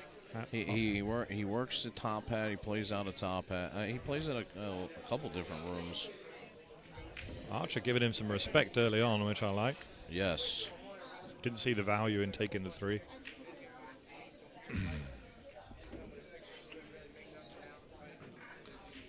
But he's left a snick. It's not the easiest. But I feel like Clinton could probably go beyond this and kick it back towards the 4-ball and try and hide a little bit of cover. I don't like hitting it thin because of the scratch. I like coming behind it and just kicking it beyond. Just like that. He didn't get it right Not there. enough juice. Oh, wow. He hit it way too thick. He wanted to hit that beyond the 5 and use the 5 as cover. It was the right shot, just lacking execution just a little bit. It's a little off target there. Yeah, I mean, Johnny's is a 4 go on the side. I mean, what's... He should go forward and through the gap. Yeah. If he goes through the gap, he guarantees position. He could even bump the 7, doesn't matter. Nice. A little bit of a stretch here. Yeah, he might come on and off the rail. Just touch it. Beautiful.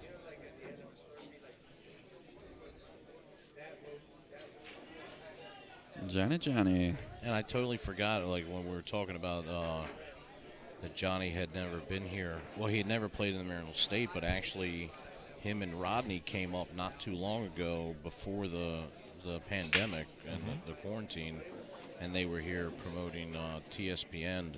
That's right. And so they were here playing, Total challenge Sports, matches. Yeah, Total Sports Network. So that was cool. I totally forgot about that.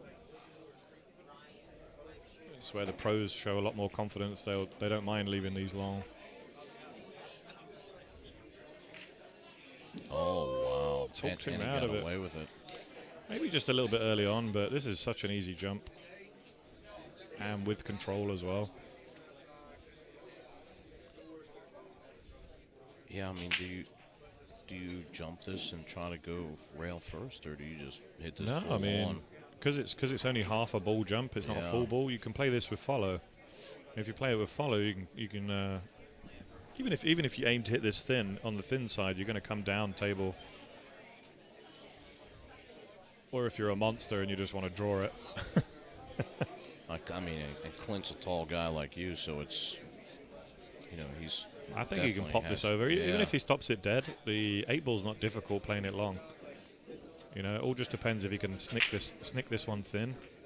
That's a great shot of his backhand there. You can see, do you see that there? He was shaking a little bit. I Yeah. think he's showing the nerves. He's Wow. left your shot, Jake. Yeah, let's see if we can get a better wanna angle. of cue it. this one up. I think it's just beyond. You're saying you can make this with inside, right? Maybe not from this point where the ball's at now. Because you gotta dig in low, right? I would actually prefer to be further in. Yeah. If I was gonna shoot it like that. Would you try like a bank shot here, maybe? I quite like the bank, You could. The thing is if he can cut it really thin, he may avoid the scratch. But man, that's because he's so far over. I quite like the bank into the opposite side pocket, play the cross bank, and play it with like heavy inside. So if I was further off the rail, definitely would use backhand English and I think cut he's this right going in. to hit this with inside He's and trying just to check it. he's trying to cut it, yeah. Oh, he hit it great. Oh, what a roll. Yeah. Oh my God. Wow. And he's on it, Wow. I don't think he's. He can cut this ball, but I think I prefer the bank for safety. Just concentrate on getting that cue ball nice and tight on the back rail in case you miss this.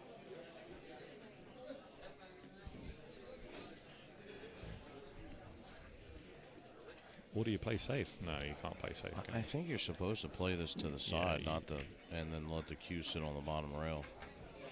But he wants to attack it. Trebs! Almost got away with it. And now look where he's left it, This isn't... No.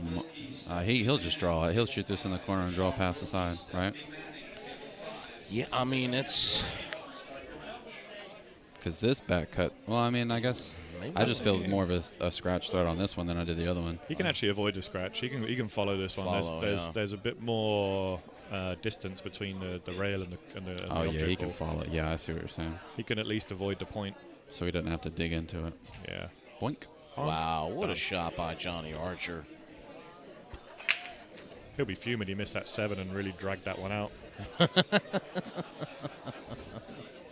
Look, he's talking to Clint, too. He is, yeah. Maybe he's giving him a pointer. I mean, I like that. Maybe he's giving him a little lesson, say. Yeah, how cool was that, you know? I think he's a talkative chap. He likes to talk for on the sure. rail.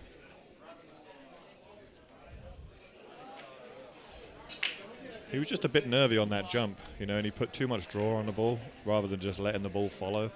He hit it way too full. Yeah, I mean, I mean, even if he'd have been down like another 2 or 3 inches, he would have had a lot better shot on the 8. I was actually surprised he was able to thin it the way he was and avoid the scratch twice. Yeah, that scratch, man.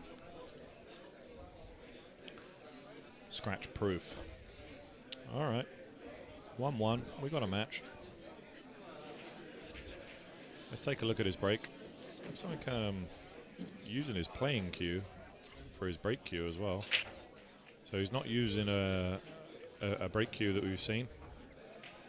Oh, look at that. That's a nudge. That is a roll and a half. Yeah, it is. I wonder if he'll just roll into the 5 here and try and create a little bit of separation. Create some separation because I don't know. Because it'll stop it for the 2. I mean, that's what I would do. Even if it grazes and takes you across the table, you've still got the 2 in the same pocket. But I like giving this a nice bump because if you hit it too soft, you risk maybe leaving the 5 on top of the 4. So I give this one a nice poke, a nice steady poke, and then just let the cue ball drift over to the other side of the table. I think he has if he draws it, you might see him play the 3 and drift down for the 4, but yeah, he didn't like it off that 1 ball because of where the cue ball was tracking. Yeah, still a nice shot here. Because now he can just come back down and play the 3 in the corner and get his position on the 4. Yeah, the good thing is the 4 goes to the side and the corner, so even if he drifts down, that's a good shot. Yeah, I mean, it actually is pretty smart because then you don't take in that, anything could have happened when you bump the 5. Yeah, it definitely could have. And as long as he's straight on this, which I think he is. Oh yeah, he's good. He's here. perfect, actually. I think I would drift down for the side pocket rather than the corner, just to give myself a little bit more space. I don't even think he sees it. He's having a good look. He knows it. He's just looking off camera. Yeah. He's just checking it goes by the 5, and me and Josh are right behind it. It's got a big window there.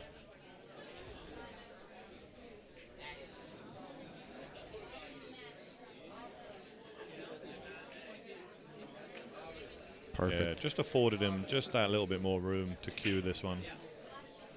And he is actually perfect. We can see he just has a little bit of off angle just to go beyond the 5. Yeah, it's going to literally just have him drift right down. And I predict he's going to come down to the 9 ball side of the 6. So once he plays this, he's going to leave a nice 3 rail angle. Oh, don't draw it, man. Just float by it. Oh, wow. You don't need to draw it. This makes it missable. He wants to have an easier drift down for the 6. He wants it all his own way, and he got it. Don't get me wrong. I mean, there's 2 ways to everything, but I do feel like he should have used 3 rails instead of trying to, because now he doesn't have a rail to control the speed. Right. Now he's potentially got a scratch if he comes to the short side. Yeah, I mean that's what. Because here's the thing, he can play this off 1 rail with right-hand side and come down to the left-hand side of the 6. If he wants to. I mean, it's a risky shot. But he's just going to follow this straight down and try to end up on the other side, in between the big, 7 and the 9. The 9 is so big. Oh, wow. Come on. So big, and he got the great shot. The speed control. Tell you what, man, if you're feeling it and you like that, but I feel that you really take down the margin of error by using 3 rails. He's barely on that ball. We're right behind it on that angle. He's feeling it, man. He's Yeah, look at that. I mean, he's going for what feels right now. Half a roll less, and he's not on this. Just percentages, that's all. We play the percentages.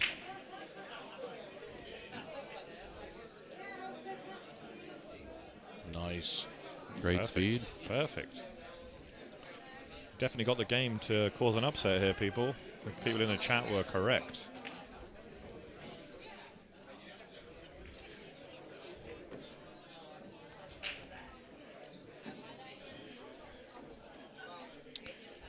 I noticed something about his mechanic. He uses a very short, stuttery stroke. Do you notice that? Oh, absolutely. And he chokes up on the cue. He doesn't hold it right at the back like most people. He holds the cue quite short. Interesting. Yeah, he was. Clint was a phenom when he was younger. I mean, he's been playing for a very long time.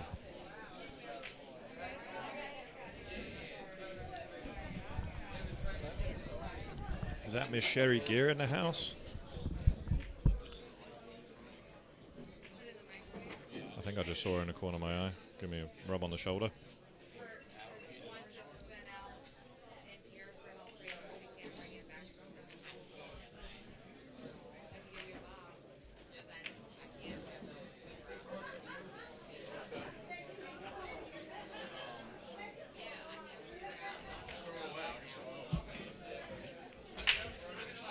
Oh, one ball just barely doesn't make it in the side pocket. Unfortunately, the cue ball does, though.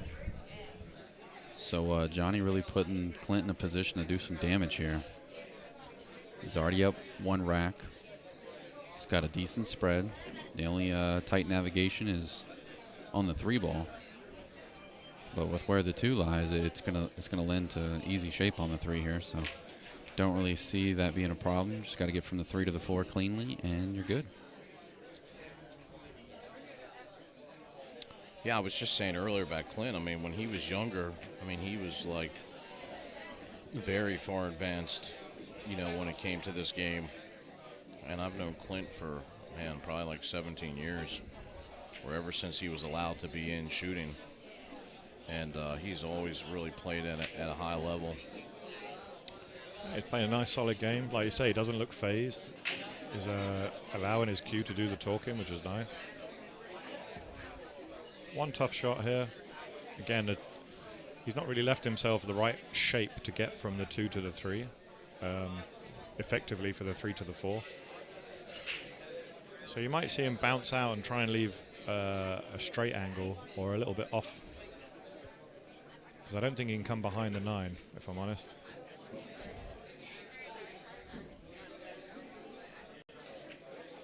Yeah, so he wants to be straight, or he can actually. Oh, man. I think he might be able to kind of stun draw it. I don't know. I think the 9 plays big. My only reason. He can get in front of the 9 in between the 6. It's so risky because if you hit the ball full, you're dead.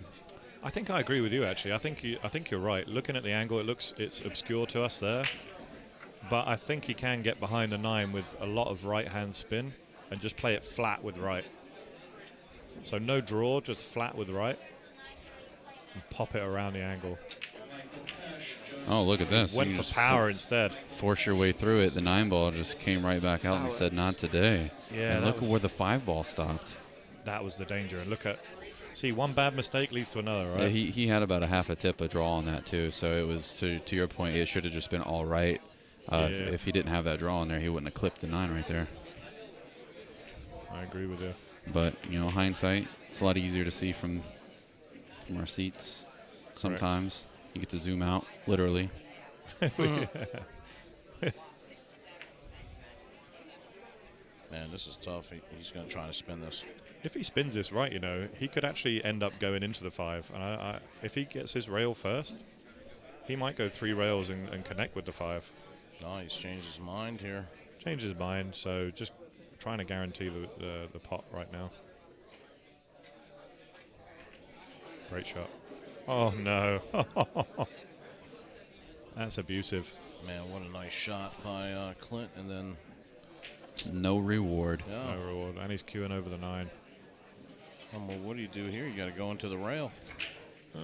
I mean, I like playing it one rail, play the short rail, and then try and clip it thin. I think he needs to try and hug it, you know, try and get as close to it as possible. yeah. If he can spin it, he'll get separation, and he may even make the 5 off the 6.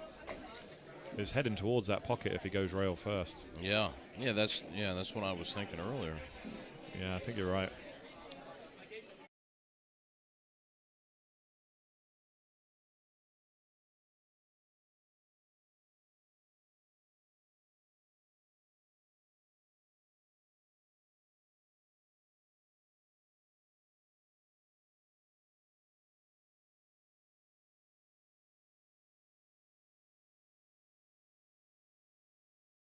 What time are we at? 7:47. Oh, man. All right. Johnny's going to get ball in hand and a little bit of separation between the balls. It was so close for that being a good hit there. So close.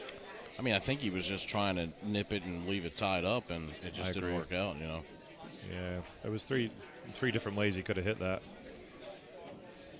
But as it stands, this isn't perfect, you know. He needs to get behind it for the side pocket, but if he shorts it, he's got a difficult cut. I'm not saying he will short it, but... Troy Bolden, your comment is hilarious. He said, Jake Lawson, watch out for them rubs on the shoulder. This guy, one time my wife is rubbing my shoulders when I'm doing the stream, and then I guess he was behind me, and he told her to scoot over, and then he started rubbing my shoulders. And then I was like sitting there thinking to myself, like, something feels different. And I turn around and he's there, and I was like, I just saw my wife. What are you doing? Troy, your character, man. That's pretty funny. You better not be behind me today.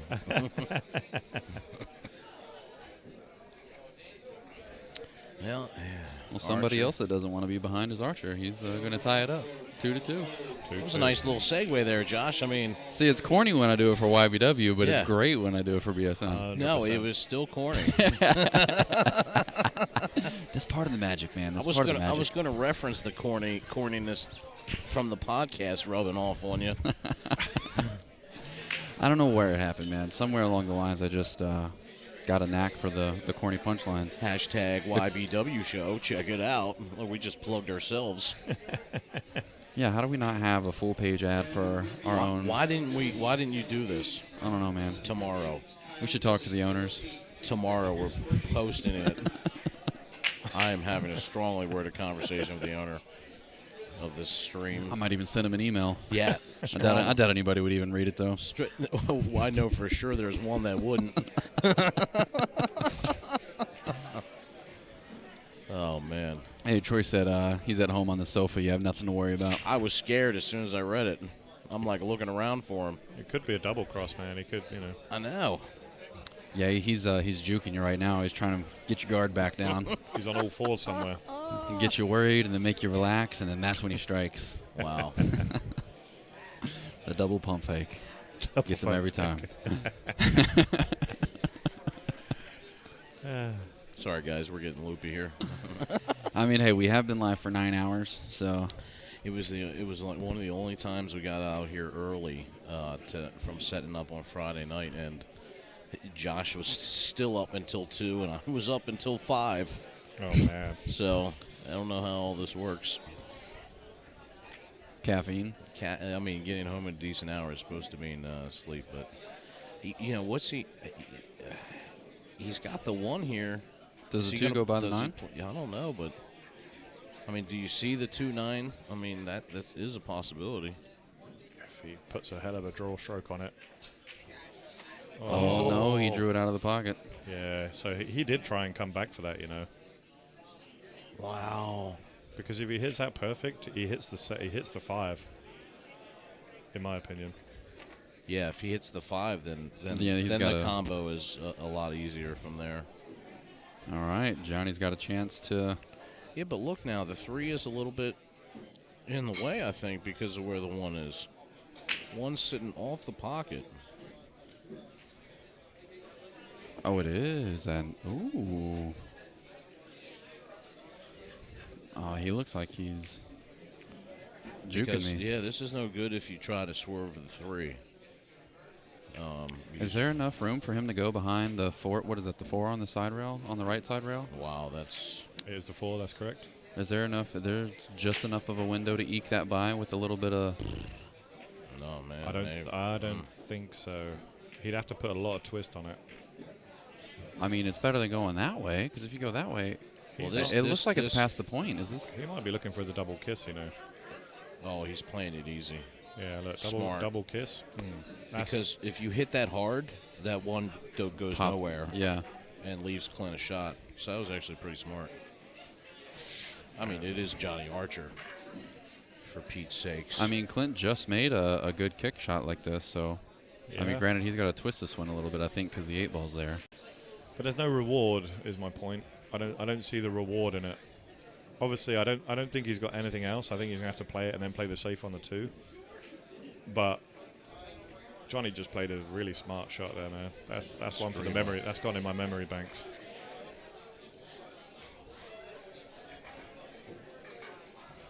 So you should play this. You should play it and then see where you land on the 2. Look at this. How's he hit it? Wow. And the 2 goes by the 3 as well. Instant replay on that one. Does it go by the 3? It doesn't. Oh, I don't know, you know. I think it might just cheat the pocket, you know. I think there's a window. He's down looking at it, that's for sure. There is a 2-way shot as well. He can play the bank and keep the cue ball low behind the 9, and then he'll still have a shot. On the 3 if it goes. Yeah, so I like the bank to the side pocket as well. Oh, But is he cutting this? I'd be digging it if he's. I think he's just gonna. He's that confident he's gonna make it. He's cutting this in the side. No. Oh, no. He tried to put one. Full all. Whoa. That was a nice shot. That's some bar box champion masters stuff. Wow, what a shot by Clint Clayton. Beautiful. We'll have to check that one out after this rack. Wow. Archer's going to go 2 rails. Oh, he hits it. Made a good hit, but I think he's leaving it. He's going to leave it. He's going to leave it. He's going to leave it. Oh, yeah, he did. But the 7's now safe.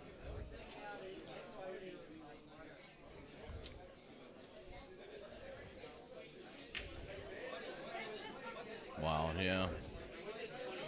The 7's a nice combo if you get on the right side of it, but still the 4's not a gimme. No. He can finish on it nice here, take it up by the 8. I'm going to go to the side. Let's have a look. Yeah. This is nice. I mean, he could even bump the 7, but again, don't touch a ball unless you really have to. Yeah. Just wants to be, almost parallel with the 7 there.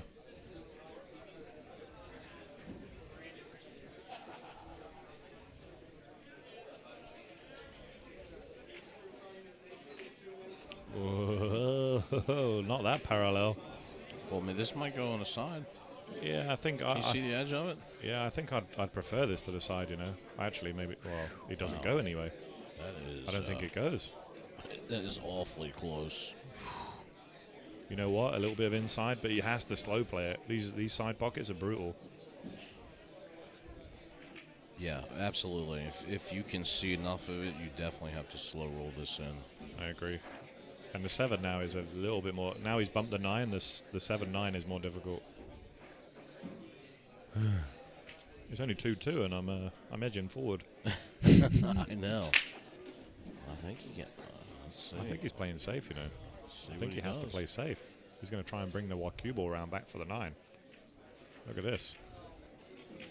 Gonna try it. I mean, that was a small window, but what an effort! If that rolls another half foot, he gets there. God. Yeah. Yeah, that was a really nice effort. Good try. I mean, to even think about bringing it back like that is just tells you where his head's at. It shows a lot of confidence. It shows good knowledge of the rails, and also where the 7 is now. He knows he's not favourite from that position, so wait for a better opportunity. Archer just speared it in like it was a hanger. Yeah.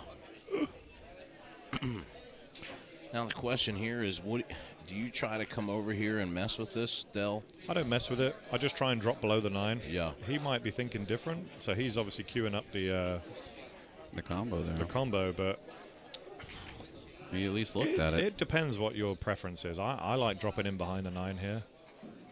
Because it's almost natural. It's natural, Yeah. exactly. And even, if I leave a bad angle, 9 times out of 10 I can get on the 8 from the 7 there.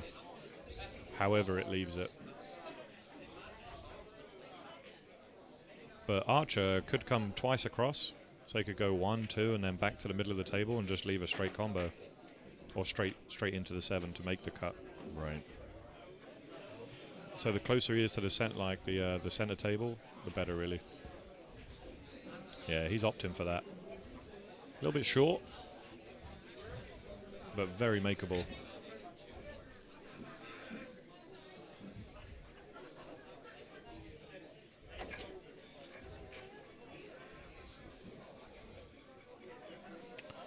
Yeah. It's extremely makeable. I'd almost prefer the carom off the 7. To maybe this. This is not a gimme. Yeah, he was a little bit short of speed there, but I mean, he'll probably hit it with no problem, of course. But yeah, I liked him for that. 9 out of 10. Johnny, while he's been trailing so far, now leads 3-2. When's my next match, man? I've been waiting like 4 hours. Oh yeah. You probably don't play till tomorrow. Oh God, I hope not. This was a really nice shot. Yeah, look at this safe here. Just married him up against the 3. I mean, he just hits it absolutely perfect. That instant replay brought to you by Dynaspheres. Check him out at dynaspheres.com. If you're interested in the set, you can reach out to Dill Sim or myself.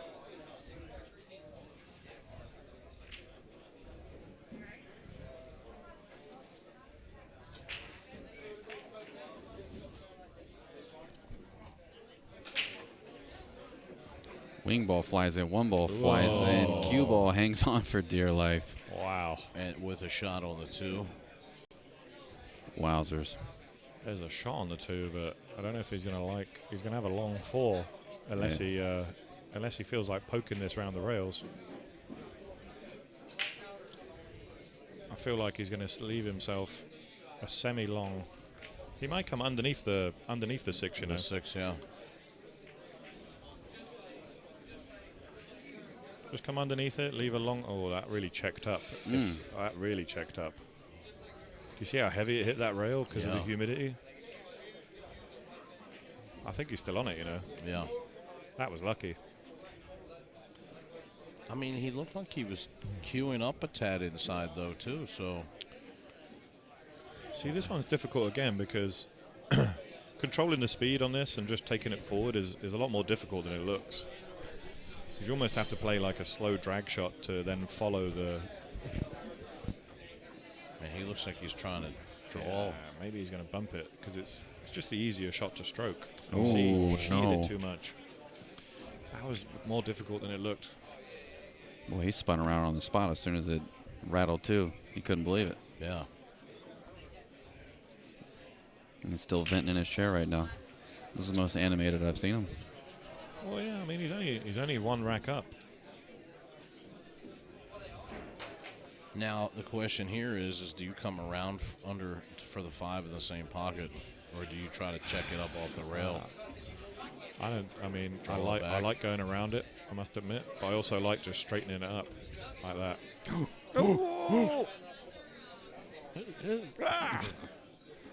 That's unbelievable. I mean, that's why I almost like going around it. I need to see that again because how's that gone around? How's that stayed in the jaw? I don't think you could have hit that any different. Oh, wow. Johnny's missed it too. Oh, and another one. What a series of events. Back to back. Again, Johnny, I think, took that one for granted. Didn't realize he was using the Kamui super spin. I mean, certainly you don't He's see real. a shot like that. He's from real him. fortunate here because this is such an easy safe. Yeah, He can he's use got room. both balls. Oh, right behind the 7. Oh, sorry about that. Wow. Let's have another look at that one if we can. Wow. I don't even How know did that how stay this. out? Yeah, I think don't even know. he hit it straight into the point. Can so we slow-mo it? No. I can, but it'll be Be another video. I want to see how many times this hits the rail. Bum, bum, bum, bum. 3 times. yeah. So he hit the inside of the first one, and then just Oh, my God. didn't have enough forward momentum anymore. And Clint's got the jump cue out. No, he does not. Oh, Nope. Robert, Nope, yeah, nope. you're 100% right. I don't think he has a jump cue. I can't see it. I think he just has one Oh, playing yeah, cue. he has a playing cue. And he uses, Man, what is he playing with on there? Look at the ferrule. Isn't that like the OBQ ferrules? Phenolic. No, it's a phenolic. Interesting. This is dangerous here going this way. That'd be a good match too. Scarlato Ford. Yes. I Missed don't it. like it that way. All right, and Johnny's in a great position to. Definitely got unscathed. What match did they call? Rick Scarlato and Mark Ford. Oh, wow. That'll be a good match.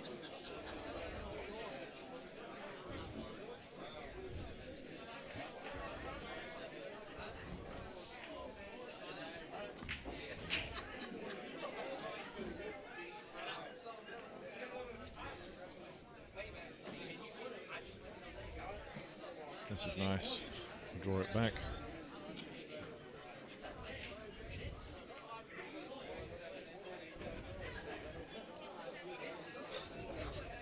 Three. What are we saying? Hill? 4-2. Oh, 4-2, sorry. 4-2. I'm looking at it the wrong way around. I've still got to play pool. This is brutal.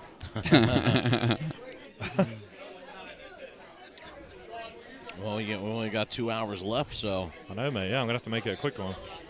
You're going to only have one match. Hey, man, get out of my Facebook, man. I was messaging people. Don't be scheming on my. Yo, you guys got any sponsors? A few. Wow. Wow.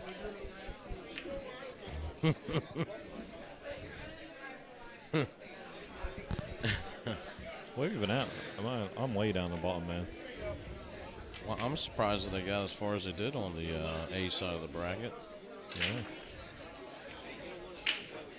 And looks great. like it's going to be dry.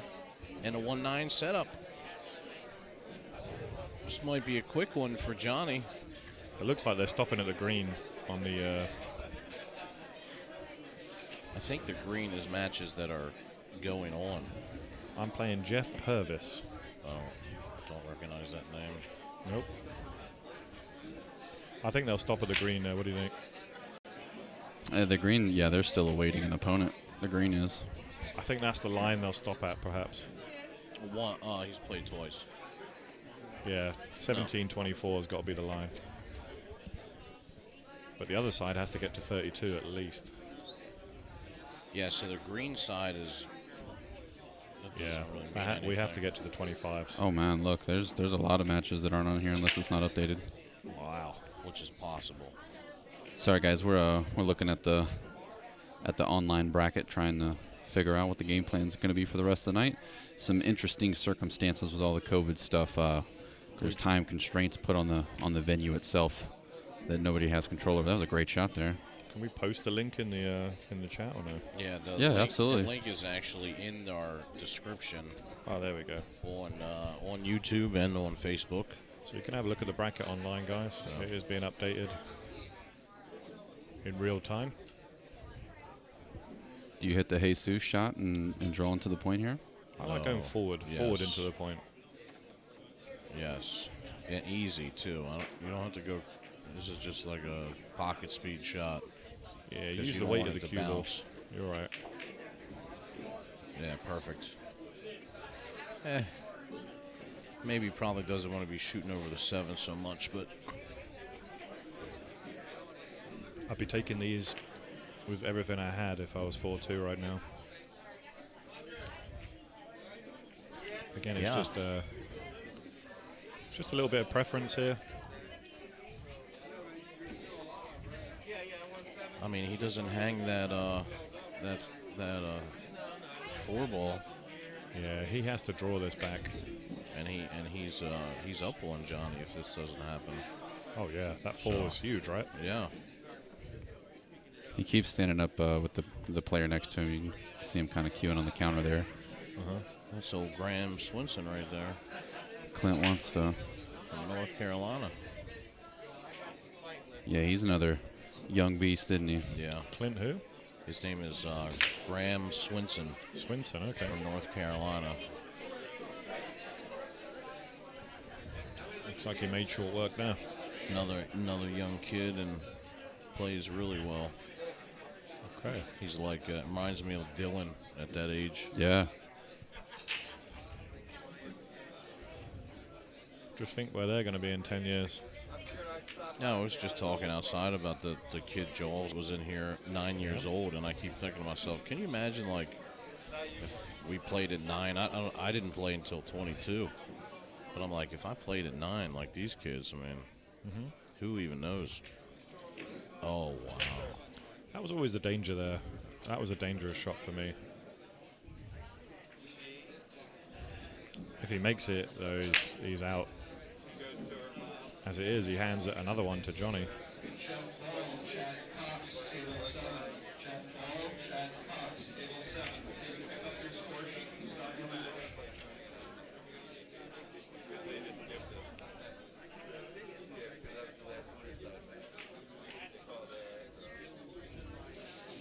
Nice shot. Yeah, very nice. Anywhere above the second diamond to the long rail. That's where he's got his cue. He'll just slide this over, right? Yeah, he just wants to draw it. I mean, he can go 2 rails and above it. It just depends how he wants to do it. Oh. Play it that way. That way you're guaranteed to be above the 9.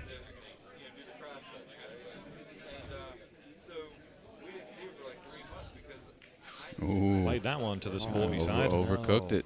But now he plays to the short side. Told you, man. You never want to be...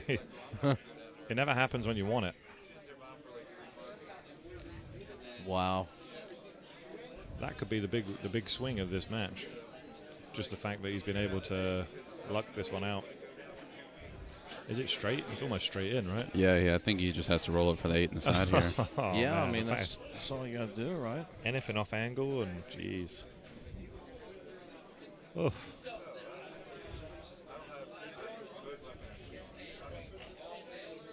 Yeah, he decided to keep it interesting. Yeah, I thought he'd just play the 8 in the bottom side here. Yep, agreed. All right, Johnny, let's see what you got. What you got? I mean, you got to cut this, I think, in the side. Actually, I used to practice this shot a lot. I like the 2-way bank, you know. I like playing the bank. Bottom right. Yeah, letting the cue ball go down. He's banking it too. He's going to bank it in the side pocket. Again, this is confident. Oh, he missed it. And look at the cue too. The position was perfect, wasn't he? It was pretty close. So he's going to give Clint a chance to claw back in this match here. Maybe the infallible is fallible. I mean, you really don't have to do much here. You know, you can hit a little tad outside and just go up off the top rail and come back down. It's all about speed control. This, yeah. Just make the ball and don't scratch. Sounds easy, right? He hit it good. Hit it perfect. He's even off the rail. That's how good he hit it. Very nice.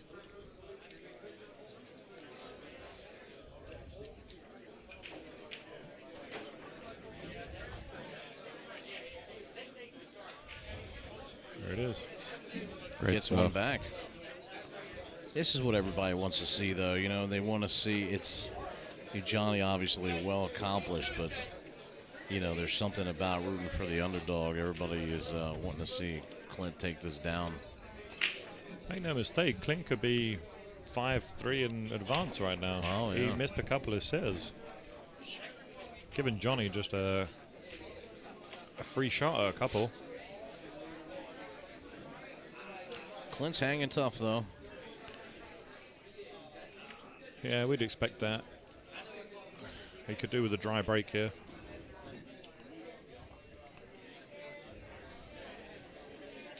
Yeah, Johnny messing around with it a bit more. He's still using. Oh no, see, he's gone to the loop bridge now that he was using the open bridge earlier. You think he's going to juice it up because you feel like it's moving slower? Yeah, 100%.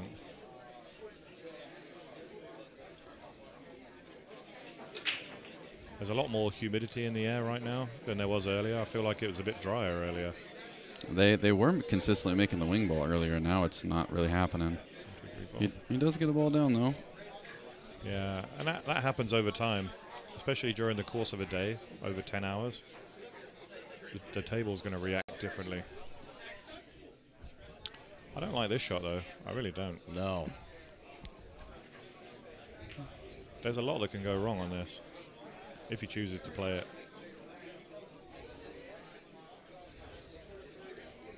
Because he needs to play this with inside to check up before the side pocket. I don't like going beyond the side pocket. You make the two way harder that way. Oh man, he just pumped it. Look at that. Oh, that's... If he was avoiding the side pocket scratch, I can't believe he scratched into the corner pocket. Oh my God. Hill, I'm calling it. I mean, I just wonder, going that way.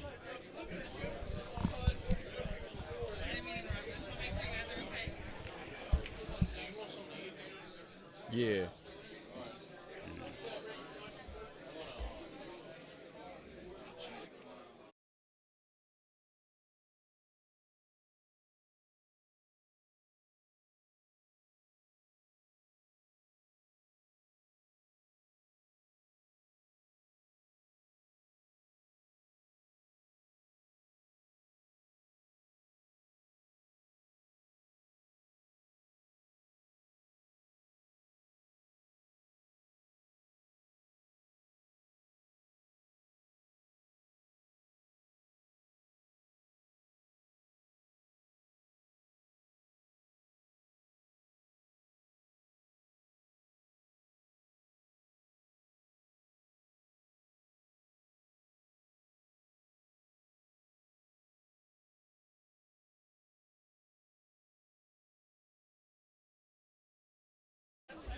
What a shot.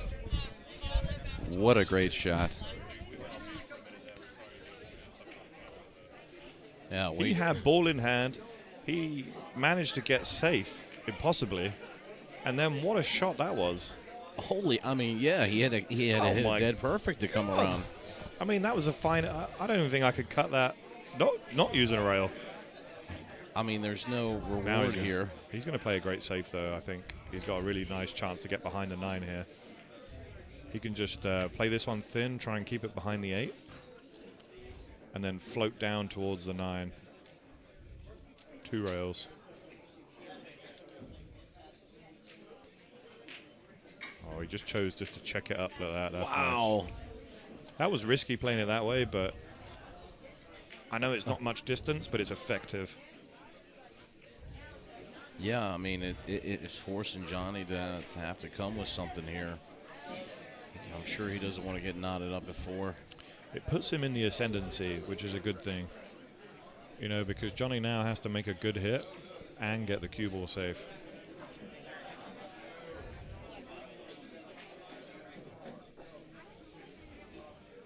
Looks like we got a bunch of new viewers in here, guys. If you're brand new to the channel, make sure you hit that follow button. Go ahead and click subscribe if you're watching on YouTube. Wow. Put some juice on the 4-ball. It almost finds the side pocket, and look at this. See, that's just disgusting. Dance around the 8-ball. You see how good, if you hit the ball good, you can get a good roll on that. Look at this shot, man. This was ridiculous. We were all on mute and we screamed, I think.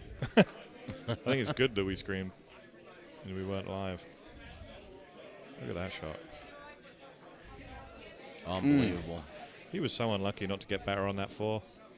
Yeah, He just deserved a slightly good different, barely different contact on the 7 ball, and he would have laid up perfect for it. 100%. But he plays a good safety. Johnny returns it right back on him. Like you called out earlier, Clint hasn't been using any jump cues, so he's going to be... He's a purist, it looks like. He looks like he's 1Q Johnny, which is rare in today's world where you've got so much tech available. No, this is not good. Yeah, this is... That could be the mistake that separates the match. 100% is the mistake. I mean, Clint came up with a lot of the old school guys, teaching him how to play. So it's, those guys never really played with jump cues. It's interesting, isn't it? I was late. I was very late to the game, so I wasn't really a kick shot purist, old school style. Oh no! I mean, oh god, what's going on, man? Is it getting too late in the day here, or? Johnny is just standing there at the table in pure disbelief. I wish you guys could see that. I mean, he's still standing there. Johnny's revving up the chainsaw. He's about to cut the table in half. Because it's always that scratch that you think there's no way possible it can happen. If you went from that rail and you tried to just make the cue ball without you, you're gonna have trouble. You're gonna have trouble. But how often does it find that pocket? I'll tell you the reason why I know for a fact that it can always happen is because I was in a match one time, and I was on a break and run, and we were playing 8-ball. All the pockets were taken except for the side pockets, and the 8 was on the bottom rail on the center diamond, and I called it in the side and banked it in the side. I mean, off the short rail. So. Like one can assume that the cue ball can do the same thing, so we just never think about it, when we play that shot. I agree with you. It's he's extremely fortunate to still be like the shot that he had earlier, where he ran it down on the short side, and he's left himself. Yeah, he's going long. Queuing up this time. Is he going long? Is he queuing to go long here? I think he is. Wow. No, he's missed it. He's chanked it. Oh, yeah. Handsomely. I wouldn't even close. The fundamentals are starting to slip. I know. I was watching the table there, not the stream, and he lifted up as he hit that, and his head came right up off the shot. And that just shows just a touch of nerves, but also just a bit of disappointment, frustration in himself that he managed, he left himself that type of shot. Johnny should just mop this up now. Just wants to avoid the 9. Doesn't want to contact the 9 at all. Yeah, came comes around. Pretty. Oh, man. Excitement here. Yeah, I thought we were going 4-4 for sure. Wow. Now it's 5-4 Archer. Damn.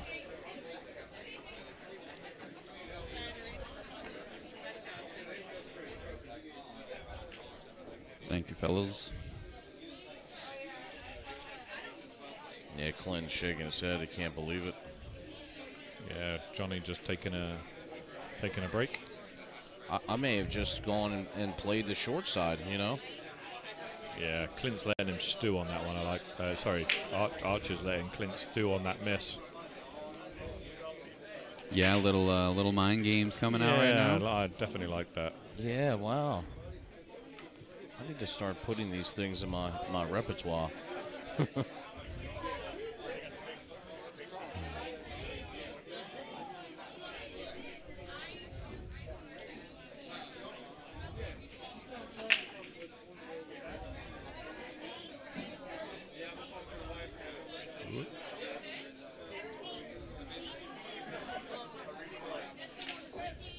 You'll hit that one 100 times, you'll never miss that one, bud.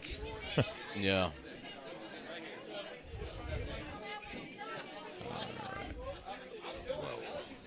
Just trying to stay warm.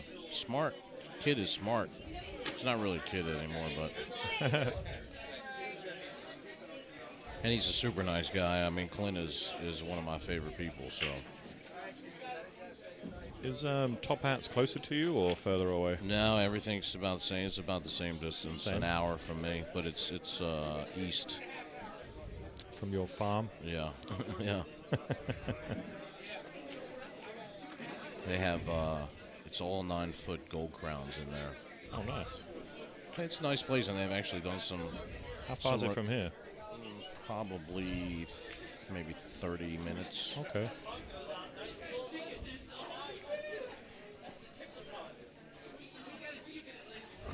All right, Johnny's back from his break. Gonna step out, guys. All right.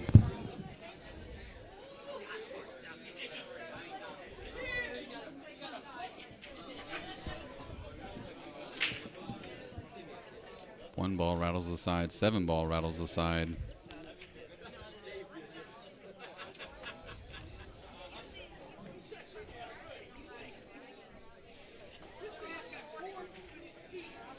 I feel like I was getting edged out to the. I'm in the friggin' walkway. Man, look at this. Look at this.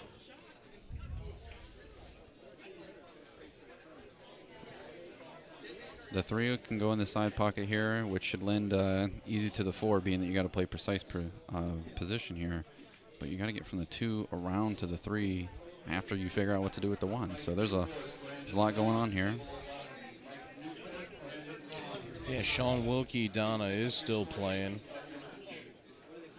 And hopefully he'll be playing tomorrow. If he's still on the winner's side, you can check that bracket out in the link description. Yeah, he is. Wilkie's on spot B3.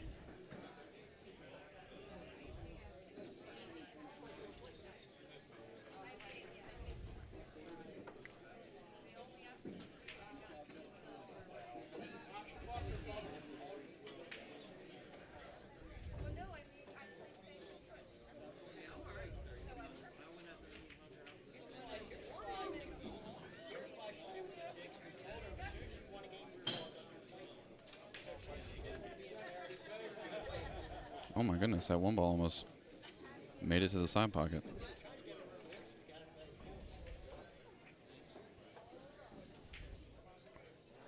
So we got a huge cluster hanging out here by the side pocket.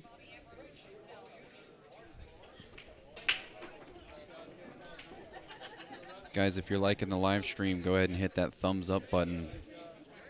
Lets the YouTube algorithm know that you guys are enjoying yourself while you're hanging out here, and it'll pop up on other people's suggested feed. Helps us out with the algorithm there. Lets more people know that we are here. Got free full HD live streaming all weekend long.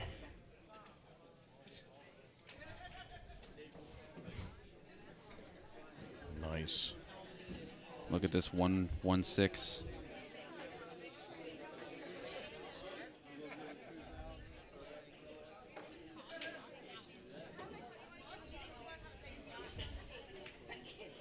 There's going to be a lot of links down in the description below, guys.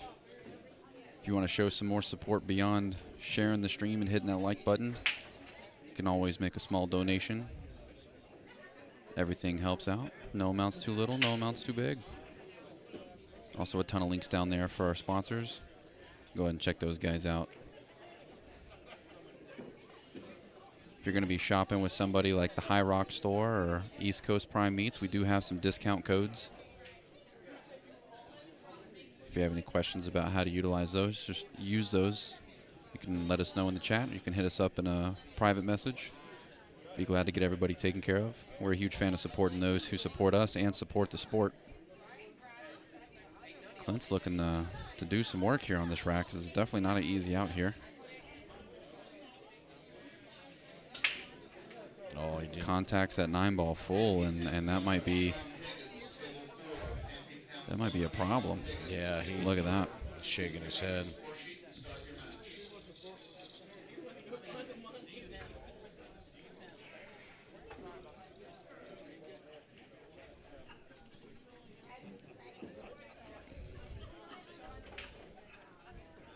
Appreciate all the new followers, guys.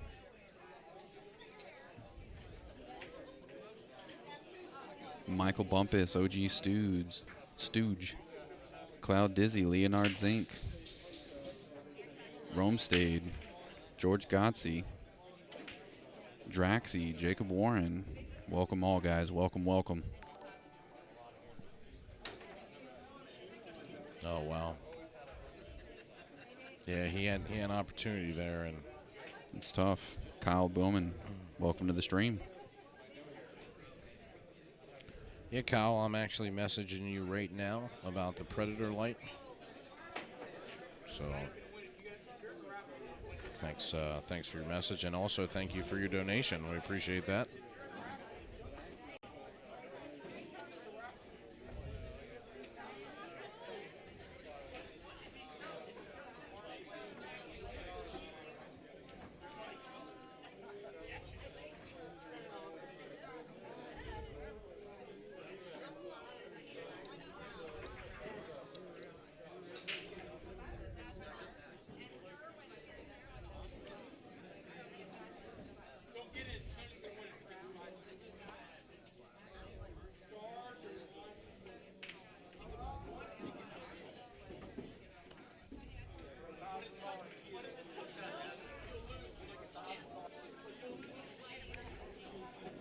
And Johnny Archer extends his lead 6-3 over Clint Clayton, so he reaches the hill first.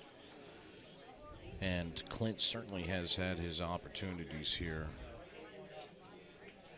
And when he looks back at this, he has been fighting strong. He was right in everything. So. Yeah, I mean, it's not like he's got up here and he's played bad. I mean, there was a couple critical moments that didn't go his way, and that's the difference you see in the scoreline right now. It's not like he's getting up here and playing bad, and that's why Johnny's getting the best of the match right now. But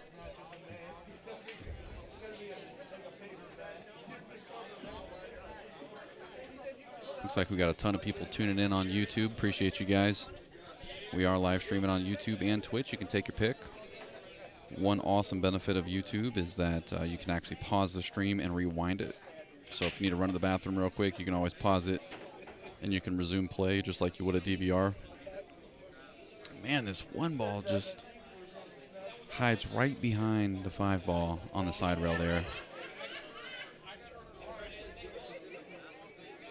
So Johnny has a dry break, but fortunate for him, not an easy shot on the 1 here.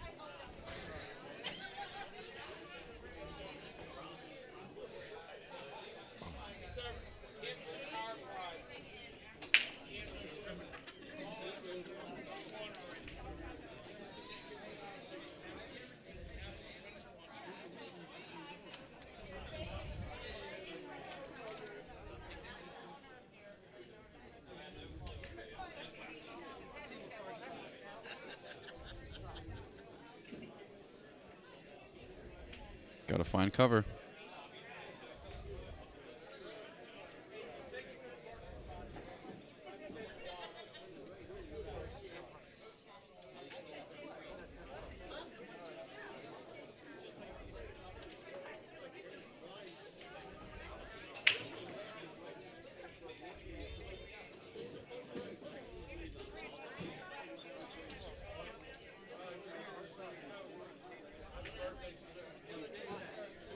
Appreciate all the love and support we're getting today, guys. You guys are amazing. Appreciate everybody tuning in, subscribing to the YouTube, following on Twitch, the donations. Thank you guys so much. We do our best to keep everything free. We really just want to be able to help the sport grow back into the spotlight,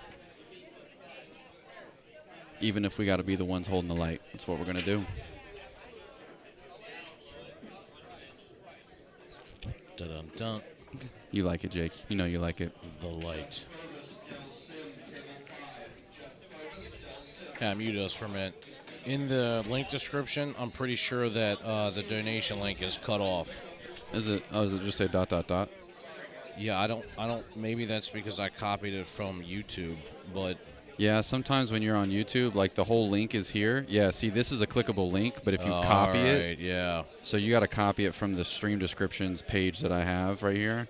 So do you want me to message you this so you have it real quick? Yeah, because the guy is asking me for the donation link. So what's going to happen is I can just do the. I'm look. When I click on the link, it's bad, dude. So here. Oh, no. Wait a minute. I see what you're saying. So I just sent it to myself from your account. So go to your messages, and you'll see where you would send it to me, and then you'll have it. Let's see here. Oh, there it is. Look. But don't we? Wait. Is he donating to us or sending money to you for something different? I guess he's making a donation. I don't know. Because this is to your personal Facebook. You received $25 from Kyle. Wow. I'll have to ask him. I don't know why he sent that. I was going to say, because I looked on PayPal and everything, and I didn't see any money coming in, so I was confused about what he was talking about. That makes way more sense. Well, it doesn't make. Well, just.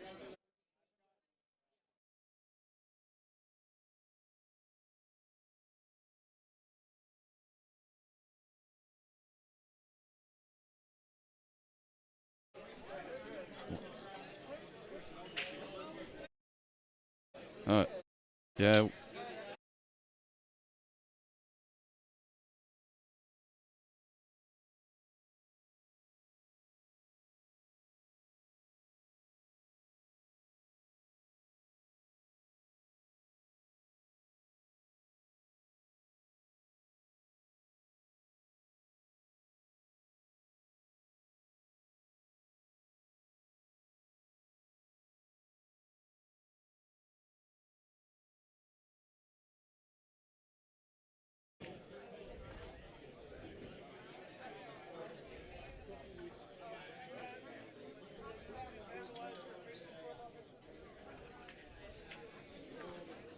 Oh.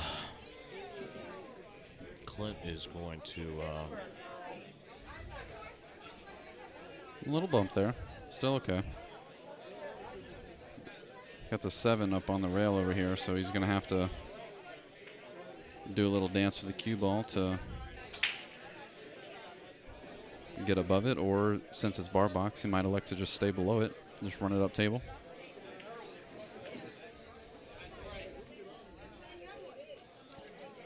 Yeah, I think I like coming around for it or coming back. Oh, he just killed it, and he's going to play it straight up. It's a gutsy shot.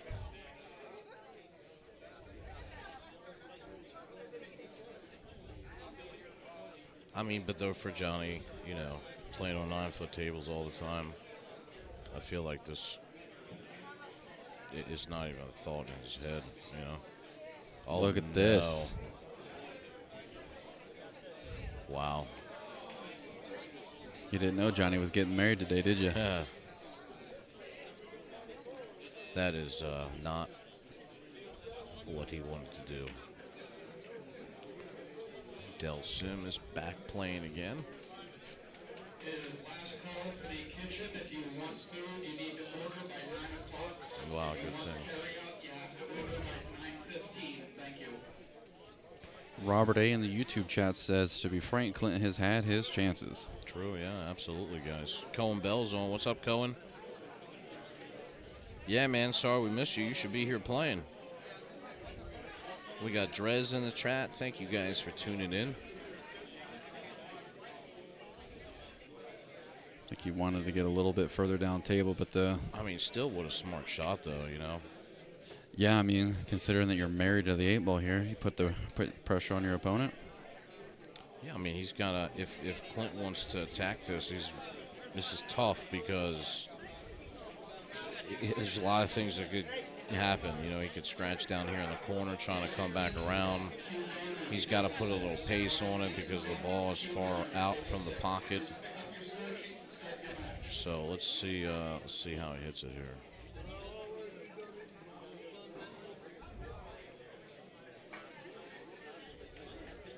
Oh, I missed it. And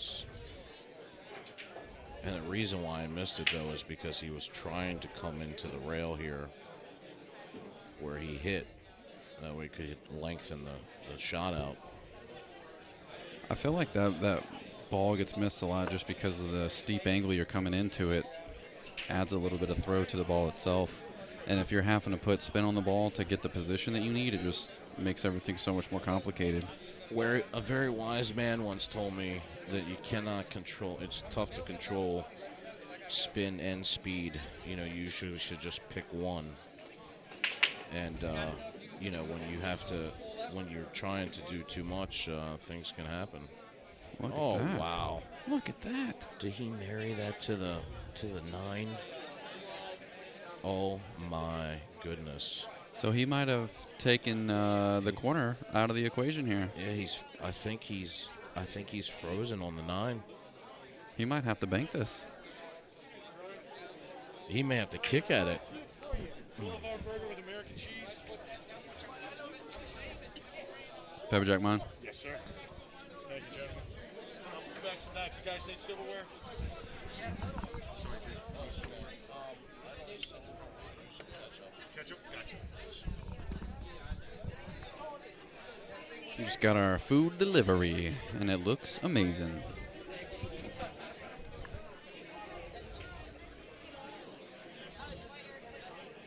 Appreciate you guys tuning in, man. We're 10 minutes away from 10 straight hours of amazing pool today. Man, we've seen a lot of great matches. We've seen blowouts. We've seen Hill. Second time we've seen Johnny Archer on the table today. We had Sean Wilkie, Brandon Schaff. He's going to try to thin this maybe.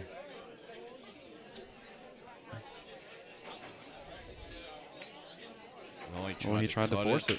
And he's going to sell out. Maybe not. Maybe not. Wow. This is crazy back and forth between them. I mean, much respect for Clint.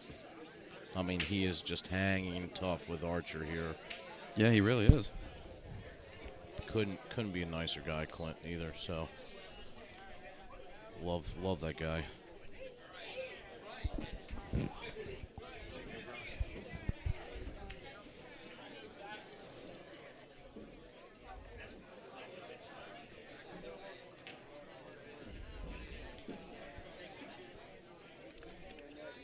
No. Archer just makes it look easy. What a match. See the players shake hands. Archer's going to take Clint 7-3 in the 2020 Maryland State 9-Ball Championship. You guys are tuning in to the Billiard Sports Network.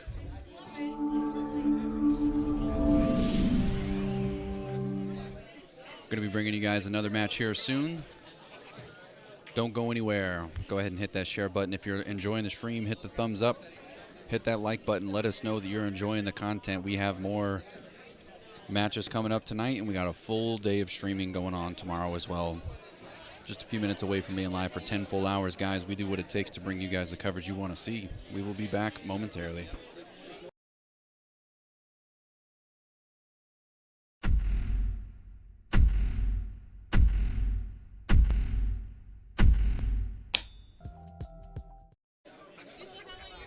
Brand new Predator Arena Billiard Light. That's what we're using for today's event. So definitely check them out. HighRockStore.com, or you can get a hold of us, Jake or Josh at BSN. Send us a PM. We can get you hooked up and take care of it. Big thank you to High Rock for your sponsorship. Make sure you use your code BSN2020MD for free shipping on orders over $35.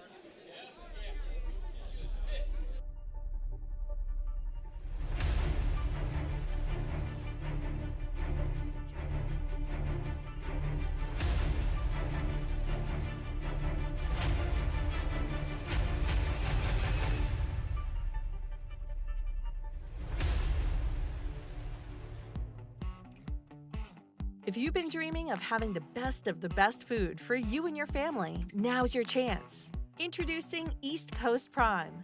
Whether you're craving our double colossal red Alaskan crab legs, our black African lobster tail, or our Wagyu beef, you'll fall in love with our food from the moment you taste it. Mouth-watering burgers, prime center-cut filet, wild-caught salmon, prime-cut New York strip and ribeye. We also have chicken, lamb, and pork. At East Coast Prime, we only sell the best of the best products, and we sell it for less than our competition. The best part is, we'll bring it to you. Free delivery right to your door, or you can order from our website and we'll ship it to you. We have packages for everyone, and if we don't, we'll make you a custom package to fit your needs. Isn't it time that your family eats like kings and queens? Call us at 570-903-4095 or check us out on the web at eastcoast-prime.com.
Alrighty, guys. Sorry for the brief commentary intermission. We had our food dropped off. Had to get a few bites in. It's been a long day. Look at that hit. Oh no, that was he was aiming for the 2-ball. JK.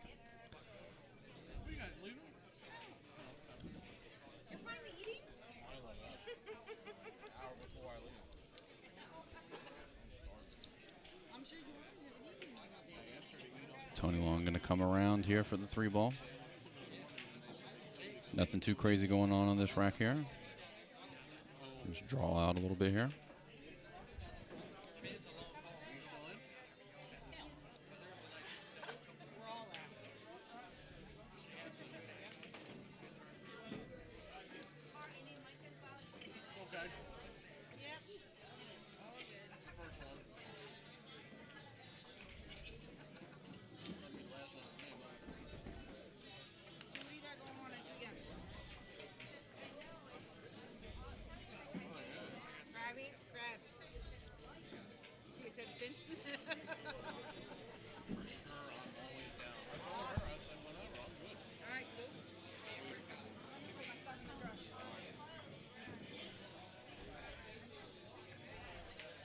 Tony going to take a rack here, tie it up 1-1.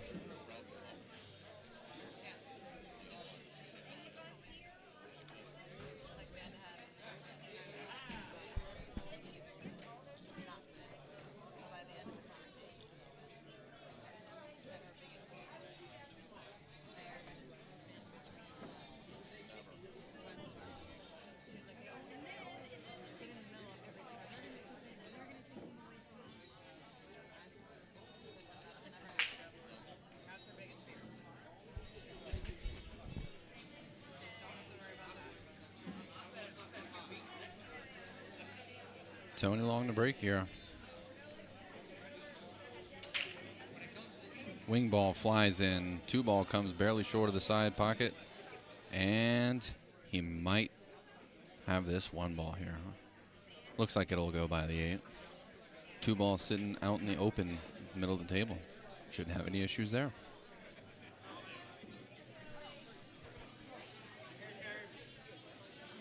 Squeezes by the 8. For shape on the 2.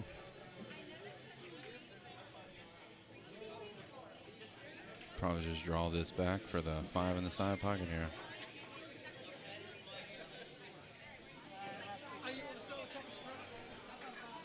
Felt just short just a little bit here. Wouldn't have been bad to come up just a little more. Snaps this ball back. That was actually a great shot there.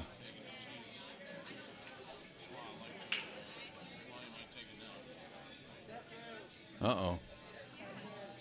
It was looking real good up until right then.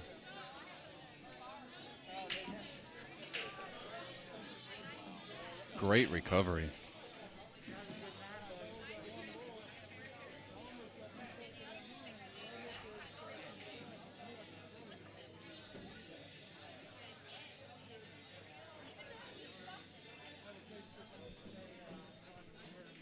Tony making it look easy.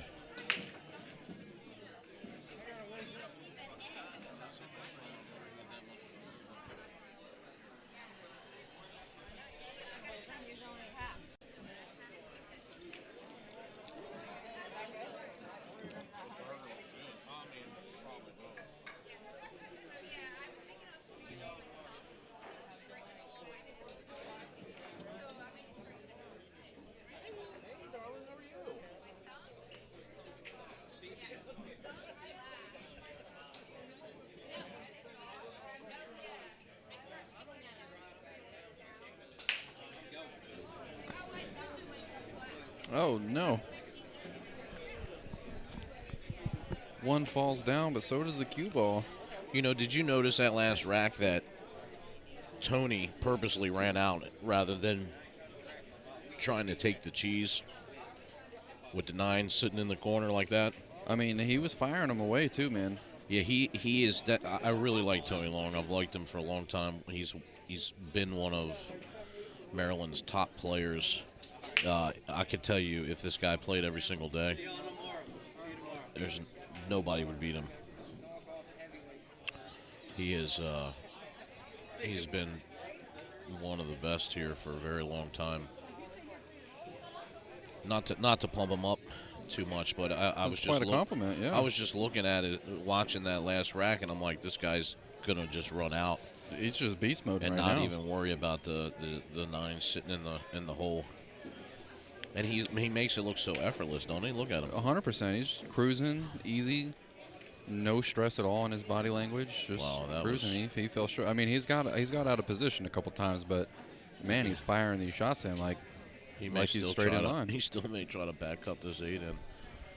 I used to tell people all the time that he looked bored while he was out there. That's how easy he was making it look. What'd he say? I mean, he says he's a working man, you know, so.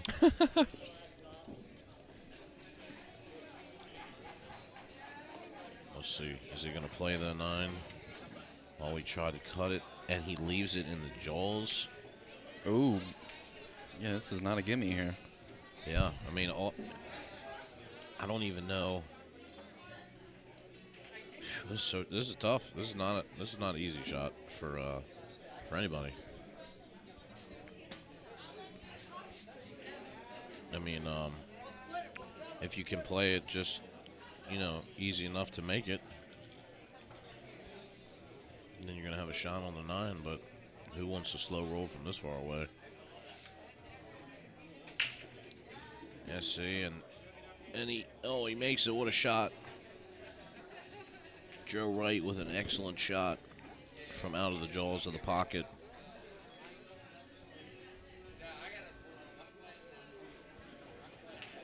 And Joe Wright himself is been an excellent player for a very long time. I've seen Tony play a few times. I don't recall seeing Joe play too much.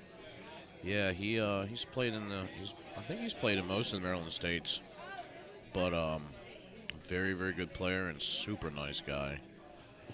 Funny, very funny. And these guys have known each other for a very long time. How you been? I was disturbed. I was actually very jealous.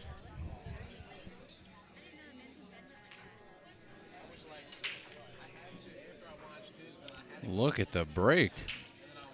My goodness. All right, so that 9 ball is going to spot up. You see Tony reaching for it right now, so he's going to go and throw that back up there. You got the 1, 2 hanging right here in the side pocket.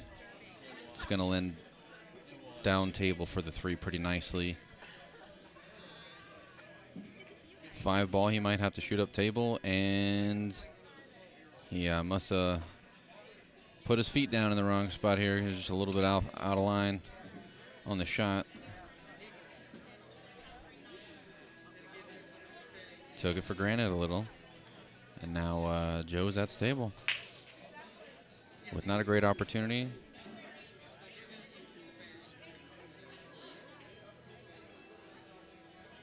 Great attempt at the 1 pocket shot here. He's going to get him behind the 8 or the 4 here. Sorry, that's the 5 ball on the rail there. This is not that bad of a kick shot here. Especially with the 2 sitting right there by the side. Yeah. You're going to have shape unless you somehow scratch.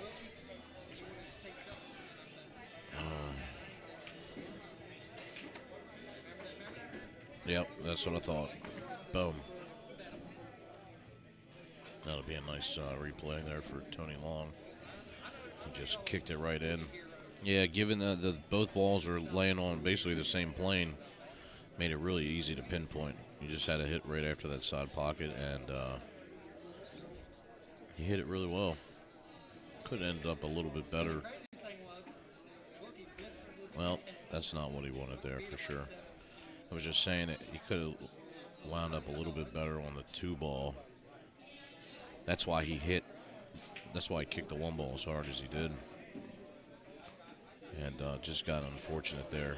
Yeah, he almost needed to hit the 1 a little bit fuller to take a little momentum off the cue ball there. And then look at this shot. Joe Wright checks it up and comes down perfect for the 3. Yeah, that was beautiful.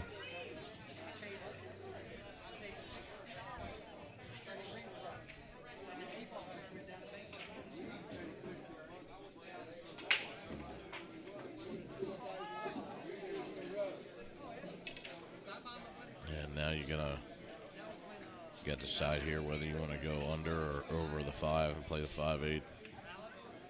Yeah, easier this way. Well, come on up. He should be fine here. He just wants to draw this a little bit. Yeah, perfect.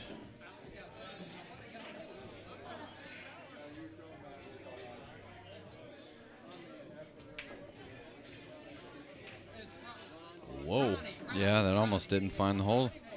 But it worked out really well for him.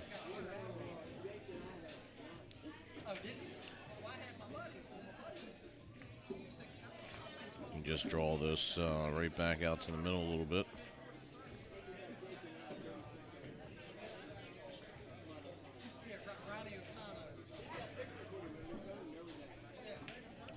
And Joe Wright looking in prime form tonight. Edges ahead 3-2 over Tony Long.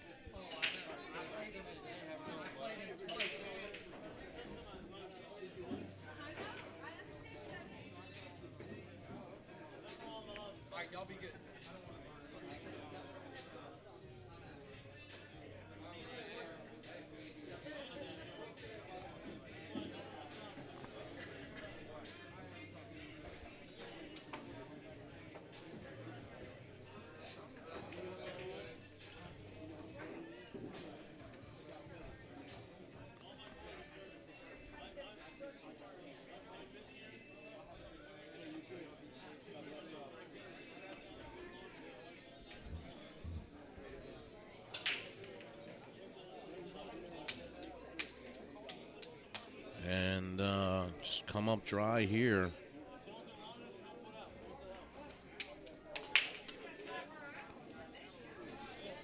Everything out pretty much in the open. I mean, 3-ball, not in the greatest place, but, you know, given where the 2's at, he certainly can play like the 3-4 combo.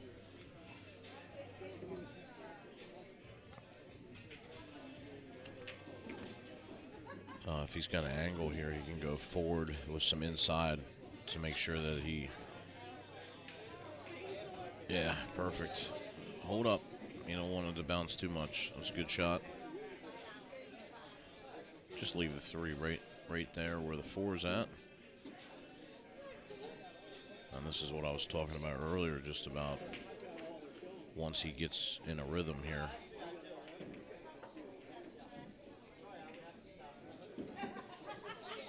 He's definitely not a slow player at all.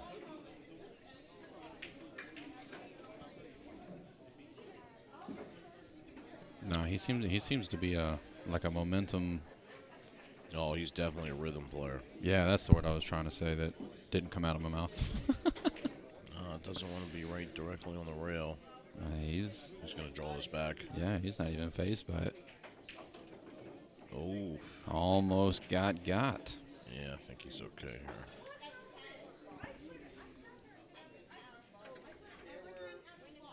Yeah, perfect. Good shot. Nice run out there by Tony Long to knot it up at 3. Clash of the Titans right now. Yeah, I actually, you know, like I like the tight matches, but I don't know, man. There's just something about when people just go freewheeling and running out from everywhere. I love it. And I really did enjoy watching Tony Long do it.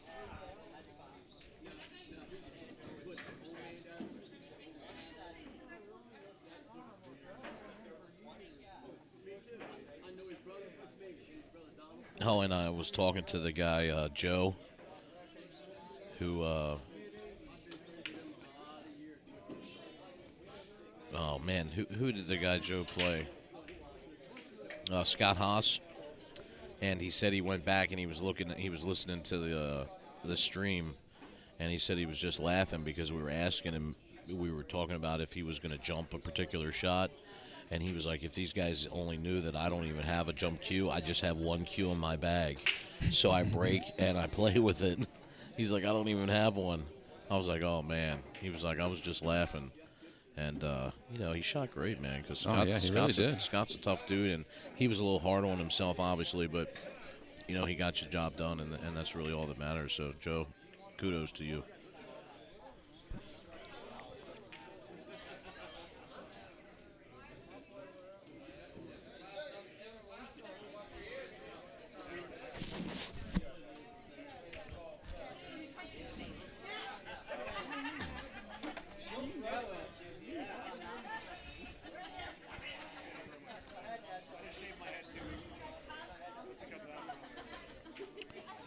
Man, looks like he's stuck behind 3 here a little bit.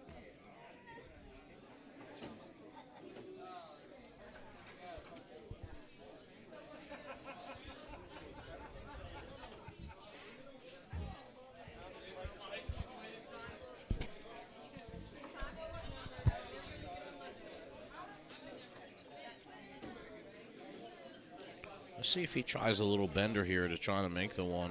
I mean, he pulled his brake key or his jump key. Oh out. wow, he's gonna go over. He's just going over the edge. And didn't get there. If it would have hit the other side of the 9, it would have worked out perfect. So one would have been close to where the 9's at now. But I think he's left an open shot here for Joe. Oh wow, that Possibly. was. Oh no, it wasn't. I thought that was his playing cue there for a second. I was like, wait a minute. So his playing cue and his jump brake cue look identical. Can we check that other angle and if that 3 ball looks like it's impeding? I don't know. It's hard to tell. Maybe he doesn't have all of it to cut it. I'm not sure. I think he's got it.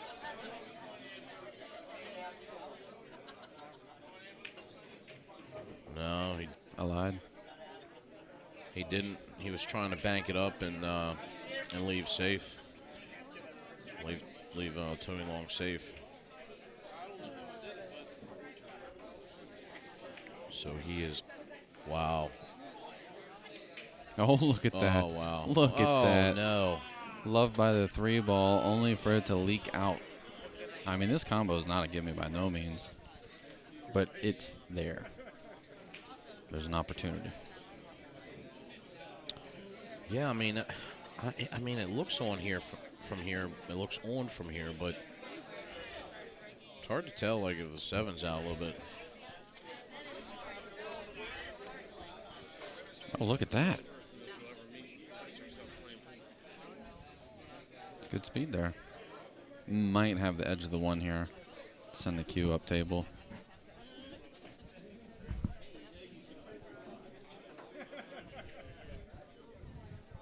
Ooh, I like this.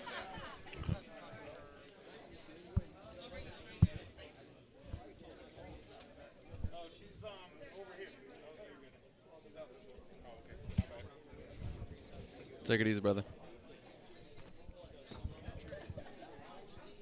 Still tough. Still tough here. I mean, it looks like the 1 may go by the 8. Yep. Great shot. Yeah, what a great shot by Joe Wright. He ain't wrong. Dun dun dun. Do do do do do do.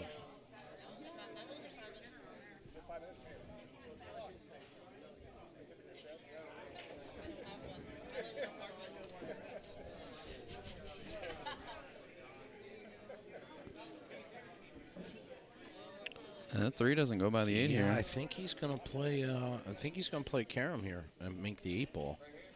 Yep, I think you're right. If he hits it just right. Yeah, look at that. Leaves himself a shot on the 3 on the side. The question is, does a 4 go by the 5? It's all going to depend on where he leaves the cue. Where the cue's at right now, I think it does. So as long as he's at the center dot or the spot or lower.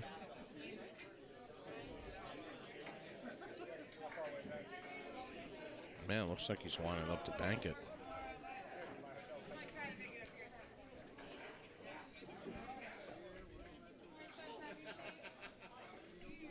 I don't think the 4 goes by the 5. No, it does not. Oh, I was looking at him backwards. I was looking at the 5 as the 4.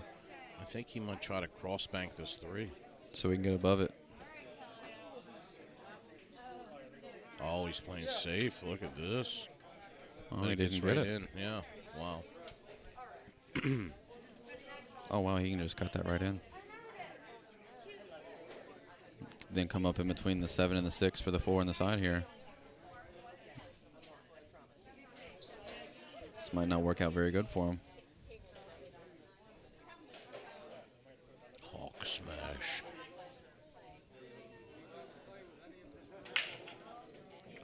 Yeah, if he cut it in, but he's still going to have to fight with the 4. Oh, he banked it. And he was, like another full rotation, and he's got the 4 in the side as well. But now he's snookered behind the 7. Makes a really good shot. Oh, he's going to try to spin it. It's a great try. It's close. Yeah, he makes a good hit there. But unfortunately, just going to leave the shot for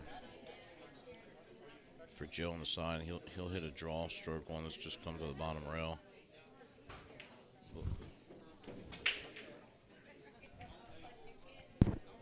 Perfect shot.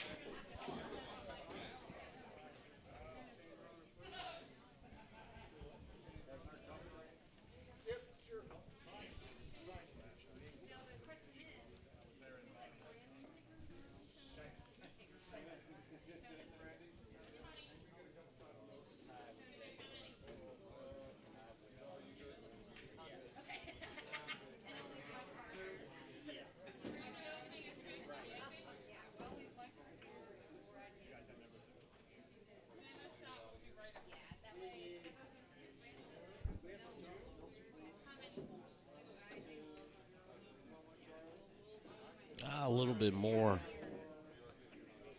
A little bit more, but he might be straight down in the corner and just follow us down. Maybe you got dead perfect.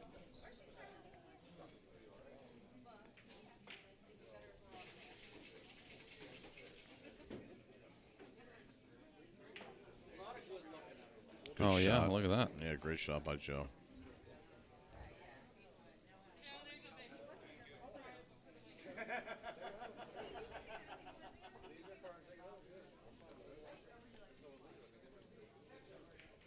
Well, a lot of back and forth early.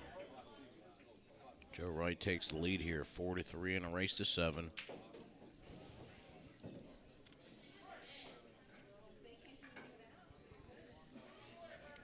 I'd like to give a huge shout out to Andy Linko. Thank you for the support, my friend, with the donation. Thank you. Yeah, Andy, thank you very much. Certainly appreciate it.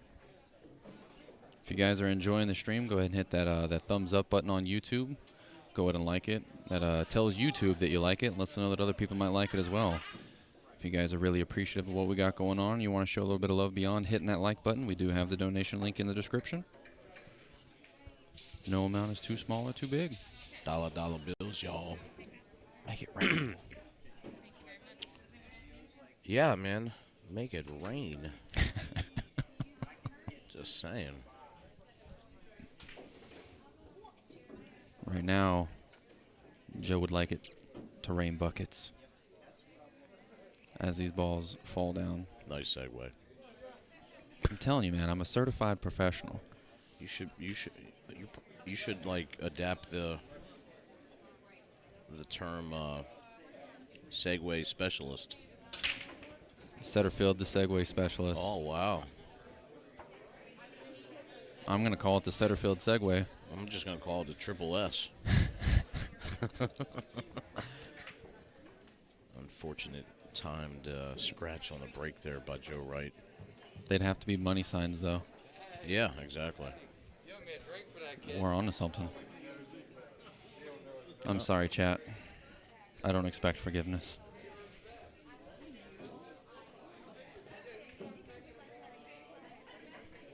Man, Tony's just a fast player, man. He just shows no mercy.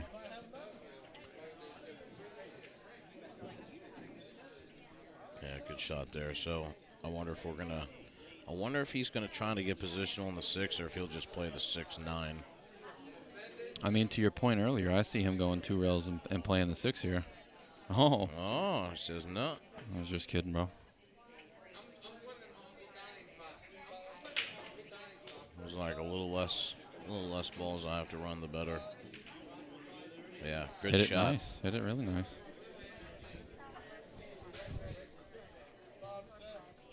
Like, I imagine, like, this is... I haven't really seen these guys play together against each other, but I imagine that this is how it would be. A lot of back and forth. Both players playing very well.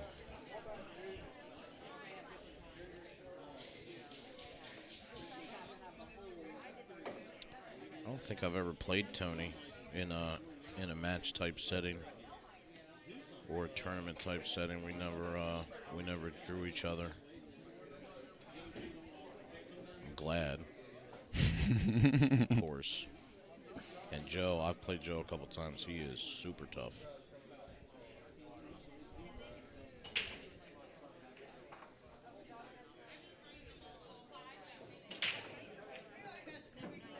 Oh, look at this. 9 to the hole. Man, 3 balls almost went in that right side pocket. Yeah, I mean, this is... But look, he's perfect on the 1, leading to the 2. Like, this is fantastic. Yeah, I mean... I mean, this is 2, and then what's that, the 4 or the 5 that's there? Yeah, it'll be 2, 5, and then the 6-9 combo. Yeah. Like, this is about to be a really quick rack. You got the perfect angle to come over, slide past the 7. Off Whoa, to 7. Hold up now. He made it a little more interesting. Good thing the 9's in the pocket, but he's shooting super strong. 5-4, Tony Long leads.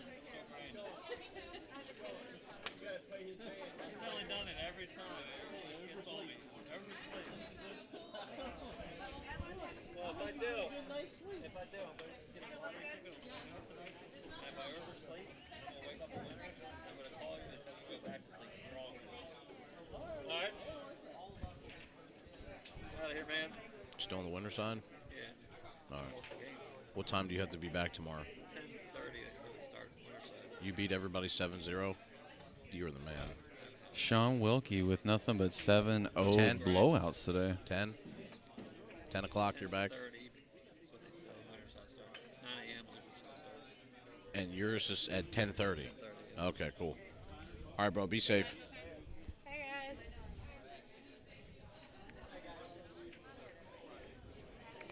Getting the deets on Sean Wilkie there. He says he hasn't lost a game yet.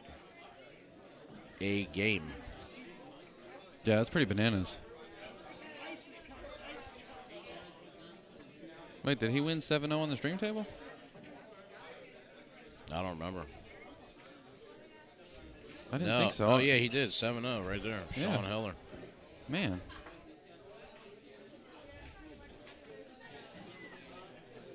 Kudos to the guy who thought about putting that ticker up there. I agree.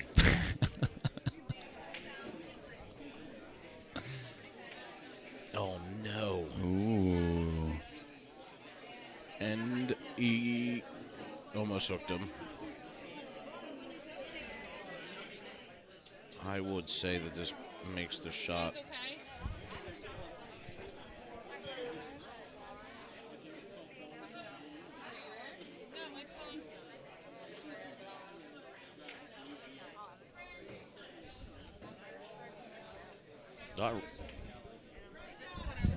Rick said he was taking care of it, and then I have to pay for this.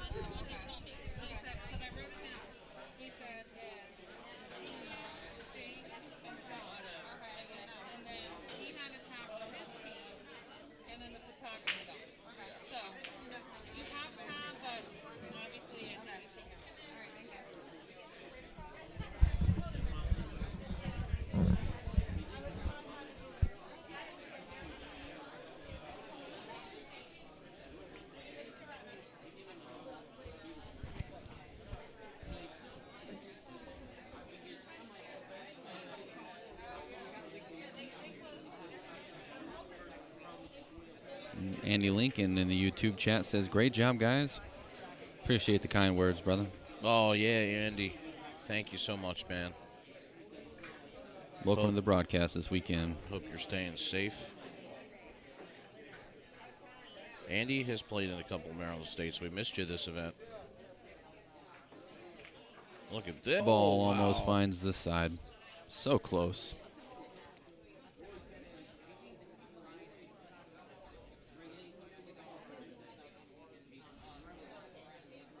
Yeah, 9 doesn't count on the break here at Maryland State, so 9 would spot. But everything else is same rules as Tech Press. Look at that. He undercuts that same shot twice in a row. That is unfortunate. That shot's giving him trouble. Well, I mean, it's tough there because he's got to get all the way back down for the 4, so... Yeah, you're not just trying to make it. You gotta make it with the position, and that adds a whole different extra. Look at that nudge. He needs to slow down, though. Oh, I thought he was going to contact the 9 and stop perfectly in place there. So close. Man, it's just a little too hard there when it came by and nudged that 6 or 7.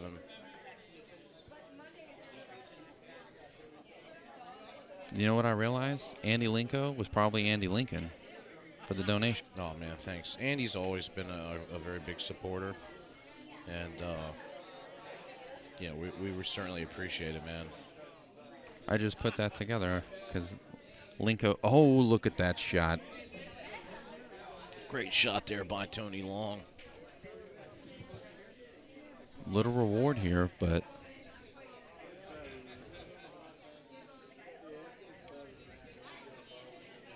we'll cue that replay up.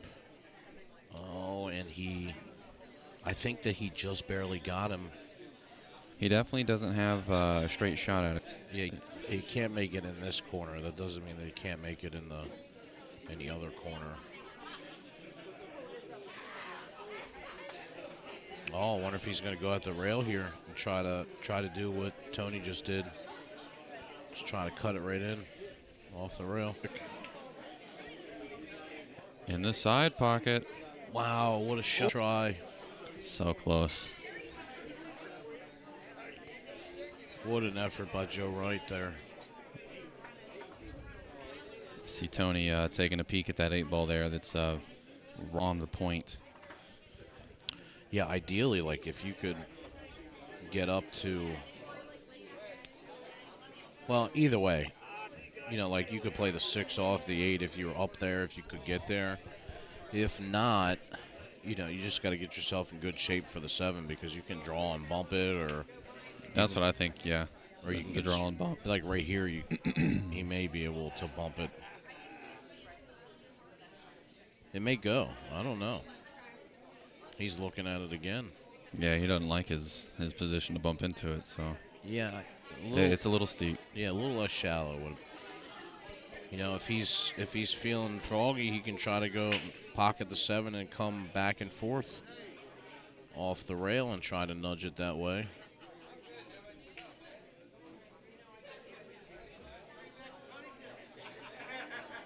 Interesting shot there. You think he was trying to actually hit the 8 right there, and or was he literally just saying, hey, I'm not trying to mess with this 8. I'm going to give you the 7, so you got to deal with the 8. Because he kind of smirked at him whenever he looked up at the table. Yeah. Like a, haha, your turn, buddy. Well, because, I mean, he can pocket the 7, right? That's not an issue here. But he's shooting over the 8. And then, you know, trying to juice it up with any type of, you know, English to get underneath the 8 to play it up in the corner. Feels like a little bit of a bait right here. It's a lot. It's a lot to ask.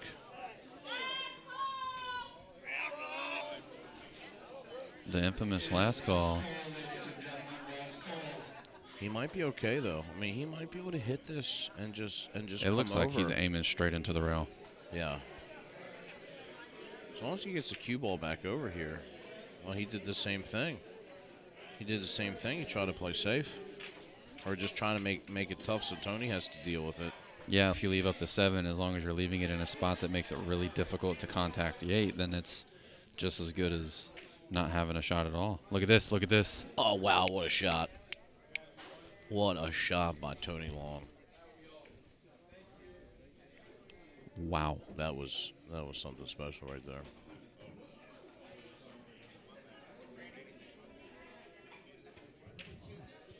Oh, and he pockets the ball. That's the key when you make those great shots, to stay in it, to finish it out, and Tony Long does. He's going to reach the hill first. He leads 6-4. Check that shot out, man. That was bananas. You see exactly where the 7 rests on the rail. They were playing a game of cat and mouse around this 8-ball here. Nobody had a really good way to break out this 8-ball. So Tony says, you know what? I'm going to do both. Unbelievable. Kudos to Tony Long. What a beautiful, beautiful shot.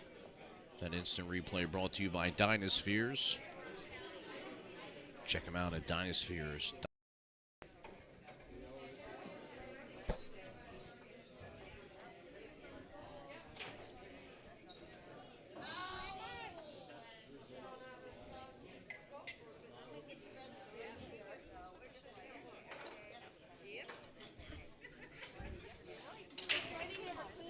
Wow.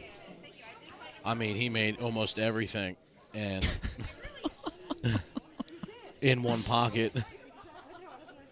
It's 6'4", actually, Tony Long.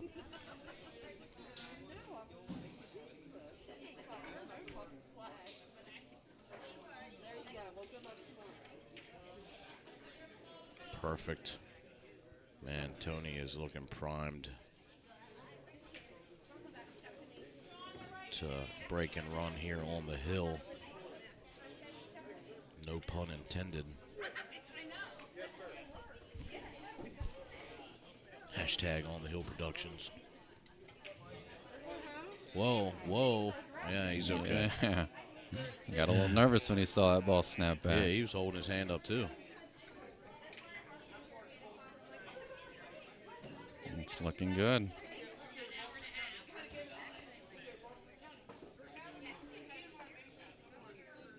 A little short here. Yeah, he'll be all right. He's just slow rolling in, pocket speed. And well, guys, it's been an absolutely fantastic day of pool. Tony Long is going to take Joe Wright down 7-4. Almost 11 hours of matches today, Jake. It's been a fantastic day. You had a lot of awesome pool. Every match was amazing in some way, shape, or form. We got tons of instant replays. Guys, make sure you check us out on Facebook. I'm going to be uploading some of the instant replay clips raw straight to the Facebook so you guys can see some of the day one highlights.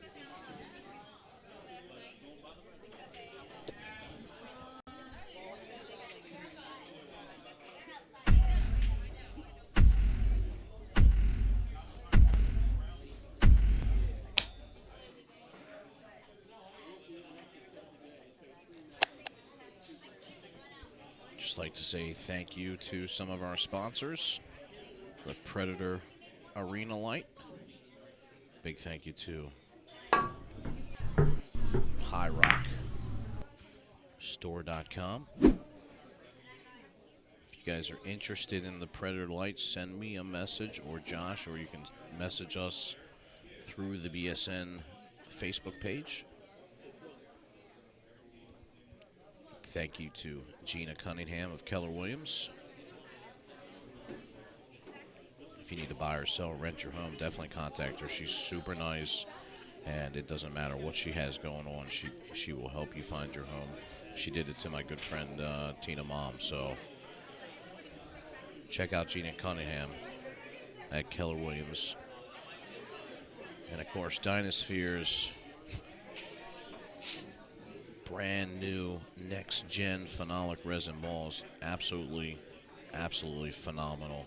If you haven't gotten a set yet, You're reach missing out out. to us. Yeah, for sure, reach out to us and we can hook you up. Our good friend Center Pocket down in Crofton, which will be moving to Bowie soon, end of September. Check them out. You get 24 brand new 7-foot tables and 5 9-foot tables. We're looking forward to this new location. And, of course, Brews and Q's on the Boulevard, our host location for this weekend. Stop by and check them out. And, of course, our friends at East Coast Prime. You can use the code BSN10 and get yourself some good food.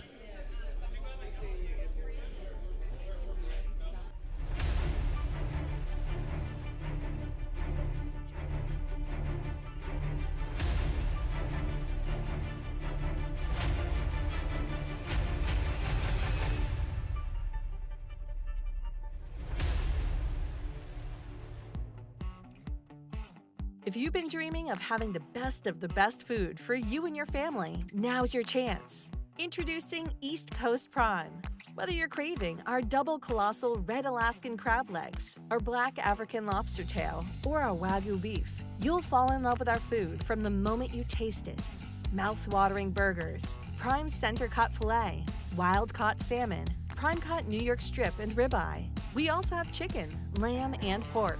At East Coast Prime, we only sell the best of the best products, and we sell it for less than our competition. The best part is, we'll bring it to you. Free delivery right to your door, or you can order from our website and we'll ship it to you. We have packages for everyone, and if we don't, we'll make you a custom package to fit your needs. Isn't it time that your family eats like kings and queens? Call us at 570-903-4095 or check us out on the web at eastcoast-prime.com.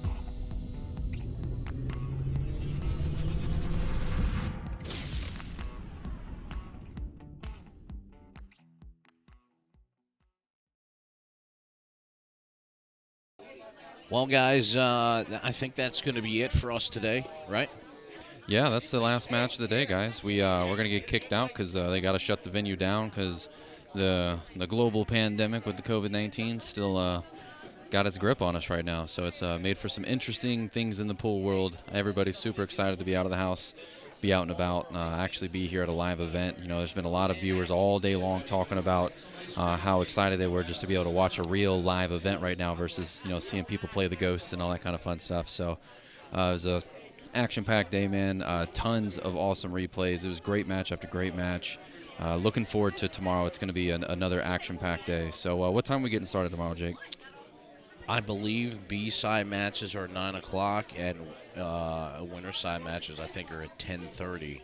From what I just heard from Sean Wilkie. So there's a pretty good chance that we'll pick up with the A-side matches tomorrow, but just make sure what you do is you need to follow the channel right now. Go ahead and hit that subscribe button and turn on the notifications. That way, just in case we were able to get in early enough to start the B-side matches or the A-side matches, you guys are going to be notified whenever we do go live. So if you have the mobile apps installed on your phone, whether it's Twitch or YouTube, you get a nice little notification on your phone, or you can just go ahead and follow from the computer, and you'll get a notification there as well. So just make sure you guys tune in tomorrow. We're going to be going live bright and early, and I guess we'll be seeing everybody in the morning, guys. Thanks for tuning in. Thank you, guys. You've been watching BSN, the Billiard Sports Network.